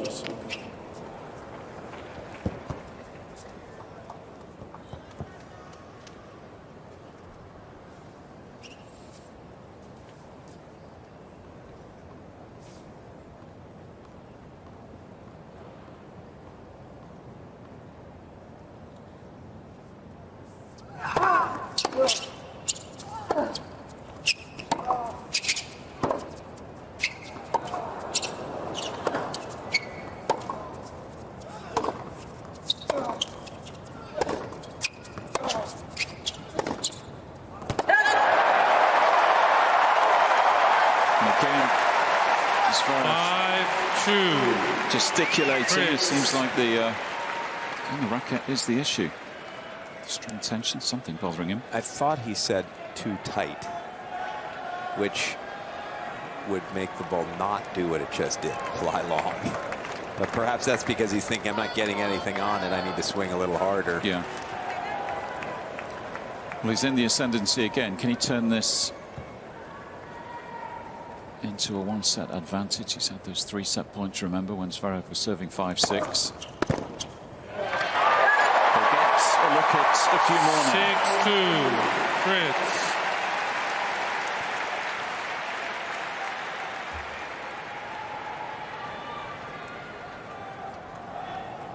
Four more chances to get this done. Let's whistle.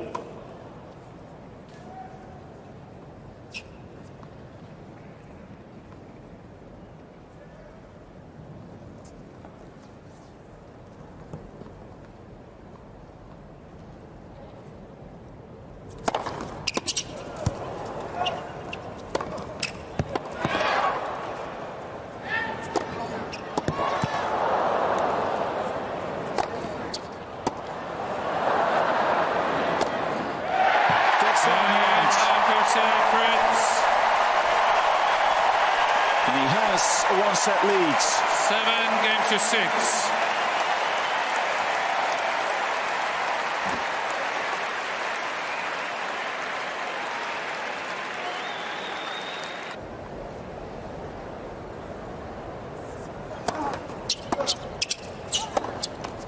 Love 15.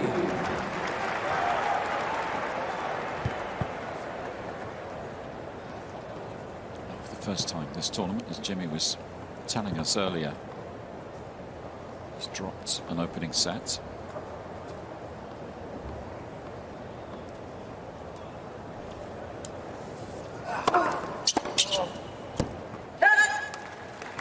In the third successive match where he's dropped an opening set. Normally that is not a recipe to continue doing well. Hard to always be playing from behind. He lost the first set against Echeverry in the third round and against Nakashima in the last 16. Won both of those matches in 4 sets.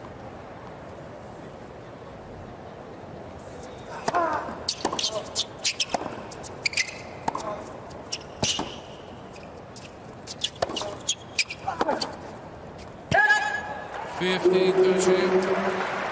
feel like the Echeverry match was a late night affair that they played. Yeah, 2:30 a.m. I think. Yes, that sort of territory when they got done.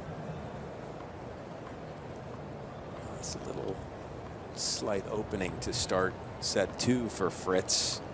little bit of pressure on the Zverev serve again. Let's for serve.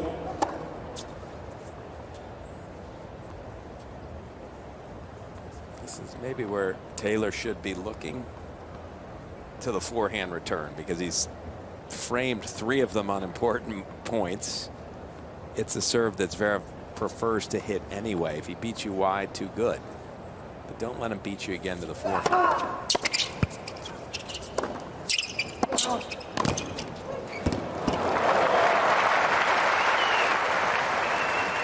It was an apology, wasn't it? Was that not the cleanest of volleys? Not sure. It must not have been. It looked like he meant to do it. Yeah, looked pretty good, didn't it? Yeah. I think there was an apology after dropping this volley short. Oh, no, he did miss hit it. Bit of frame. Yeah. I was wondering how he killed it so nicely.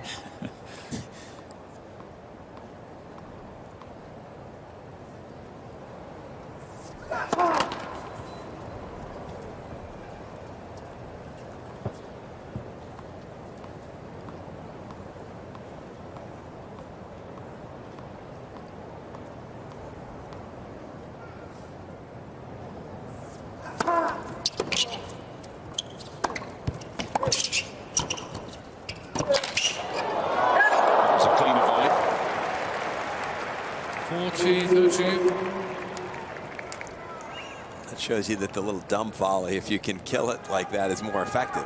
He still won the point both ways, but that deep volley that he stuck pretty well, it still gave Fritz a chance to make a pass.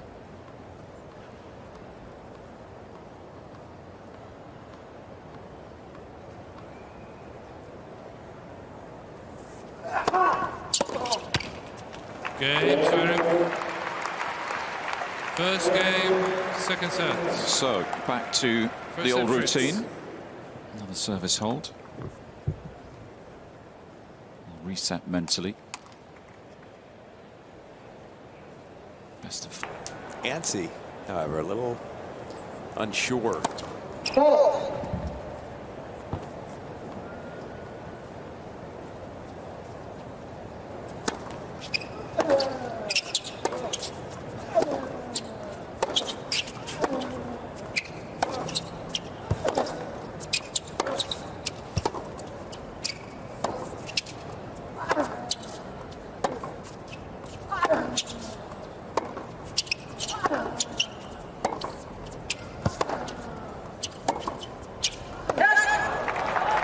Love 15.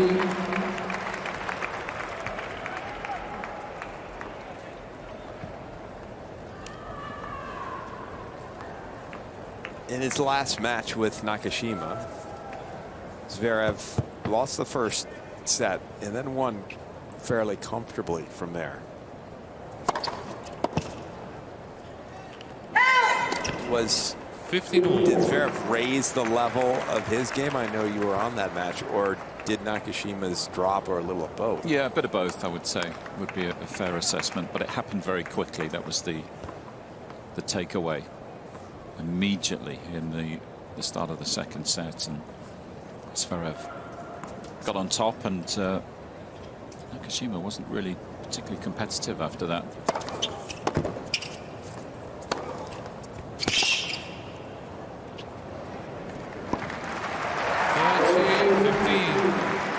Different kind of challenge today, isn't it, against someone like Fritz? Tennis he can produce. Has that one just come back? It looks like it has.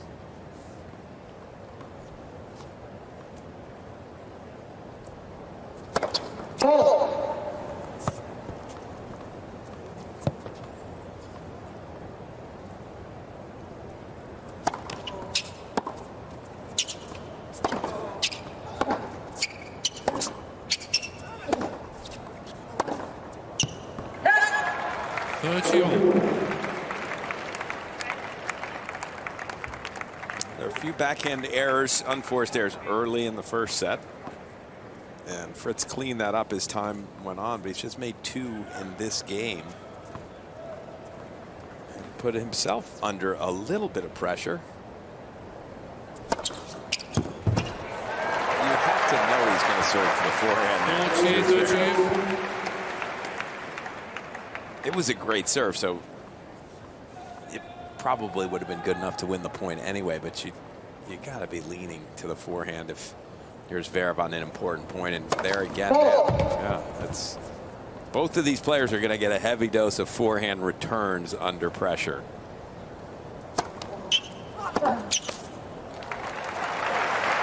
Taylor Fritz. 1 game all, second sets.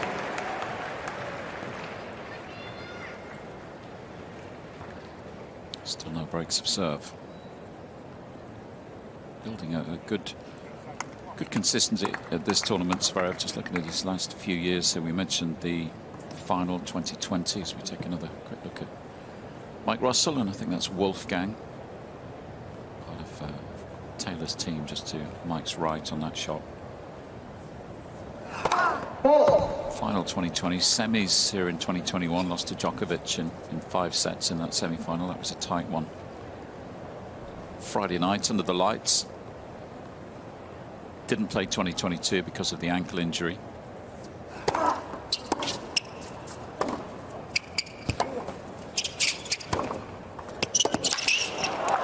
Quarters last year, quarters again this year, of course. So 15 quarterfinals in his last 4 visits to New York.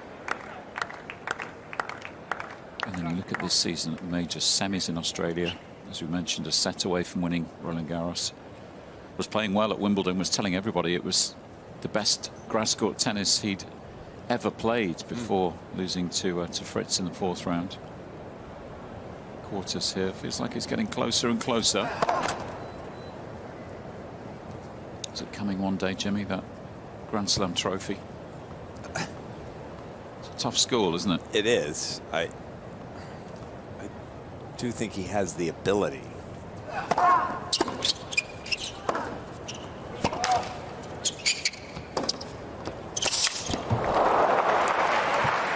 The only question is, will the mind allow him to play to his full potential in the biggest moment and the biggest moments? Maybe it'll have to be a, probably don't remember, but Ivan Lendl lost his first 4 finals. And the one he won, he was getting crushed by John McEnroe, who had already beaten him badly a couple of times earlier that year.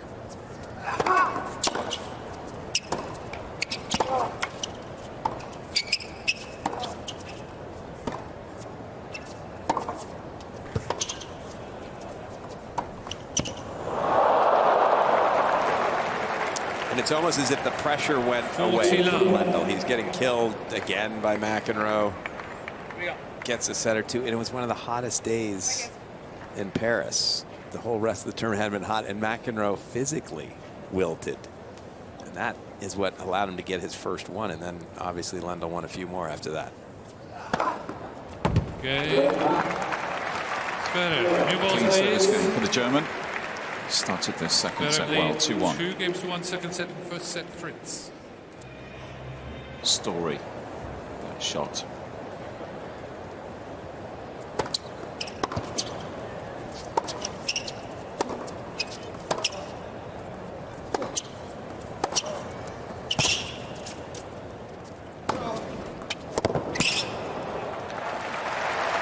Well, good stuff from Fritz, because Zverev did finally get a racket back restrung, and at least by the look of those 1 or 2 forehands, he hit them with a little more power and a little more depth.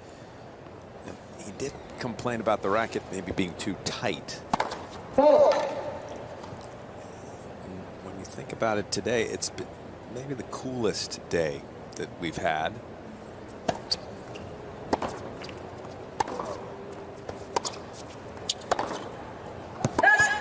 Cooler conditions, you would want a little looser racket just to get a little more power.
I don't know. It looks like it must have been. I didn't hear a call. Oh, come on. That's ridiculous. That was ridiculous.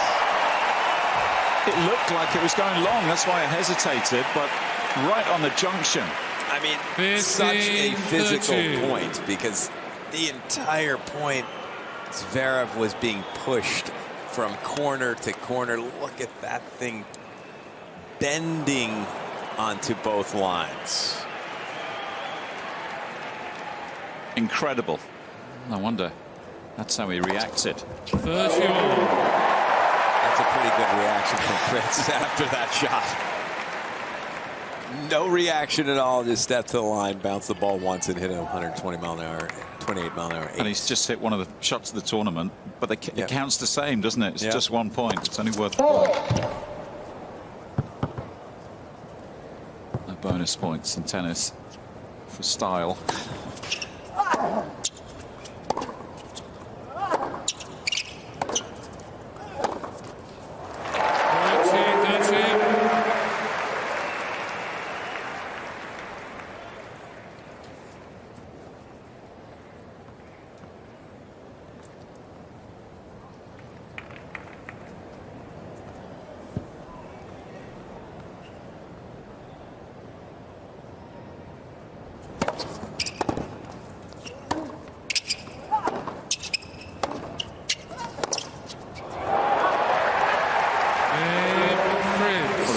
Good response after that incredible pass from Zverev. Fritz straight back to business. Another hold of serve. 2 apiece. A reminder to head to the official US Open website, usopen.org. That's your online home for point-by-point live scoring, highlights, real-time stats, all the draws on there as well as the schedules. That's the official tournament website, usopen.org. We're still waiting for our first break of serve.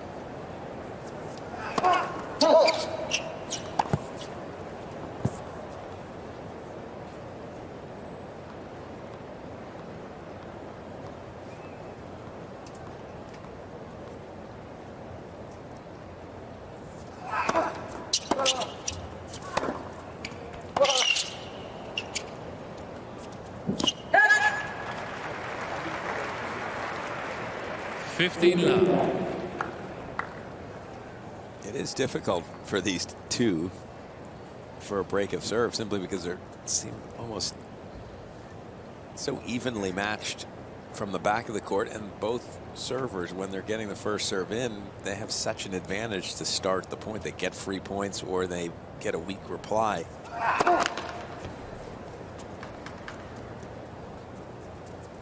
Both players waiting for just one service game where a lot of first serves are missed. You get a lot of looks at a second serve. That's the game you got to take advantage of.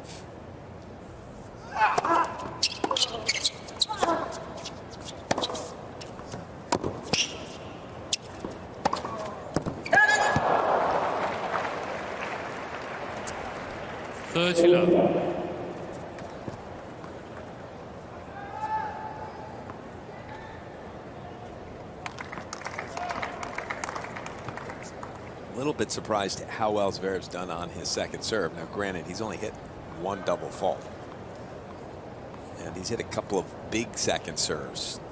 But he's 8 of 13. He's making 62% of his second serve points even.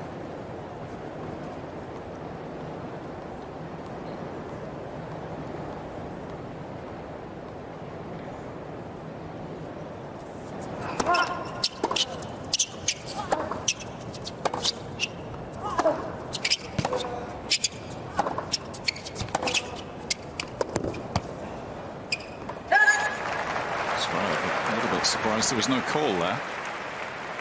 30-15. In his mind, that was out. But the cameras and the well, when these two played in the juniors, he would have called that one out. Even the juniors now can't. It's all electronically called.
Fritz moving in the wrong direction. Another hold, 3-2. Zverev leads by 3 games to 2, second set.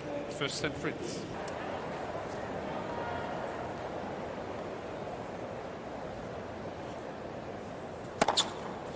$15 love.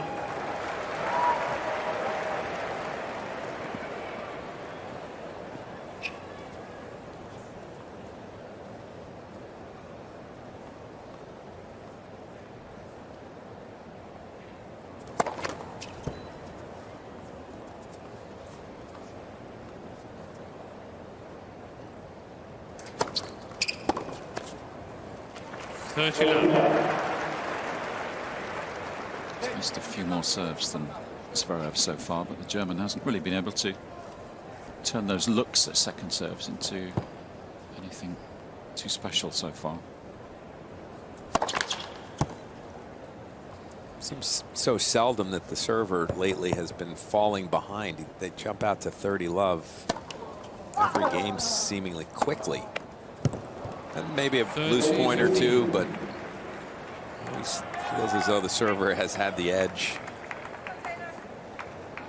Zverev yet to even see a break chance.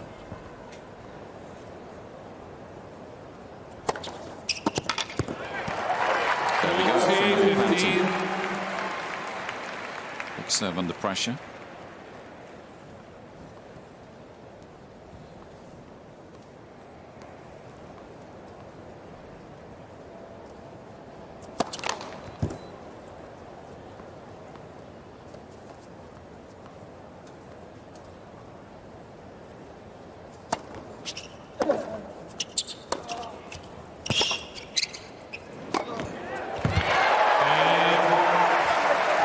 Quickly produces another hold of serve. 3 games all, second set.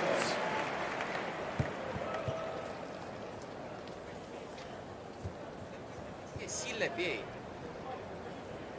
Там же принимай. Ты не бьешь по мячу.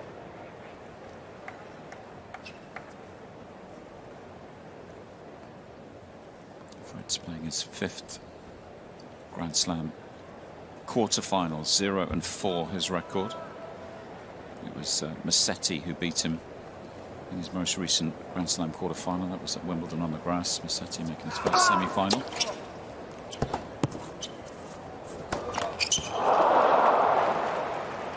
There's definitely been a couple of disappointing. He did beat Nadal, lost to Nadal, I believe, at Wimbledon in the quarterfinals, and Nadal was injured enough that he didn't play the semi. That's right, was due to play Kyrgios, wasn't it, in the semis?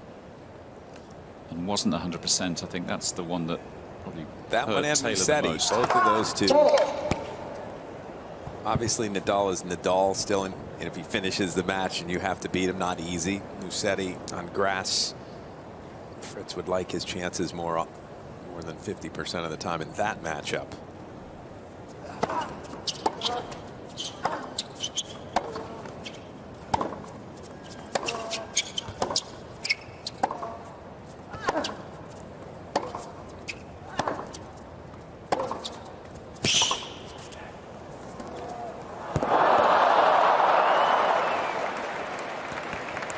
Yeah, it was 6 in the 5th against Rafa, 30 love. deciding tiebreak.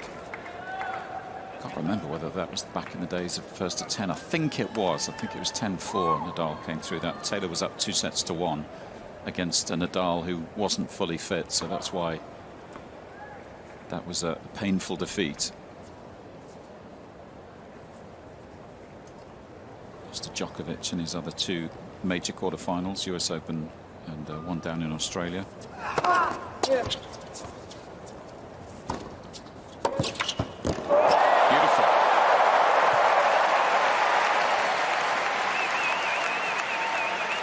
30-15.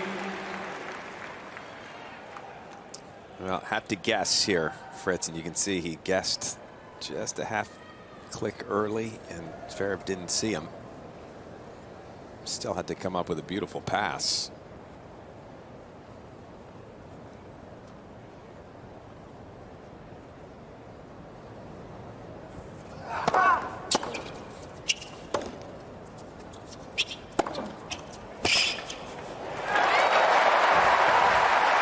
Is he starting to turn this 7th game around? It's 101-mile-an-hour forehand. He just absolutely roasted. And that was all. He had no pace to work with. That was all him generating because it was off of a miss hit.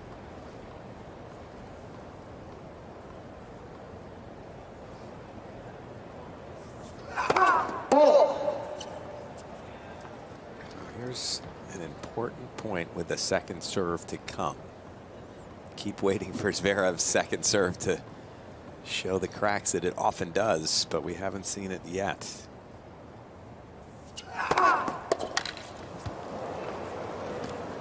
You've got to be kidding me. No, all that means is he was so tight. He knows his second serve kick isn't going in.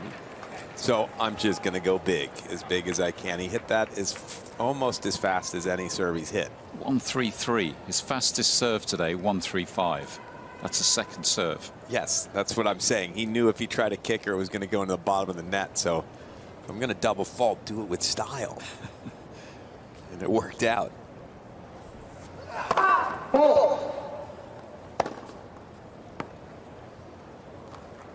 I expect this one to be a second serve now that he's got game point. A proper second serve. Yes.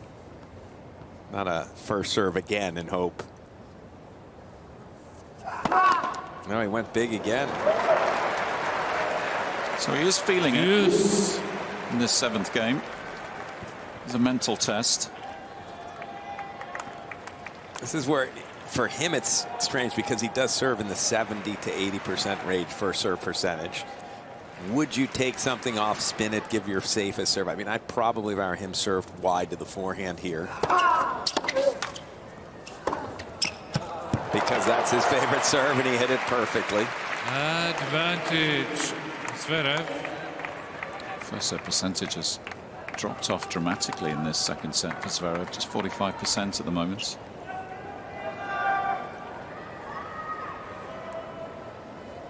Fritz is not too impressive either, 47. And yet they're still holding every time.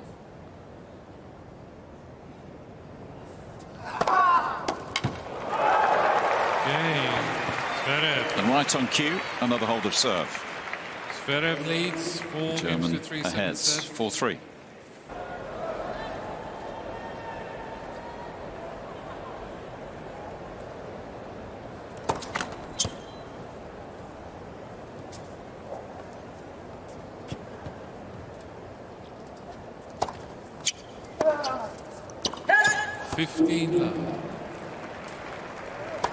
That's frustrating for Zverev.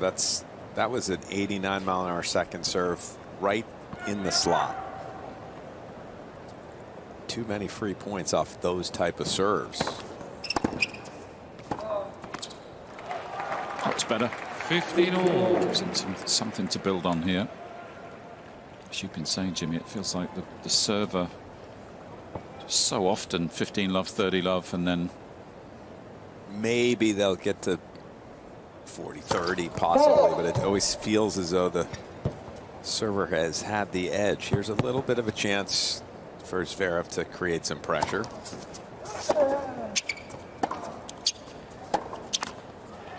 He was talking lately about his promise to himself that he's never going to break another racket on court. I was listening to that interview. I think it was at the start of Cincinnati, just coming into the US Open. That was very carefully done. Well, he was about to and remembered the promise.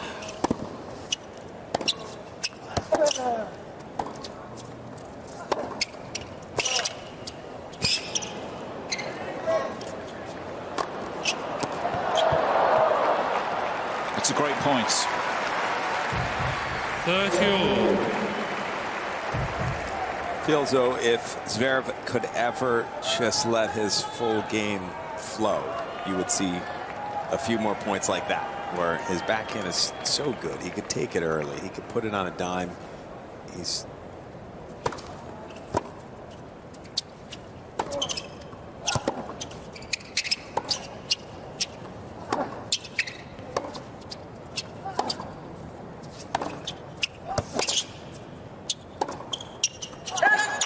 draws the error. And finally, a look at a break point for Zverev. 30-40.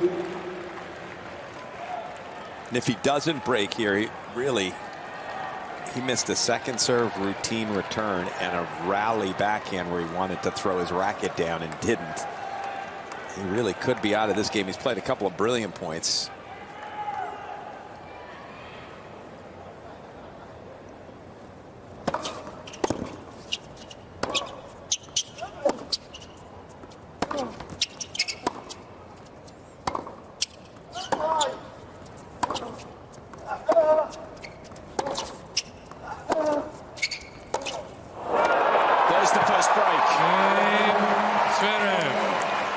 Zverev takes charge of set number 2. Zverev leads 5 games to 3 second sets. You knew that Fritz was going to pepper the forehand of Zverev. He served there. Zverev was already waiting for it. He hit nothing but forehands. It's got to be a strange feeling knowing, oh, I know, everyone knows you're hitting to my forehand over and over again and not letting it affect it. He made every forehand that time. And it was the Fritz forehand that faltered in the end. So can he serve it out to level the match at 1 set apiece? It's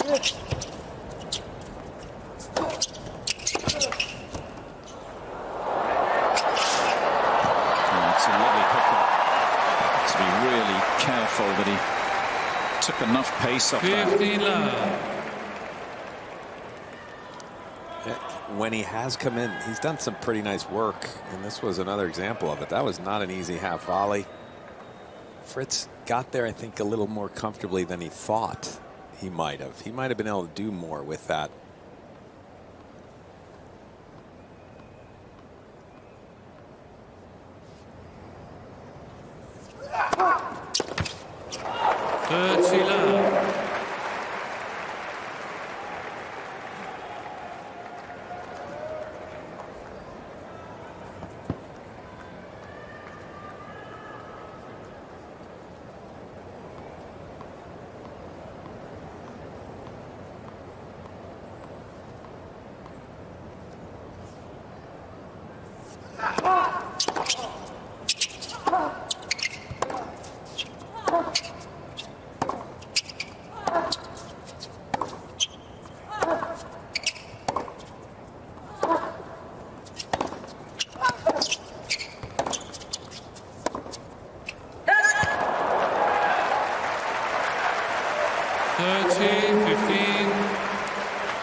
Ace number 7 for the German. Draws level with Fritz in that respect. Today brings up 2 set points.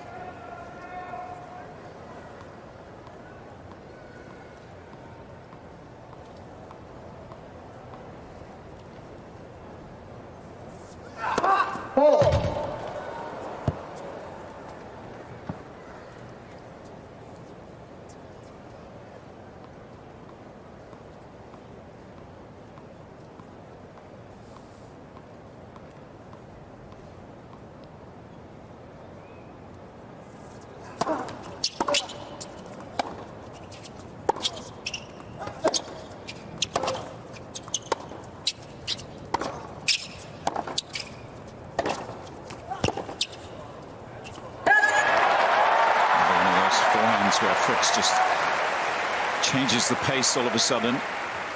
40-30. Yeah, he's beaten him a few times with just sheer pace and also not easy to read, or at least Zverev hasn't been reading it particularly well, so he gets a late jump. Still a set point.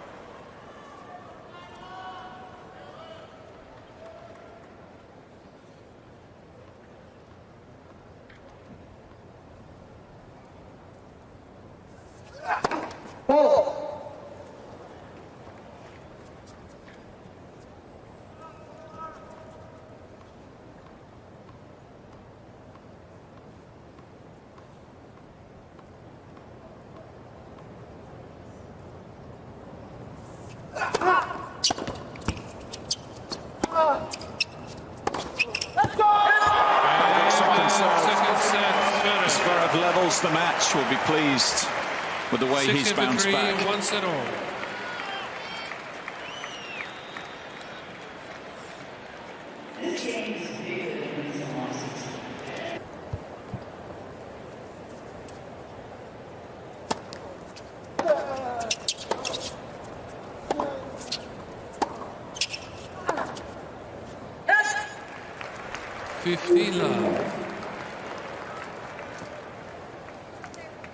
So can Zverev carry the momentum that he's built into the start of the third set? It was a satisfying way to level the match. 30-love. It did seem as though when he got the racket that was strung a little bit looser, that he was getting a little more depth on the ball, and he did. His forehand went from 76 miles an hour to 78 miles an hour in that second set.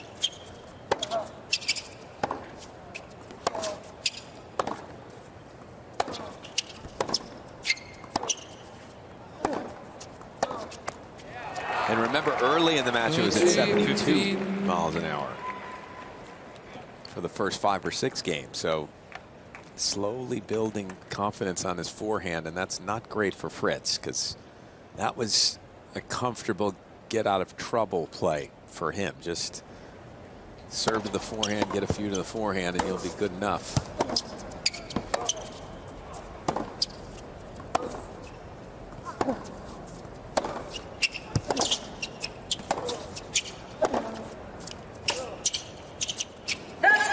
Zverev trading forehands impressively that time. Yeah, 2 points in a row where he's hitting the forehand big. And that, I think, is the edge that Zverev has over Fritz, is just defensive ability and speed. There's just...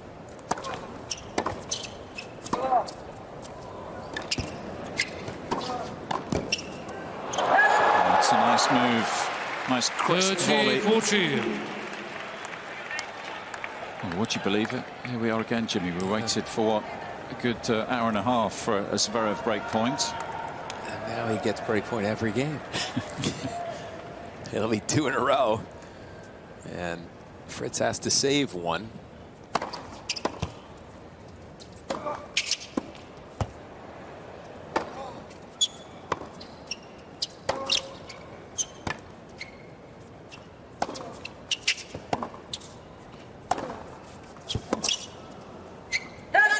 Huge from Fritz. Took the risk and was rewarded. It's a tricky overhead, actually, midway through the points as well. Had to get back quickly. Tricky overhead, tricky swinging volley when you're feeling a little bit of pressure. Again, what I was getting at earlier was, it just feels as though Zverev can steal a few points with the way he defends. He can. And I don't know that Fritz has gotten much better at that, but it's still not a strength. Still work to do. Juice.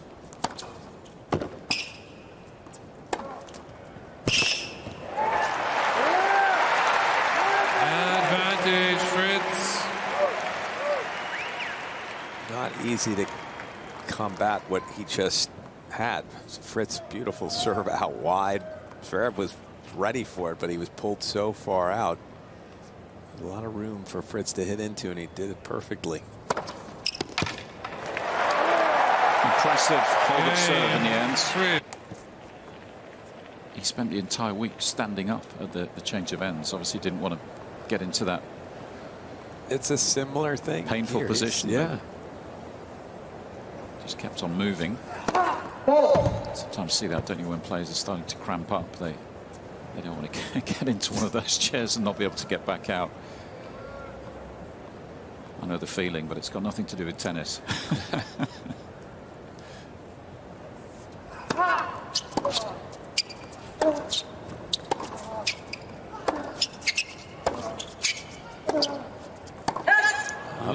Enough electrolytes and he can finish this match. He's played a lot of tennis, Zverev, this year. Leads the tour in match wins.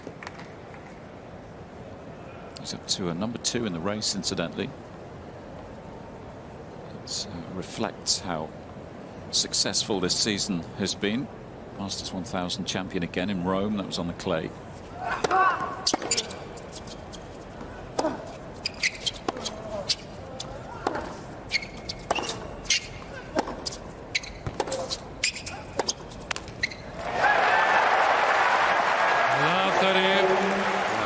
Brave hole to start set 3 for Fritz, and now he's got a little bit of scoreboard pressure on this Zverev serve.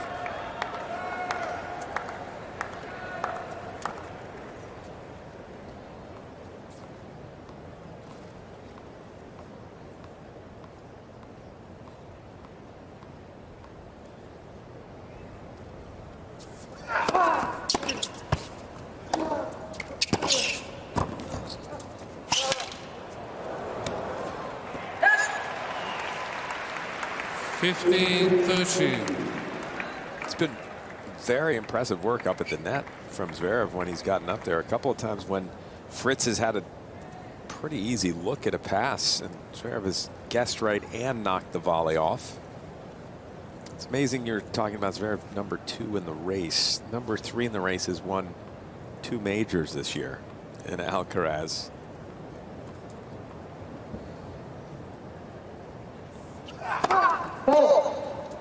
Strange that he's not somewhere in those top 2. Sinner at 1. Yeah, that win over Nakashima for Zverev confirmed his place at the ATP finals at the end of the season in Turin. So he'll be back at the season-ending finale. 15-14. Bit of turbulence in this contest. Early doors in the third. Fritz under pressure, now Zverev under pressure.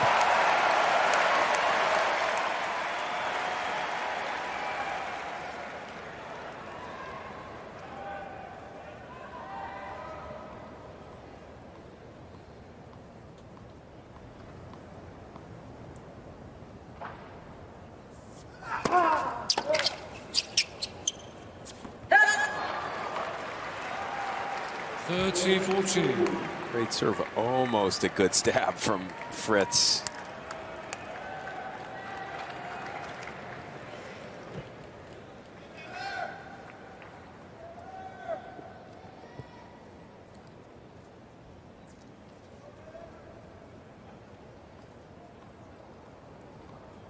Second chance to break.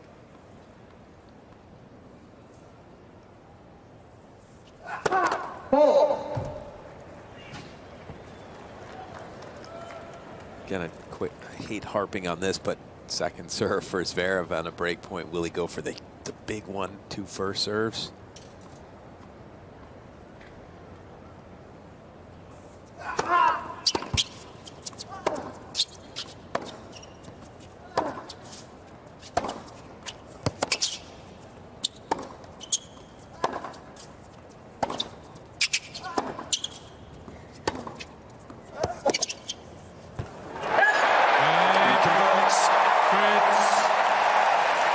It's the first break of serve today for the American. Fritz leads by 2 games to love, third set.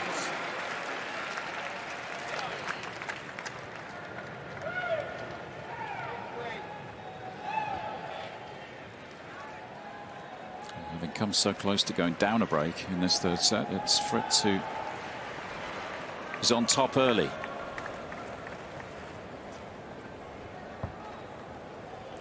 To race into a 3-0 lead with a quick hold of serve here. 15 love.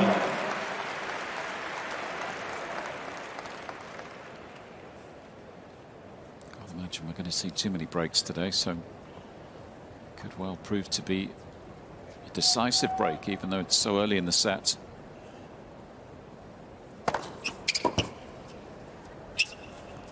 To be broken, you would pick the first game of the set, so at least that's the consolation prize for Zverev. He's going to have 4 chances, theoretically, to get the break back if he manages to hold every time himself.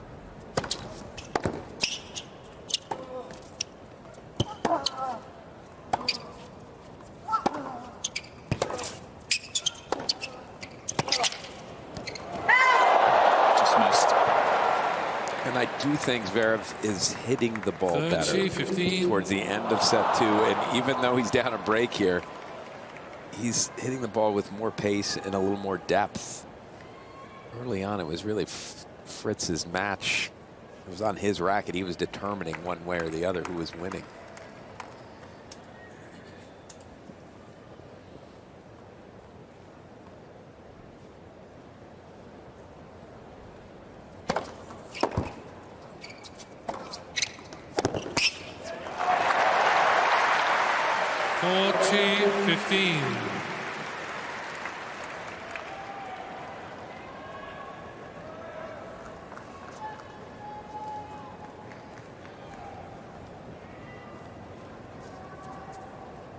That percent's not going to stay at 92 for Fritz.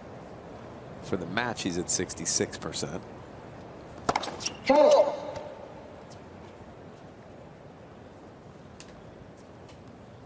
The second first serve he's missed so far in this third set. And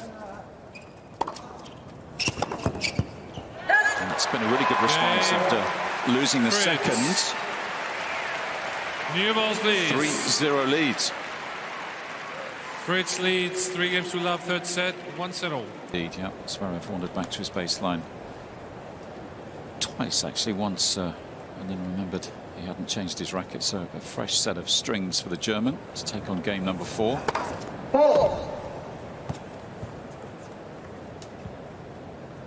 Normally the routine for these players. Once the balls are changed.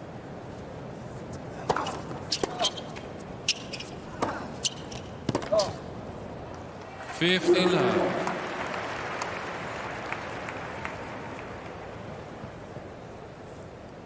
looking at his record in major quarterfinals, he's got a very good record actually. 8 out of the 12 he's played won. 2 out of 2 this year.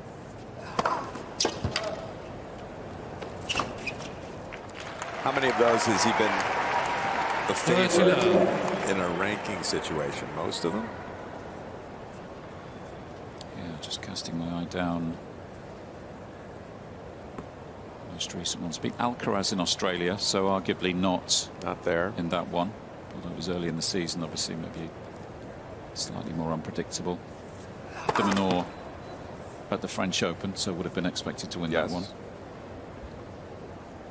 Lost to Alcaraz here last year. That was routine, 3-2 and 4.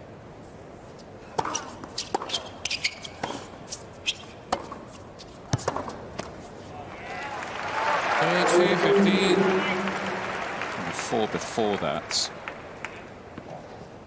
3 out of 4, I would say he was expected to win. Davidovich, Fokina at Roland Garros 2021. Lloyd Harris here 2021. Yes, the South African, excuse me. 40-15. Alcaraz Roland Garros, that was 2022, and Thomas Martin Etcheverry Roland Garros 2023. So yeah, a few of those he would have been expected to win, as I guess he is today. If you look at the rankings, he is. No, the reason I brought that up is some of those semis I would have assumed are quarters. During the big 3 days, and it was hard to get a quarter where you're not playing Djokovic, Nadal, or Federer. Or something. 3-1, third set. Pleased with that hold of serve. Just a reminder to stay connected on the social channels: Facebook, X, Instagram, TikTok, YouTube, and WhatsApp. This year, join the conversation with hashtag US Open.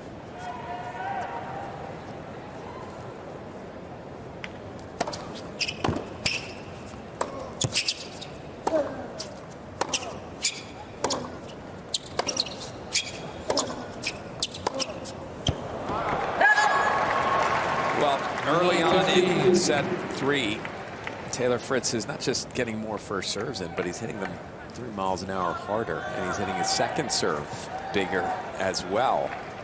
I think part of the reason for that is he recognizes that Zverev's hitting his ground strokes better. He's feeling a little pressure to win points right with his serve or with serve +1. And that backhand goes long, and it's a little pressure again on the Fritz serve. He got out of his first service game, saving a break point with a swinging volley, a tough overhead.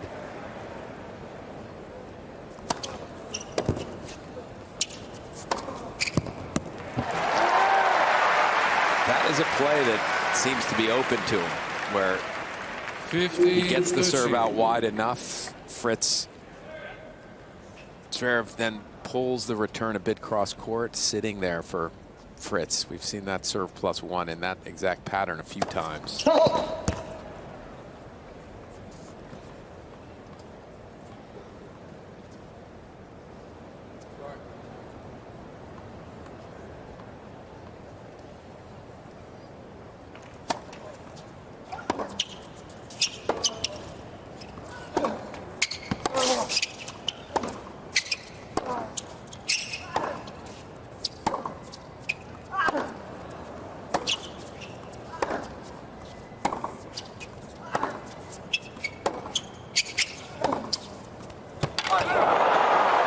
His chance, and again 15-14. A couple of opportunities here for Zverev.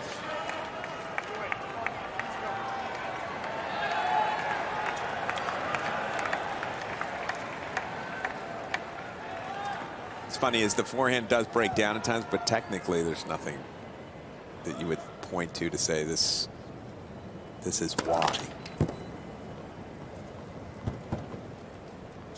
Just he doesn't always trust it, so he doesn't always swing way back for the second serve return here. Which invites a wide serve.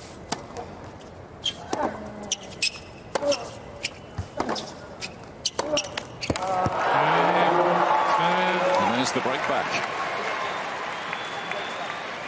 Fritz leads 3-2. 3-2. Third set, 1-7 all.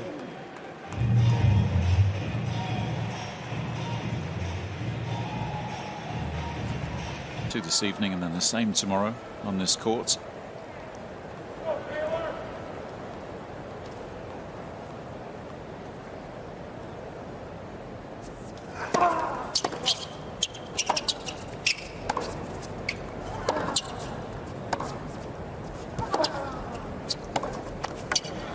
And then a nice break for whoever wins this match, isn't it? Because they're back Friday to play the semis. I don't know if that's good or bad. Yeah.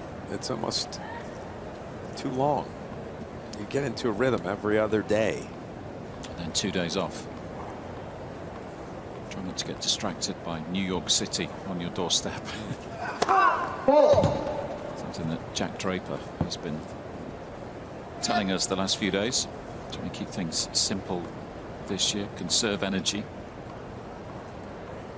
Stay in his hotel room as much as he can. It's not easy in New York.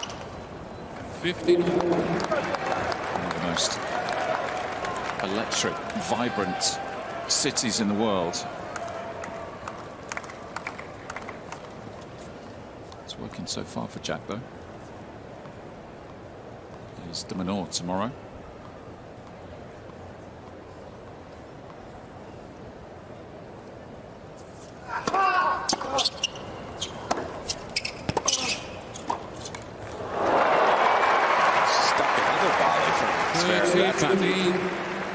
Draper hasn't lost a set. He hasn't even gotten to 7-5.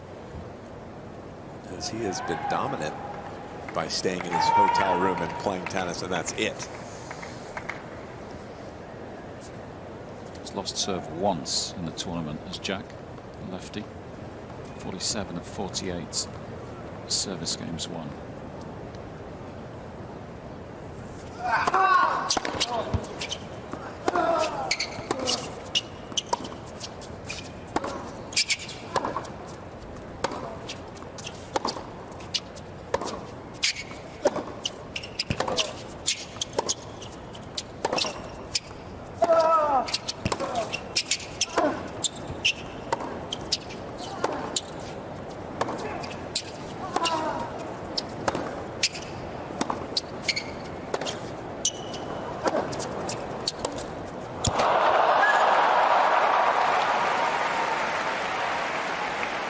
you can feel this momentum swinging against Taylor Fritz. It's just all of a sudden Zverev is hitting the ball with more pace and more depth, and he's not making too many unforced errors, and it's difficult for Fritz.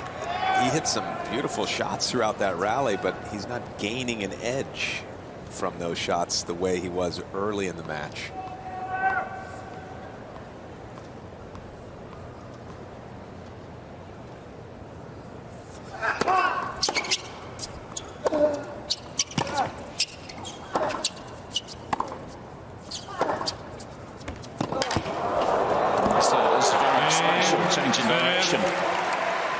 With that trusty backhand, and he completes the recovery in this third set. Set apiece, 3 games apiece.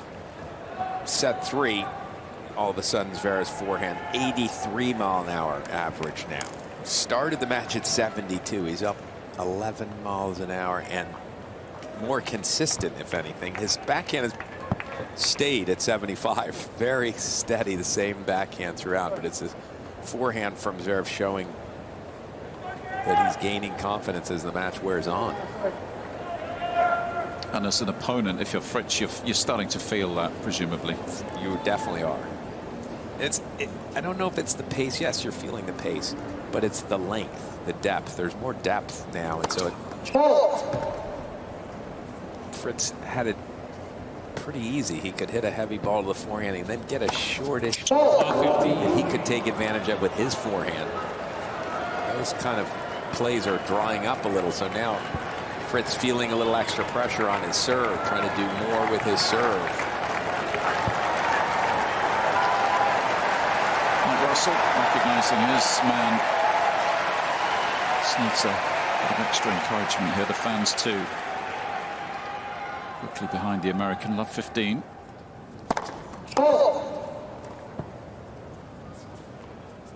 Perhaps everybody sensing inside the stadium that there's a shift.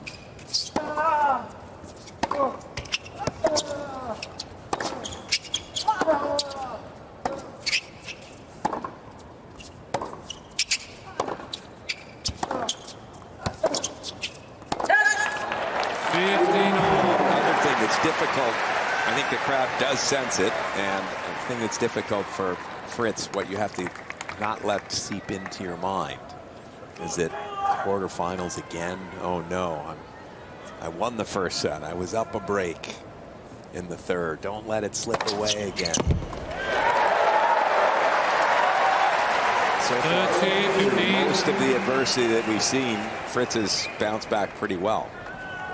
Forget in the first set, he had triple set point at 5-6. It didn't convert and still won the tiebreak. That mentally shows you've got some fortitude.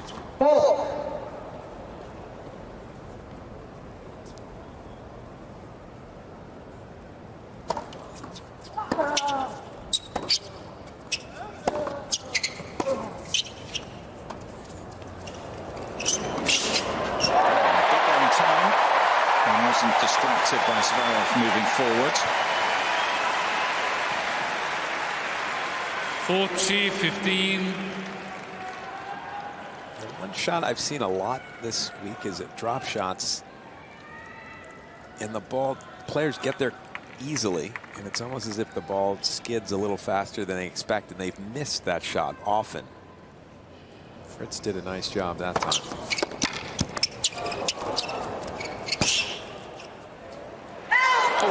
That was a little closer than he expected it to be, but he's come through the game.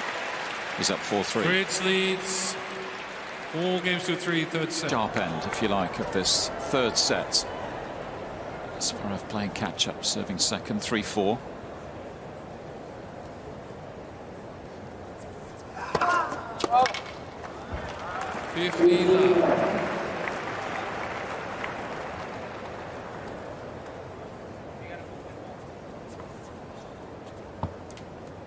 Semi-finalist in Cincinnati, coming into the US Open. Had a good week there on the quick courts in Cincy. The Masters 1000 tournament, won by Sinner eventually. But actually, it was a very, very tight defeat to Sinner in the semi-finals, 7-6, 5-7, 7-6. Maybe one of those weeks where you walk away not feeling too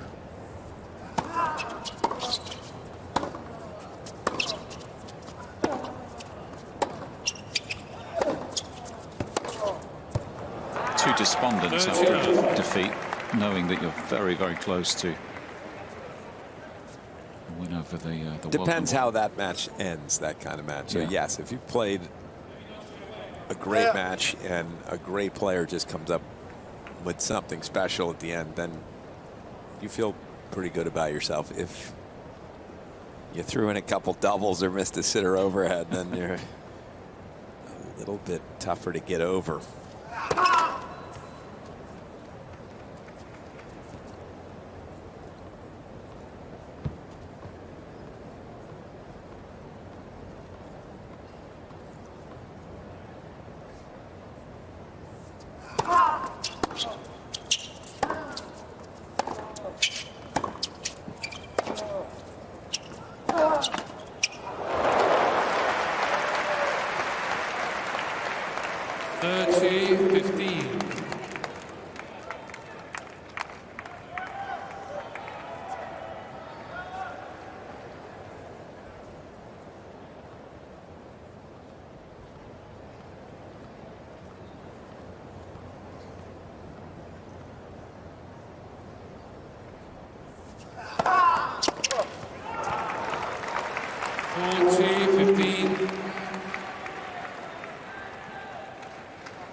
Just threw him off rhythm, the net cord. 4 games all. So sets all 4-all. Crucial phase of this match.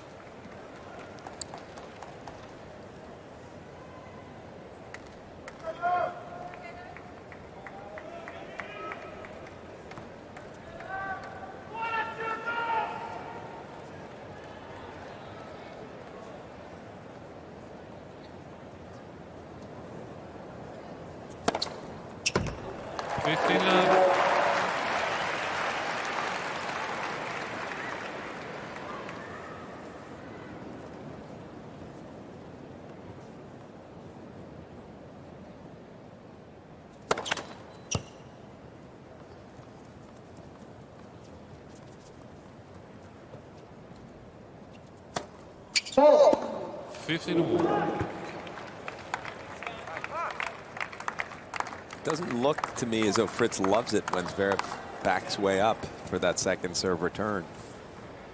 And I don't know why he doesn't serve wide. That's the second time from way back there he's gone down the tee. 30-15.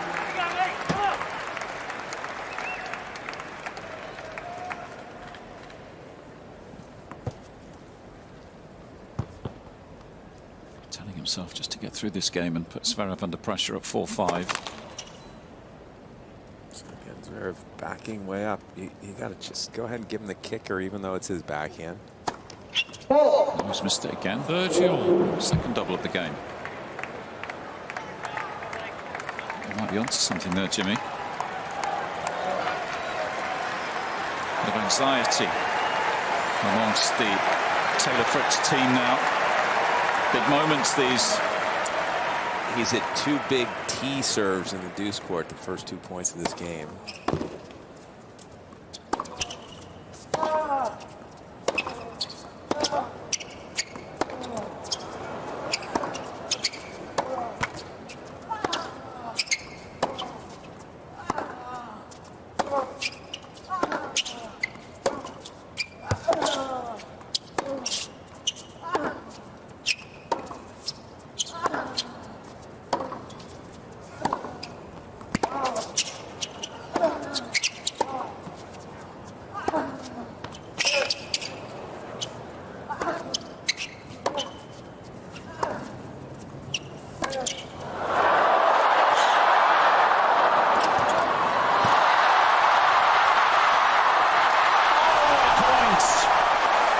at such a crucial stage of this match.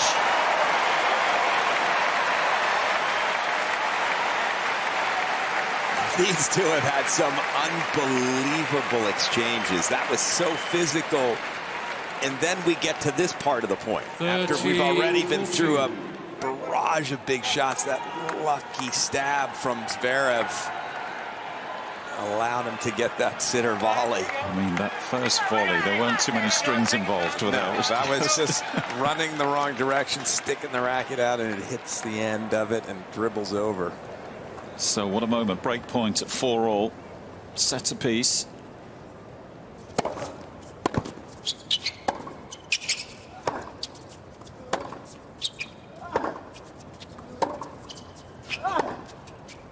Oh, he's pushed it in. That's a touch on the tentative side. Fritz escapes for now.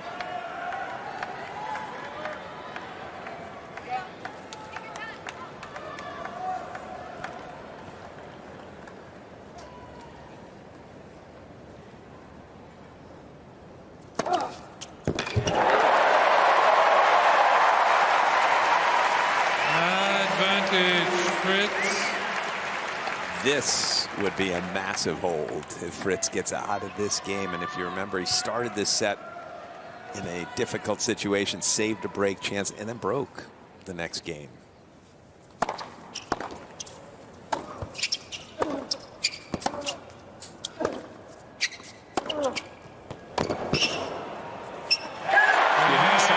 Terrific effort under severe pressure there.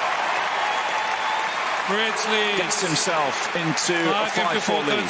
Once and all.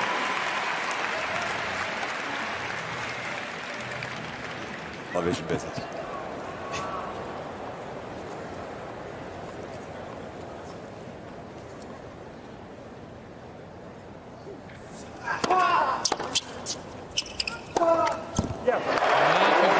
Starts for Fritz. Makes it a big difference winning that first point. And coming off the game that he just came off of. This is a difficult hold for Zverev now.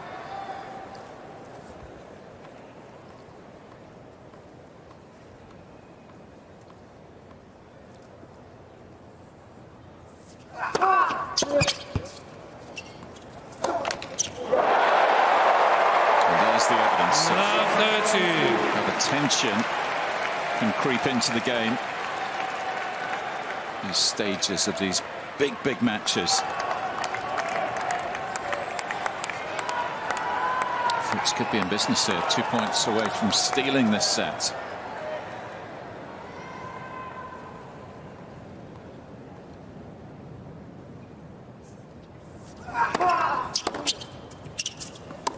Goodness me. Love 14. In the blink of an eye, Fritz with 3 chances to go up 2 sets to 1. Set 1, same position, triple set point. He didn't make a return, and Zverev got out of the game.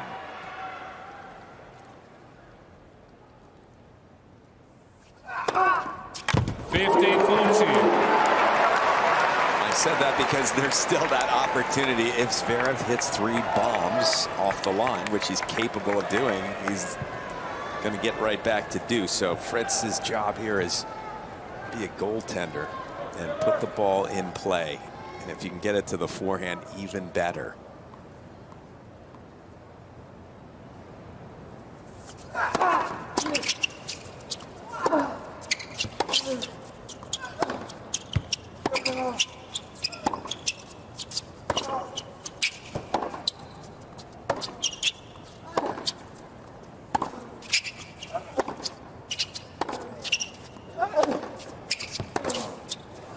Two saved. One more chance. He got the return in play. You got to hand it to Zverev. He had to hit 4 or 5 forehands, and he did accelerate. He did finish those strokes. I still say protect against the tee here, and if he beats you out wide, then your hat's off to him, but don't let him beat you with his favorite serve if you're Fritz.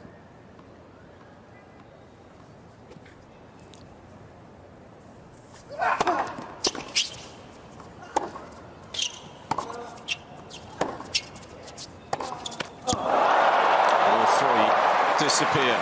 And we're back to Deuce. Deuce.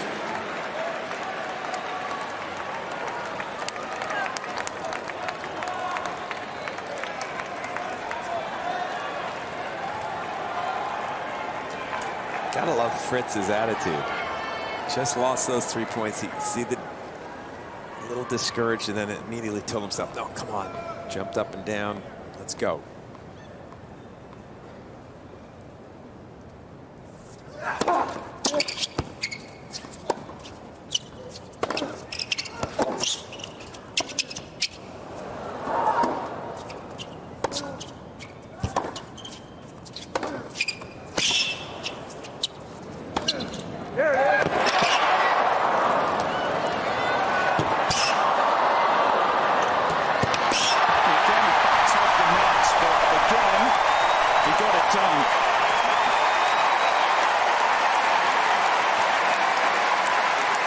Good aggressive tennis. Again, it was the forehand, wasn't it? Started to take a few chances early in the points. Yeah, and then that was the one that was sort of almost funny in some ways. He's totally in control of the point, just come in and knock off the volley, and he says, no, I'd rather hit 2 or 3 more ground strokes as hard as I can. So, set point number 4.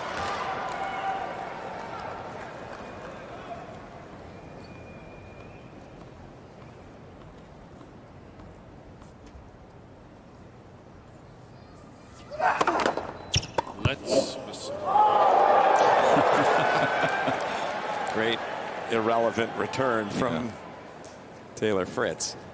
Nice, but this next one is the one that counts. Yes. Again, 4 straight serves now down the tee in the ad on the big points. Does Zverev have the nerve to go out wide? Because Fritz has been leaning on it the last couple of points. That's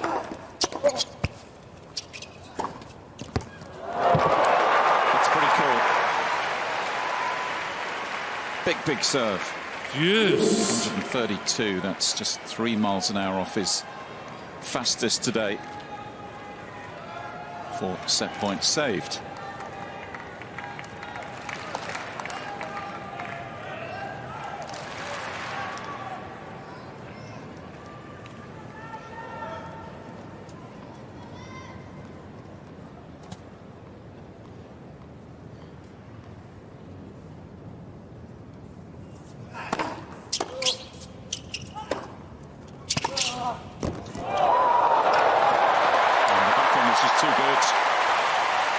To Zverev's toes, nothing he could do. Advantage. Fritz hits that shot really well. That was, you could see it setting up for that shot as well when the approach happened. Set point number 5. He's at every serve tee on this side since love 40.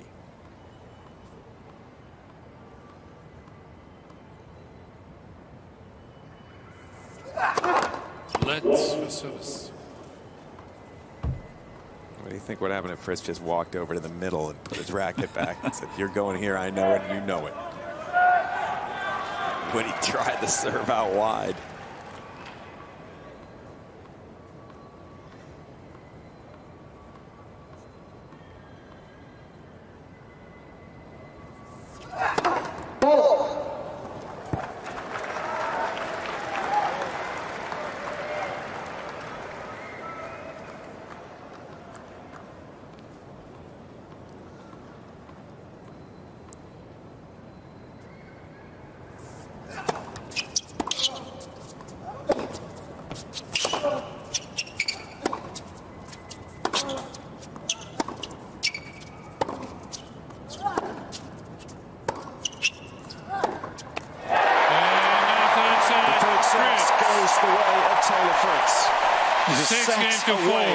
From a US Open semi-final. Fritz leads by 2 sets to 1.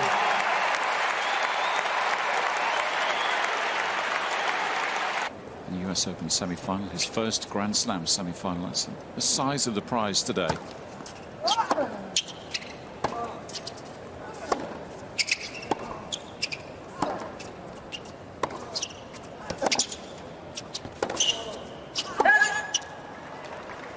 That was a very contentious end to set number 3. So the last 2 games had so much drama. There were so many ebbs and flows. Fritz manages to win both on, was it his 5th set point? On his 5th set point. That often someone can have a letdown to start the next set. And that's where, if you're Fritz, you got to try to make sure it's not you.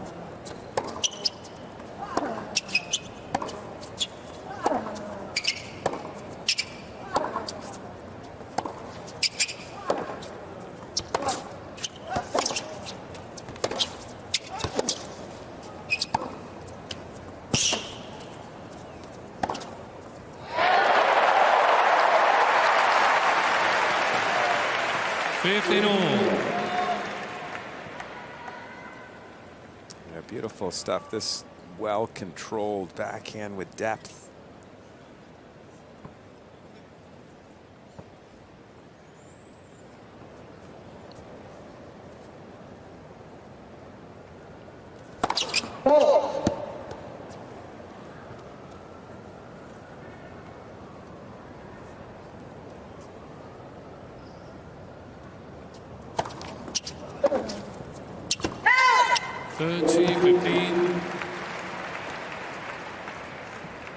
Zverev, you know you've got to go the distance now.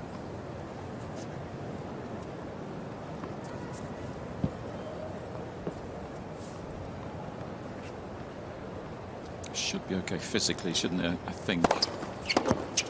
14-15. Nearly drawing on the energy reserves, but it's not a day like we had midway through the first week, is it? The Wednesday, where a 5-set match would be really challenging. Tough, yes. 2.5 hours for 3 sets, so not.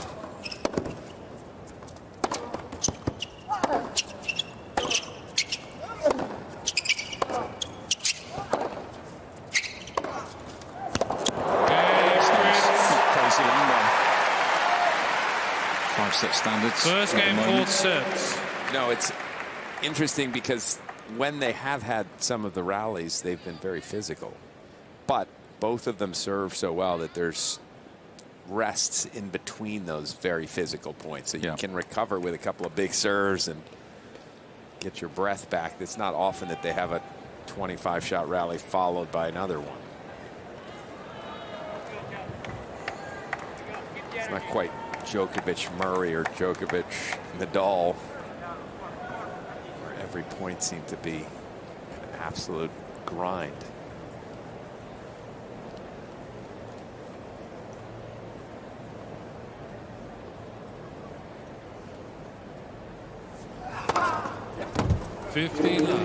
Mentioned 1 or 2 times, obviously, Jimmy, it's a big day for Fritz because he's looking for a first major semi-final, and that will be something he desperately craves at this stage of his career. He's been top 10 before, of course, well inside the top 10. Masters 1000 champion.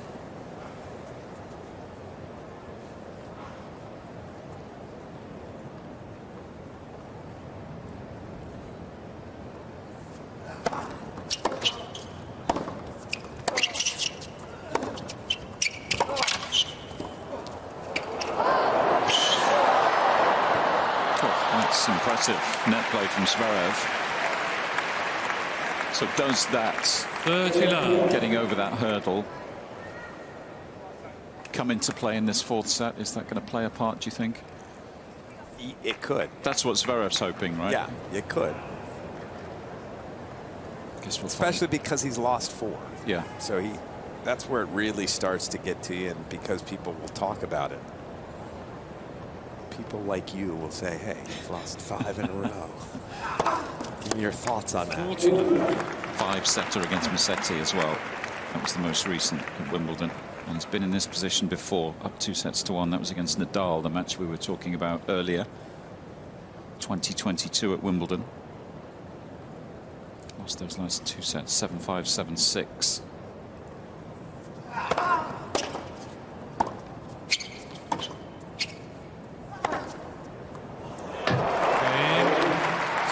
New balls, please. One game all, full sets. New balls.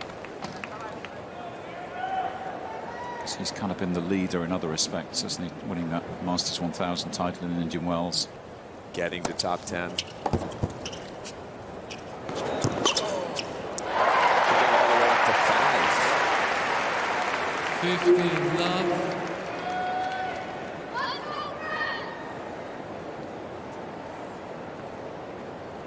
First of them to play at the season-ending championships as well, I think I'm right in saying. 30 love.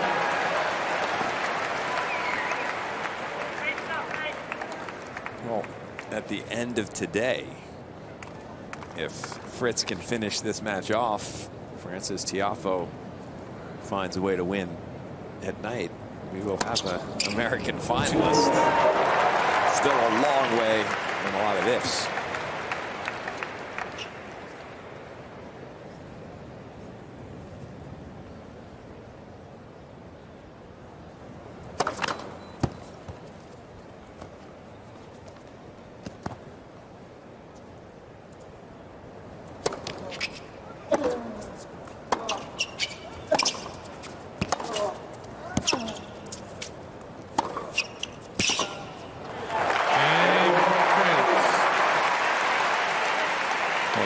To this fourth set very nicely indeed. 2 games to 1 full set and by good sign for the Americans fans. 2-1.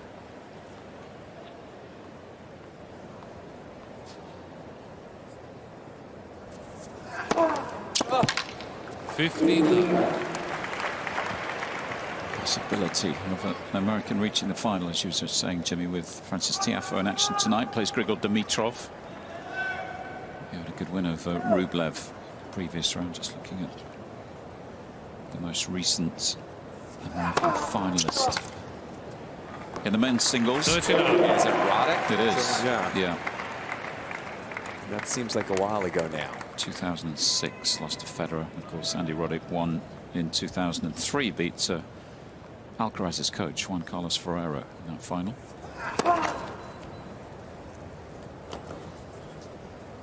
It's about this time of year that I tune into US television and I see Andy Roddick popping up on a frequent basis, getting asked the same question over and over again. So who's going to be the next American? Well, hopefully for him he doesn't turn into Fred Perry. As it was for Andy Murray at Wimbledon. I mean, 77 years, I think it was. That was just too much pressure for most British players to cope with.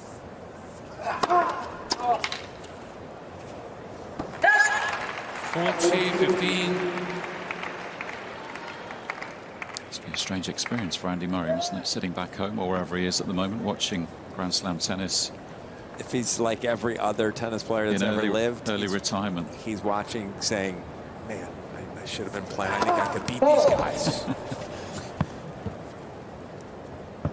Recently retired after the Olympic Games, of course, Andy. Played his last Wimbledon a few weeks ago.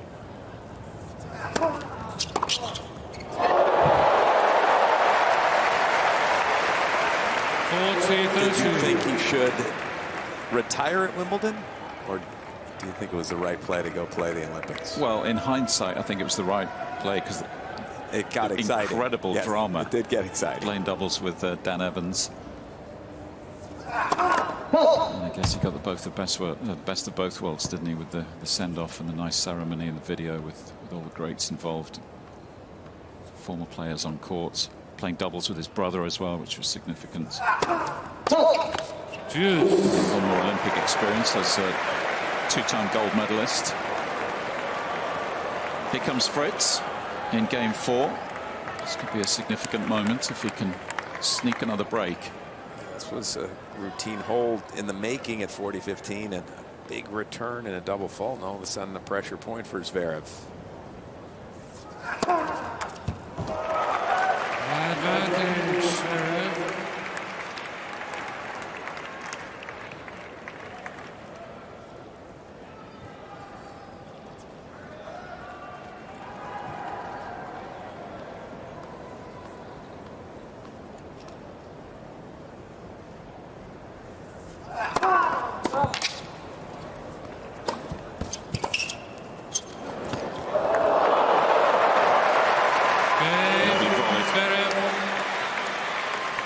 and stays in touch.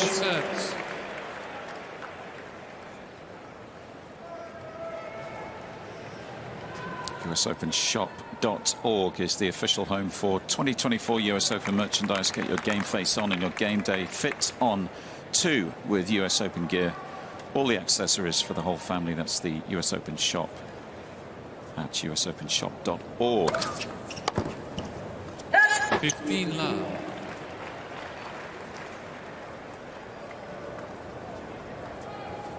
I was eyeing up a US Open bucket hat earlier today. I might return over the next few days. Treat myself. Not that the sun ever shines in the UK, but that's true. You don't need one. Keeps the rain off.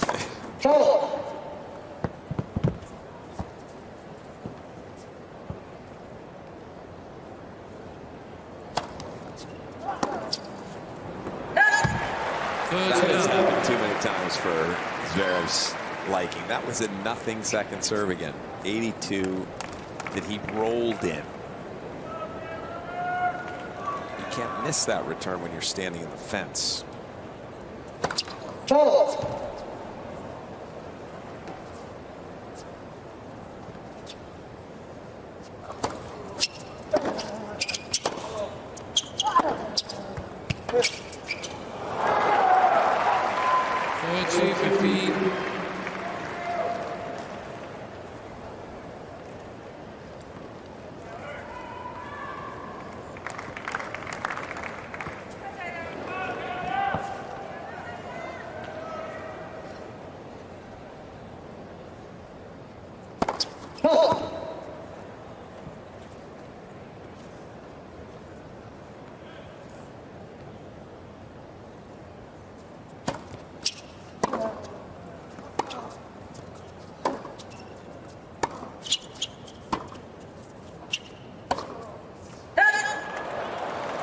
Half chance now for Zverev early in the fourth.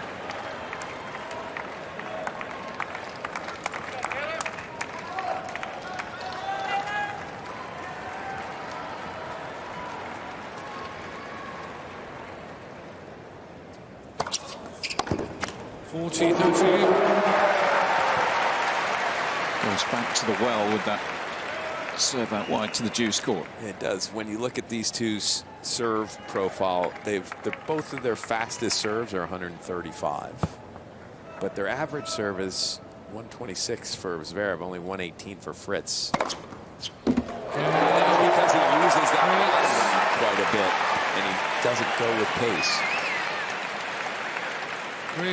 Puts himself ahead once more.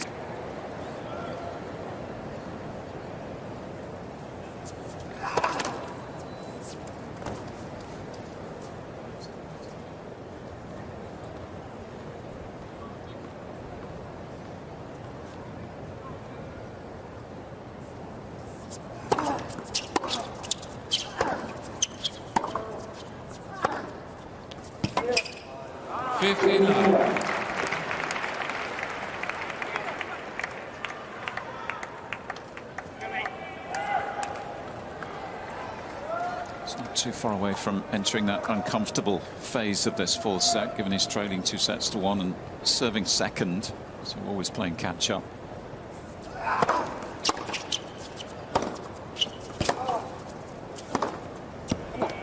And the other thing to remember is he has served to stay in a set 3 times. 4-5 in the first set, 5-6 in the first set, and then 4-5 in the third set. 2 of those 3 games he fell behind love 40 with 3 very quick nervous errors, so he doesn't want to find himself 4-5 in this set. Has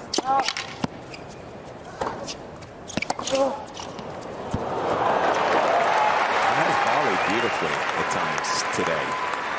30-15. 26 of 32 when he gets up to the net. He's winning 81% of the points. More often than not, he's had to hit volleys.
just got through complimenting Zverev, his work up at the net. 30-14.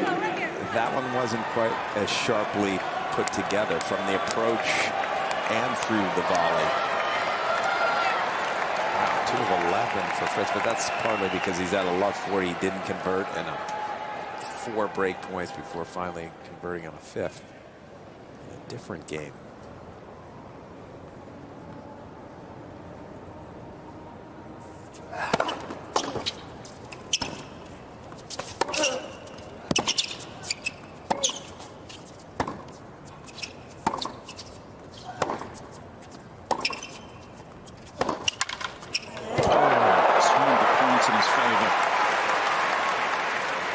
Got to hand it to Fritz because Zverev went with the big serve out wide, and he hasn't done that at all. I would have been aced.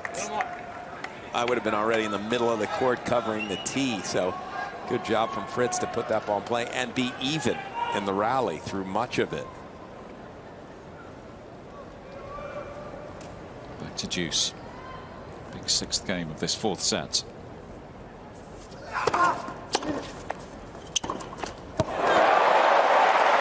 Opportunity that you will feel Fritz there for the taking right here. That's what the team feels. No, he's so close. I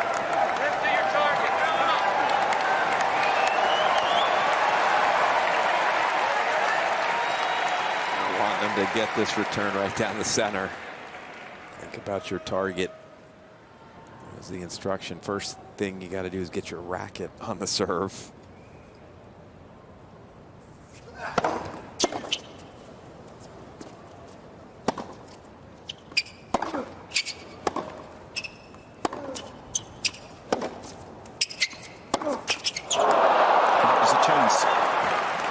Getting the sort of performance he was hoping for. That was one of the first times you got a sense Fritz got a little tight.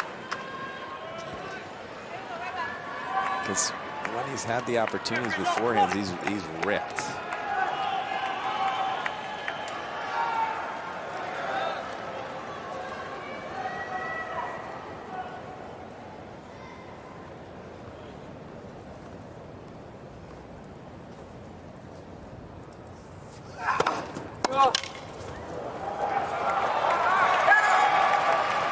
Advantage, Zverev.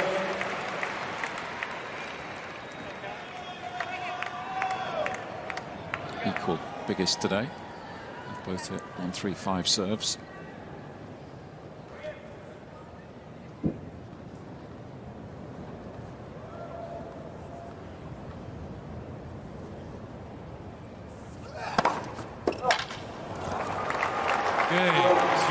Zverev gets himself over the line, and you never know when those sort of holds of serve can be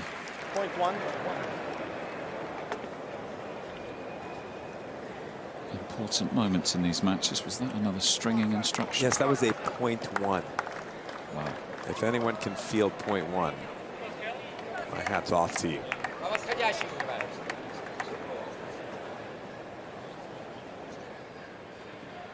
Zverev preparing for a 5th set then. Yeah, good point. Should he get himself there? Yeah. Takes about 20 minutes to get a racket strongly.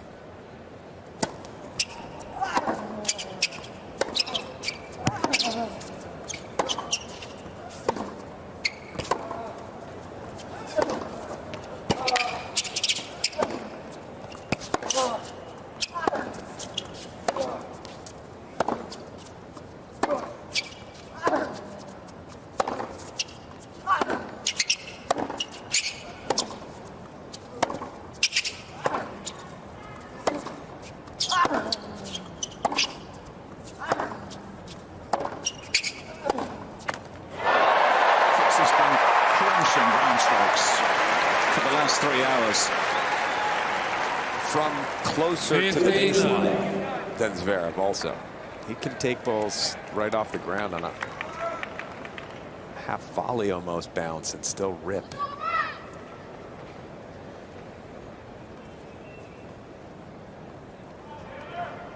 Sometimes difficult, isn't it, to put that previous game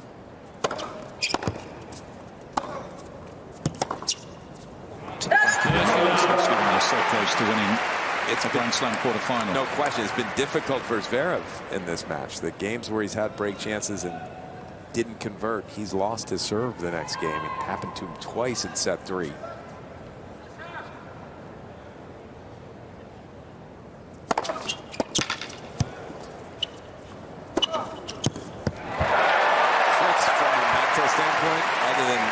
got a little tight on a forehand break point in the last game. He's been a giant. He's had many moments to have letdowns or normally momentum swings, and he hasn't really allowed it to happen. Fabulous replay looking at that previous forehand. Game. Lost himself into that strike. That's a quick game. That's another good sign. Fritz leads 4-3. It's getting closer.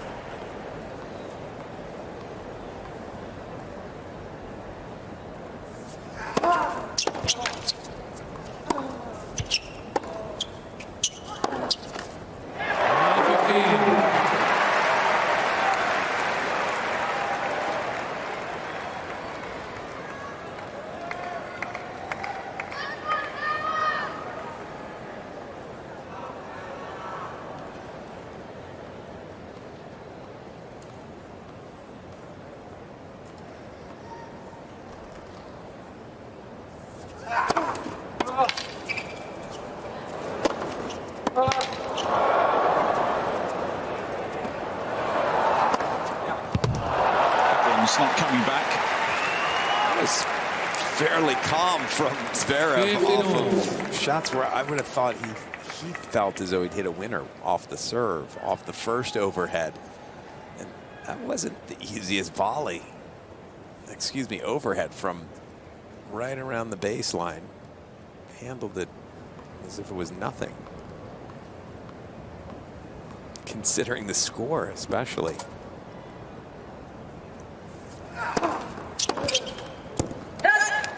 30-15. Really interesting point you made 10 minutes ago or so, Jimmy, about how Zverev's performed under pressure today. Late in sets when he's been serving. To stay in sets. Yeah. Yes, that's. We're not too far away from the same scenario in this fourth set.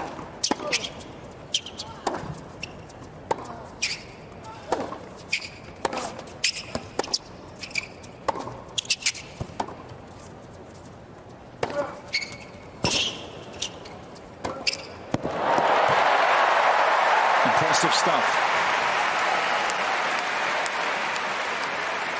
He's got another half chance coming up. Fritz, not known for his conventional volleys, but he's hit a number of these swinging forehand volleys, even under pressure. He times that ball really well.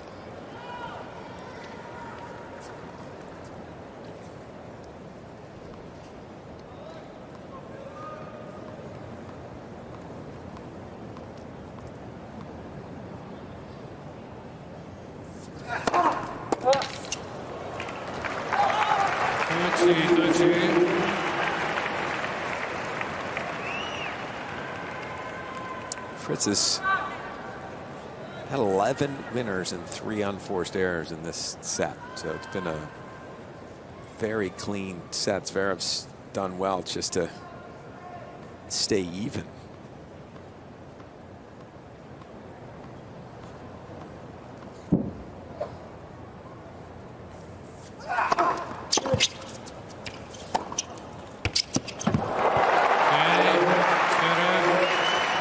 Stands firm. 4 games all, fourth set. So here we go again into different kind of territory in the fourth set. This is when it all got a little crazy in set number 3. Fritz saved the break point and then broke.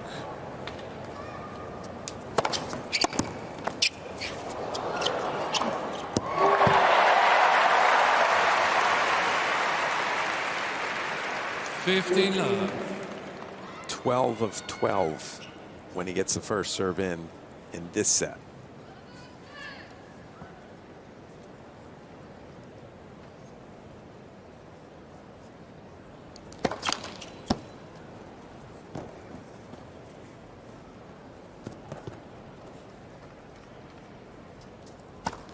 Let's second serve.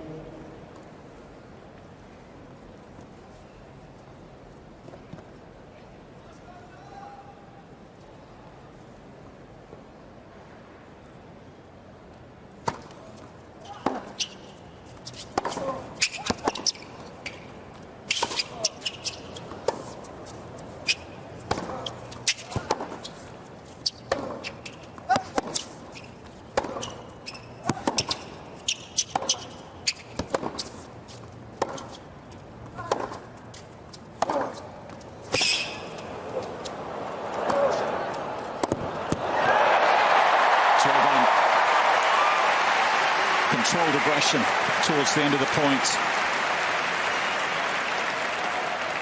30 love. Can inject pace all of a sudden, Fritz, with that forehand. Nice rally ball, and then all of a sudden, a little extra whip. Starts to push Vera back.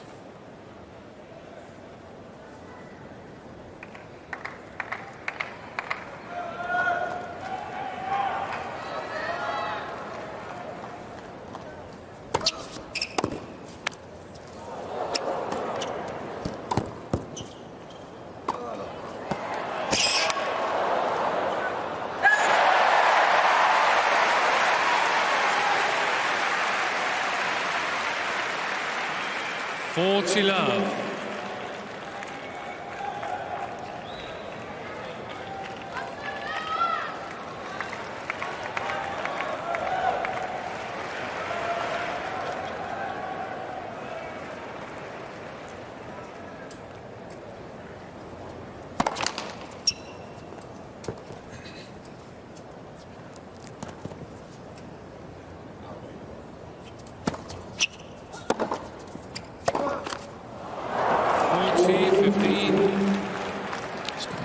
These games have a healthy lead, finish them off quickly,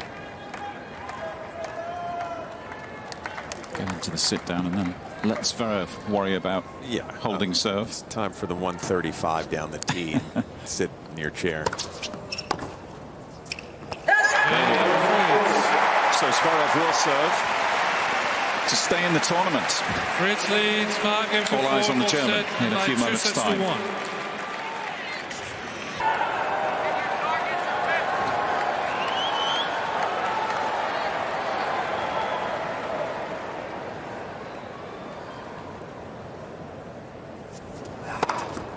15.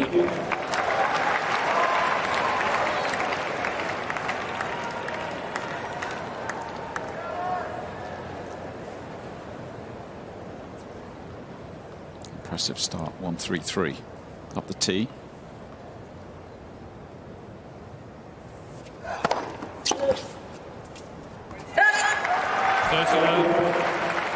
Exactly what he needed if he wanted to stay in the tournament. Come out and not have to hit a forehand. 2 big serves.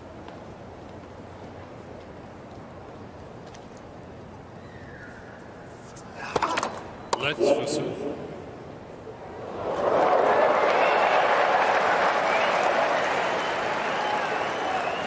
We've had some shots that count for nothing that the crowd has gotten excited about. Behind the back return from Fritz earlier, and that catch from Zverev. This is seriously good serving.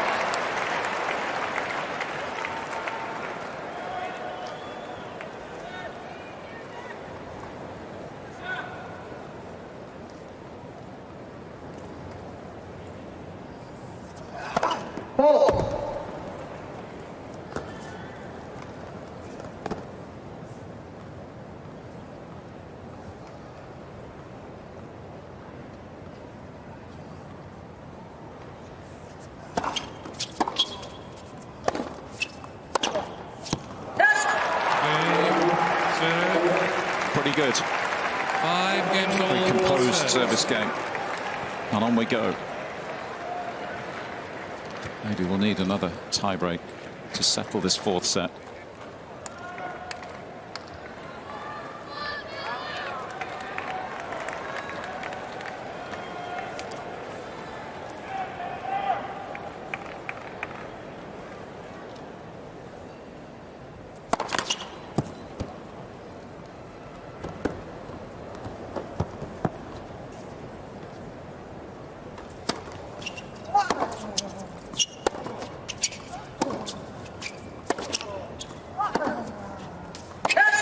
15 love. Did you see how hard Zverev hit that forehand when the point was over and it was also in? He's hit a couple of backhands when it's 40 love, and he knows the game is over, where he's crushed them for winners. I think he'd ever get himself to be able to do that when it's a point that matters.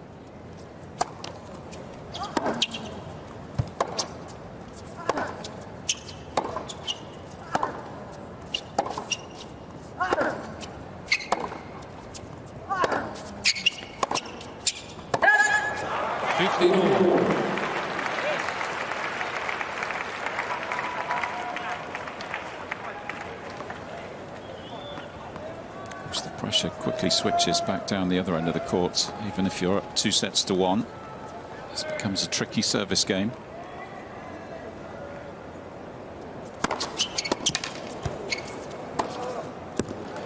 Beautiful. 30-15. It really was. Great serve, good return. He made Fritz come up with another shot, and he came up with a beauty inside out backhand angle approach.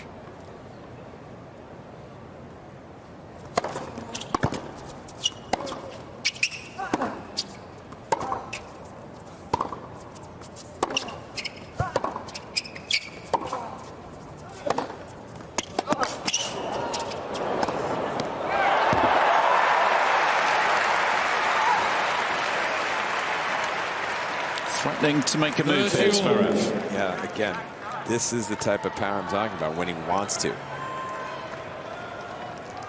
That time it was Zverev injecting pace with his forehand and finishing with a swinging volley.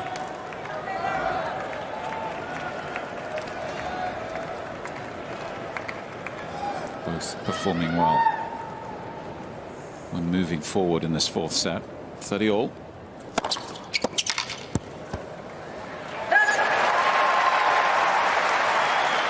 40-30.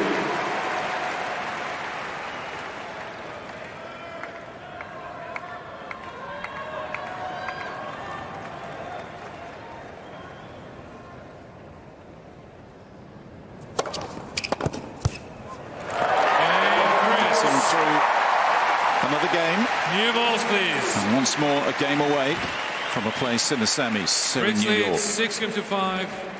Fourth set, and by 2-1. Once more, it's all eyes on the number 4 seed, Alexander Zverev. He's back in must-hold serve territory here.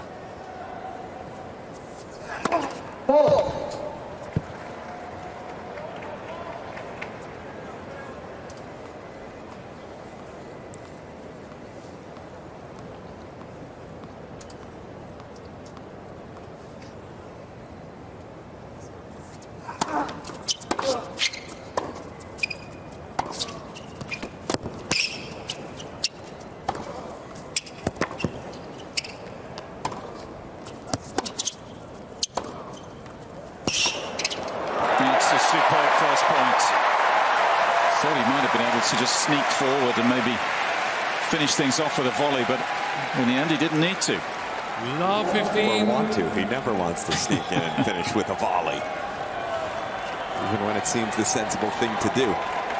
But this is the start he needed. Zverev has served well when he's been ahead. Struggles a little if he falls behind in a game.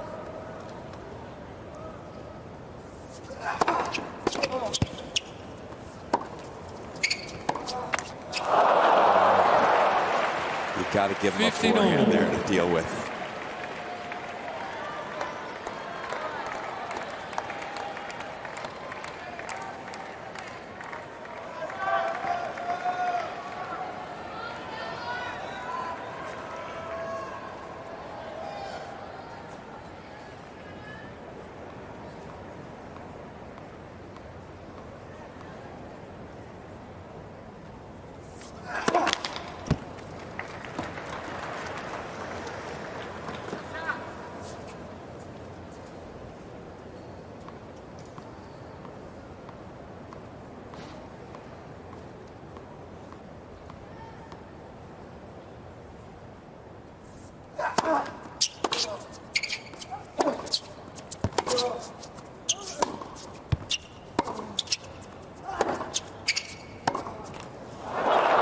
Frustrated. A couple of misses now.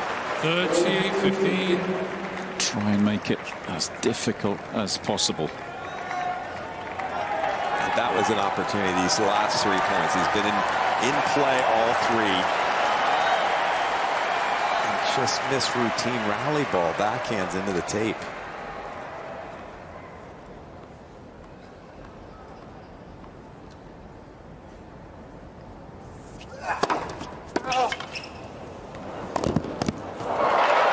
Carefully done. 40-15.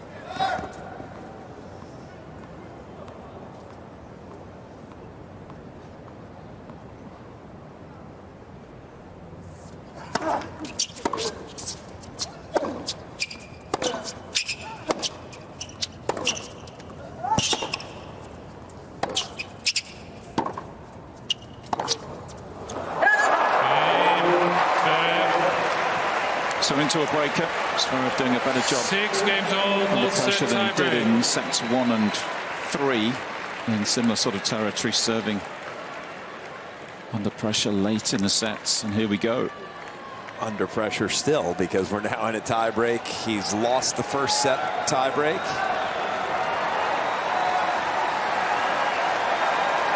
Fritz, perhaps for the first time, played a little tight in that last game. We haven't seen him play tight. He's been one that's been brave, going for big forehands in important moments. This crowd recognizing how big this tiebreak is for Taylor Fritz. 1-0 Fritz. Agonizingly close to a spot in the semi-finals.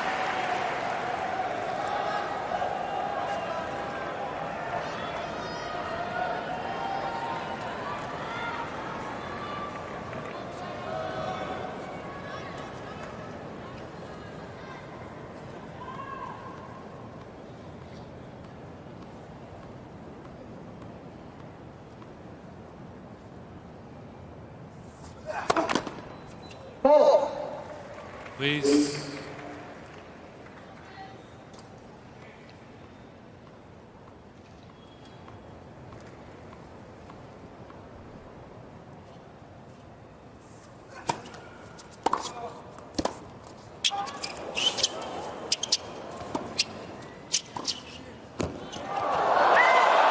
Just wide, I think. I thought it missed.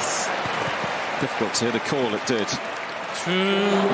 Big screens, just a fraction wide. So I've never seen someone get away more with running inside the service line, hitting a ball, and running all the way back and still winning the point. He's done it a couple times, and he did it again, Fritz. you don't teach that play, Jimmy. I usually tell you, once you're up there, you might as well stay. Perfect start for the American.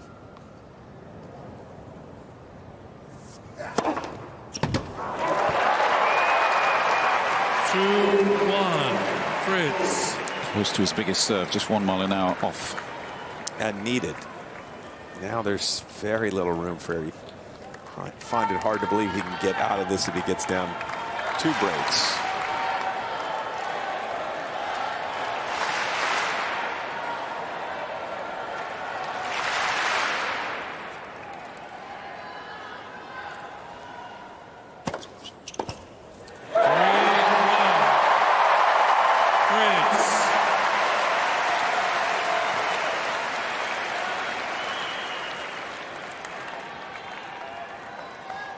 This big crowd pushing him towards the finish line.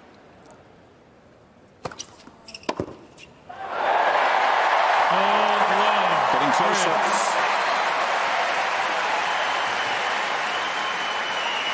Didn't go massive with the serve. Threw in the old faithful. Serve out wide at about 112 to the forehand.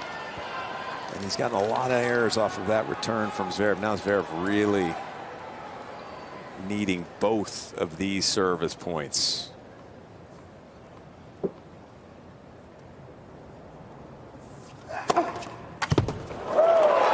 Best case scenario, switching to 2-4. He's been able to do that. A big difference, isn't there, between 1-5 and 2-4. He's still in touch. He's still in touch, but again, these two service points were musts for him. Starts the first one with an ace. His second straight ace.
Taylor Fritz. It's a shot that has worked so well today, that big forehand.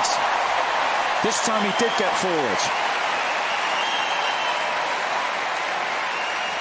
We have seen that type of point, 24-shot rally, often in this match. And it's eventually Zverev gets a little too central and a little too short with a backhand that he's trying to hit cross court. And that's when Fritz takes over with his forehand. And you're right, he actually hit a conventional volley to finish that point. And this match is on Taylor Fritz's racket.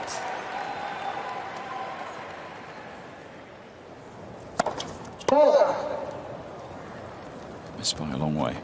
Not a great sign.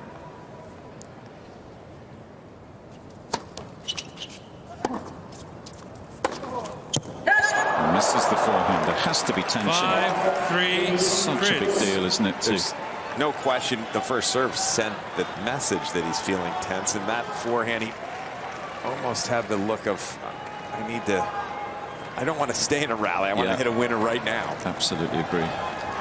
So he needs this first serve to work.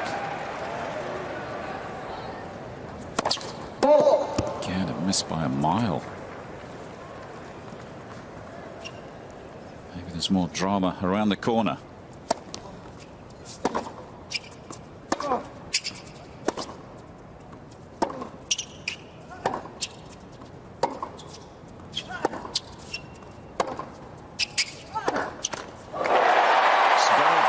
This time.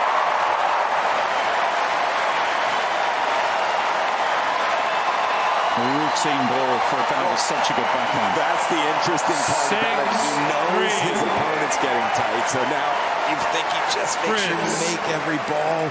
He's blaming the racket. Whatever it is, it's triple match point.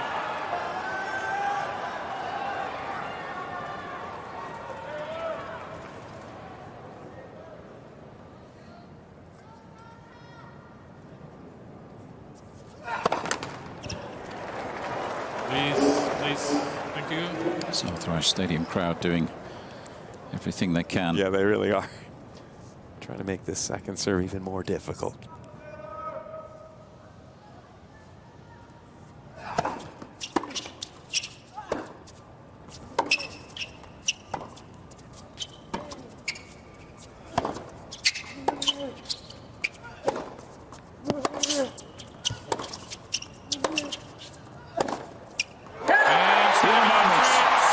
Taylor Fritz.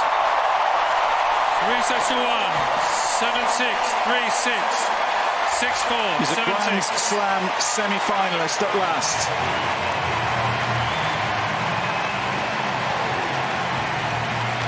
That is a big, big win. First time into the Final Four of the major, and it's come on home soil. You can see how much he wanted that, and it's not only that he's in a semifinal. It's that he's maybe the favorite to get to the final. Play.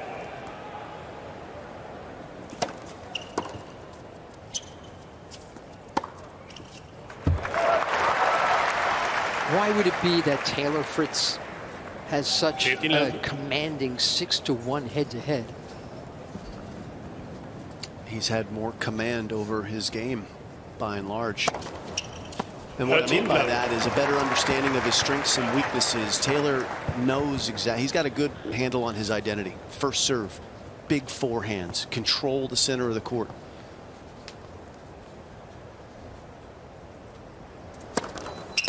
Tiafoe has more options. He is adept kind of all over the court, loves to get into the net.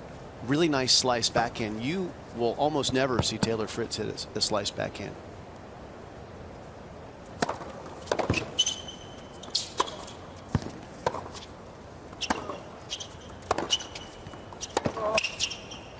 But the biggest thing, Mary and Robbie, is that Taylor Fritz's bad days are better than Frances Tiafoe's. Boy, that says a lot right there. That's so well said, Jim. And Frances has been working really hard to bring that bad day level up. But his ability is not quite as solid as Taylor's to remain concentrated for long periods. And maybe that's because he rides the waves of emotion more. Yeah, that sounds about right.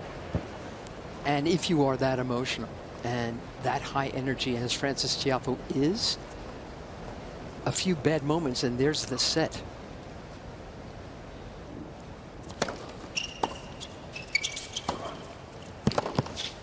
do that, and he is a lot quicker than Taylor Fritz, isn't he?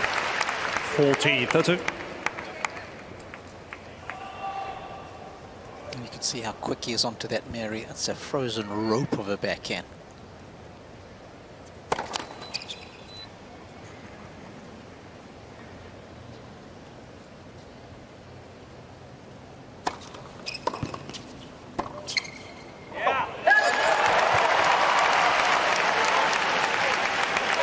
Yes.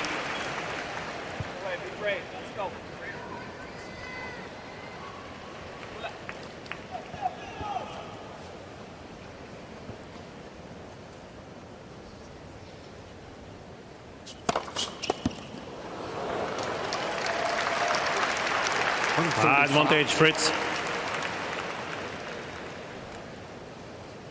That stays hit.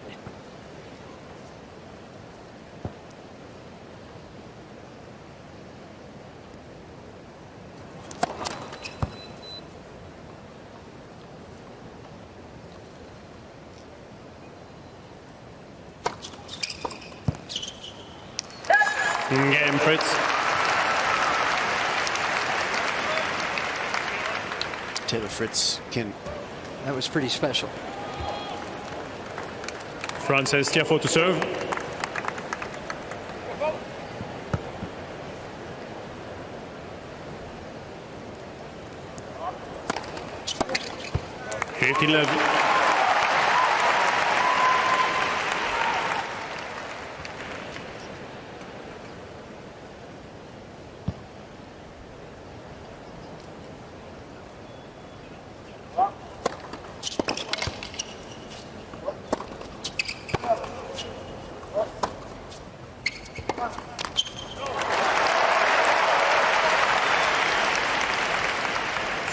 Love. Really nice technique. Modern classic technique is how I would describe Taylor Fritz. It's a power game, two-handed backhand. Beautiful time there, but it's gets more 30-15 out of the modern textbook than certainly the homemade strokes of Francis Tiafoe, which are uniquely his.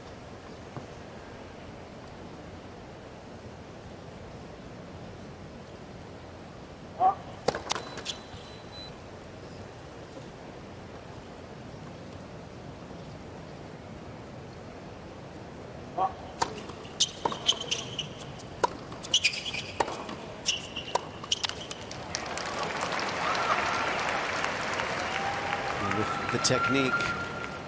30-all. Fritz is able to handle hard pace into his forehand a little more easily than Francis Tiafoe, which has a lot more wrist action, a lot more parts to perfectly time. His strokes far more repeatable. On the forehand. Yeah, on the backhand, Francis is right there with him.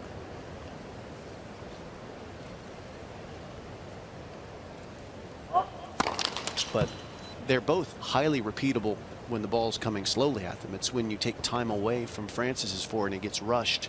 It's hard for him to be pure. And he's offered up a break point with that 13-40.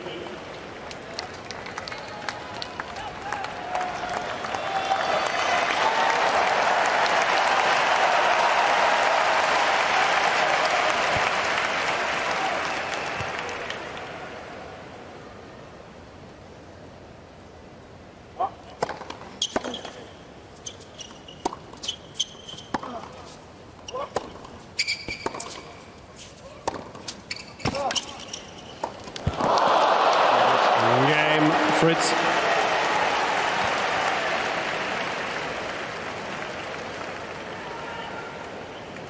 Fritz leads 2 games to love. A little bit of an anxious start down there for Francis, Robbie. Oh, it's worst case scenario, isn't it, Jim? Looking like you can have a comfortable hold and then you get broken. And it's going to be obviously a huge battle within the overall war. Their returning numbers are almost identical when you have a look at the return games won, but Fritz's conversion of break points has been significantly better than Francis's up to this stage, and it came to the fore right there.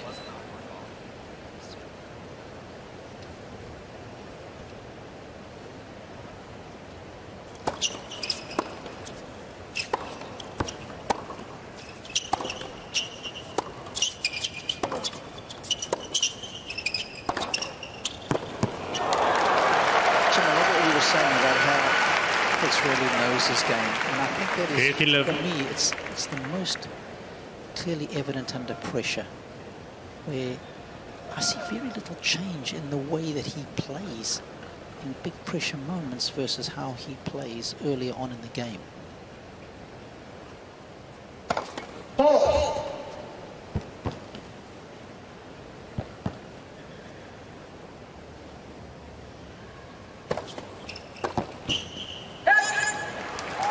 That's just about the biggest compliment you can give to a competitor. If they can manage pressure the way they can, the pressure-free situations, and treat those imposters, right? Exactly. Just the same. Just the same. That's what the greatest of all time have done. Oh.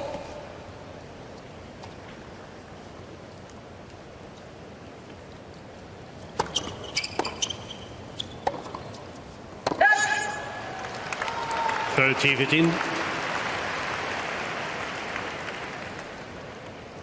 Mary, you were mentioning Taylor's mum sitting there, and I was just having a look at his dad, Guy Fritz, standing up, and I tell you what, the apple doesn't fall far from the tree. As tall and regal as Guy looks, so does Taylor. 40-15. He's got his dad's height.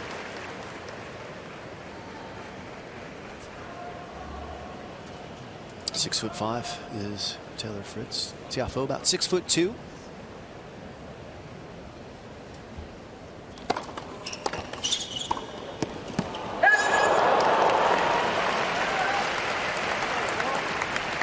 .40-30.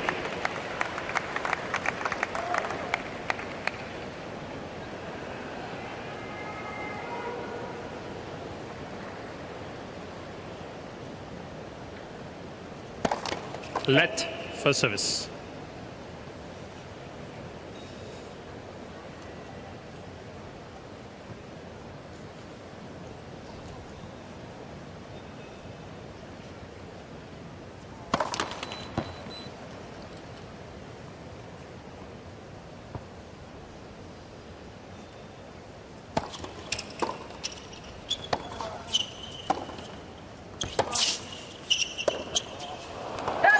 Game, Fritz. Nice solid start from Taylor Fritz.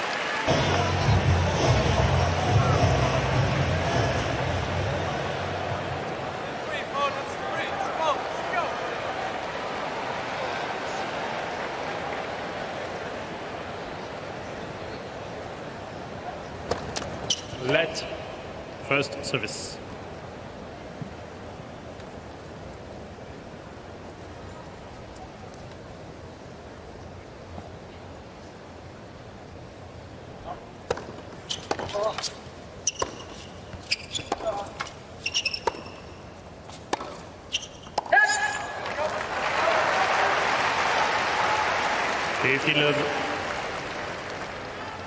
If this match becomes just about forehands and backhands from the back of the court, advantage Taylor Fritz. Where Tiafoe has the advantage is his net play. So far, he's only been into the net one time. Didn't win that point. That was the forehand volley that he misplayed on break point. Well, we're talking on the break about how Taylor Fritz feels very comfortable against Frances Tiafoe's second serve. Tiafoe has one of the slower second serves in the top 20. And given what Robbie was saying about the size of Taylor Fritz, he's got a big strike zone to attack it. So this is a key battleground tonight. Second serve points. How can Frances win more than half?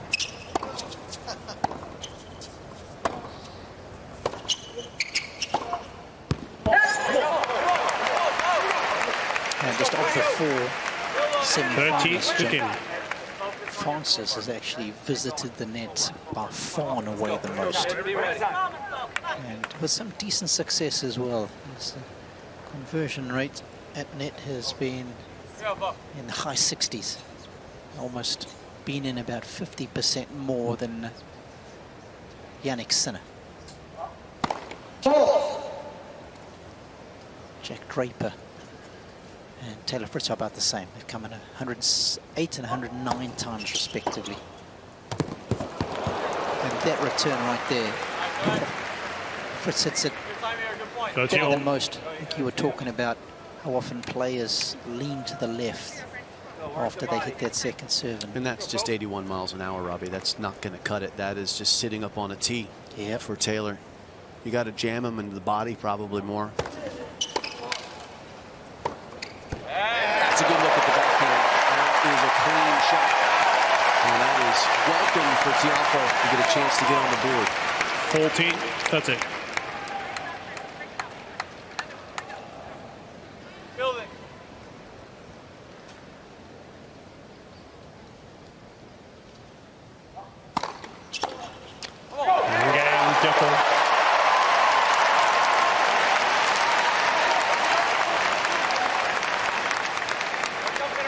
Fritz leads 3-1 hand for Tiafoe. You can hear his team telling him to compete. I mean, obviously, 2 Americans. This place is going to be happy for any outcome, but you see some of the celebrities. I got to assume a lot of them are guests of Frances Tiafoe. I don't think Taylor Fritz personally knows Fat Joe.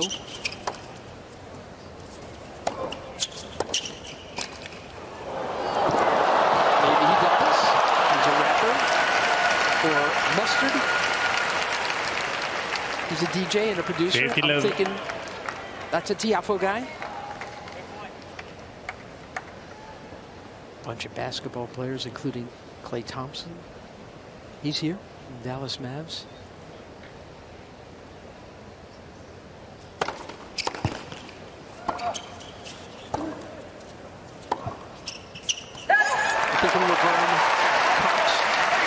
Wants to see Tiafoe do something special here tonight. 15-0. You follow me what I'm saying? I think there are quite a few people who would love to see Tiafoe do well tonight. He electrifies this place. He is box office. These guys would like this building to be cold. That's Taylor's team. They don't want a lot of heat. They don't want a lot of energy, because if this place is quiet, that means that Taylor Fritz's racket is working like a silencer. This one here, Bob. Come on.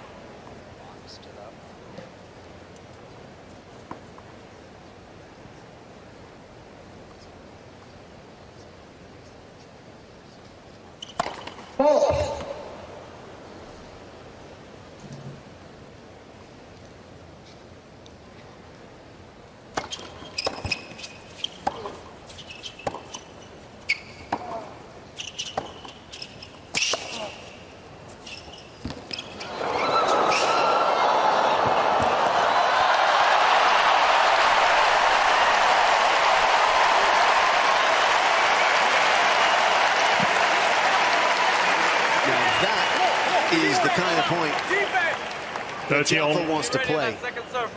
Get Fritz moving, make it about creativity, dynamic movement, and then bring the crowd in. He knows how to make this place crackle.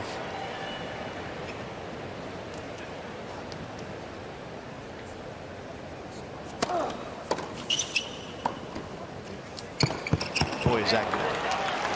What a combo. 40-30. The crowd goes mild when Fritz does something great. But I honestly don't think he cares. No. He's not in it for that. He's in it to win it, period.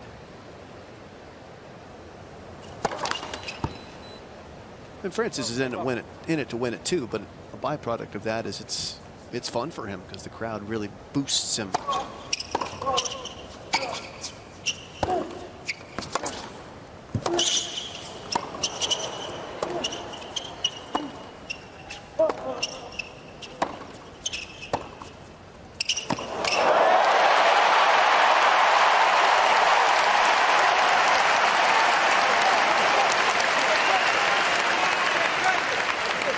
And I also think the sooner he can get back on track, get the break, the sooner it will benefit him. I feel like this could be a huge plot point in the outcome of the opening set.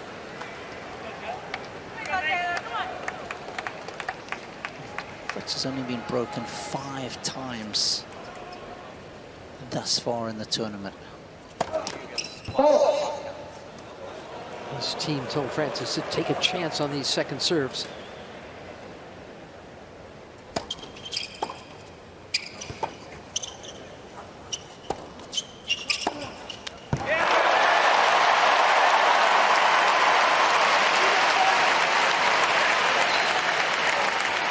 Advantage, Tiafoe.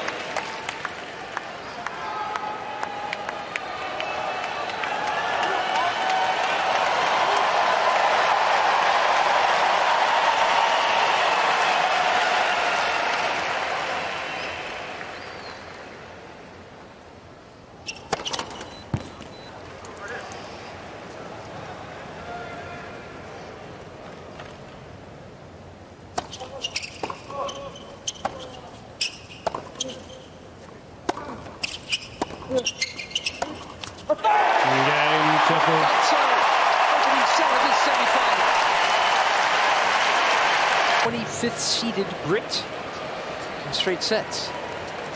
So he awaits the winner here. Sinner won the first major of the year on the same surface in Melbourne.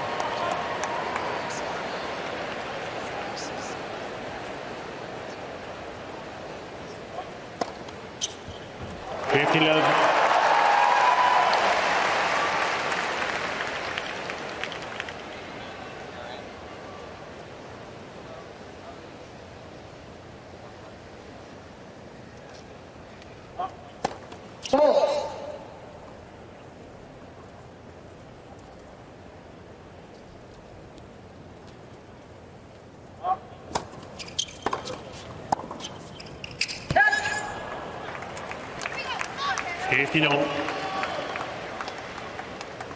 go, Jim, you called it. He's all over that second delivery. Tiafoe has a live arm. He has a really nice high end on his first serve. Into 130s quite comfortably. 30-15. I guess that's the answer to not getting your second serve attack too often. We've talked about this earlier in the tournament, Robbie. Yeah. The difference on his average first serve speed and average second serve speed is among the biggest spread in men's tennis. Second serve very light on speed.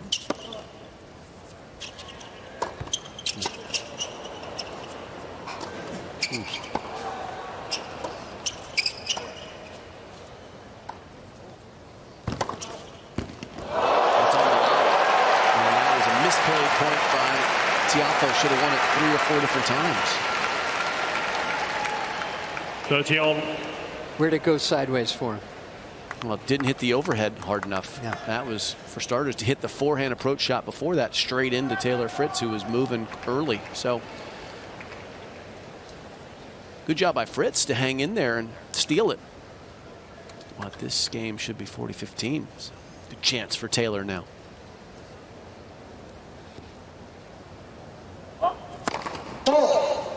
This is where the lack of speed against someone as rangy and aggressive as Fritz is really hurts Francis. He needs to go bigger on his second against Taylor. That's better.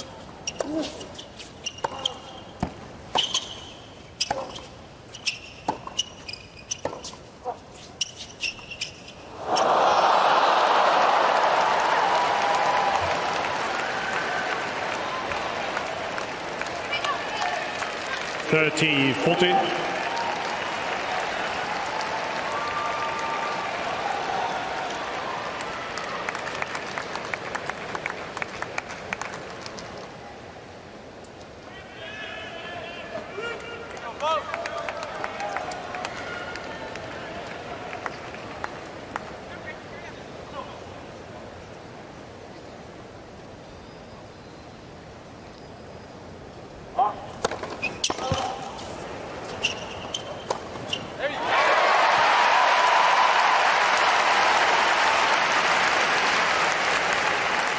Use.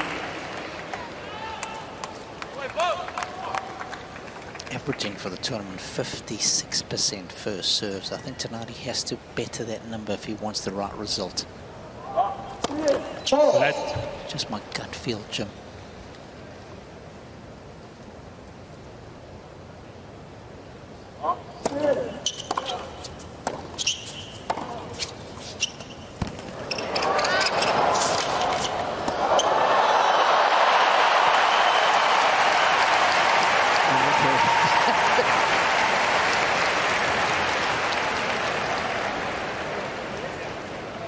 Advantage, Tiafoe.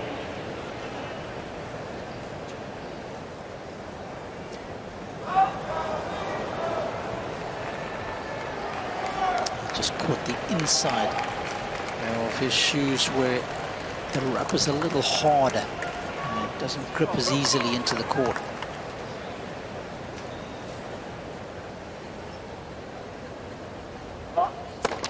Let first service.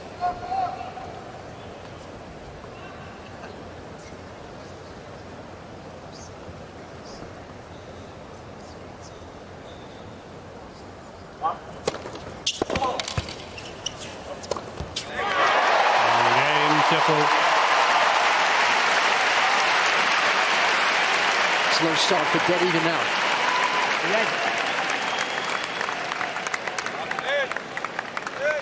Three against Rory McIlroy in the house. I saw Trevor Immelman, also a Masters champion pro golfer here. Lots of well-known folks with a big interest in this match. And I can't say that I'm surprised. It's been a little bit of an up and down start for both players. Again, trying to get comfortable in this environment sometimes takes a little time. Yeah.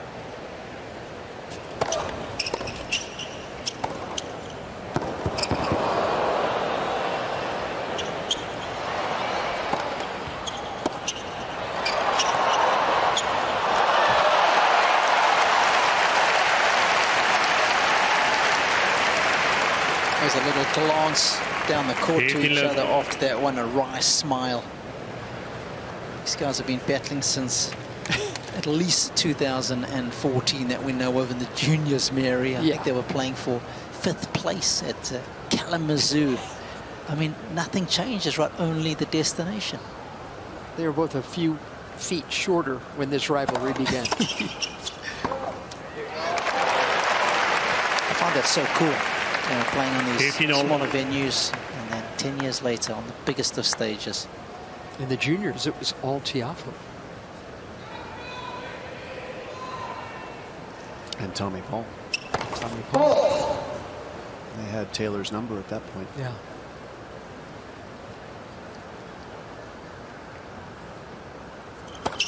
Oh.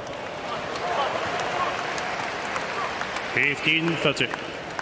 And they made the semifinals of a major before he did. Tommy made one in Australia. Francis here a couple of years ago. And then along comes young Ben Shelton. And he got in there first too. He's a lot younger than these guys. Taylor's like, wait a second.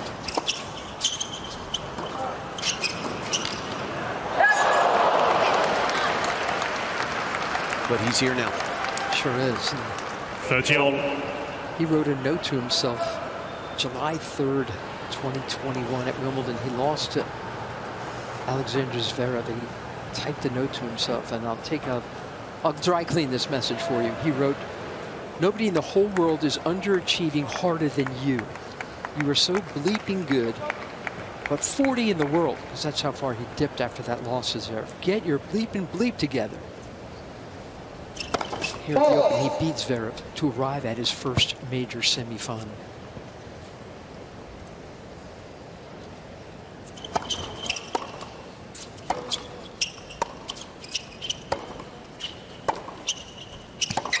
Yeah.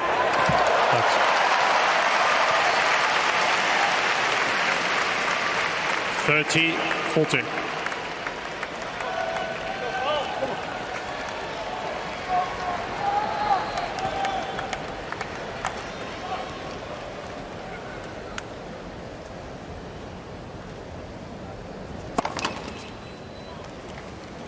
Another second serve on a break point for Tiafoe to enjoy.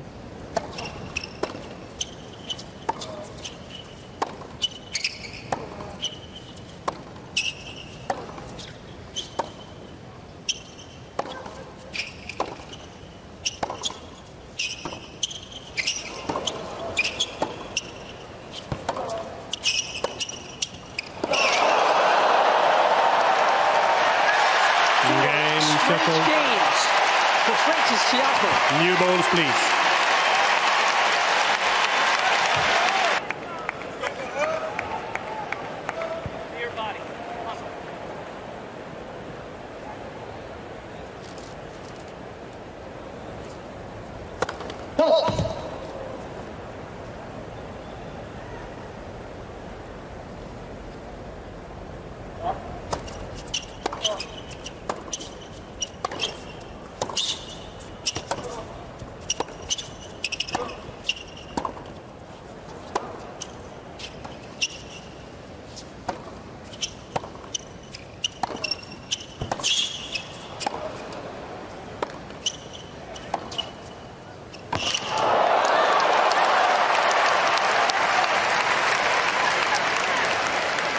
That was the best rally from Fritz this evening. Quality of the ball striking, and especially the depth from my side view was top tier from Taylor.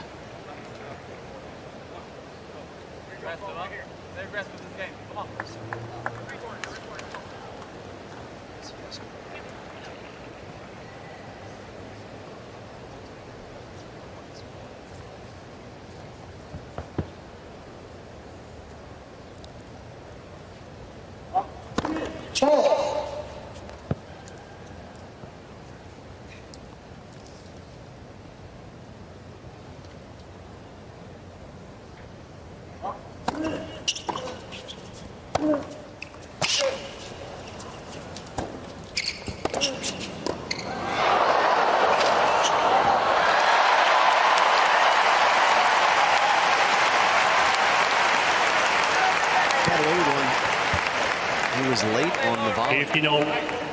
This volley here, it was like he was trying to figure out whether he should hit an overhead or a typical volley, and he just kind of was in between, got wristy with it, pronated enough to keep it in play. And Taylor not able to do enough on that pass, so that could have been love 30.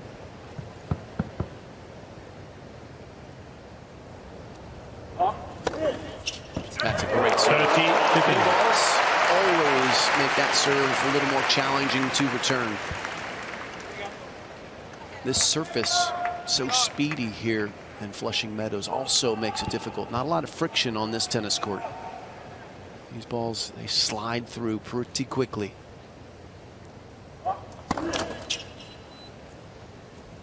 And less now than from when this tournament started.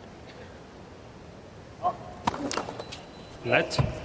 Second service.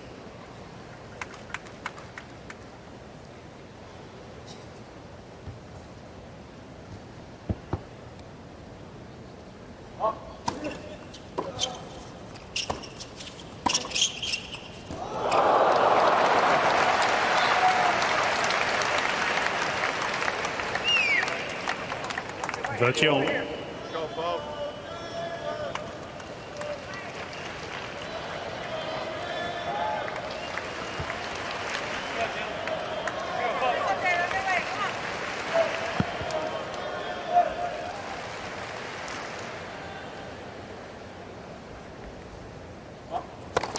Let. First service.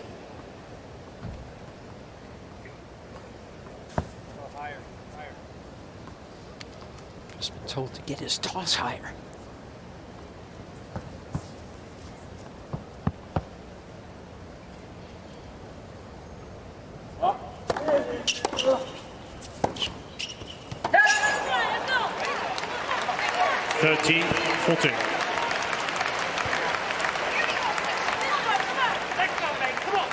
I'm curious to know what the Tiafoe first serve percentages thus far, please.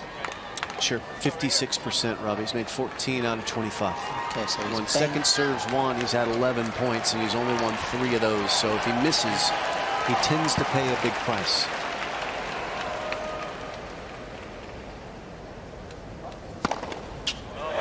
Yes.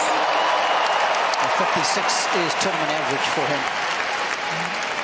Got a feeling he's got to be 62 is the number in my mind. If he's 62% or first serves, I think he's got a nice shot, but he's going to have to maintain that. I think in the sets that he can maintain that, I like his chances.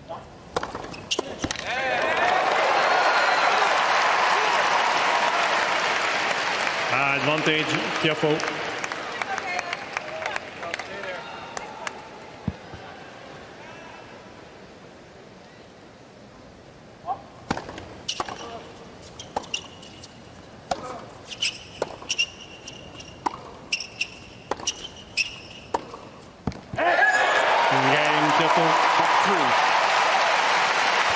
Now 5 straight games for Tiafoe. Taylor Fritz needs a handbrake right now. This is moving away from him in a hurry. Tiafoe leads 5 games to 3. You hear Francis's team encouraging him to be a problem for Taylor Fritz. Be disruptive. Go down the line more. Fritz wants to play to cross-court patterns. That's how he gets the ball in his wheelhouse, eventually working his way into a forehand finish. You go down the line, you are on defense. If Foe goes down the line, Fritz is D'ing up. He's not going to get that one. What Love 15. Standing inside the baseline for a first serve.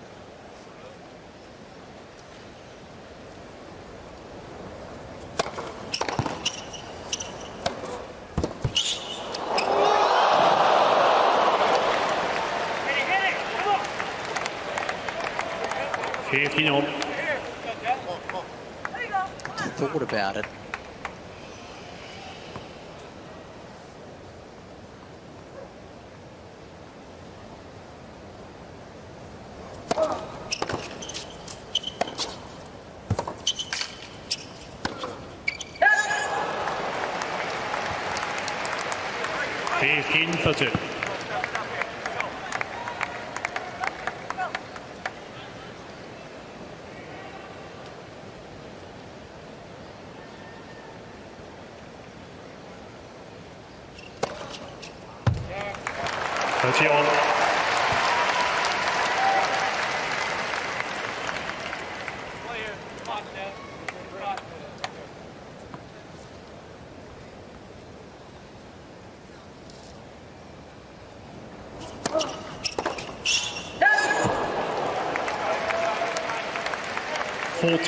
Fritz missed that one. Had a big smile on his face, turned around, looked up at his team. Foe is feeling his flow right now, isn't he? Yeah. Liking that scoreboard, clearly. Yes.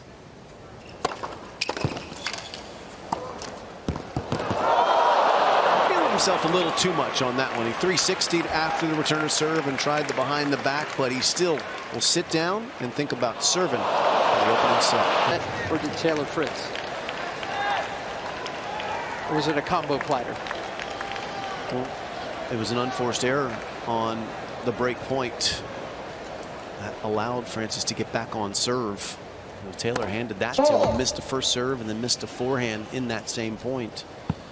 He offered some assistance, but Francis certainly has been doing his job too.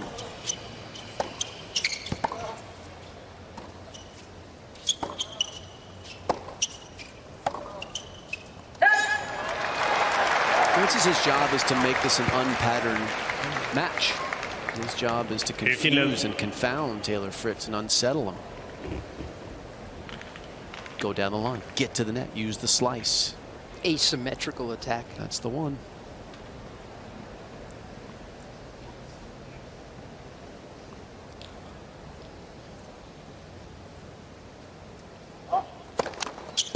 Asymmetrical warfare. First the tennis service. variety.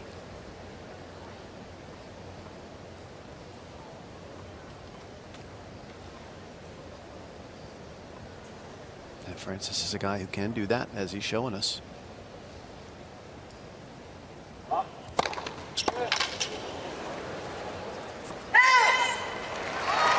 question I have is, why hasn't it worked as well in their past matches as it is tonight? Is the moment impacting Taylor Fritz? Is that leveling his game off? I don't know. Maybe. 14-0.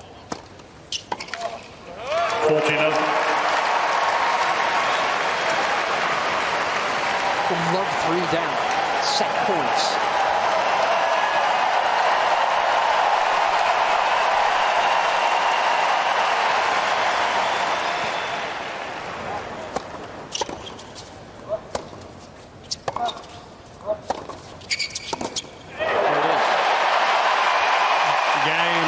Set.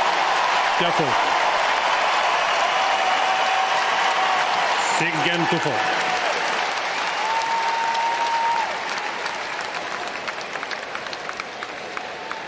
Robbie Koenig. On its center. Awaits the winner of this one.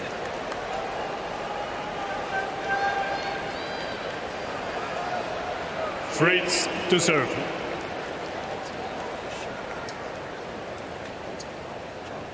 Taylor Fritz starts the second set.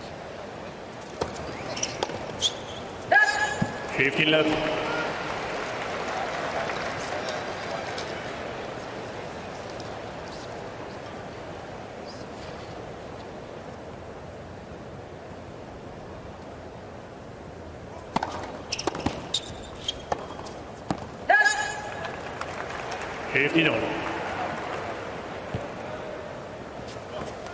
Fritz's backhand has not been there this evening. He's made a lot of unforced errors, it seems like, off that particular wing.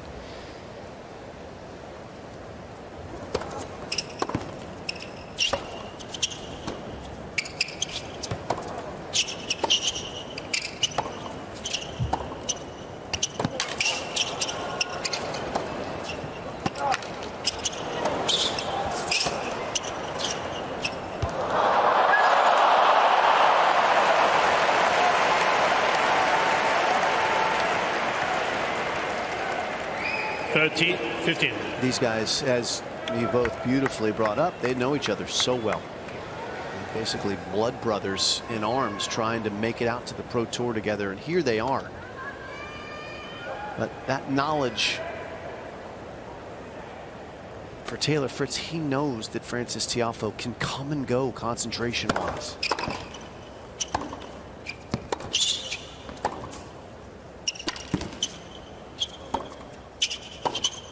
He knows he's not as good of an athlete as Tiafoe is by the general metrics of agility and strength and things of that more Olympic nature.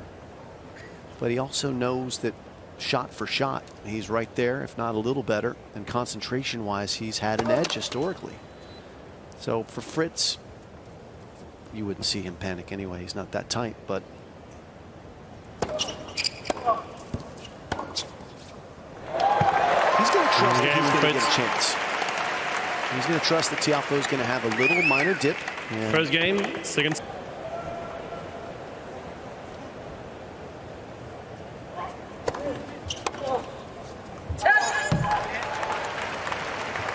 Taylor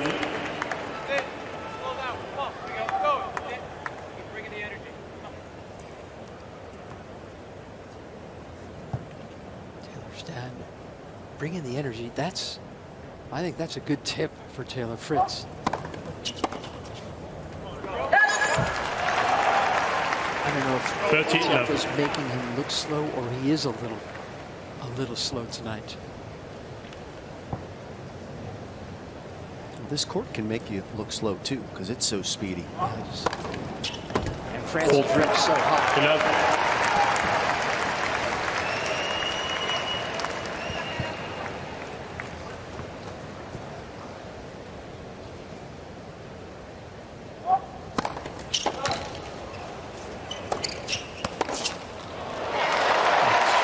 Game. Careful. One game on. Second set.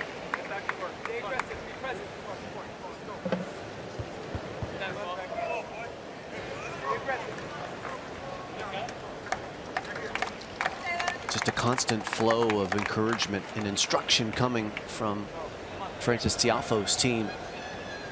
Taylor's team more reflective of their athlete. They're a little quieter. Let first service. Michael Russell will get involved at times, but he's very selective with it. And oftentimes, he's more listening to his player talk to him. Taylor is very apt to break down the match in real time in tournaments and give information to his team. And they sit there and they absorb it. The reverse of what happens with Francis.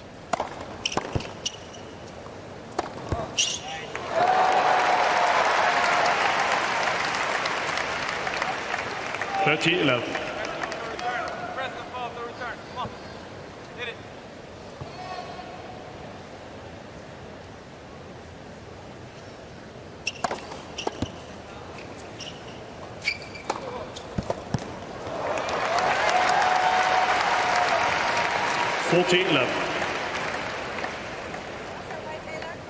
Robbie, you'll be pleased to know that there have been 12 first serves hit between the two players in this set, and there's only been one that has missed.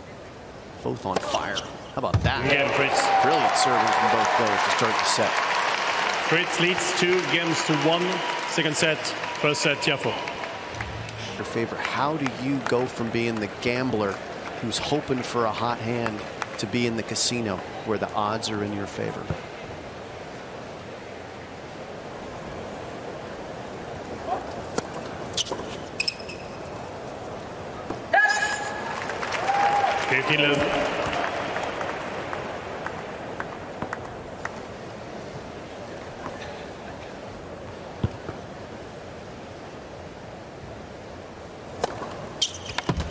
That's what cost his match here early on. At times this year, he's taken away some of his aggression and leaned back on more consistent play, and he's become house money. That led him to 2 major titles in a row. But here he didn't have the patience, and it cost him.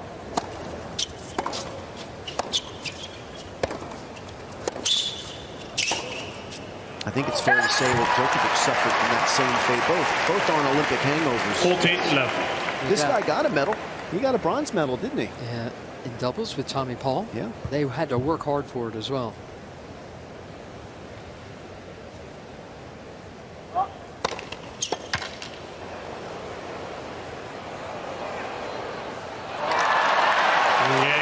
The Olympics started on a Saturday, and Taylor Fritz entered all 3 disciplines, hoping to get at least a couple of medals out of it.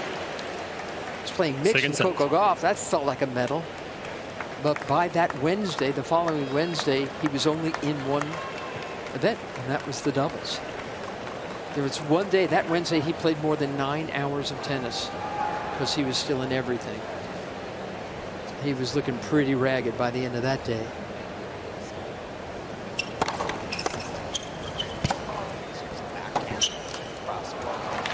You're talking about casino tennis.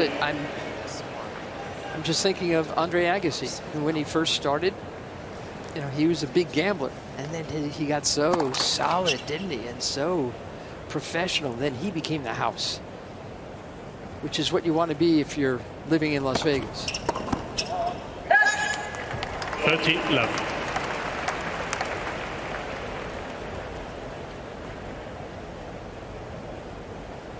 Agassi, a two-time champion here.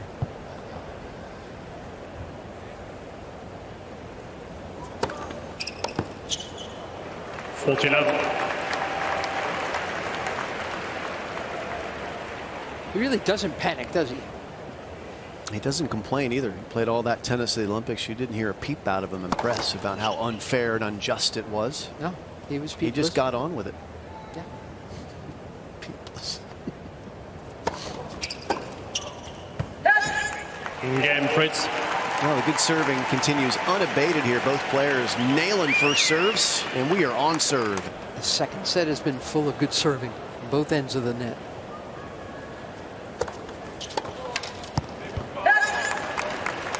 Tiafoe hasn't dropped a point on serve in his last 3 service games. Held at love. Taylor Fritz been doing much the same in this set.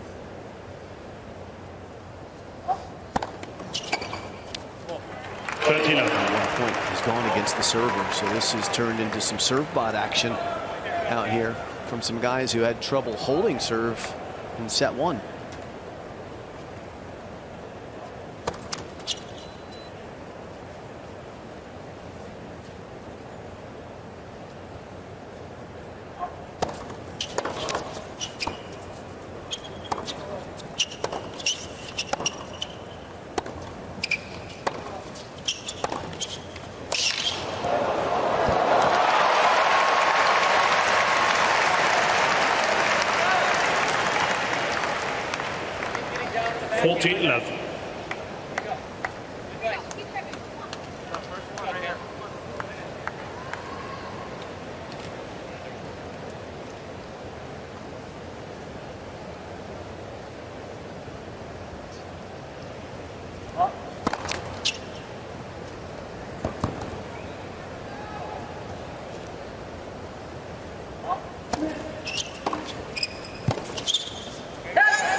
So the streak comes to an end, but Tiafoe still well and truly in command in this game.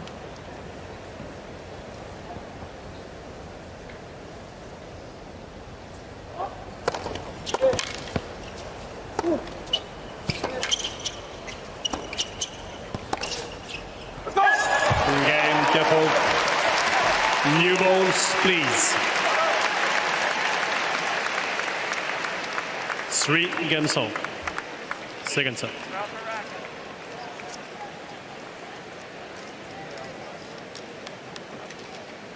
Pretty awesome, really, in the serving department here. Each player's only dropped 1 point this set when serving. There's look at Francis's racket stash. He'll send him back to get him restrung. Typically strings him in the mid-40s, pretty loosely strung. How many times can a professional tennis player restring a racket before it's gone dead on him? I can't speak to what Francis does, but I used to change my whole racket stash out once a week. Actually 6 to 8 rackets, and then every 3 months I would give them away to charity and get a new stash.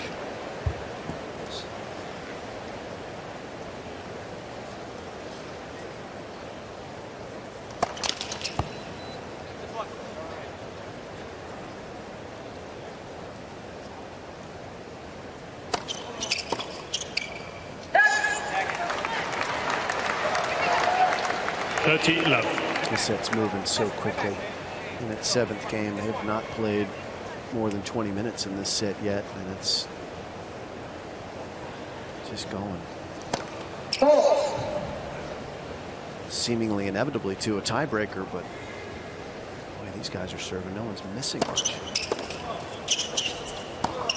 Robbie, you'll be happy to know Francis serving 77% in this set has brought his service average up to nearly 70 for the match. Yeah, some strong numbers. Very little breeze down there tonight, is there? It's absolutely perfect. It's definitely cooled since the start of the match, Jim. In game, Fritz. Fritz leads 4-3, second set. First set, Tiafoe. Semifinals here on a Friday evening. Fourth major of the season for Francis Tiafoe. It's rescuing his season in a way, because Australia, he lost in the second round. Same at Roland Garros. Wimbledon, one round better, and that was a tipping point moment. Don't you think that turned things around? Absolutely. He lost in 5, but revived his whole game and attitude about it.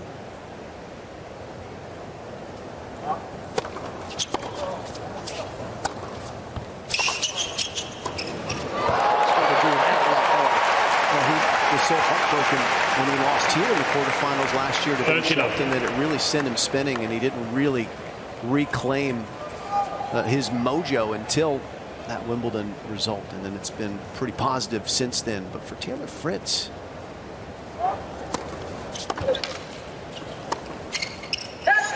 this tournament here last year was a springboard moment for him. He got to the quarterfinals and lost to Djokovic, but he hadn't been past the third round at any of the other majors last year. Since then, he's been in the second week of all of them. In fact, he's been in the quarterfinals or better at most of them, 4 or 5 in a row.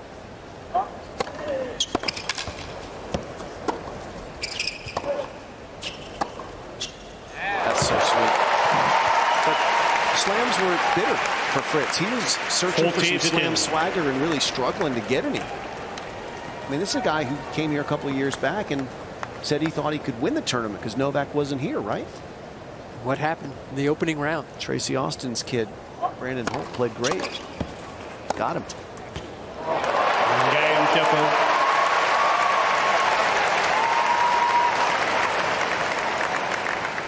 Four games on. Second set. Also highlights the power of some of those junior matchups, right? You can give someone a hard time in the juniors. Just because their ranking is significantly higher than yours, you don't fear them. There's often a nice carryover.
Tell you what, he had on the jets to get there. But given the feel that Francis has, he'll be disappointed he couldn't make this one count.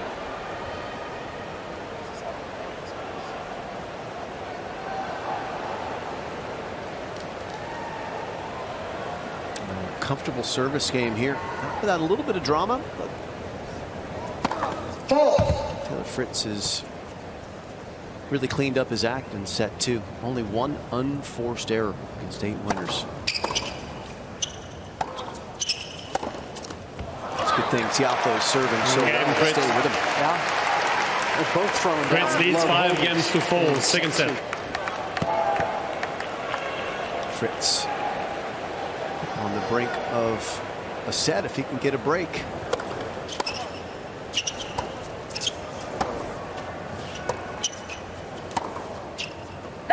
Both of these men on the brink of being the first American male since Andy Roddick to play in a U.S. Open final. Just had Andy up on the big screen here. He's in the building. Wondering if he's no longer going to be a trivia question.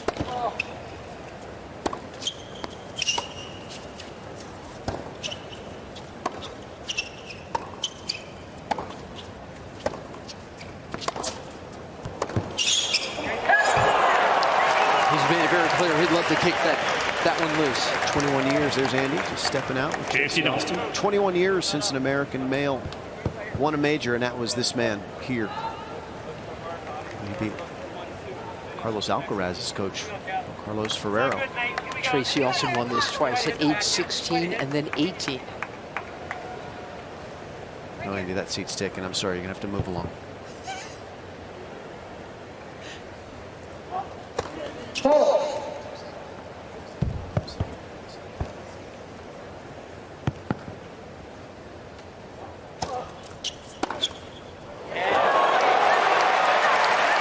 Time here.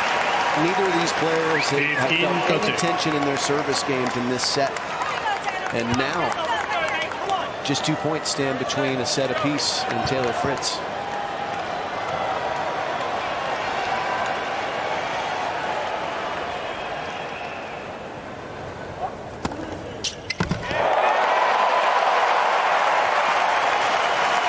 An 87-mile-an-hour second serve got hammered.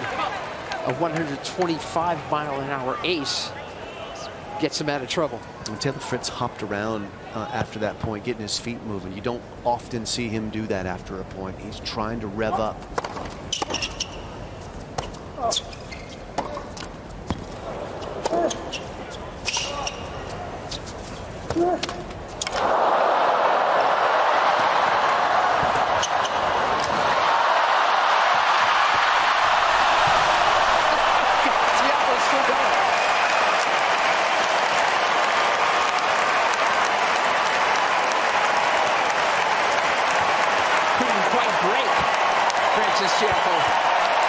Ended up in the photographer's pit.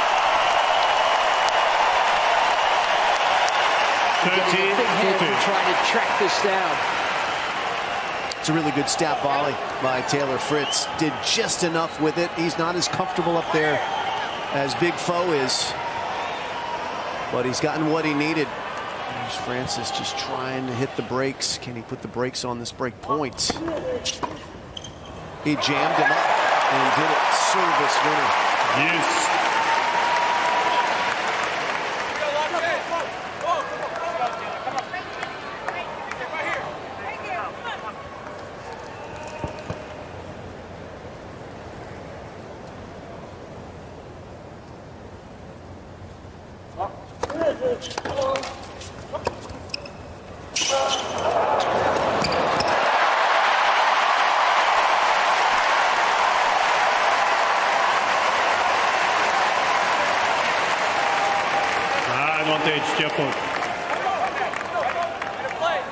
Such a good player against Taylor. You don't want to let him recover.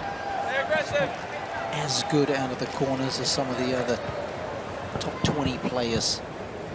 Got to take time away from him because his ball striking is so good.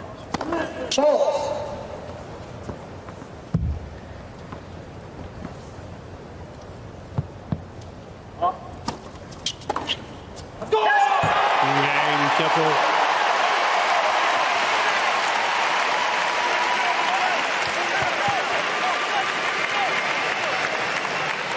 Five games all, second set. Let's go, man, let's go.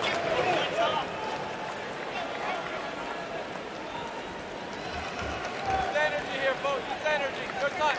First game with any intrigue in it in that set, and it sure had a lot. Good body serve was the escape hatch for Tiafoe in that game at set point.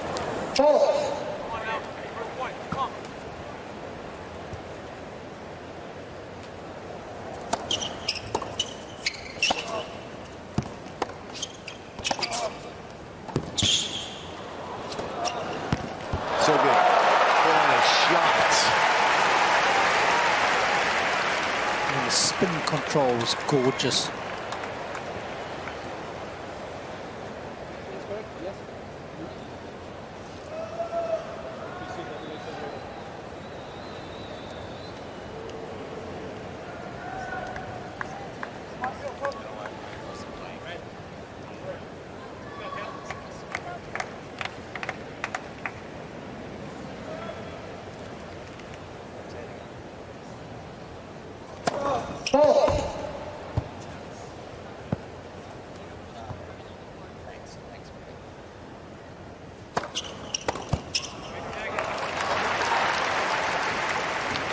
I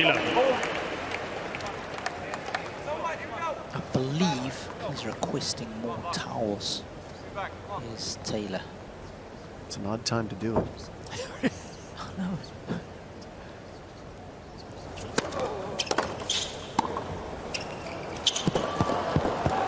That's nicely done. He's been great at the net.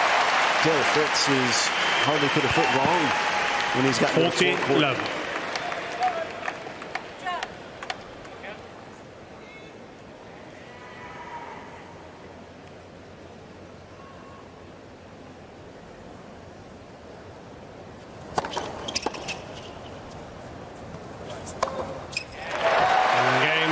Another love home. Fritz leads 6 games to 5.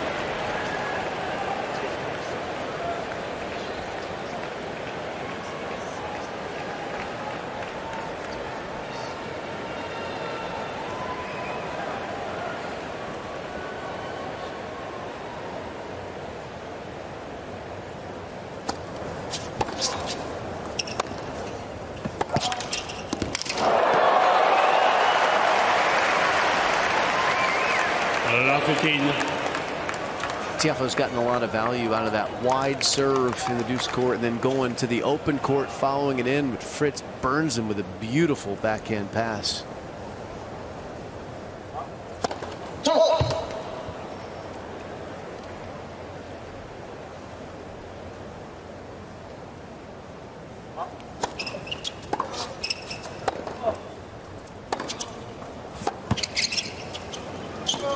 That's awesome. And the door opens. Yeah, he kicked it down with some big forehands. Love 30. Quality of these two opening points on serve. Fantastic. That's some big time plays.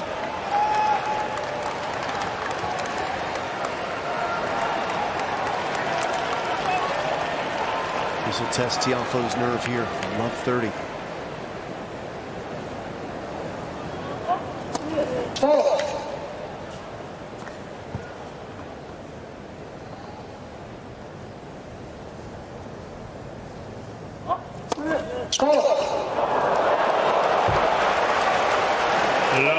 Just like that. Set points for Taylor Fritz.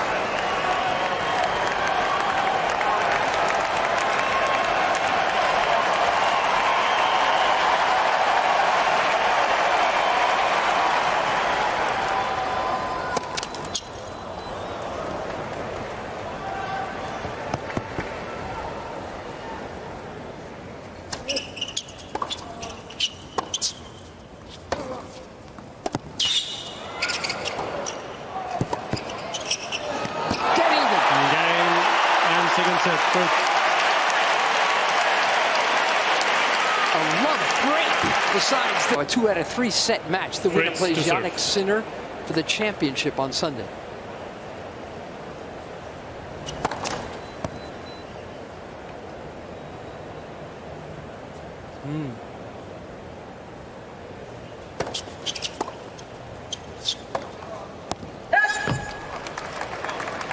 Well, 15.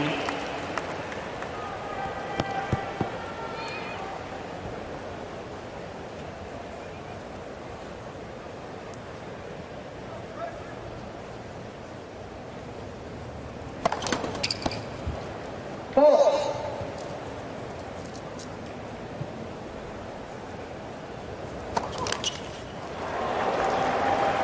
30.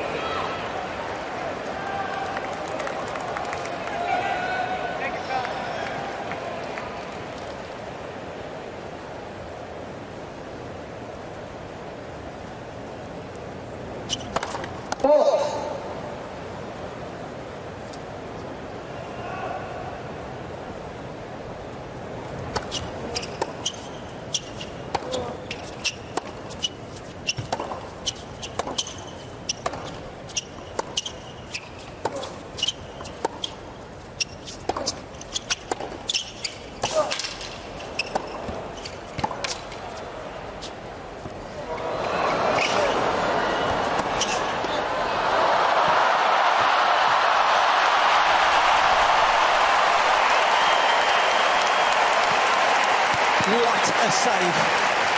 Put an asterisk alongside that point. That could be huge in the early stages of this third set.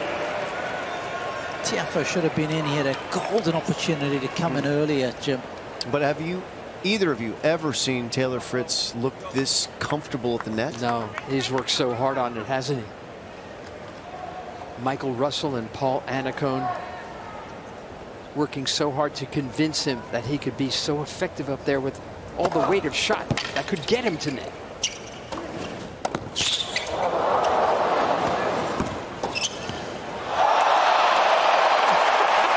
Really, you see an opening there? And look at this opening to start the third set. Oh, what anticipation, but it's the hand skills here and the short backswing really serves him well as that backhand sears the line. Absolute bullet. Let first service. Tiafoe had no breakpoint chances in the second set. Well, he has a couple right here to open set 3. Snuffs one with a sidewinder.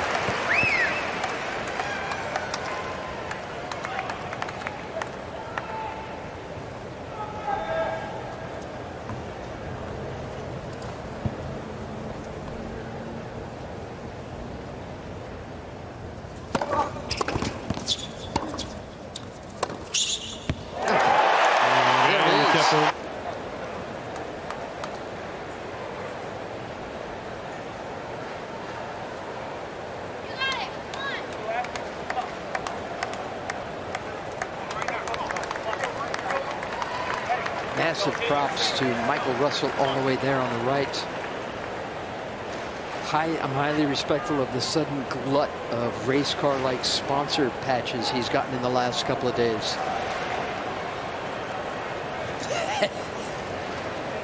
There's some good money in that. Those sponsors know that the camera is going to light upon him so many times in a big match.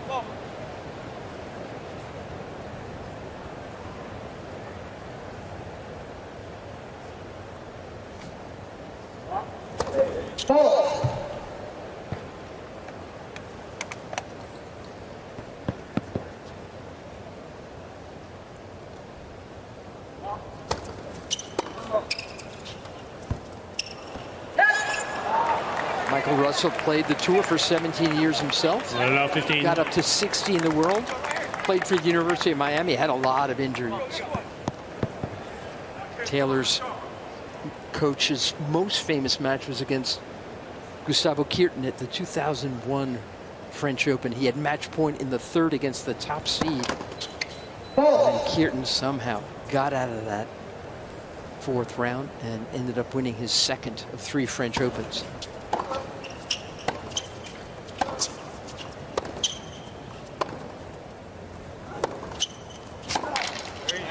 Michael Russell says coaching Taylor Fritz is a 24/7 job, and it's what he loves. Sounds like parenting. No kidding, it does. And in fact, the last match Michael Russell ever played was here in 2015, the same year that Fritz won the junior championship.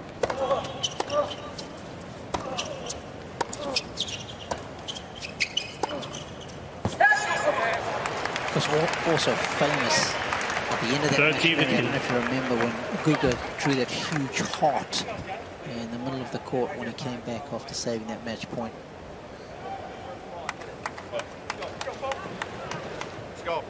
Did that a few times, didn't he? And then Novak Djokovic saw Guga in the crowd when he won one of his French Opens and asked permission to draw a heart just as Guga did.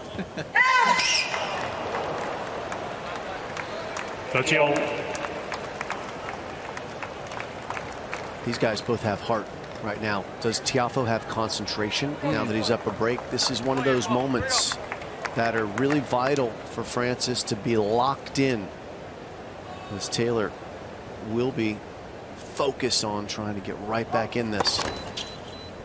Any drop of level from Foe is probably going to be fatal in this service game.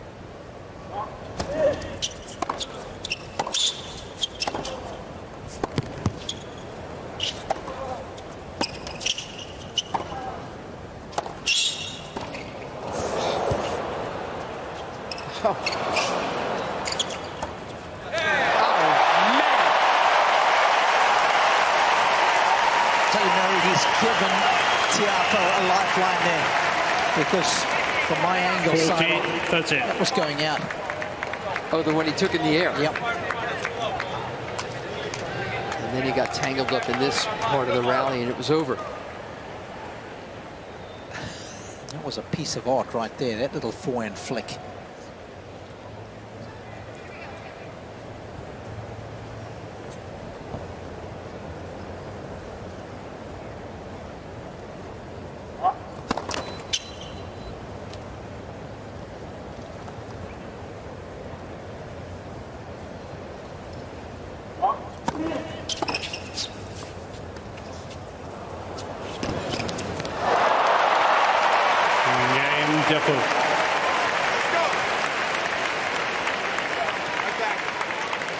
Tiafoe leads 2 games to 0.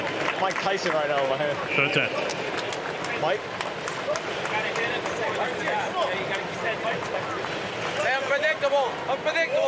Unpredictable. And that's what he is, and he's so damn fast that he gives himself a lot of options, doesn't he? This is just quick. Tommy Paul's quicker. Okay, fair.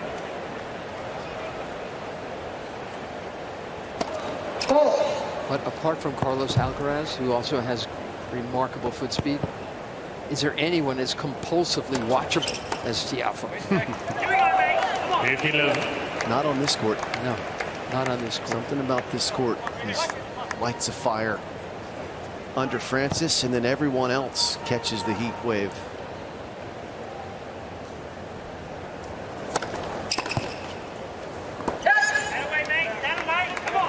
How do you define it? How do you define X factor?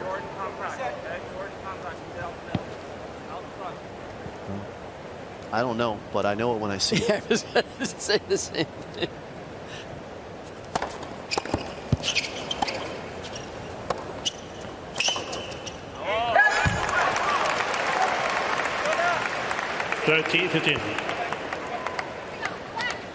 There's something about the way, obviously, he lights up the room when he wins a point. Goes into his Statue of Liberty pose with his fist flying up in the air like he's holding a torch. Yeah.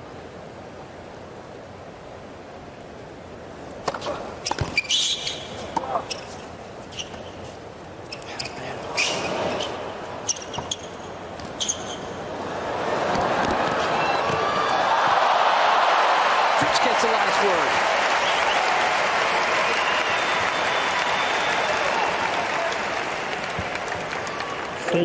One of Francis's magical qualities is that he's doing something that's very, very difficult right now. He's doing something that is very binary. You're either going to have a great feeling at the end of the match, or you're going to feel like possibly the worst you've ever felt. But there are moments in this match where he makes it very clear how much fun he is having out there, and that brings people along for the ride with him. Brings me along for the ride, too. I'm right there with you. Yeah. Shotgun.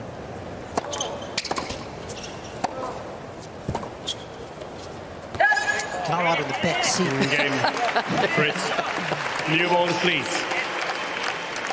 Absolutely. Therefore leads 2 games.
It's the type of point Francis Tiafoe loves to play because he's in control, and Taylor Fritz is just lunging for shots, not able to get on the front foot.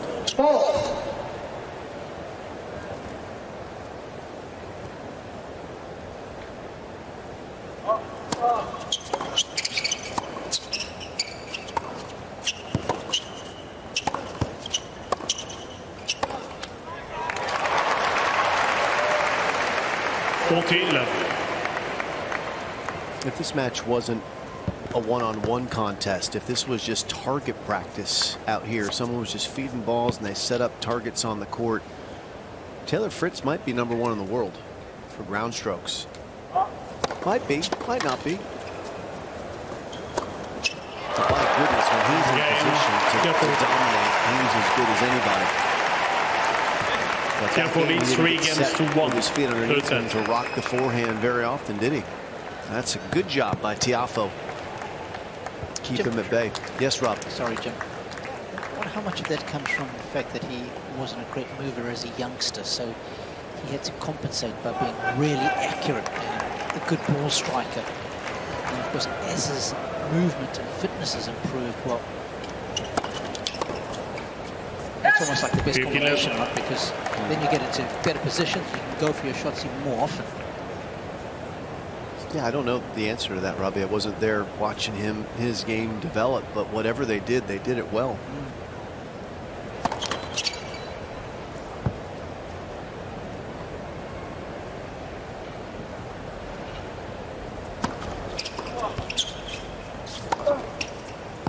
There's another big guy that played in the 1990s who reached the final here in another major, and he had a really great return, and he could really play a lot of good front foot tennis. Didn't quite get over the line, lost a heartbreaker here to Andre Agassi one year in the final. That's the big fella, Todd Martin. 5-7. And like Taylor, he understood that movement wasn't his best strength, so he worked around it by making it very hard for people to exploit that, and that's what Taylor does so well. Takes someone pretty adept to make him uncomfortable all the time. Yep. 40-15. Agassi was down 2-1, and he hadn't yet lost serve. He speaks of that final fondly. How he figured out a way to beat Todd.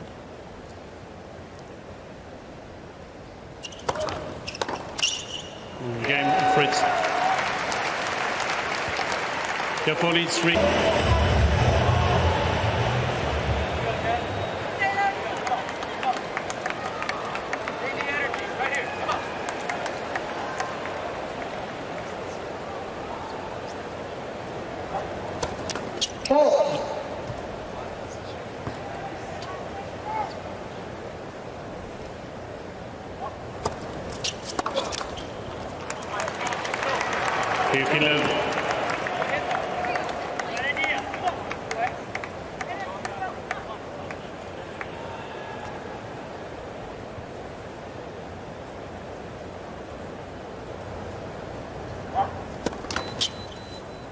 13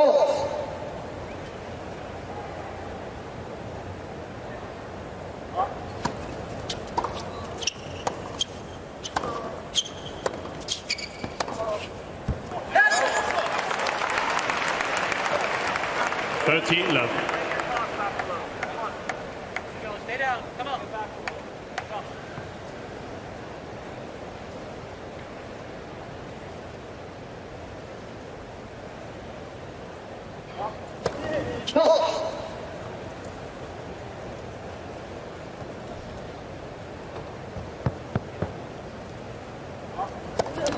Oh.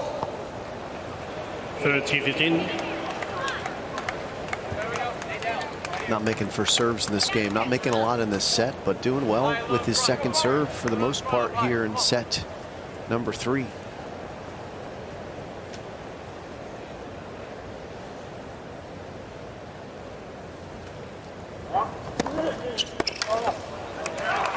Helpful.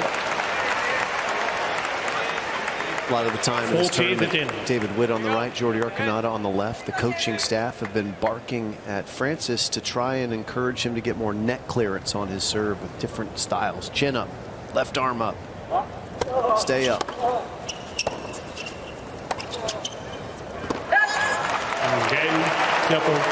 And he stays up in the count, holds serve.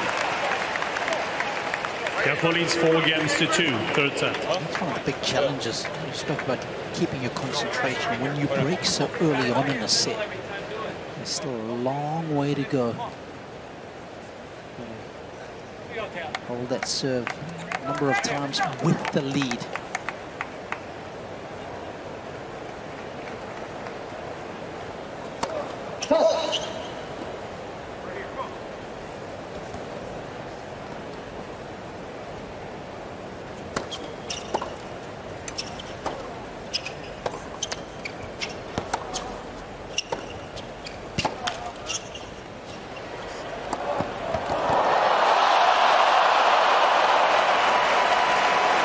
Too casual on it, Mary. Yeah. He thought he had made it before he had made it. Yes.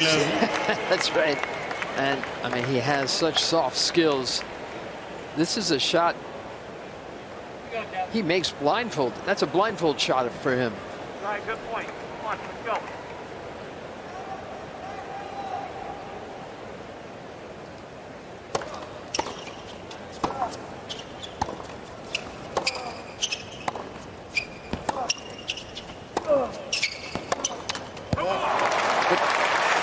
Honestly, by my reckoning, you two, Tiafoe has played one bad game. Broken to end that second set for Fritz. Yeah, I agree. His base level has been superb. Yeah, after that 3-love deficit, right, Robbie? Yep. One bad game.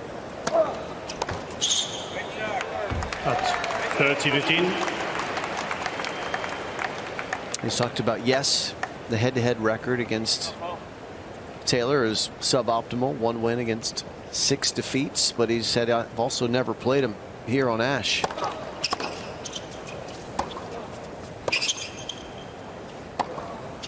I like my chances on Ash. He's liking this scoreline, that's for sure.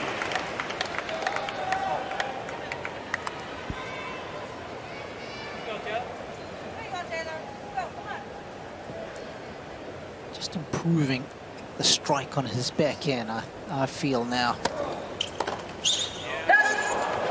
Game, Fritz. All right. Tiafoe leads 4 games to 3.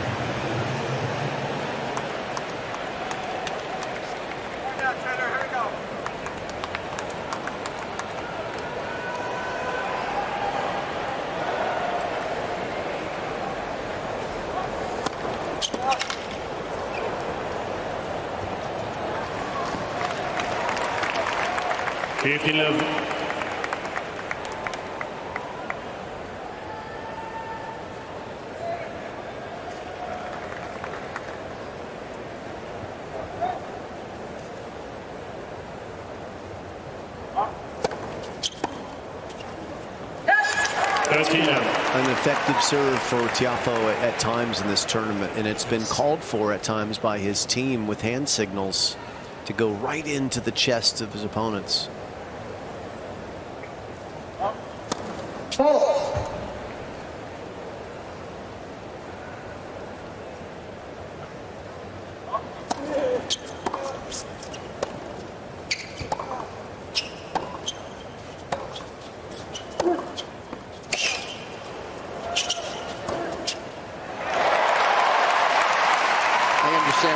Belly button serve into Fritz because he's so tall. It would work great because it's hard for him to get out of his way. But you're right, he's been getting that signal, that call, all tournament long.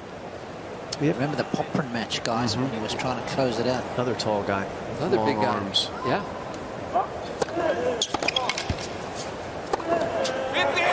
Again, careful. Oh, he gets that forehand.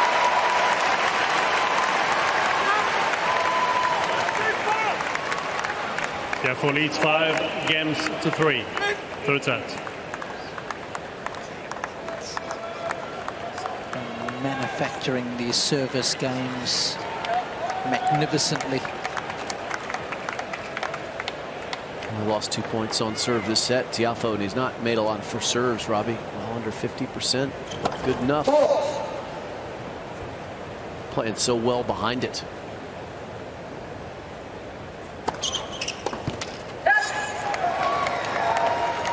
One reason body serves are also effective here is because the speed of the court, because the ball just gets on to an opponent faster here, gets through the court, less reaction time than you would have in, say, a hard court tournament like Indian Wells, where it's quite slow and gritty. A tournament that Fritz famously won while injured over an also injured Nadal.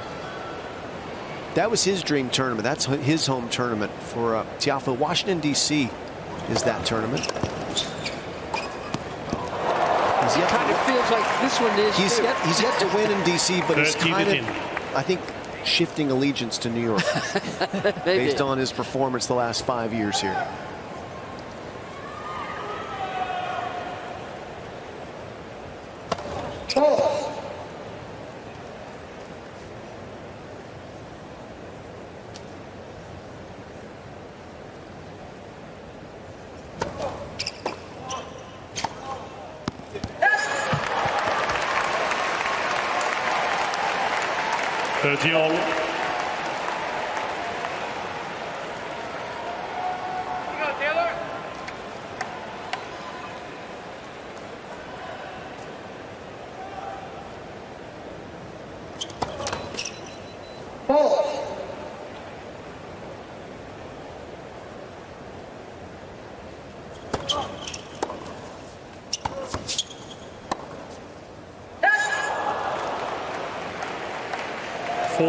That's it.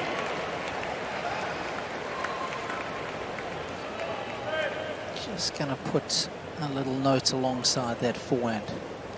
A little loosey-goosey for you? Yeah, especially a 30-all, Jim. I mean, get that up the middle of the court. Just keep yourself in it. All the pressure's on Taylor here. Let first service.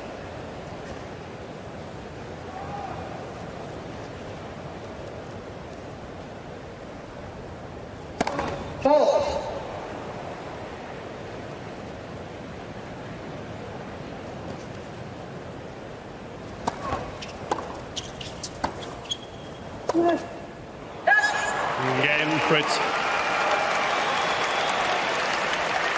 Tiafoe leads 5 games to 4. Third set. I don't know. Did you teach your children jaunty? Oh, both very jaunty. Anthony and Rachel. Became natural. Jaunty. Oh, yeah. Well, this is a big moment here for folks. Serving for a nice position, a nice lead. He's been pretty ruthless in his service games as of late, giving up very few points.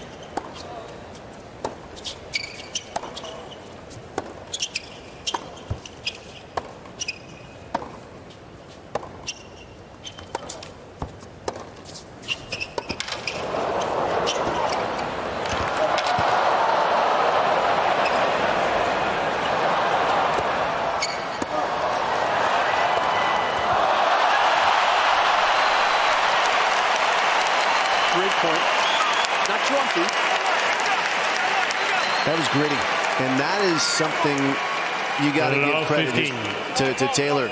All the work he's done physically to get quicker, paying off right here. Might that be enough to get back into the set? We'll see. That was a huge steal.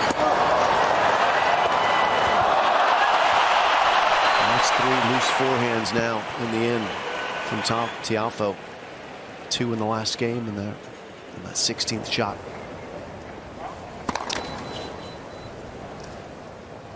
Steady now.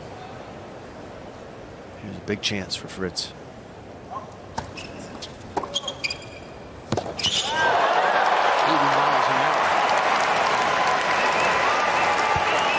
Love 30. All over that one, Robert. Yeah, I didn't like it what Jim was saying. I didn't realize his first serve percentage was so low in the set because in my mind he was just holding so easily. So subconsciously I thought, well, those numbers must be good. It's a different kind of pressure when you're trying to serve out a set. Like, wonder if that comes back to bite you in the butt.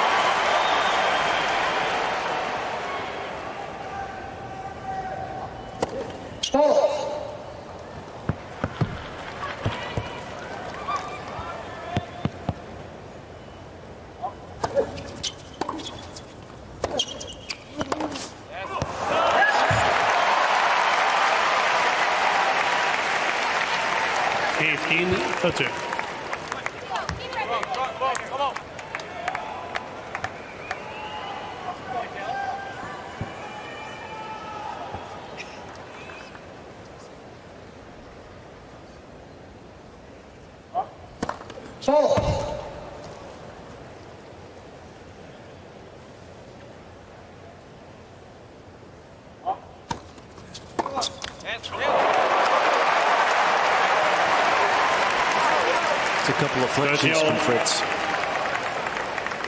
That is routine for him to make that return. So too the forehand, he missed the point prior.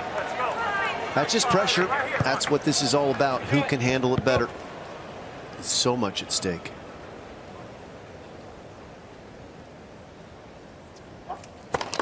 Let. First service.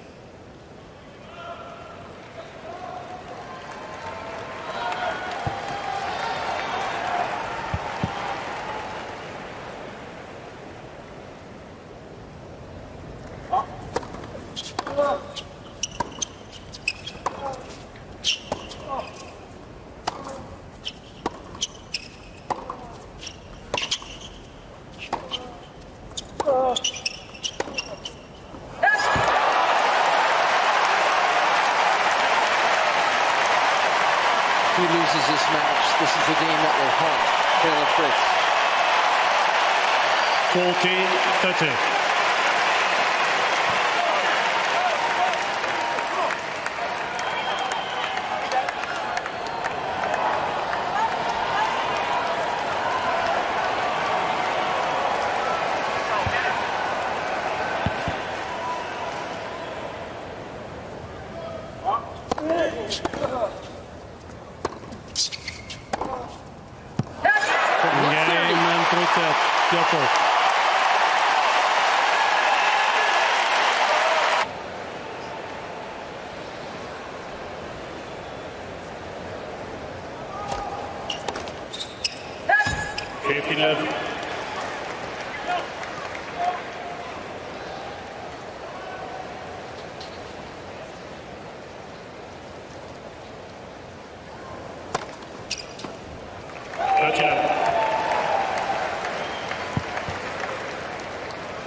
Again, Fritz.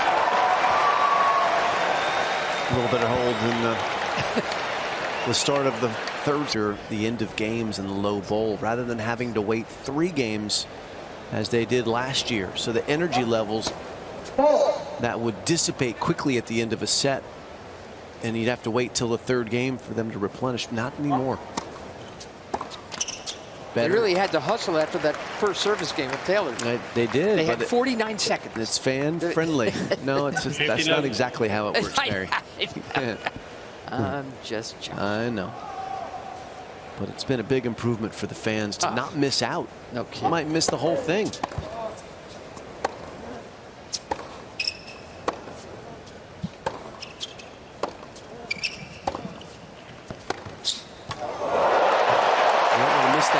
Break a serve.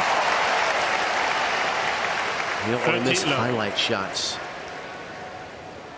And frankly, we want the seats filled anyway.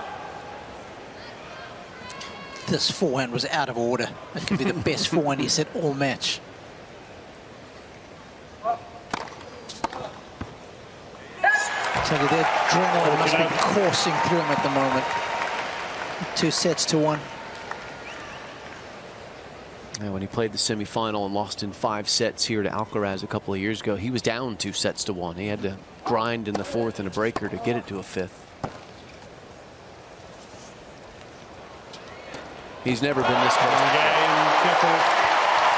New balls, please.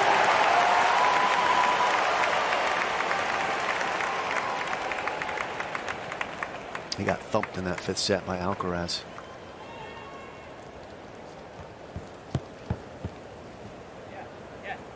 How would you guys rate Taylor Fritz's handling of the situation here so far, Mary?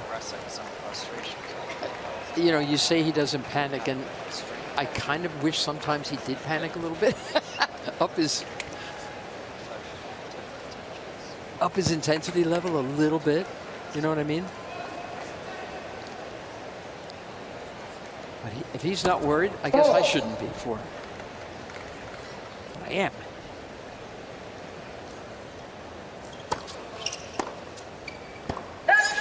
I think I was disappointed for him, Jim, in the type of game that he played when he had a chance to break back at the tail end of the 3rd there. That's very un-Taylor-like.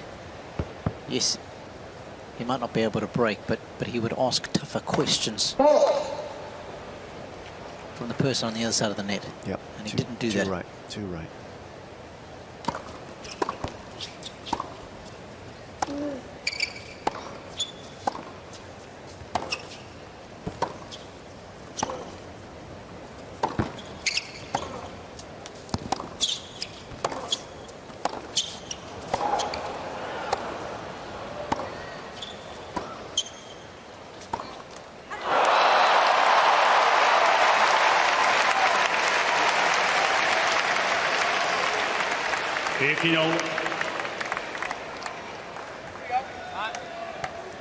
His team,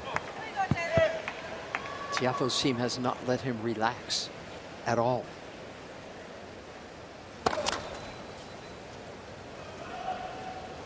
That's intentional. Yeah. Clearly. And it's working.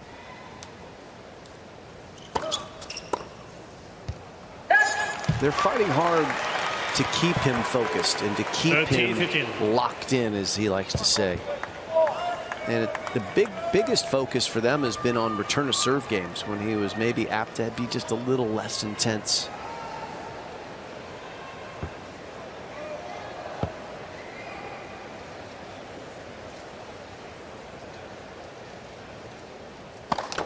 Let first service.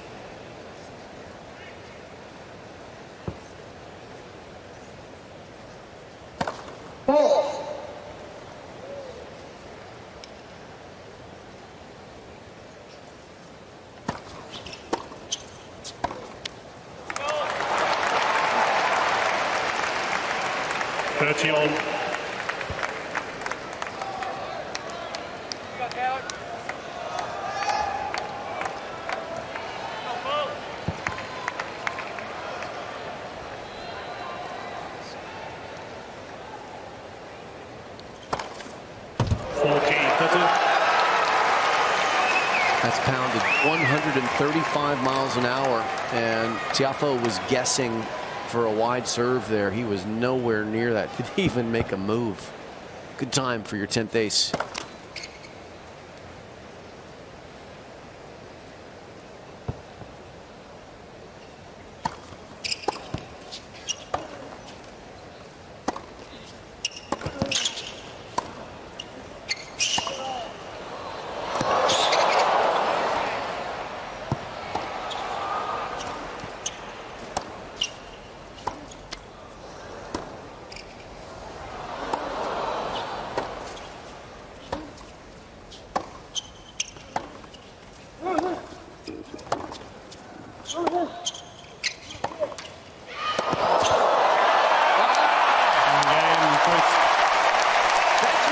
see from Taylor Fritz. I want to see him play to the crowd.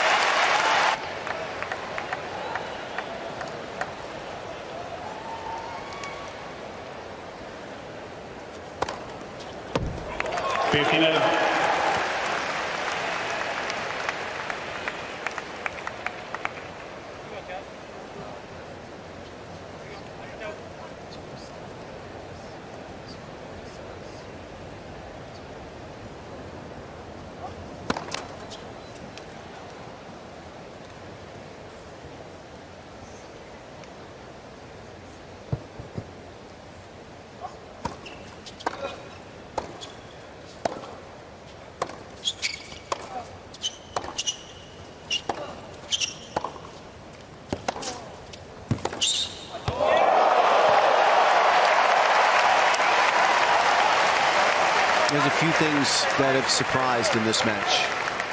One of them is that Taylor Fritz has been at the net just as much as Frances Tiafoe. Would have never picked that. Thought Tiafoe would have a massive advantage in that department.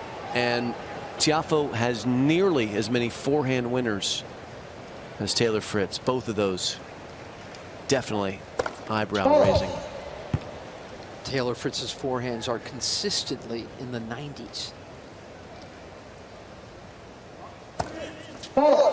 Frances seems 30-15 to want to hit there anyway. And he's using spins. He's cutting under the ball a lot. Is Tiafoe moving around Fritz's contact points?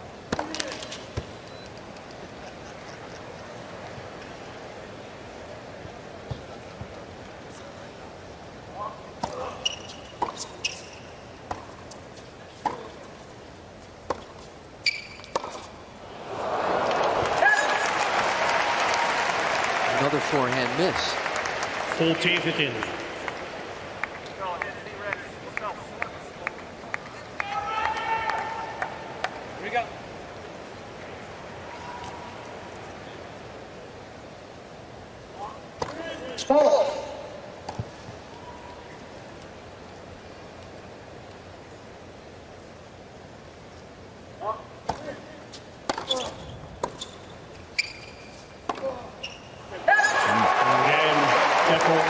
That's a backhand-born frustration from Taylor Fritz. Two against all. We don't see him play reckless shots too often.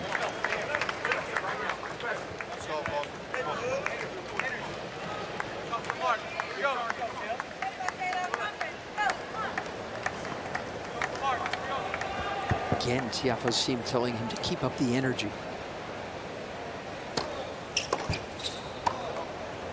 As you get loose errors at a tail end of a service game, sometimes they can just bleed over into the next return game.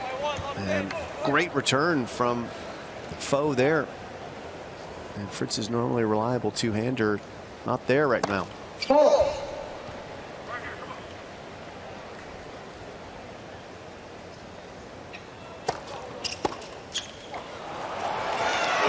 That was an unusually fast second serve, Robbie. Yeah, he just beat him for pace.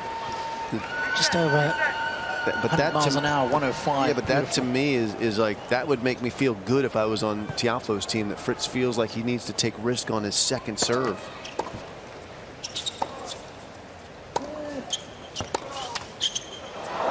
He's not feeling good about these rallies at all at the moment, and he has good reason to. Yep. I think a combination of that and a bit of frustration.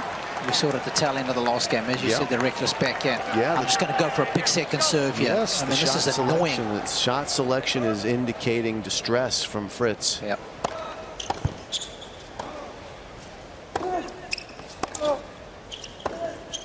Oh, he'd love that one over.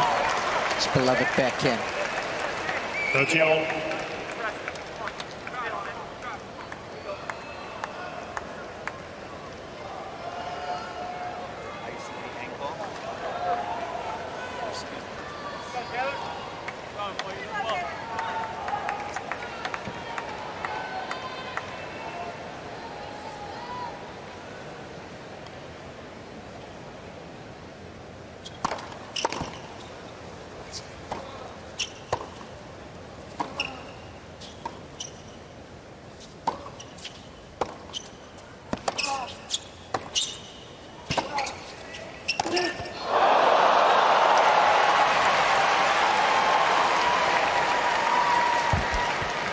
that point was being built shot by shot beautifully by Tiafoe. And he was trying to finish it off there and just popped up off of it, out of his own strike zone with the racket, shanked it. Big exhale for Team Fritz there.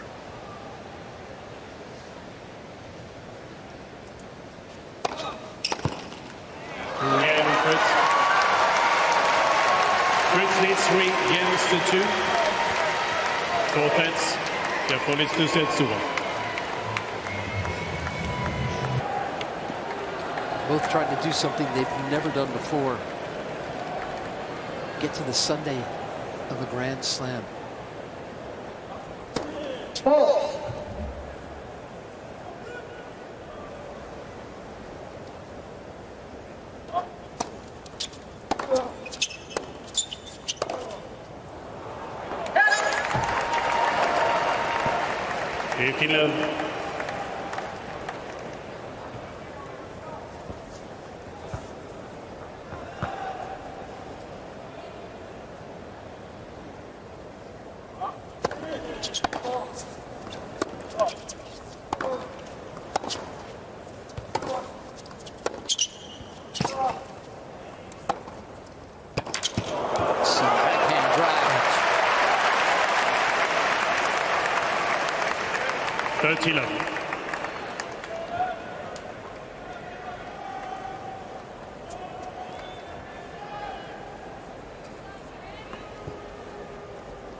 Taylor Fritz gets behind in the rallies.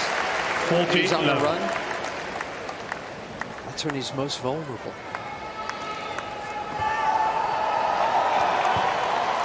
He's got to climb on top of Tiafoe in a hurry.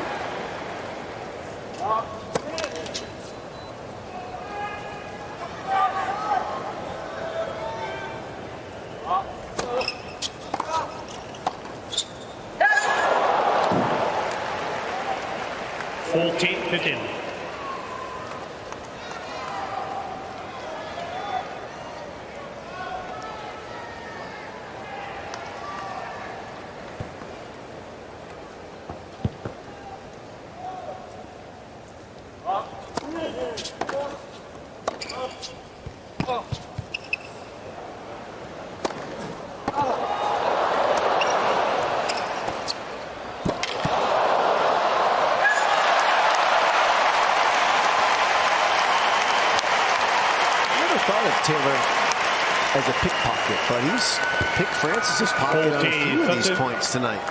It's not normally his thing. In front of all these people. Mary. Some good defense from Taylor. He's still pretty animated. He's having a chat with Mike from the opposite side of the court. A couple of strong words. Movements with his hands.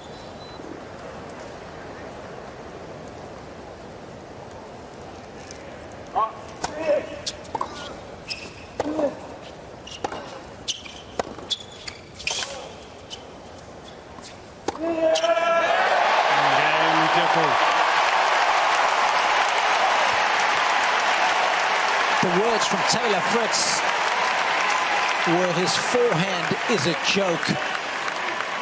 3 games on, 4th set.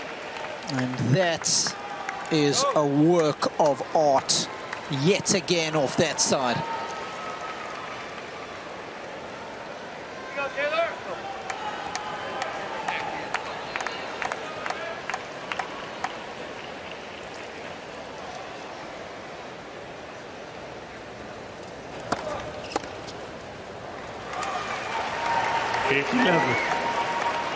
Taylor's waiting for Francis's forehand level to drop because he's played him often enough and practiced with him often enough to know that it does go up and down the elevator. Yeah, good shot. 30 love. Oh no, Francis's backhand is so solid, and it's so difficult to attack off of because it stays so low. And all of us have watched him change direction beautifully with it tonight, which has also been tough for Taylor to hang with at times.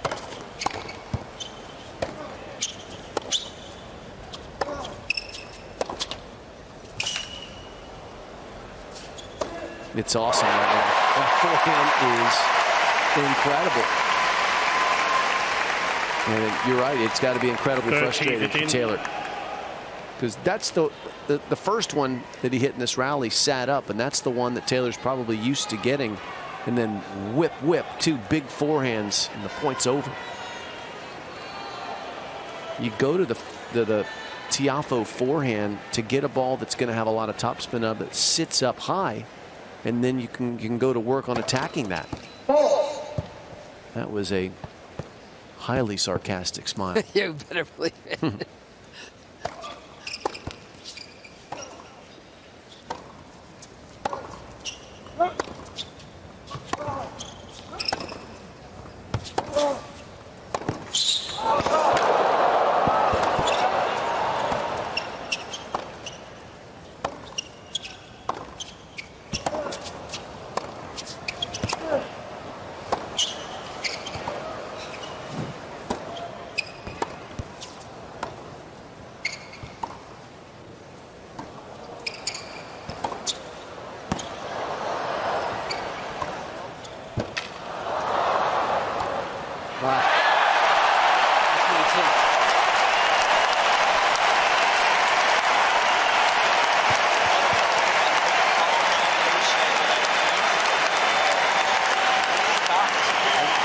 Taylor Fritz is just so surprised by the shot tolerance of Tiafoe.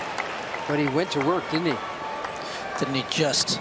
That was brutal gladiatorial combat disguised as a tennis match.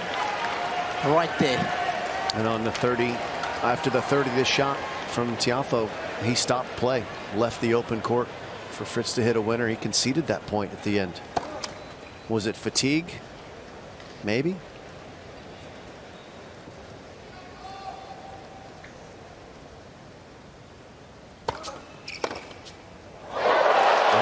Much time in that point. Go for broke. How can those two rallies count the same? That's exactly right. I mean, the scoring system in this sport.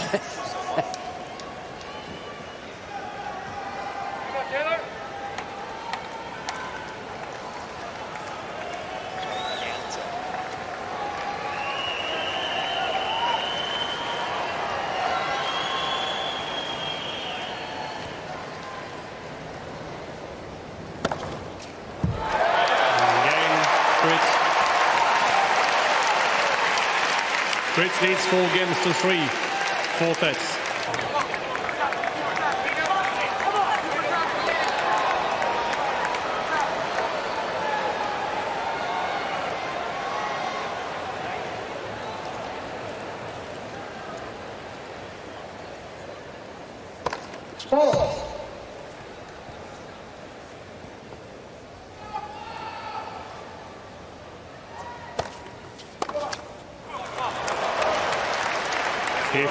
Tiafoe looked gassed at the end of the last return game, but had the benefit of 90 seconds of breathing room to get set for this defense of his serve.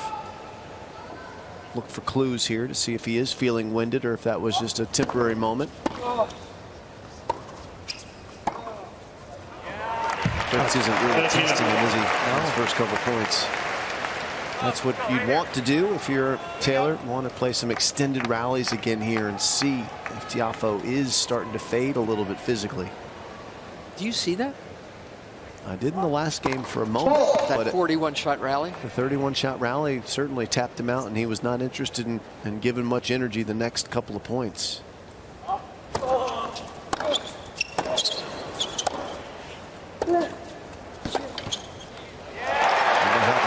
In this game, playing from the center of the court, and now with a nice 40-love lead.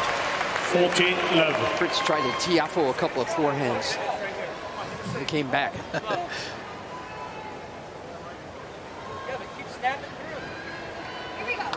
Stay positive. Let's go. 4, 3. Come on. Trying to keep his man positive is Mike Russell. Four.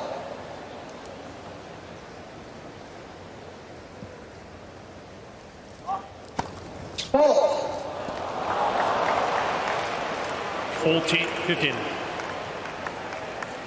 Fritz seemingly unaware that there should be a physical check happening in this return game, and he should be testing Tiafoe, trying to play more extended points. He's actually gone the other direction. That's conversations that typically Paul Annacone and Mike Russell might bring to bear a little bit later. Hey, you got to be aware. That was a giveaway game. And what that did was allow even more breathing room for Tiafoe. Again solved. Fourth set. Let's go. Right now. Underwater, come on. Take control.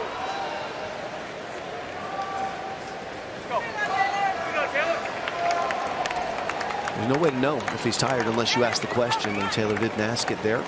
He might not be at all, but it'd be good information to have.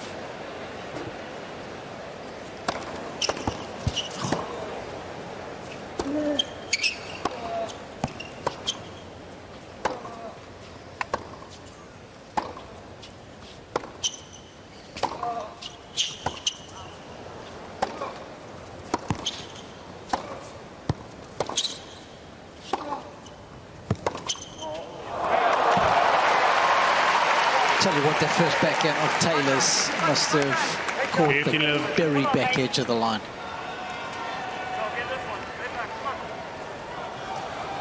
Such a big point. The opening point on serve is a massive fluctuation.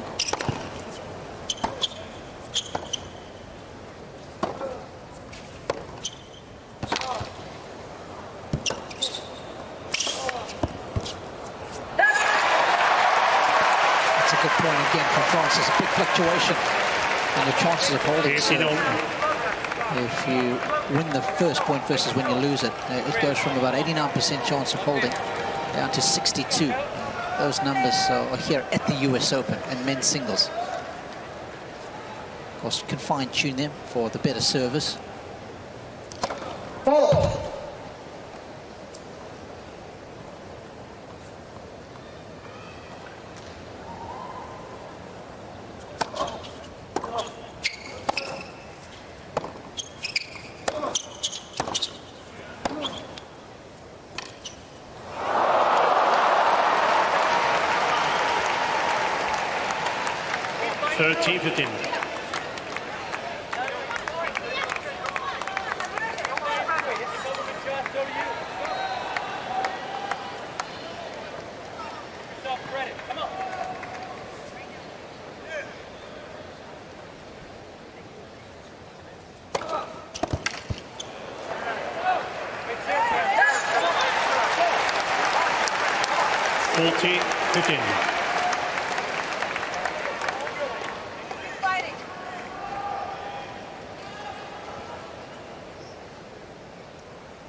Break in the second set. And get involved in this match. It's not far away from a fifth set if you can string some points together here.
His mom's hands are sweaty.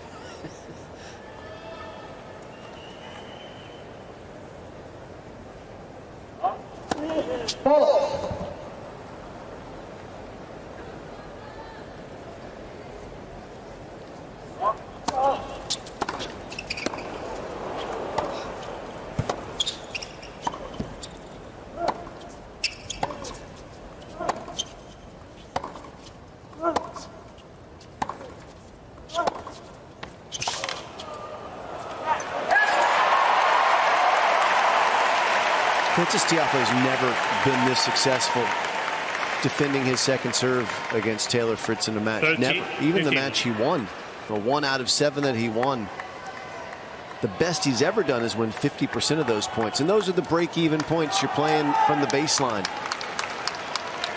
He's at 56% tonight because his forehand is so alive and well.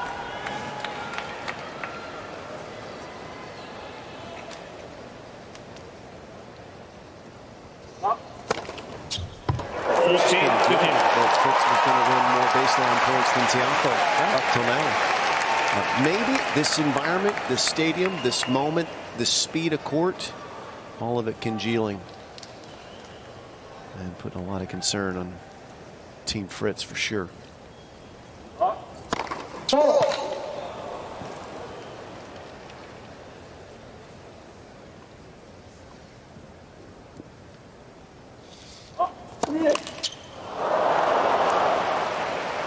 Update, please, Jim, on the first serve percentage. It's low. It's low. For Tiafoe. It's low. Okay. It's 40% this set. Wow. It's 56 for the match. Okay. Back to the tournament average for the match.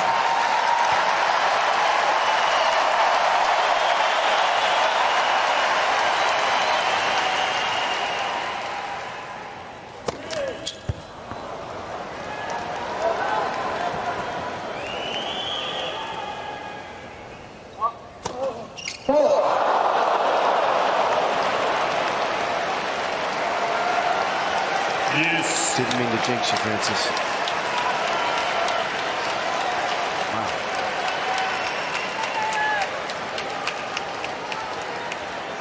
Plot twist.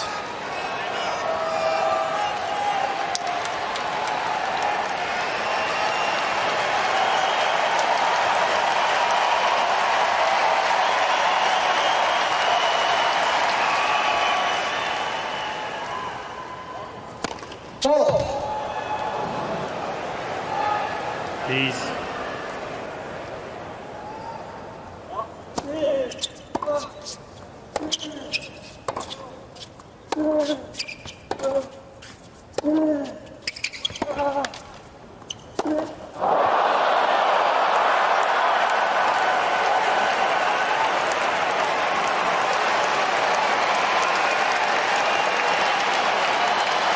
Advantage, Fritz.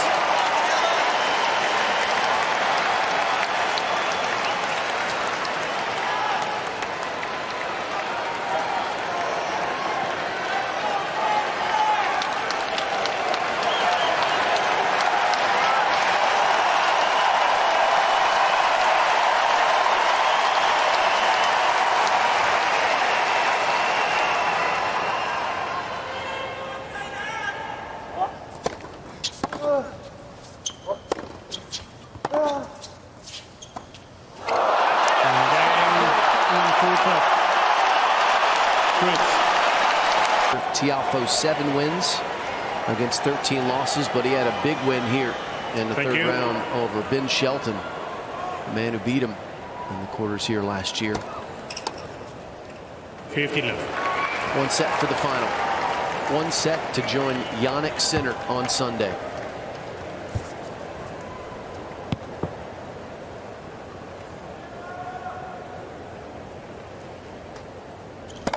Oh.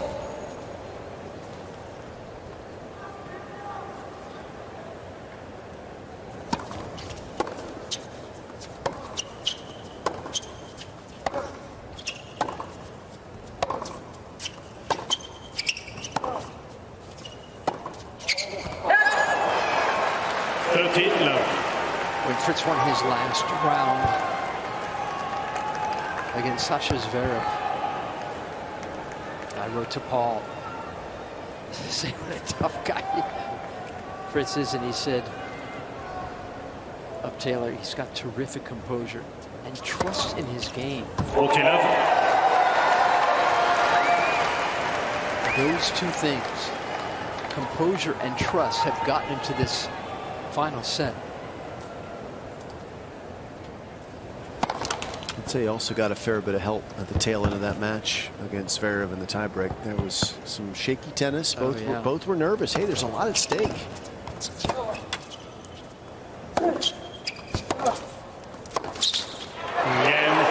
That's a terrific hold. New balls, please. Mike Russell wants to know when the last time Taylor Fritz changed rackets. He said, was it at the 9th ball change or the 16th? He's concerned he might pop a string, it seems. Remember, we saw him regripping the racket. He might be choosing to play with a hot hand there.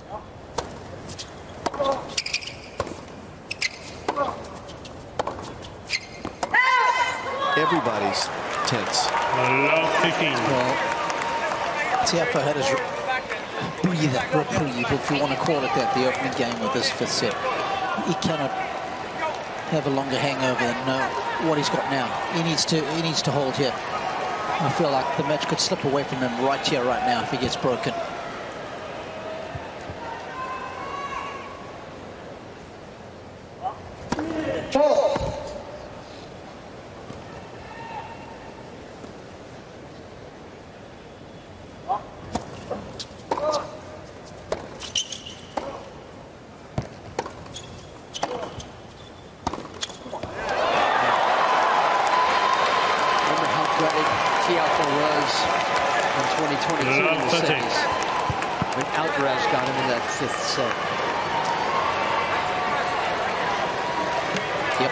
This is 10 points in a row if my maths is any good, from 40-15 up.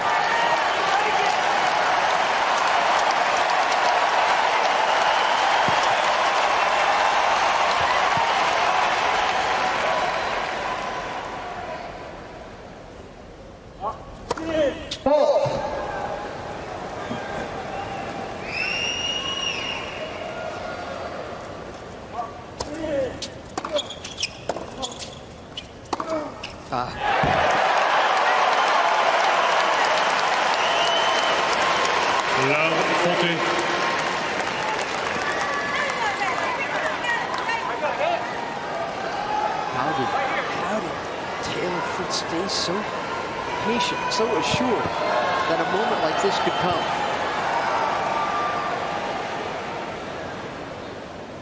.96 mile an hour forehand.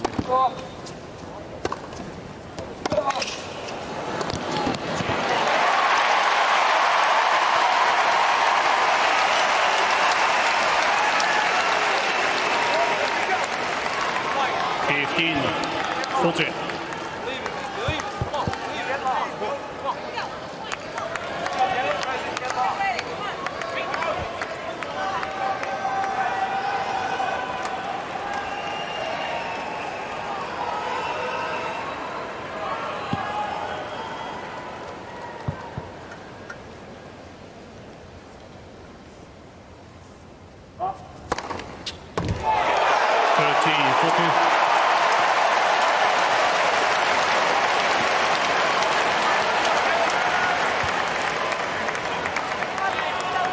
Lovely line-licking serve. They'd give a good chunk of his prize money right now for another one of those.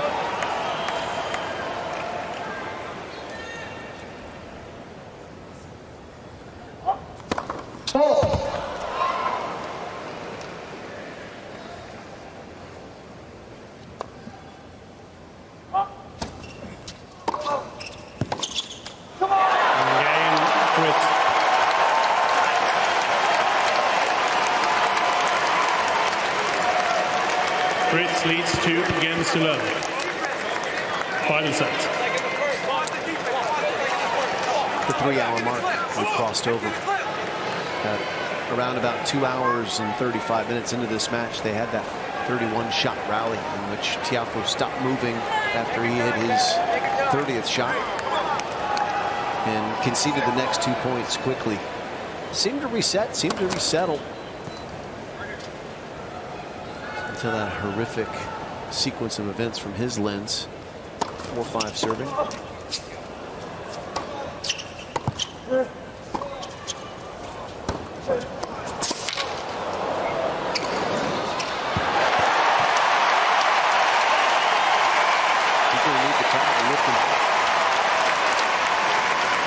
Lock it in.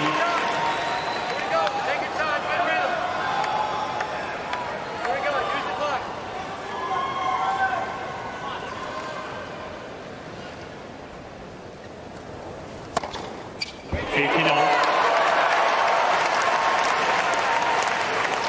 I'm just not sure that Tiafoe has quite the same movement that he's had. It's allowed him to use his forehand with such devastating effect tonight. And Fritz looks just fine. Sure does.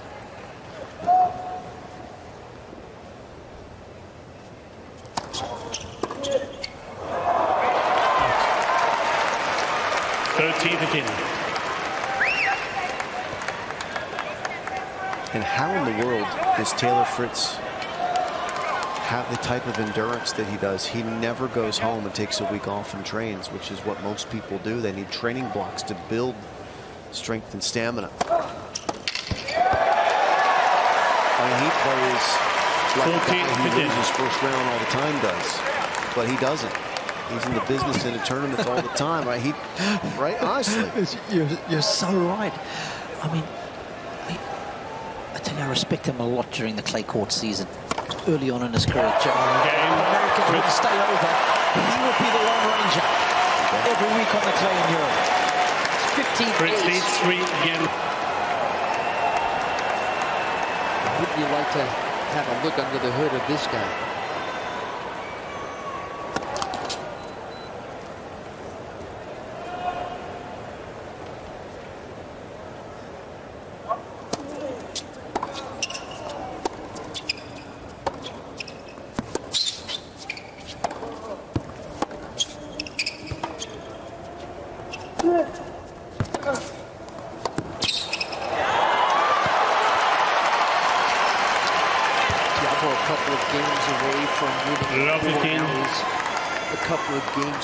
Losing in 5. Ever since I lauded his second serve success today, I literally don't think he's won one. He's 0 for 5 in this set, and he double faulted away 2 of them at the tail end of the 4th. Look at that.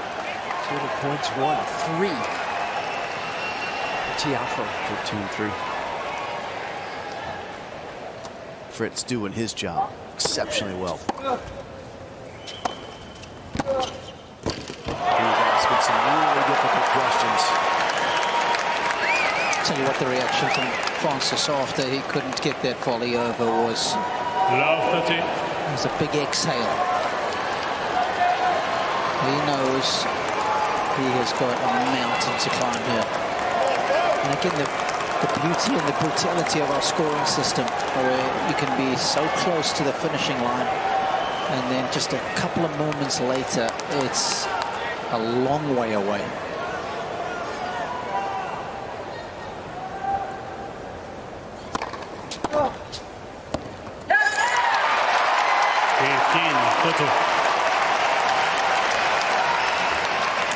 This is the moment of impact here for both players. If Fritz gets that double break, hard to see him not coming out on top.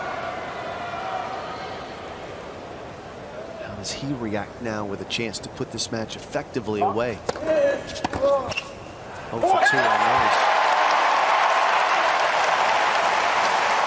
30 Billie Jean's right. Pressure is a privilege. You know what else it is? It's a burden. Yeah. Pressure stinks. Doesn't stink. Okay. But it reveals a lot. I mean,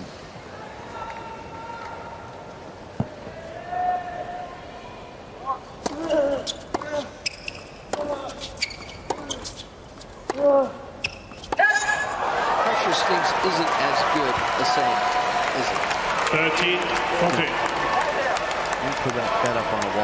here's a moment right here.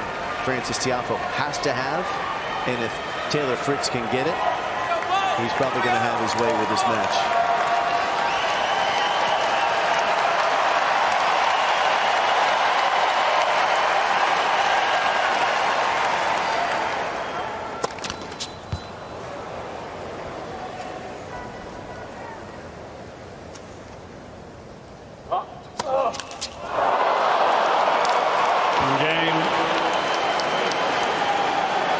Fritz.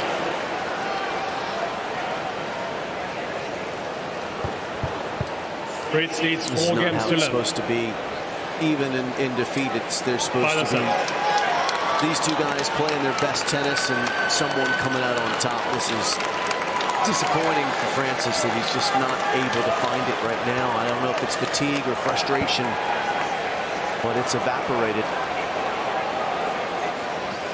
And on top of it, to compound the problem, you've got fans just leaving as if to say, this is done. Let's beat the traffic out of here.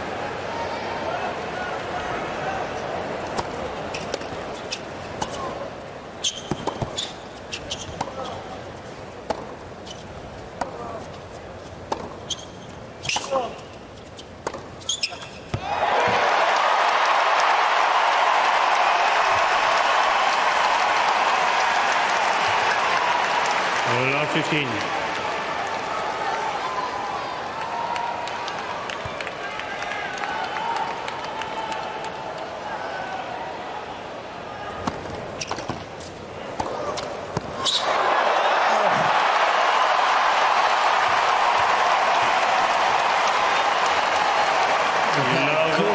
On the other side. Right in front of me. Stayed home. 15-30.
The reward became the highest ranked American for most of the last 3 or 4 years. Yeah. And this match is a little bit of that story writ small.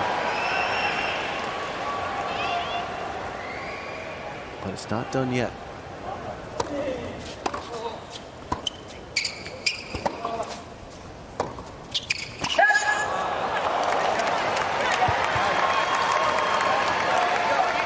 Love 15.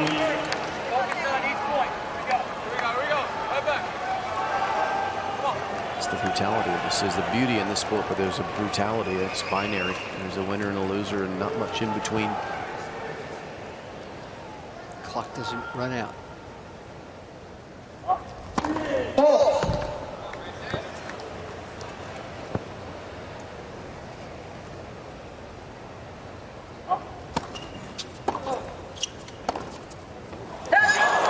Match today, the semifinal. Center was the clear favorite. Played like it. Got the job done. Wait for the ball in the back there, Clay. You're waiting too much for the ball. You gotta go in. If he'd have lost that tournament, would have been, a bad tournament for Youngson if he'd lost that match. Jack Draper lost that match and had a good tournament. He'll go away with a huge amount of confidence and momentum. Neither one of these players, whoever loses this match, is not going to think this has been a good tournament, even though it really has. I know. But they won't know that. They won't feel that.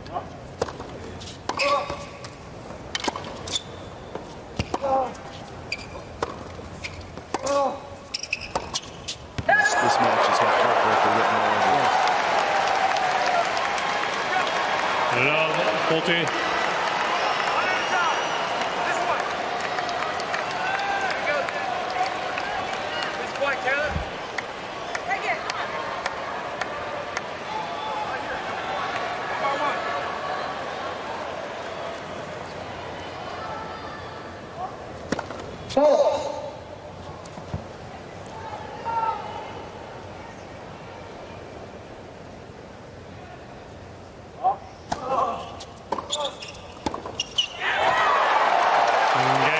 Fritz. Taylor Fritz serving for the final. Fritz leads 5 games to 1. Final set. Where did this guy go? And how was Taylor Fritz? How was he able to whistle past the graveyard? Take your time and visualize.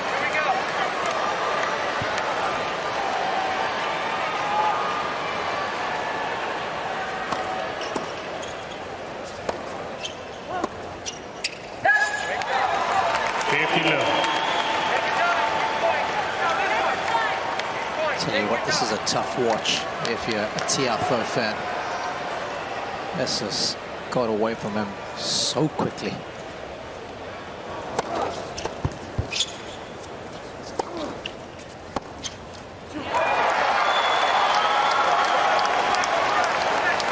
Low.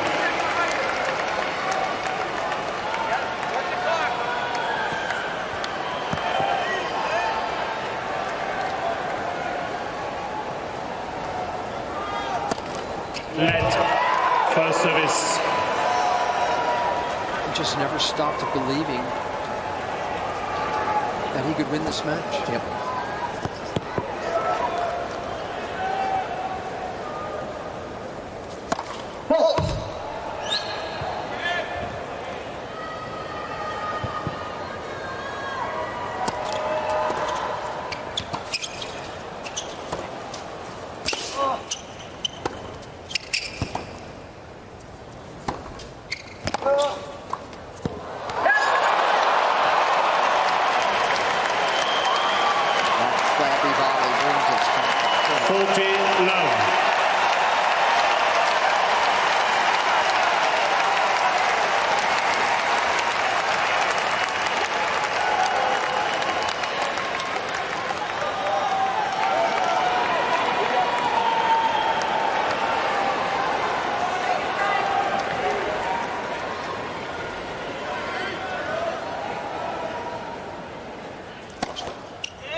Settlement Fritz.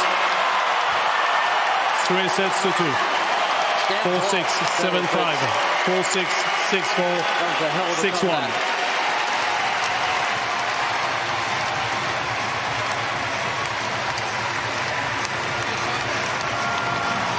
Hell of a comeback. Well, he never went anywhere. That's why he's the winner. That's gotta feel good. Come on, guys. I know you wanted that other guy, but come on.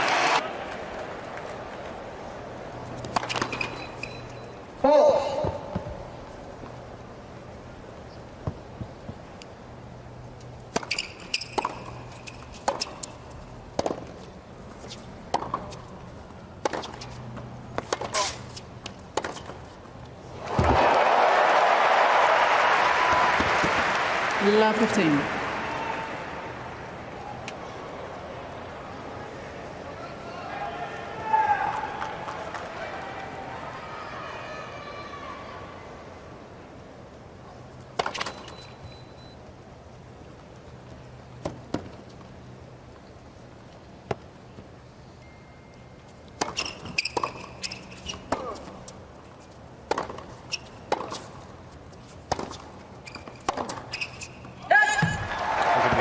Two of the biggest hitting, ground strokers in men's tennis. They hit the ball so big they almost hit their forehands as hard as Arina Sabalenka, Mary. So funny. Even Arina was surprised that her average speed of 81 miles an hour is bigger than the men who've played here in this fortnight.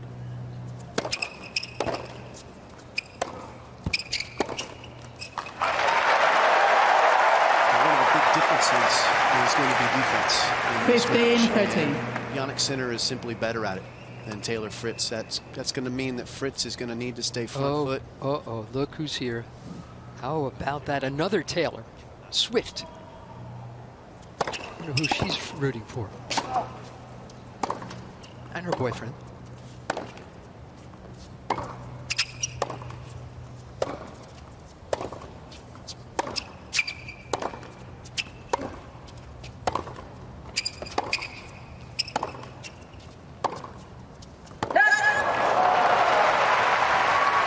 going to be witness to an early opportunity. Travis Kelce as well. As Yannick Sinner 15-14. Great points here on a 16-shot rally. Taylor Fritz. There you go, Taylor. A guy with a really terrific first serve, but second serves will be under assault. Both of them will have to really work hard to defend their second serve. So far, Fritz 0 for 2 when he's missed a first serve.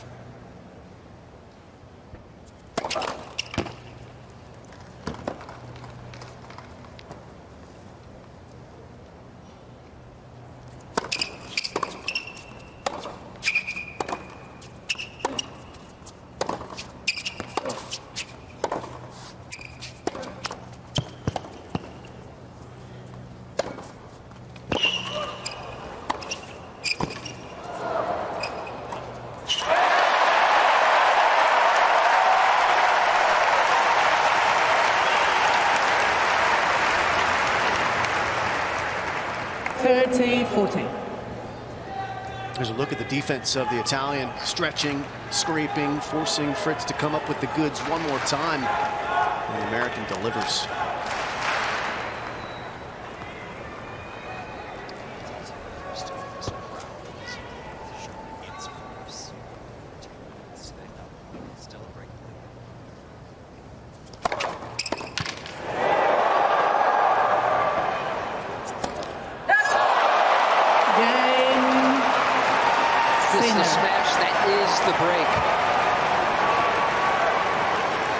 Cut his finger and treated the wound with a medical spray that had that substance in it.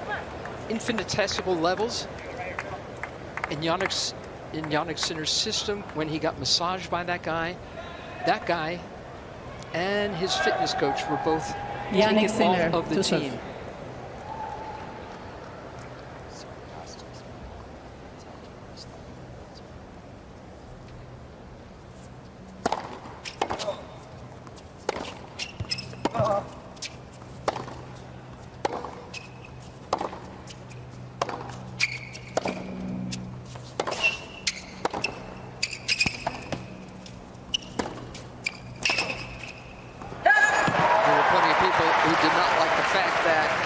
This news came so late. Sinner played 8 more tournaments. 15 love. After that was found out, he said he was allowed to keep playing because the source of the banned substance was identified so quickly. And he was exonerated. But he certainly understood why some people thought it unfair. And he said, I found out who my friends are.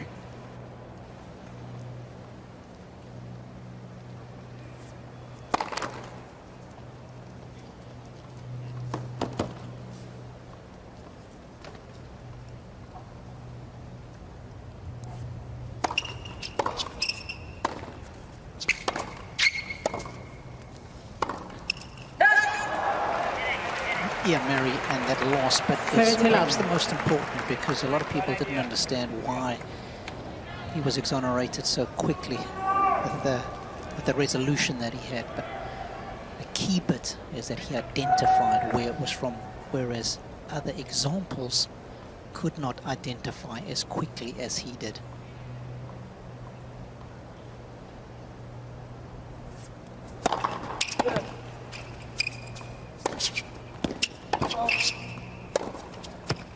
Ultimately, a fine $350,000, which is his prize money in Indian Wells, the tournament where he first failed the drug test. Lost those ranking points as well. And talking to Darren Cahill, that dark cloud that you identified recently, that's been hovering over him ever since. And he struggled mightily with his health. I think the stress was really forcing him to lose sleep. He got sick many, many times. He lost weight too. He's still coming in here a little thin.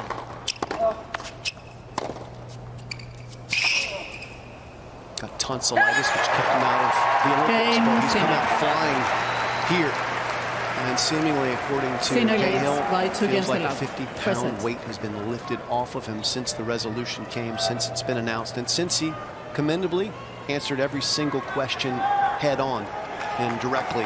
Well, it was a packed press conference on the Friday before this started, and the moderator started off by saying, congratulations on winning Cincinnati, and Sinner allowed for that. Yes, that was great. And then he said there will only be tennis questions from said, you can't do that. The moderator said he doesn't have to answer questions, but he answered everyone as you said. And his racket's been answering questions. He won the big tournament in Cincinnati, beating Tiafoe in the finals there. And he looked out when he came onto this court for his first match against Mackie McDonald, not sure what kind of a reception he was going to get. And he got a nice one, and I think that heartened him. But his tennis was shaky for a second half. He was down a set and a break to the first round, and then it seemed like he just started playing tennis again. And when this guy does that, good luck finding a weakness.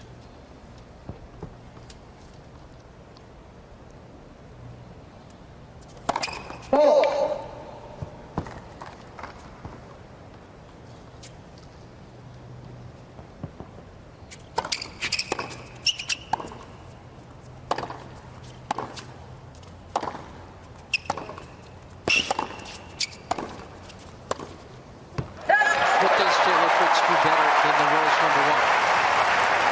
Right? Certainly this week the serving numbers have been in favour of Taylor. Not by much overall, service game 1, but 4% better than his Italian counterpart. He's ahead in most categories on the serving department.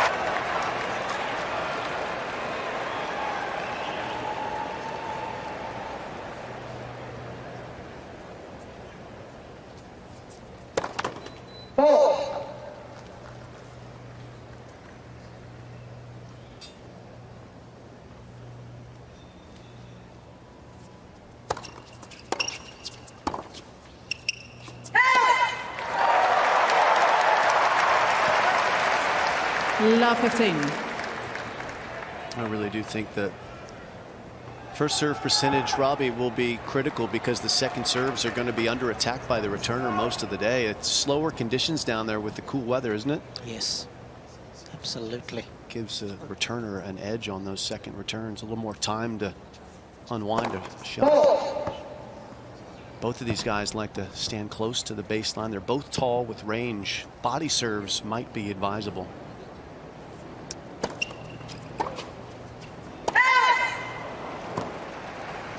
Yannick averaging 57% of his first serves this fortnight. Taylor 2 ticks up on that, 59. Both been very good behind their first serve. So that's why we'll be keeping a beady eye on their second deliveries.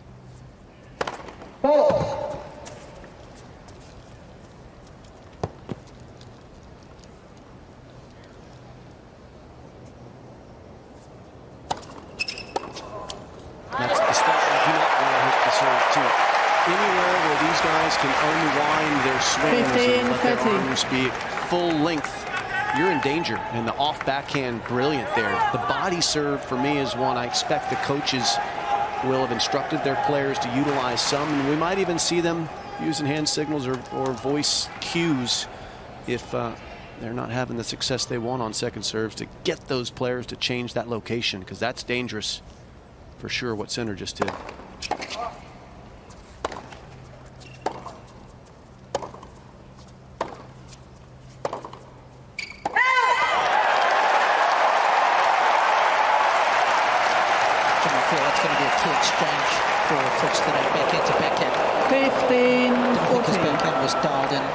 Solid as it usually is against Tiafoe. I want to see an uptick in the consistency and accuracy of that shot.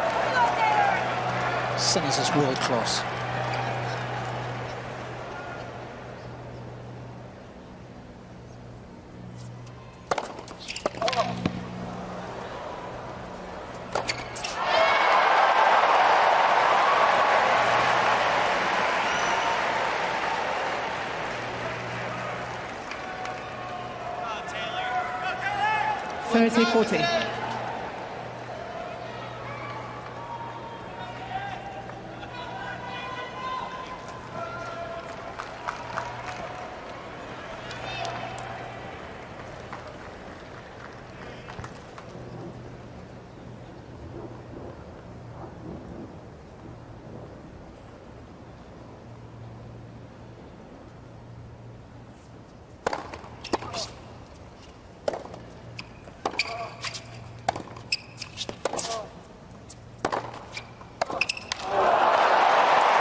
Deuce. Great job by the Italian to prevent the American from giving any opportunity to play offense on either of those break points. Here we go, Taylor. 2 first serves made that easy.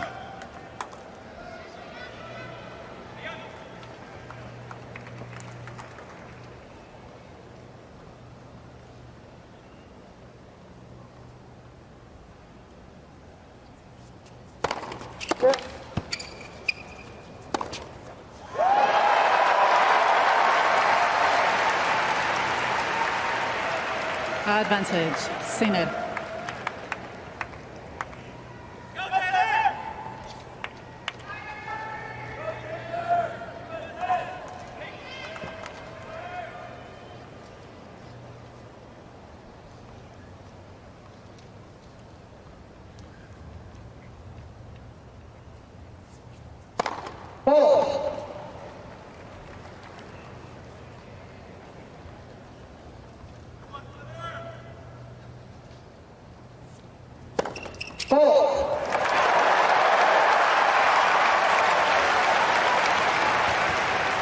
Deuce. He's worked awfully hard on his serve the last couple of years. He's retooled the swing. His footwork has changed. He's smoothed out the motion. It used to be a little bit hitchy, and all of it in an effort for more consistency, more accuracy. He has plenty of speed on the serve now too. He's solid overall, but he's feeling pressured when he has to hit a second serve here. That's why he overhit the last one.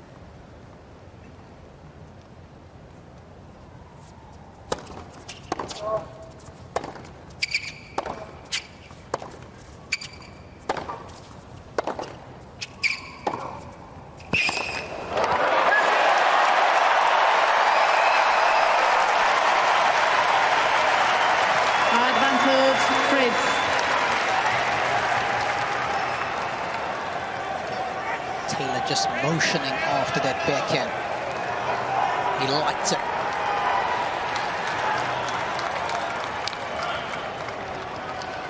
Knows it's a shot that has to hold up today.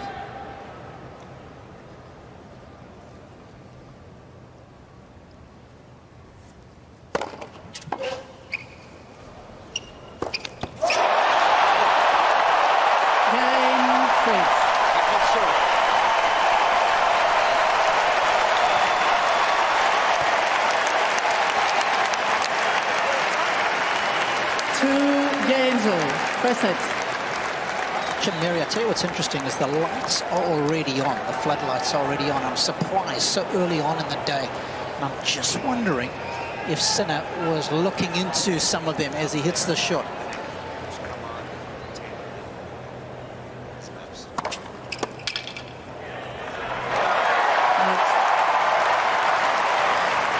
That was 130 miles an hour.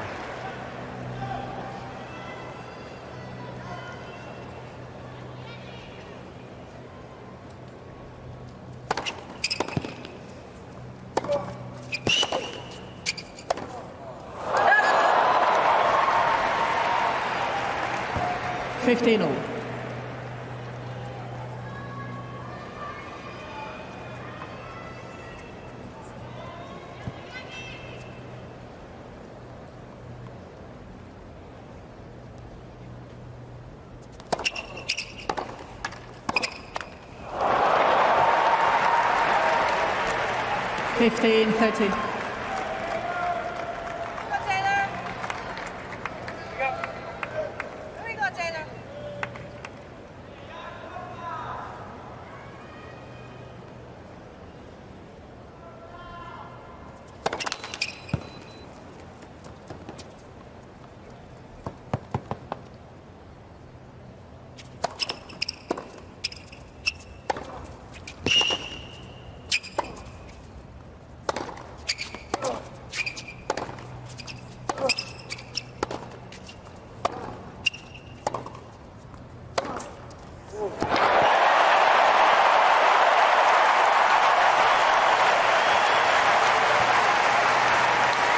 Fritz says, I've always played well against Jan. He's like a very strong ball striker, but I feel like I always hit the ball really nice off of his ball. He's not afraid of the speed. He's not the mover that Sinner is, but he's got a heartbeat or two to deal with the ball. He likes what's coming at him. And that's where the speed of the court might be more challenging for Fritz than he expects. When they've played at Indian Wells, that's among the slowest tournaments of the year on hard court for sure. Very gritty. A lot more time for these players to operate. Much easier to play defense. The ball just skips through this court quicker, and Fritz unable to handle that. And break points are coming quickly on both sides.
Sensational ball striking, and Taylor Fritz really going hard into the backhand corner of the Italian, trying to pin him there, and he gets out of the corner he'd put himself in with an unforced error. Point Prior, well done. Nice looking tennis. What a moment for it.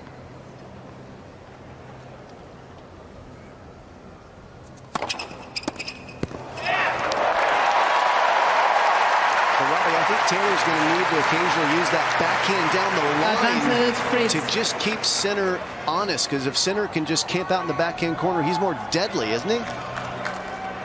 True, Jim. And I think that pattern of play forehand to forehand is one that Fritz will enjoy a little bit more than backhand to backhand. I mean, those were two heavyweights going at it.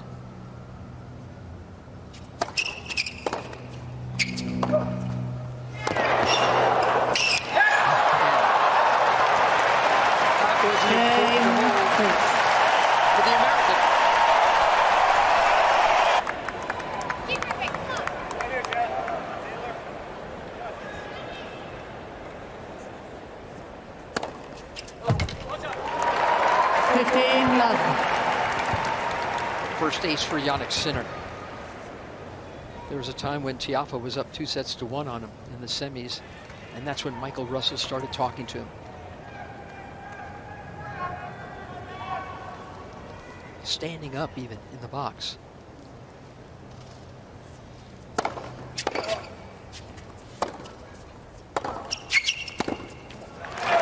Russell said, I just wanted him to have positive energy. He was down 2-1. But he was on serve and up in the fourth. And I felt like the energy was a little too negative for where the score line was. Russell said, I just wanted to try to give Taylor energy from myself and the team. Constantly giving him positive feedback. Sometimes he needs that.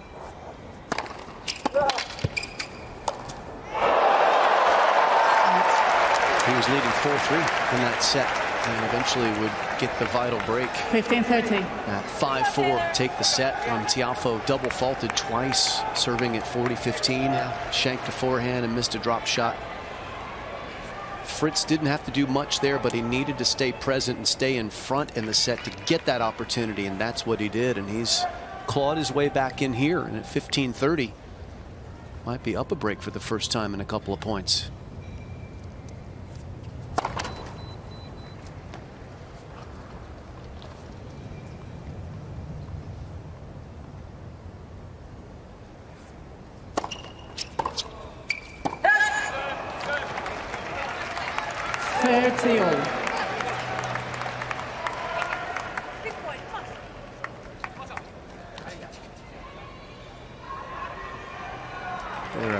tremendous team.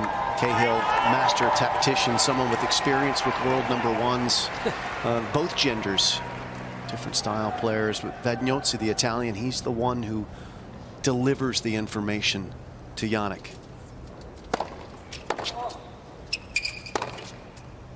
And Jannik delivers a key forehand winner there to get the game point.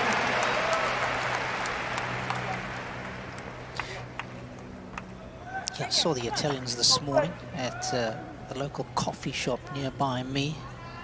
Vagnozzi and his Jannik's very best friend that we saw a glimpse of there, Alex Vitur. They all used to play tennis together when they were juniors, Jim.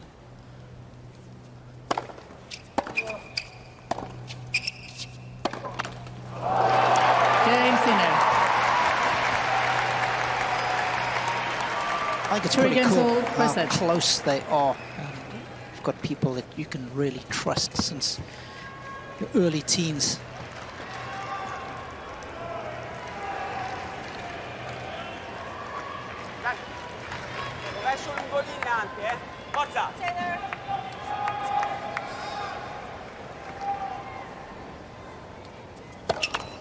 Let for service.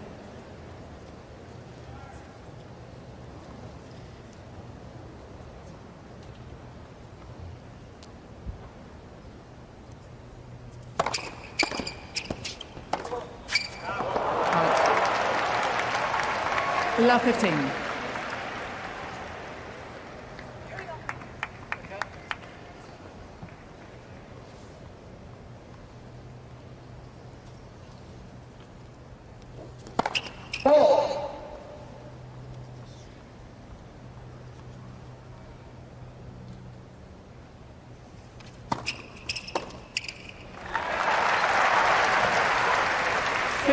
Really nice sliding serve into the backhand pocket there of Jannik Sinner, and both of these players are struggling when they have to hit a jammed backhand, both leaping up into the air and not having any ground force to help them generate power. It's all wrist, and that's not working well for either of them.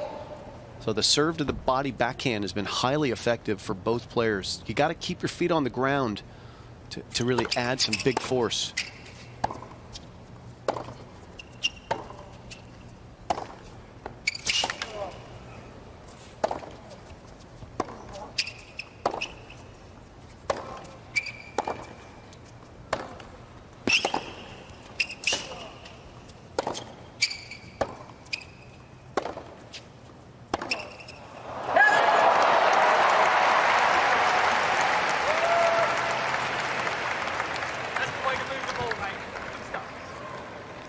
That uncomfortable force that can be the feeling when you play your first final. It impacted Fritz early. His first service game, he was a little bit tight, and that's understandable.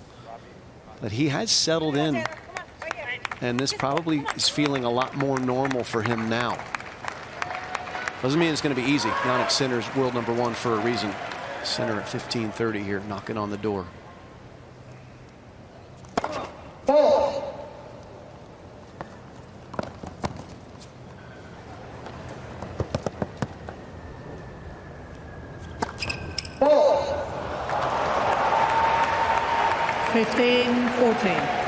Now they both had a double fault.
Love 15.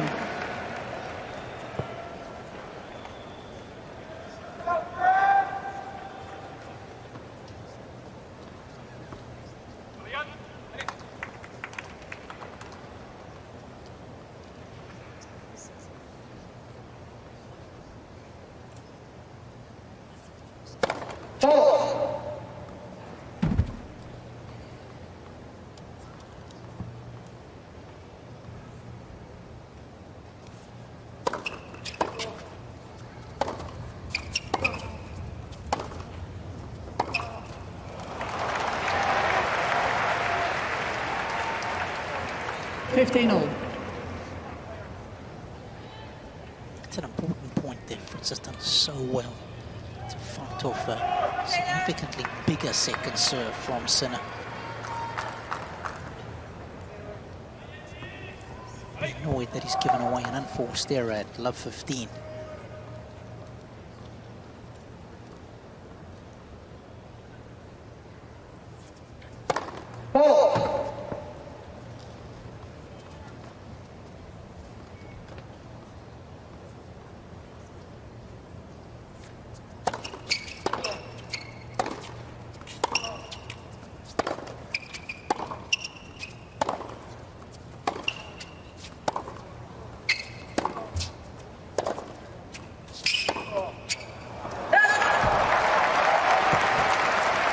That shot there may be one of the biggest differences between the ground stroke games of Jannik Sinner and Taylor Fritz. When they hit forehands outside the singles sideline, when they're on the stretch and sliding into it, Sinner's able to hold the speed of his forehand closer to normal than Fritz. You saw Fritz there slide into it, and that shot had a lot of topspin on it, a lot of height. What it didn't have was a lot of speed, so he's not nearly as good as the skier sliding into that corner. Makes him more vulnerable there. 40-15. It's one of the things that Sinner's improved the most is his effectiveness outside the singles lines when he's in deep defensive mode. His ability, because he's added strength to his legs, to be stable and still accelerate on those shots.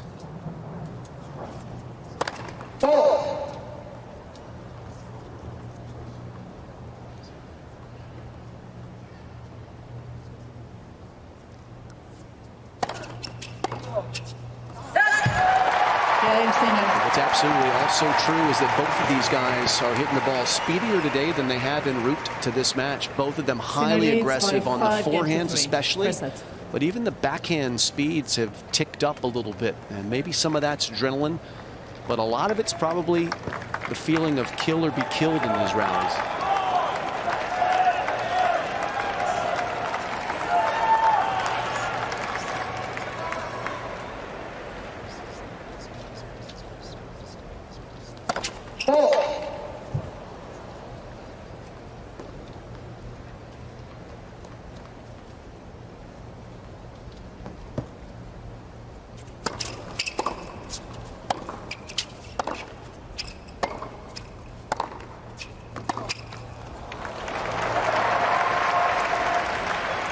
Love 15. Sinner this year now on the backhand. He's got serious speed. He's top 10 in speed as well as spin. That's when you compare him to the top 50 ranked players.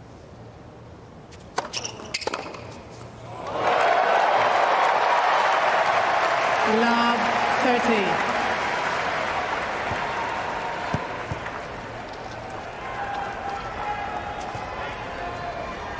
Taylor's feeling the full force of that.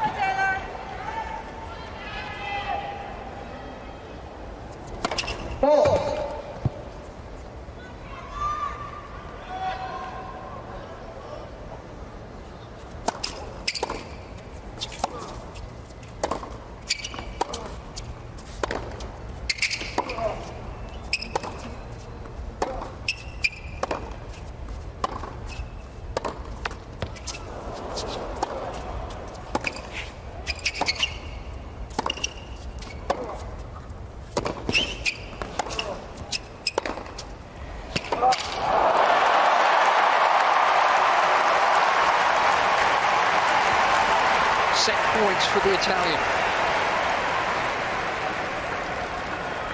I mean, that's how you turn defense into attack. Yeah, that's the difference in movement is massively exposed there, isn't it, Robbie? Yeah, bang on out of the corner. How good was Sinner, Jeremy? World #1 level? I think so. Hard on. Triple set point.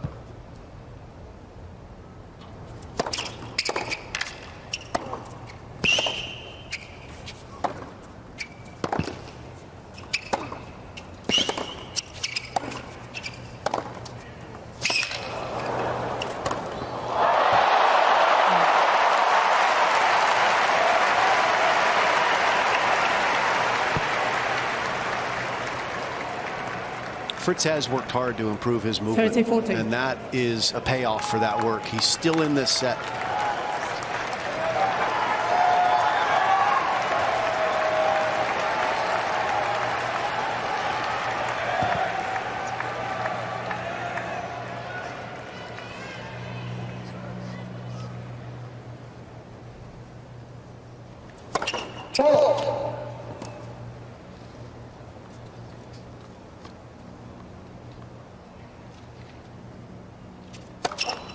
Let second service.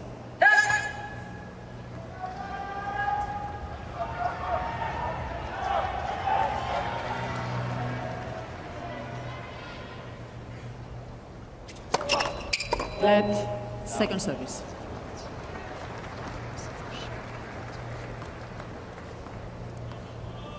Fritz serving at 39% in this opening set.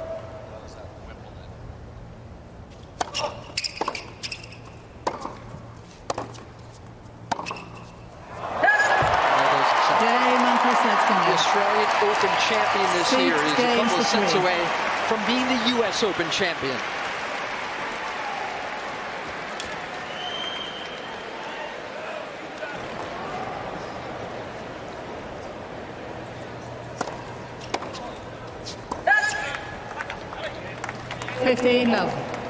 Talking about how Sinner has improved his serve. Another huge server, Riley Opelka, says of this guy's serve, he took the ball almost too early and made too many unforced errors. He's changed the tempo of his motion.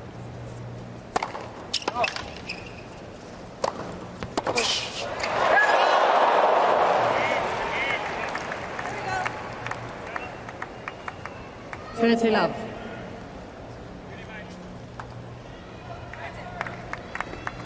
Maria Sharapova in the house.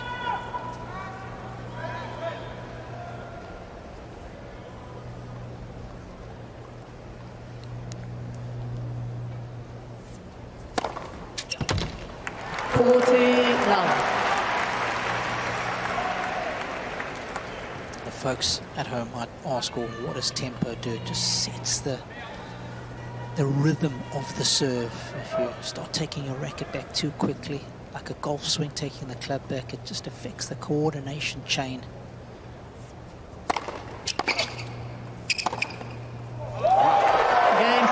Nothing wrong with that coordination chain right there, Mary. First game, second. Problem, the #1 problem he needs to solve right now. He needs more of those.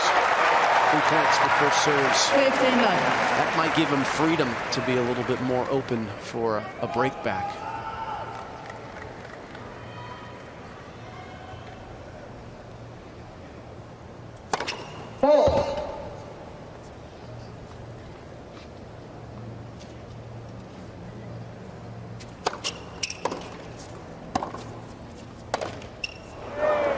How much does it matter to win the first set in a men's final here? Of the last 31 U.S. Open finals, 28 times whoever wins the first set wins the match. Dominic Thiem, Stan Wawrinka, and Juan Martín del Potro, the only exceptions.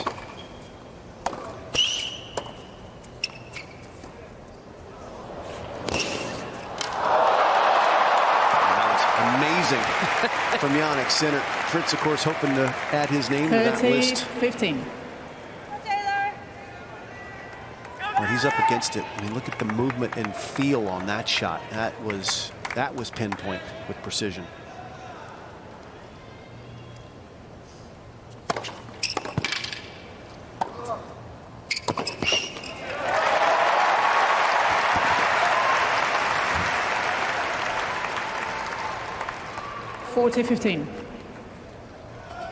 We often think about Sinner's power game, but he's got some really good feel when need be, and he's not scared to finish off at the net either.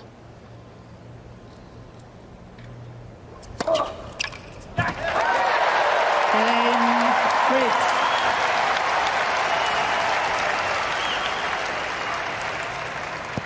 This is a match where One game all things being Second set. equal, when they're having these ground stroke battles, once you get past the serve, because Yannick Sinner moves better and defends better than Taylor Fritz, Fritz is going to have to dial up his risk today to get the same type of reward he would against other players that don't defend the court as well as Yannick Sinner. It has the effect of making it feel like the court is small, that you have to play closer to the line to have any impact.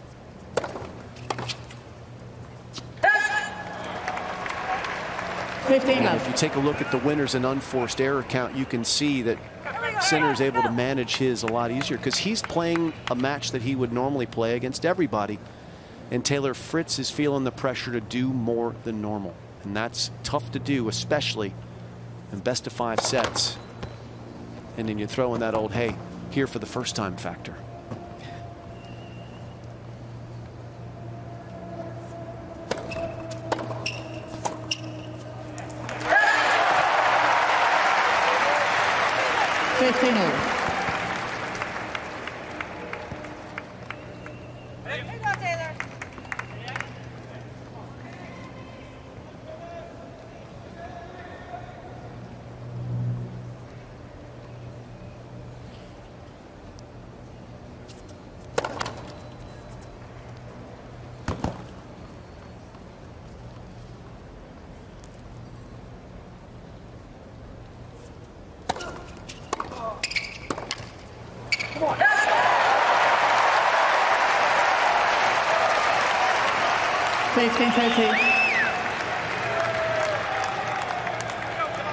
Coming into this, Sinner had lost serve 6 times, 3 in the first set of the tournament against Mackie McDonald, and now just 4 times since. So he came into this match at 90%.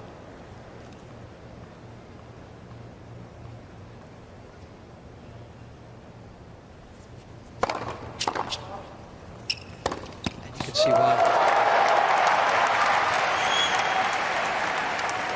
30-all.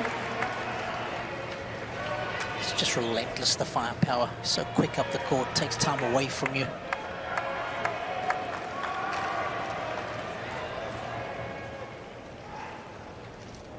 Taylor.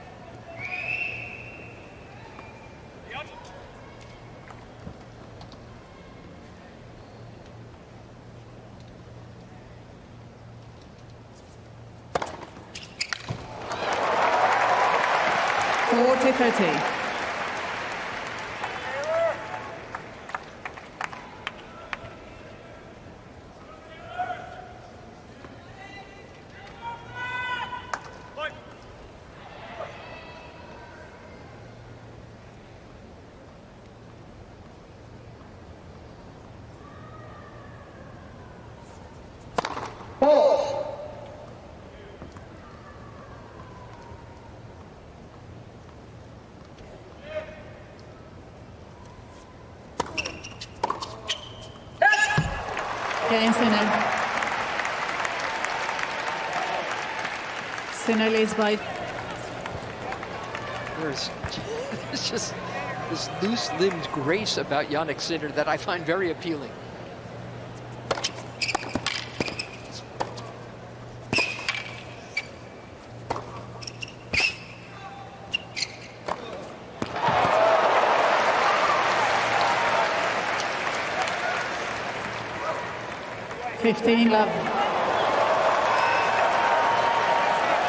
Oh, you talk about using the full dimensions of the court. Testimony to what Jim was talking about when you play somebody who moves well. Shrinks the court. You feel like you've got to hit it so close to the line.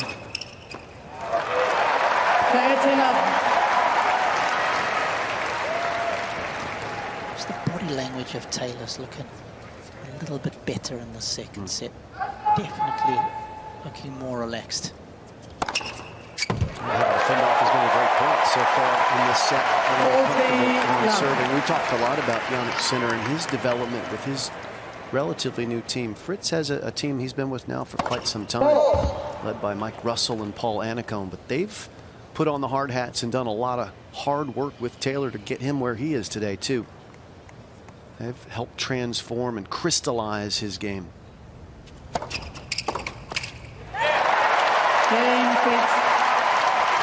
Talked about how they've done the work along with the strength and conditioning coaches to shore up the movement, add some strength. Fitness for a guy, Robbie, who doesn't take many weeks off on tour remains constant for him. He's like a, I don't know, he's got an Energizer bunny. Yeah, I remember back to Evgeny Kafelnikov. He was a little bit like that. Like 40 weeks a year, didn't he? Love to play.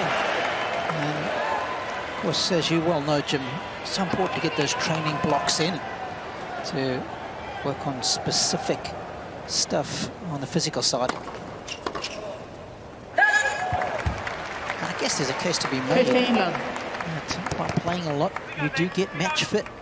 And something that Fritz doesn't mind. I remember from the early days of him being on tour, he was often the only American that played the entire clay court swing.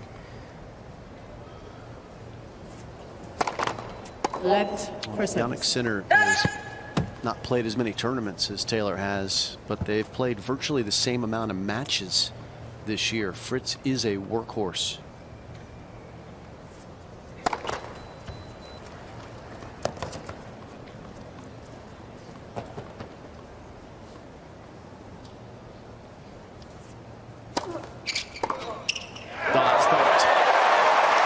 Fritz has always had good technique there, hasn't he?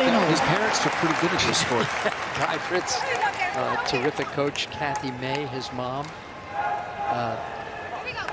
world-class tennis player in her own right.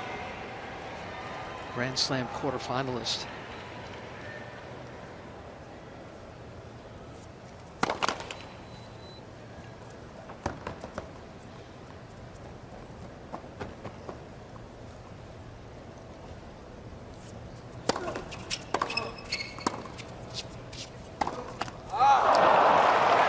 He's also got Wolfgang Oswald, an Aussie on his team. Taylor Fritz, his physio. And you two have been talking about it. He works all the time because he is just that ambitious. When he got to the car after they went, there he is. It's Wolfgang in the yellow hat next to Mike Russell in the black hat. He said after he beat Tiafoe, they got in the car and he said, "I'm not celebrating because it's not over. I'm not happy."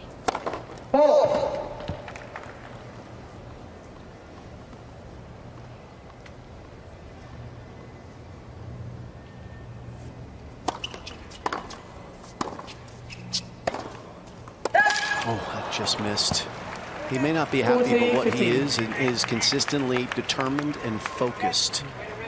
And now he has the clarity of what his best assets are on the court and how to use them. They've worked hard, have Russell and Annacone, to get him to realize his forehand is one of the biggest weapons in the sport, and he needs to keep using it. Even if you miss it, you got to be threatening with it all the time. Shoot your shot. Know what your best shot is and use it the most that you can.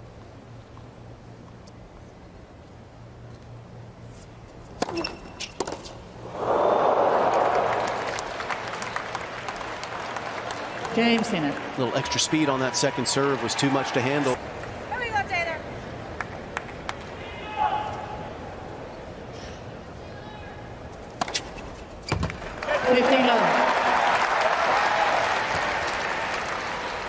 One of the reasons that Taylor Fritz is feeling more comfortable in his service games is because he's not hitting many second serves. He's only had to hit 2 this set, so he's really settled in with a good rhythm.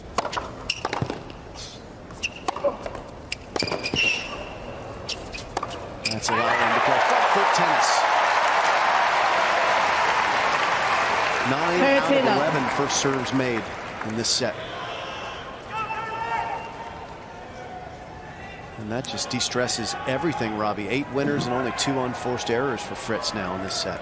Doesn't adjust. And he's shown us that the smallest of serves, not only the heat, and some nice sliders. That guy knew a thing or two about different variations on serve, that Andy Roddick.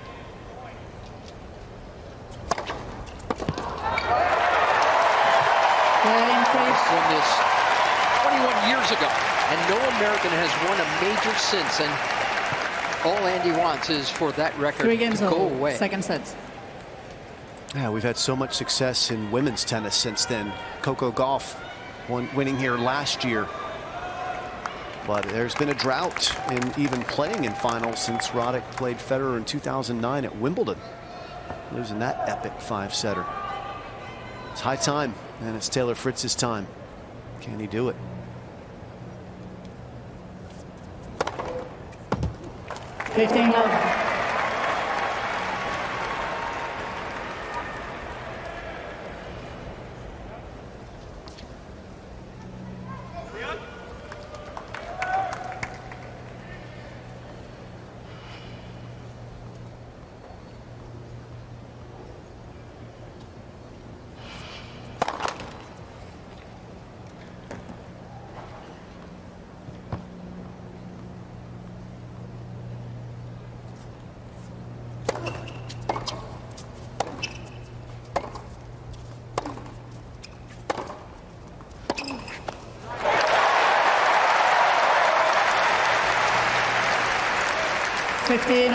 Michael Russell has been Taylor Fritz's coach for a couple of years now. He was 60 in the world in his day. He said what he wanted is for Taylor to create an environment that's uncomfortable for Sinner.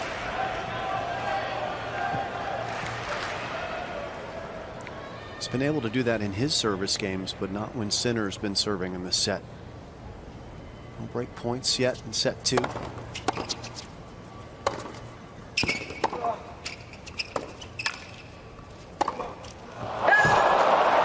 They're both playing exceptionally well in their own service games. Very few unforced errors in this set, but no chances just yet. They're just kind of ticking along, getting towards the deep end of the second set. But you want Taylor to take chances on return. He has to. He has to.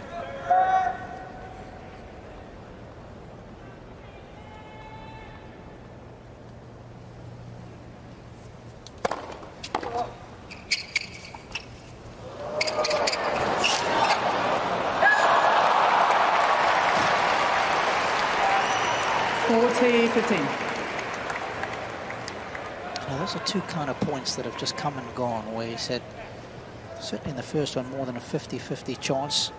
Taylor knows he should be making that, hence the frustration. Those are half chances.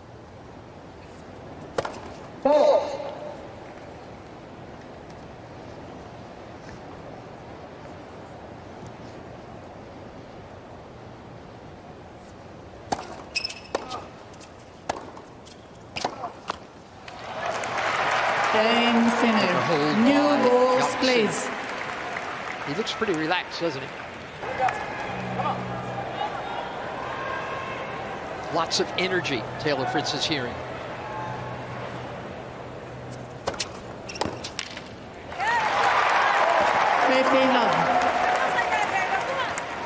Michael Russell said that this guy's playing really well. His game is a lot more complete than it was even 6 months ago.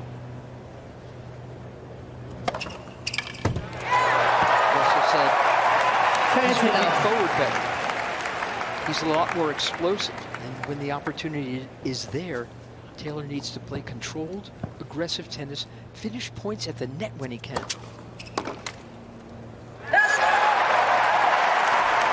He was awesome in the semifinals against Tiafoe, who loves to get to the net. Much more natural up there, but Fritz was every bit as effective and there as often. And he's cranking through service games this set. really using his wide serve very effectively in the deuce court and just not giving second serve chances to the Italian.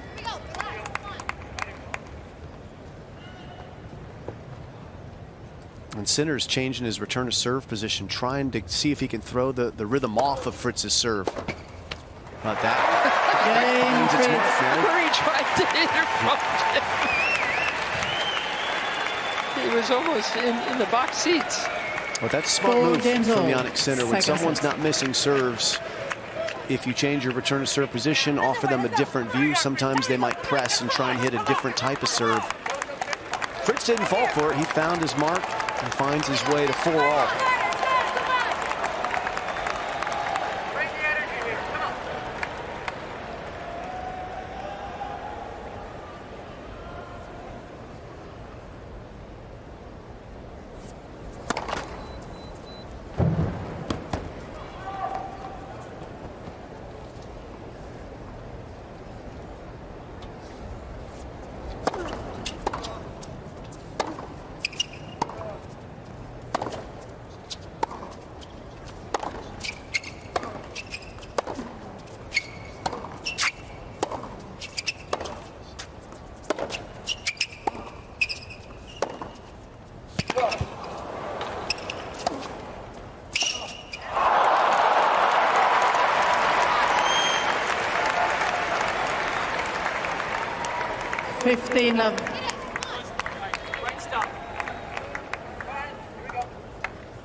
Earlier in the season, Jannik Sinner was having trouble with endurance. He had a couple of illnesses that put him in bed, and he wasn't able to do the typical work that he would do to build his legs and lungs and keep that up.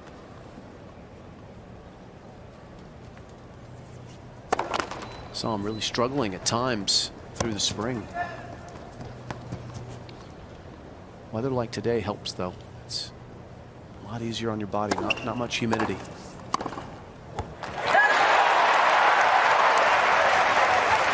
It's just like summer in the Dolomites, where Sinner grew up. Let's go. And another, mate. And another. Come on.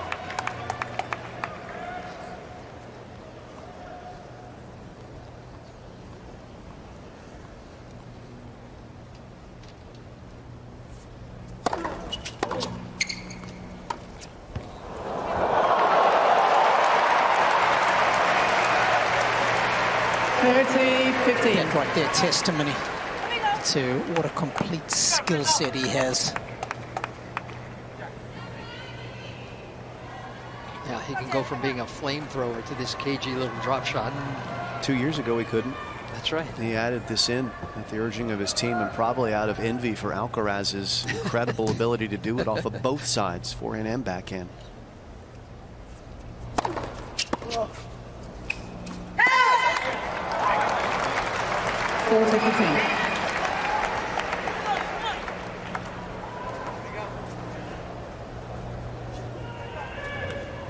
Taylor Fritz also has added a drop shot to his arsenal. When you pound the ball as big as they do, you push your opponents back. That drop shot's a huge asset.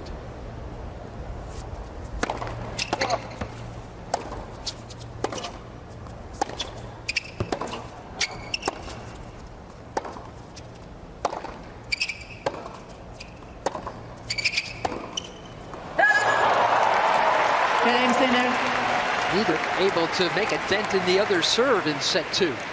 Giving.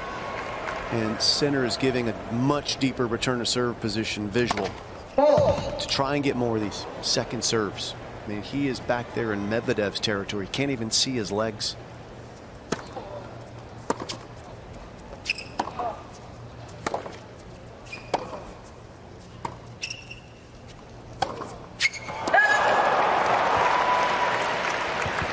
You like that change, Robbie? I do, especially as Fritz is serving to stay in this set. Just give him a different view, something to think about right before such an important game. Let's see how many first serves Fritz is able to land here. That's going to be key.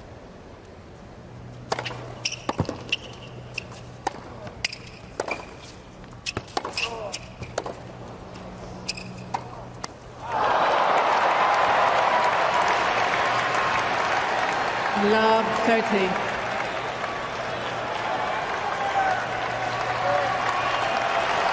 Big moments here, and the wide serve is very, very useful in this situation with a deep return.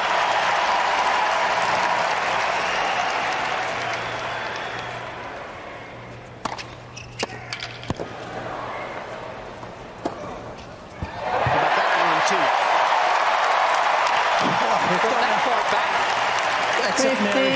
15-13. He didn't want to hit another shot after that one. The shot is simply stunning. That went 94 miles an hour past Jannik Sinner.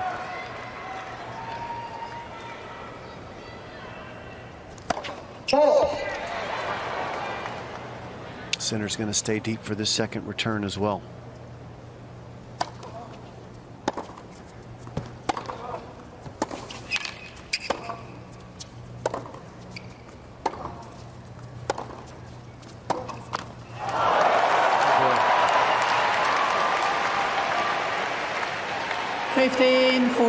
Two set points for a two-set lead.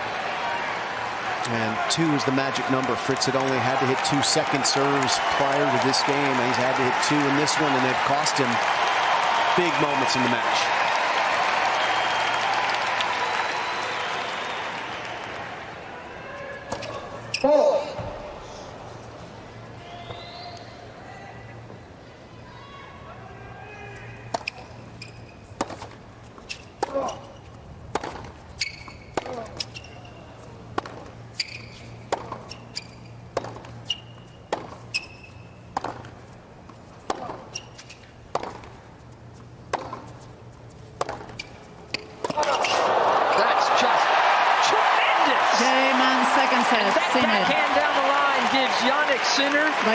Two-set lead in the U.S. Open Championship. Sinner leads by 2 sets. Wait, please. Wait, please.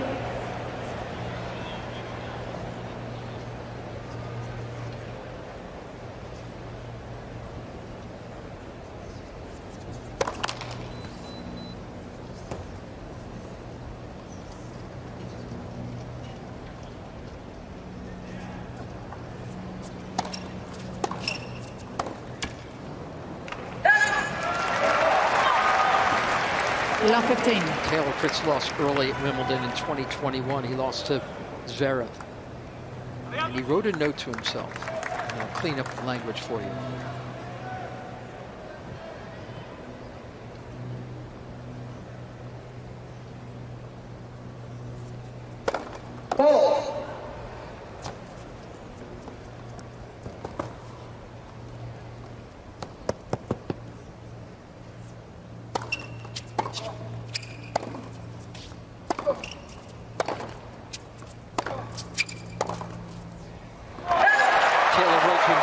Nobody in the whole world is underachieving harder than you. You are so bleeping good, but you're 40 in the world. Get your bleeping bleep together. And he's established a team around him to make sure he's not underachieving. But it seems today he would have to overachieve to beat the world's #1. He'd have to do what Jannik Sinner did in his first major final. And that's come from 2 sets to love down. In Australia this year, Daniil Medvedev got on top of Sinner, but Sinner never lost faith.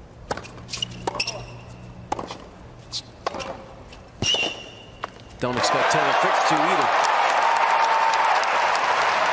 Sinner had the advantage of playing a very, very, very fatigued Medvedev. Medvedev had played about 25 hours of brutal tennis en route to the final and was hugely fatigued, but here comes Fritz, fresh and ready. I love 40.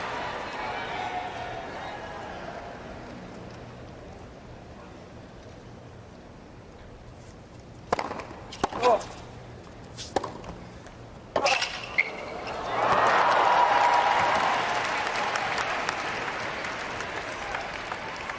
15-14.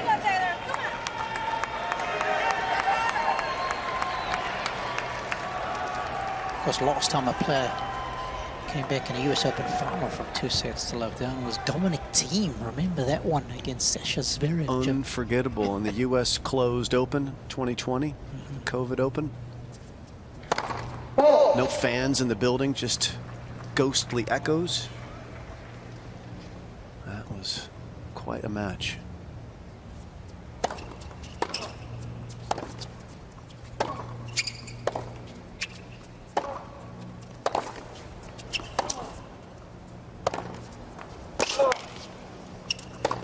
Line backhands, line forehands.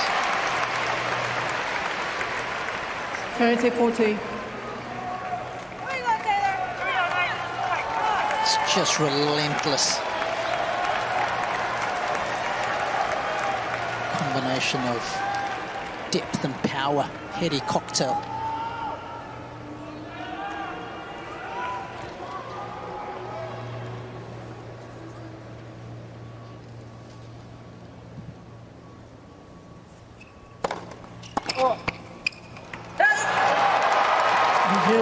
It's 40 love.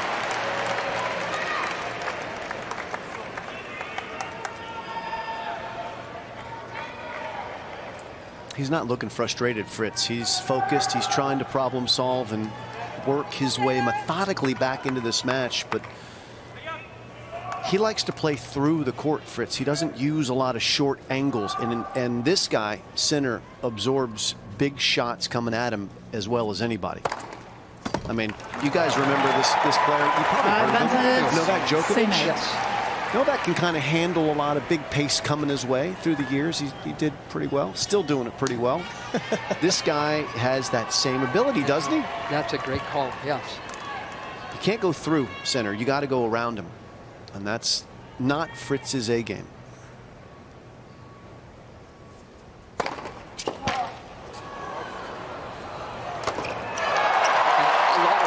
A lot of players like power. Fritz is getting power and pressure put upon him. This with that low angle that skiers have to get into, the balance at the end of the range.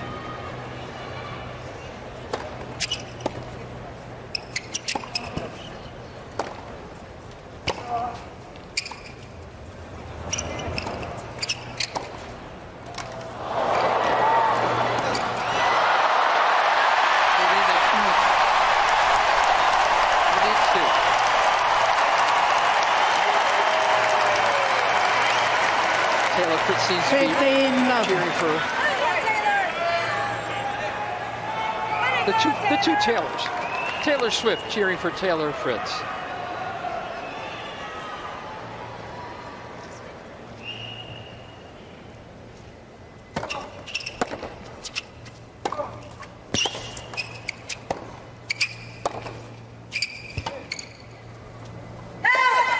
And there's a prime example of the difference between Jannik Sinner's backhand and his ability to get the ball short and off the court, and Taylor Fritz's.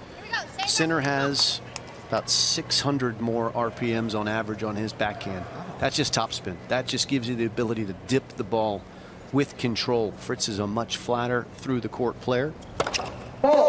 And the forehand, Sinner has a couple hundred more revs as well.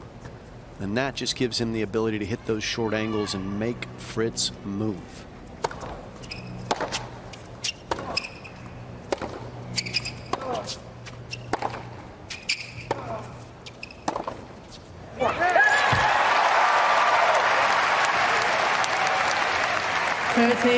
Since Sasha Zverev beat Jannik Sinner here in the quarterfinals last year, Jannik Sinner's played 17 matches against top 5 opposition. How's he done? 13 wins against 4 losses. Djokovic beat him in the ATP Tour Finals last year.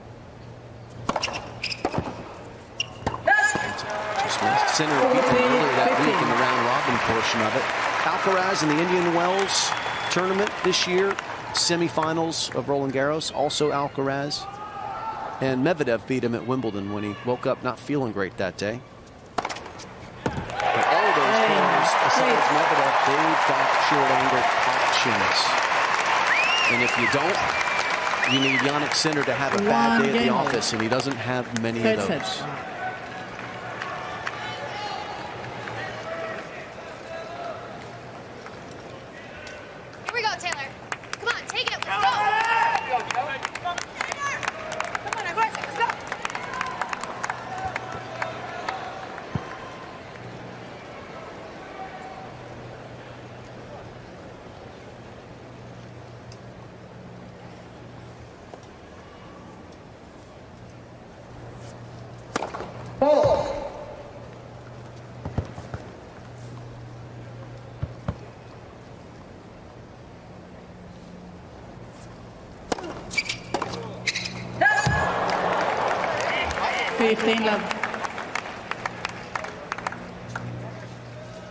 Fritz going for the nuclear option there, Robbie.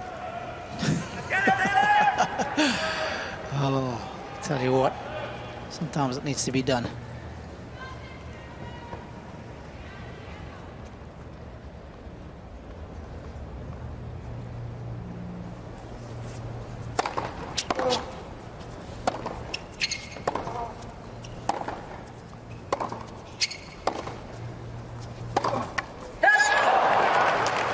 That's the shot he needs to develop. Well, that's the shot that he has, Mary, but what he did there specifically was try and play so close to the line because of Sinner's defense. That's that risk dial pushing towards the red zone.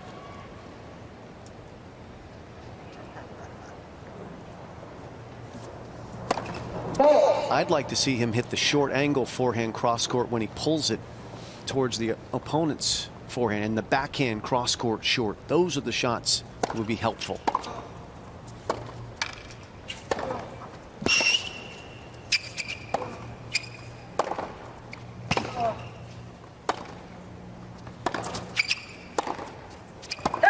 an unforced error there, but look how easily Sinner was able to slide in and neutralize the big forehand because it didn't have width. It had depth, but not width. He holds the court so well, doesn't he? Hard to knock him off of it. Here we go, Taylor, at this point. Come on. I think that's been one of the biggest advents in our sport over the last 15 years, is how the taller players are so well balanced with their movement, and I think it comes from all this core strength training.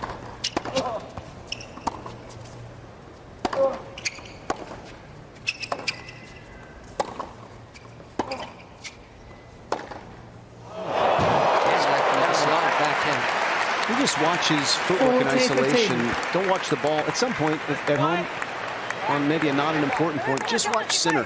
The way he moves in and out of the court to absorb the pace and then steps up once he gets something short.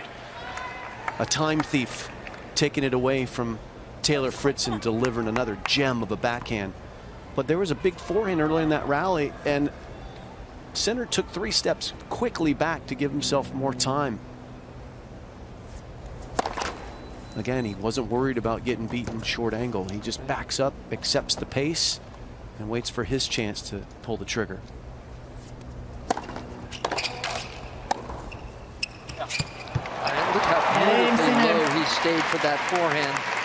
Didn't even need a ball. leads by 2 games He didn't know what the score. And win one this year. I think so. You do? I do. In Australia? That's a good place for him. He's won that 10 times, but you know his game works across all of these majors, as he's long proven. Novak slated to play Davis Cup in Belgrade next week. They're playing Greece, so it might be Tsitsipas and Djokovic there. Alcaraz also signed in to play for Spain next week, so they're getting right back on the horse after some early defeats here.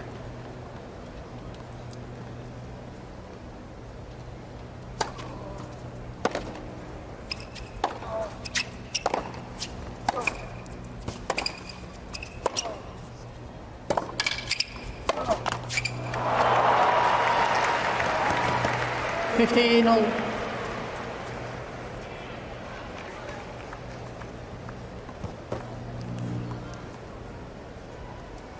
22 unforced for Taylor Fritz with 19 winners.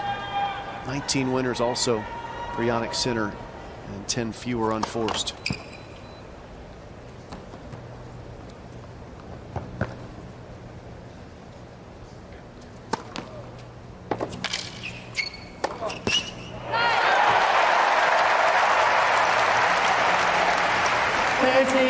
Shape to that shot. That's what we were looking for, Jim. Bit more height, bit more angle, breaking the sideline.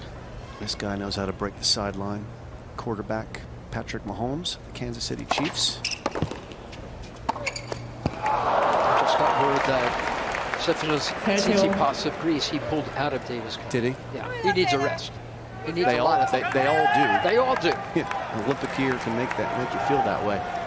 And Taylor Fritz needs to keep holding serve here. 30 all. Moment of tension here.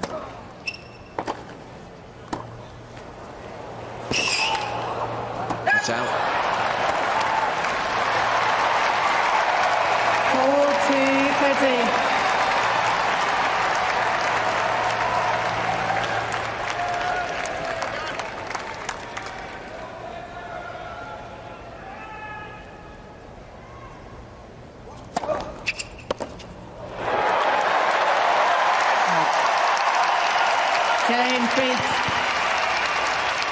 So Fritz keeps the pace. And 2 games all. when Fritz was asked after his fantastic win over Tiafoe and Press his thoughts on playing center, he says, look, when you've already given us some quotes about how he feels in their past matches, he's felt good against Jannik, playing the shots coming off of him. But they haven't played since center's made an acceleration in his game and added so many options with the drop shots and the improved defense when he's under duress outside the singles lines. This is a different player than Taylor Fritz played in Indian Wells 2023 in March. And he's feeling that right now. You see him having to just do more than he's comfortable with.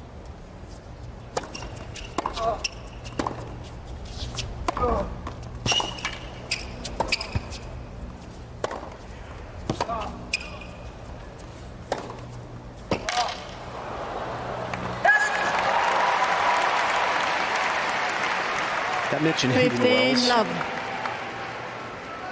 These guys were hitting it so big, it felt like it was a demolition derby.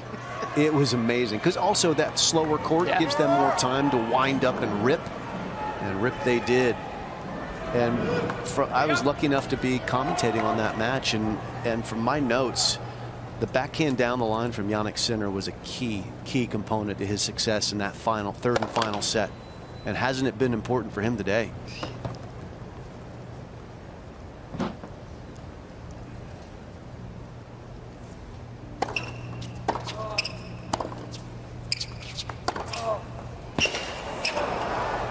That back.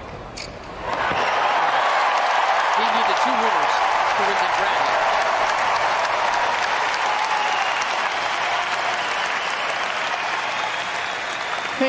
15-all. Once again, you see the effect of breaking that sideline. Jannik, I can see being pulled a lot closer to me here on the side of the court with those kind of angles. And of course, the other thing to consider is the improvement in the serve, right, Jim? That was post Indian Wells 2023 when he made the change coming out of the French Open a little later on in the season. And he's had time to bed that particular shot down as well. 30-15. He's not having an amazing day making first serves today, Jannik Sinner, but boy, the effectiveness has been huge. He's winning a very, very high percentage of points when he does, much better than Taylor Fritz.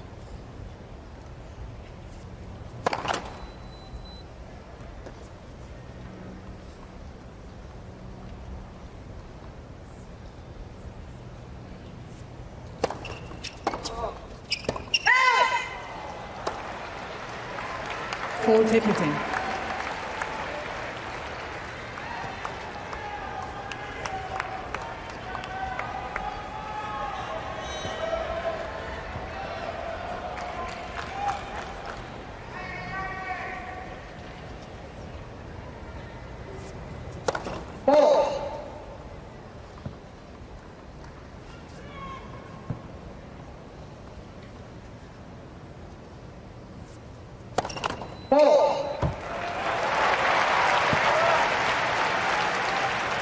Forty 30.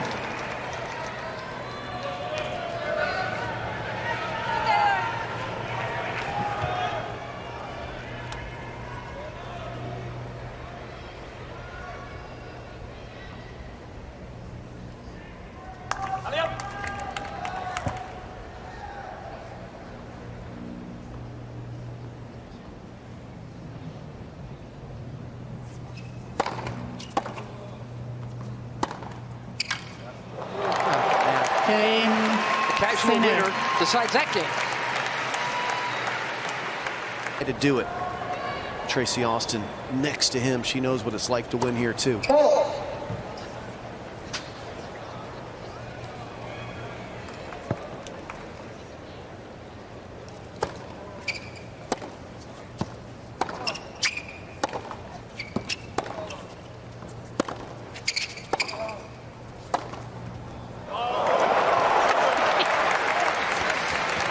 I can't believe that ball has gone in. This angle is so acute. It's almost like he caught it late and accidentally hit it there. That's at like a wide serve, like a kick serve location. But it was intentional, wasn't it?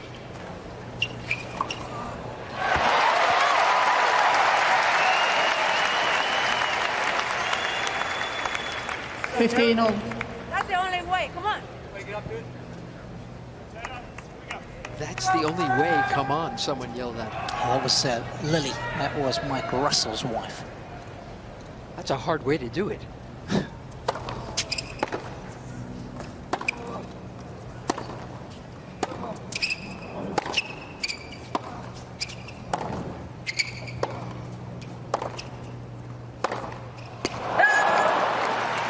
Yeah, the road to success runs uphill, Mary. Yeah. 15-13.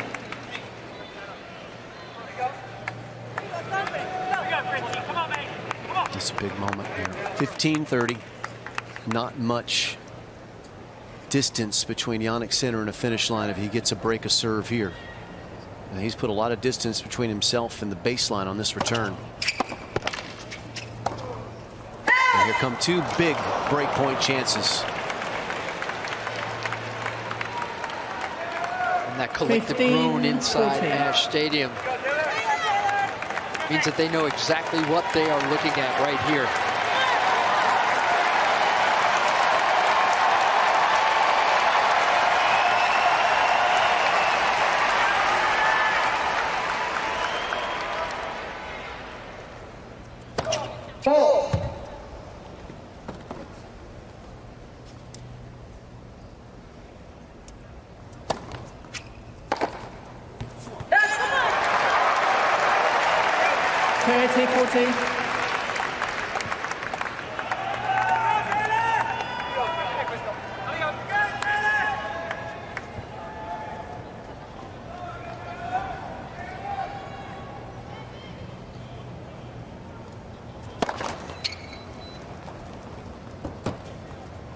Sinner crowding the baseline for this return.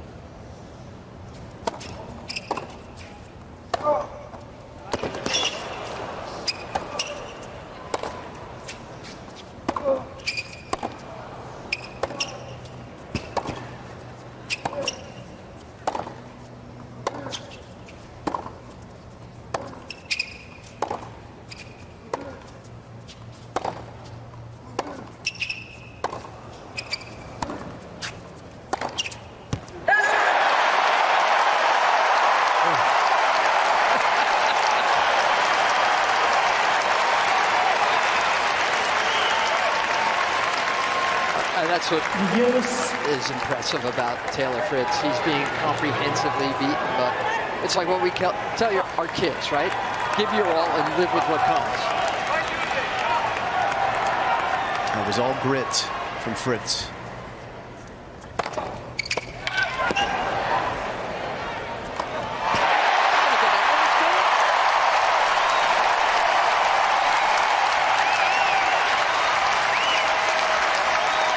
Advantage, Fritz. And after the previous point, it was the first time I've seen any sort of reaction over the face of Sinner. Kind of clenched his teeth as if to say, man, I had that forehand, had that break point.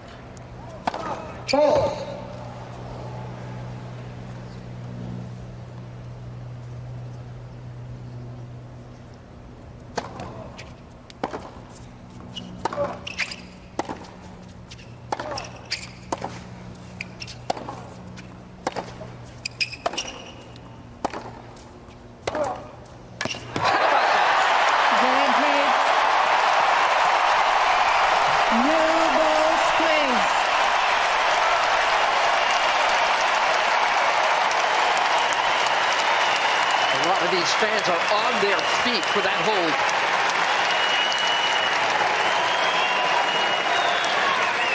Three games all, third set, ball change. That wasn't thunder, but it could have been. That was nearly breaking the sound barrier. 100 miles an hour. I kid, I exaggerate, but that was no exaggerating. That was a monster hold, and that's the type of hold that can turn the tide and bring Taylor Fritz back in.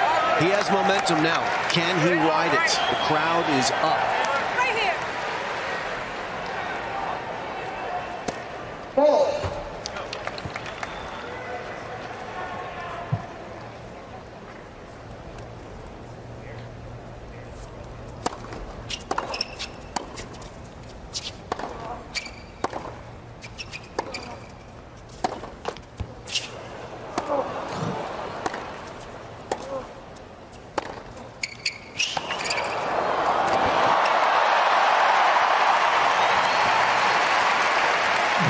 For all-court tennis and a little bit of a multi-combo special.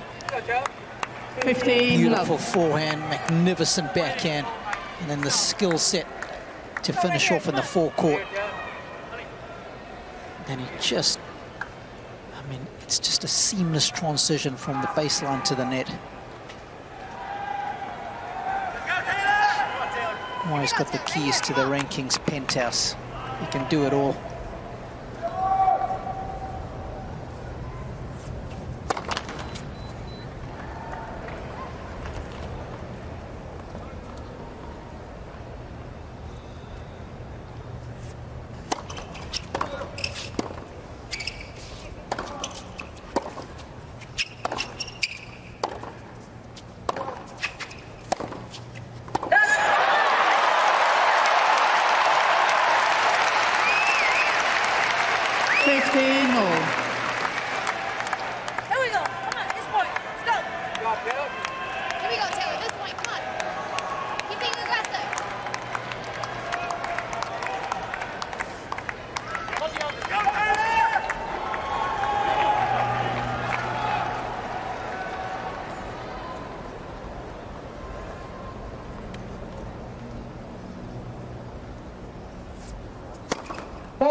Taylor Fritz electrifying the locals now. This place went berserk. That's the loudest roar of the match. And why not? Thank you. They're holding a play.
Doesn't get much better than this. It does not get much better than that. And riding the wave of emotion. You don't see that from Taylor Fritz ever, unless he wins a match. That was inspiring. Two now, can he take it all the way to a break? Please, ladies and gentlemen.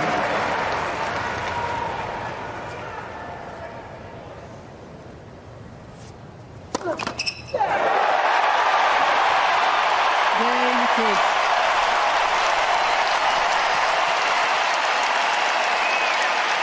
I'm not happy to scream for this guy. Thank you, ladies and gentlemen. Players are ready. And the funny part was they were all pretty much against him when he played Francis Tiafoe in the semis. Let for service. It's got a little bit of a hint of the Medvedev-Nadal final when Medvedev was down 2 sets to love. They wanted to see more tennis.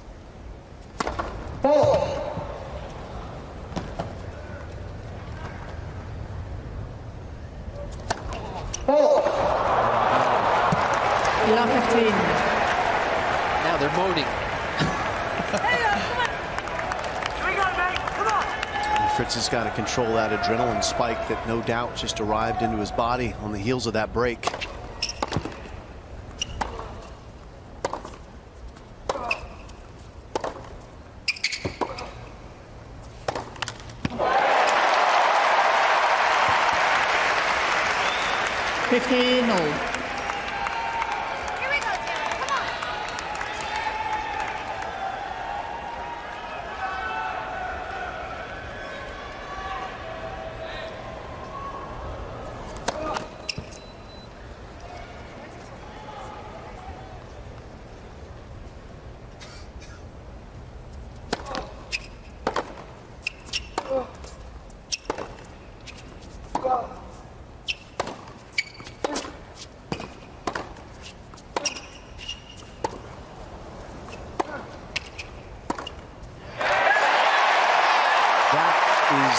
Looking shot he has hit all day, maybe next to the double faults on break point a game ago. That was, Taylor, come on, right here. I don't think I've seen him hit a shot that poor in, I don't know, a couple of years. These guys suddenly look concerned for good reason. Their man's a little off base at the moment.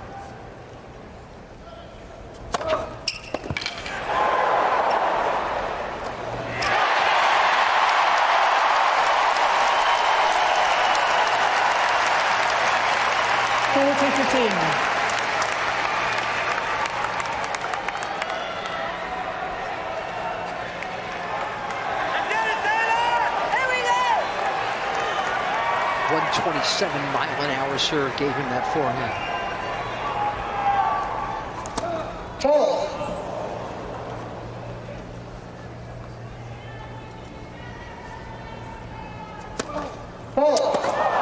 Second in this game. 40-30.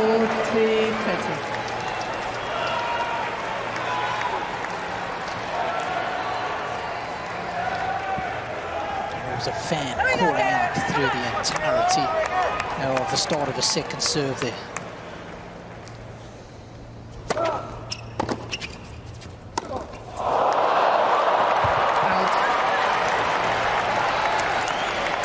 Use.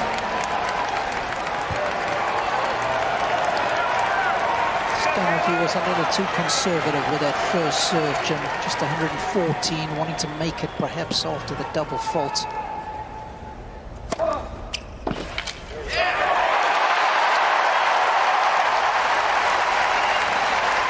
Advantage, Fritz. Now, great location on that wide serve gets him a valuable free point and a chance to stick the landing and lead 5-3. Game, Fritz.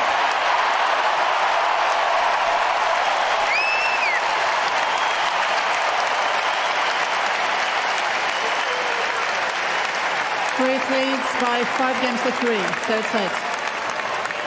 Taylor's dad guy on his feet. And he's about 6'5", like his son. There's a lot of feet to him. There you go, Taylor.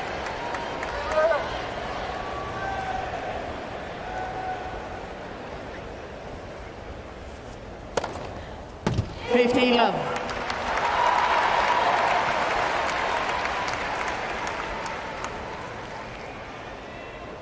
It's the types of games that may not have meaningful impact on this set. Fritz can serve it out even if Sinner holds here, but it's the type that are quietly meaningful to the player serving to rebuild momentum. What he'd like is to quiet this crowd just for a minute. They're going to get loud, probably at the change of ends when Fritz gets out of his seat, if it is 5-4. But Sinner probably needs some silence to help collect his thoughts right now.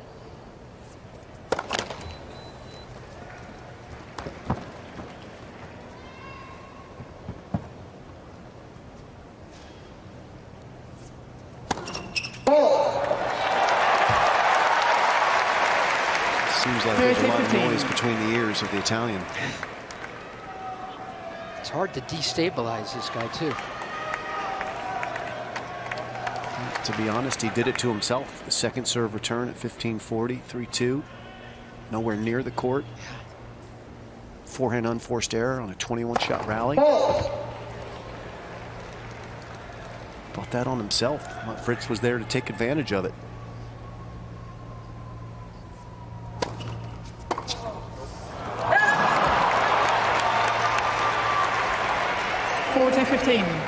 Is it an unforced error on the 21st shot? Yes. Makeable. Yes, because he wasn't trying to hit a winner with it. Okay.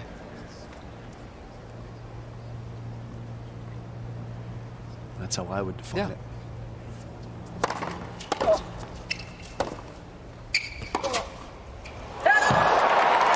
Game 10. Fritz leads by 5 games to 4, third set.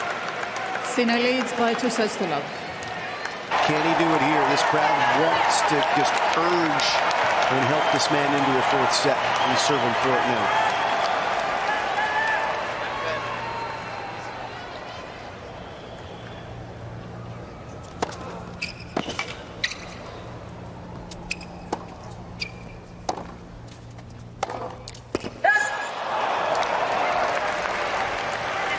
Love 15. Good time in between points. Take your time. Take your time. Come on.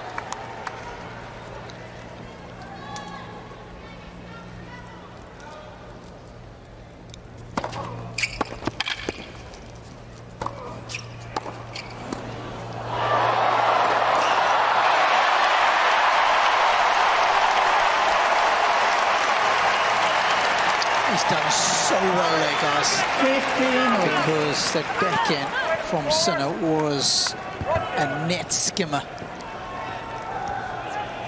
And if it's not that good, Sinner is all over the next shot.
Here we go. Take your time. Come on. You got it.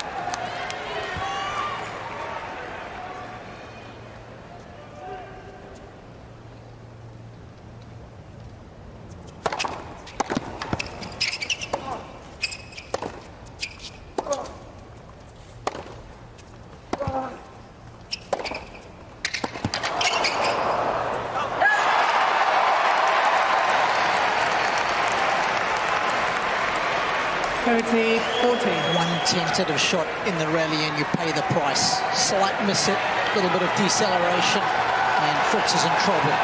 Little things become big things, Robbie. Yeah, well said, Mary.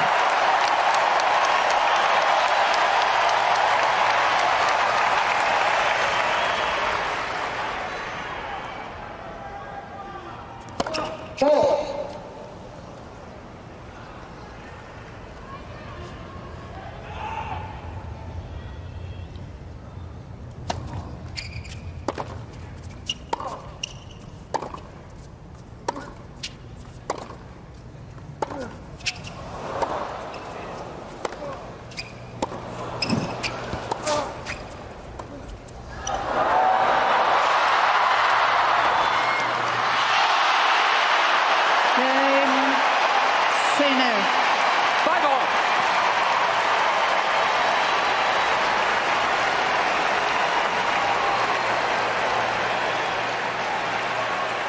Kept his cool in this rally, did Sinner. 5 games all. Third set. The drop shot, devastating. Fritz helpless here, guessing which way to go, and caught that one off the throat of his racket. It was a tentative serve to start the point, just 76 miles an hour, tipping the fact that Fritz was anxious, and why wouldn't he be? He's back on serve now.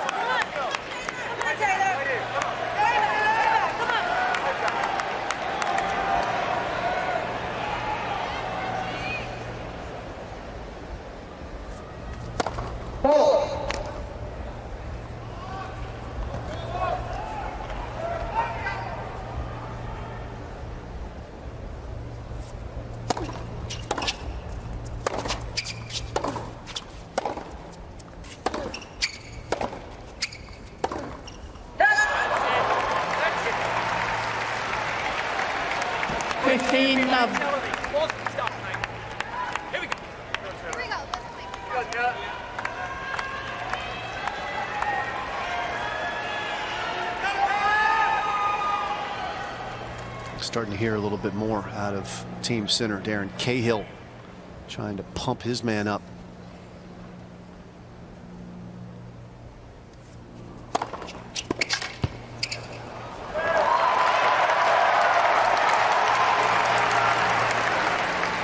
And he's using a head racket like a silencer in this crowd right now.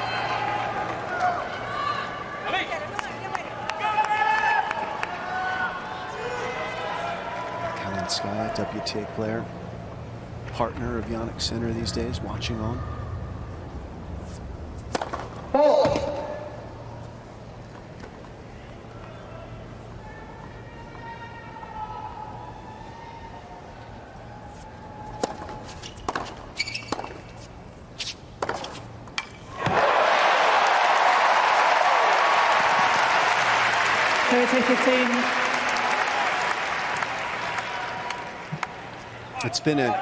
It's been a set with obviously twists and turns, and one area that Sinner has not been as effective this set on is making first serves. He's under 50% in this set.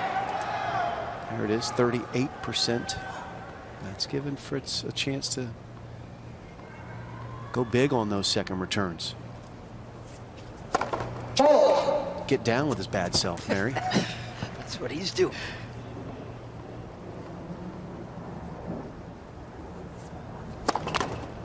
Double. 30-all.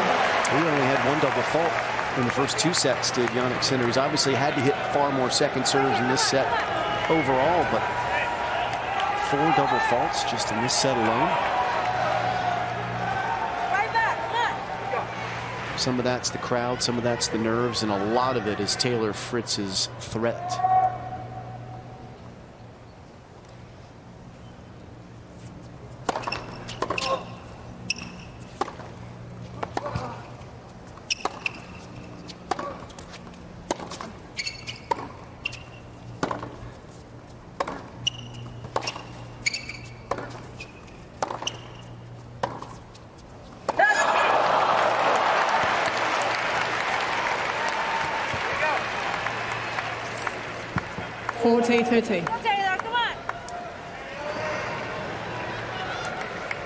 One more point and Sinner serves for the title.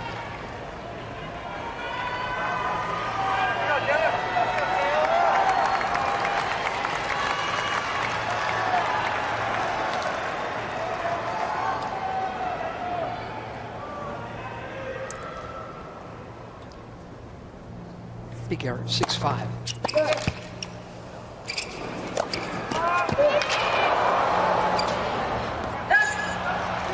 Game, Sinner. Taylor Fritz, that's a big difference. It's like asking me to be tan, Mary. It ain't gonna happen. All right. Sure.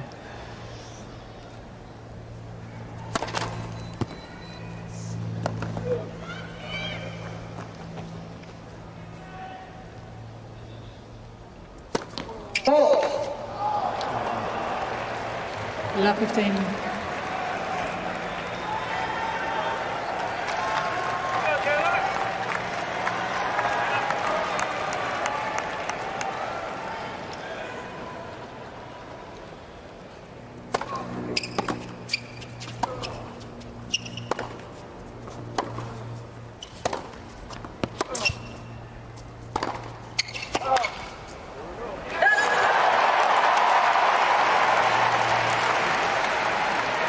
Two first points in the last two service games. He's dug himself a hole on both occasions.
This is just an epic save from Taylor Fritz. A physical point. Sinner tries to break it wide open again with a drop shot. Fritz returns the favor. He had a forehand off the back of the line mid-rally, too. That one could have been love 40 very easily. We know how hard it is to hit a drop shot when you're moving forward so aggressively, Jim. So easy to get the feel wrong there. He got it so right.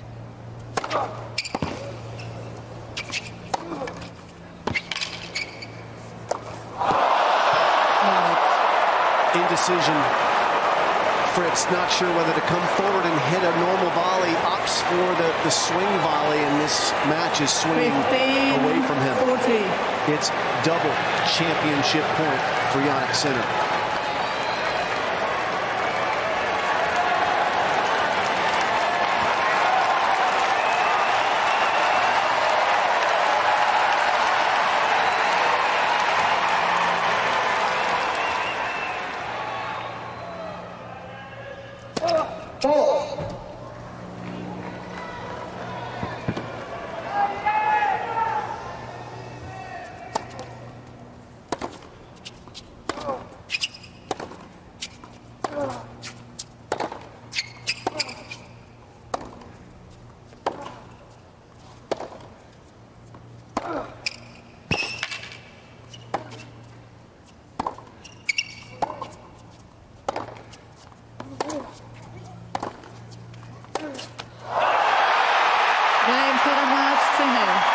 Sinner has just won the U.S. Open. 6-4, 7-5. He was the best player. Coming into the tournament, he had the momentum from Cincinnati and then got knocked off of his axis when the news broke on the doping test. His team in tears, Sinner the champion. He's in tears as well. Came to the tournament with a dark cloud over his head, and now it's nothing but blue sky.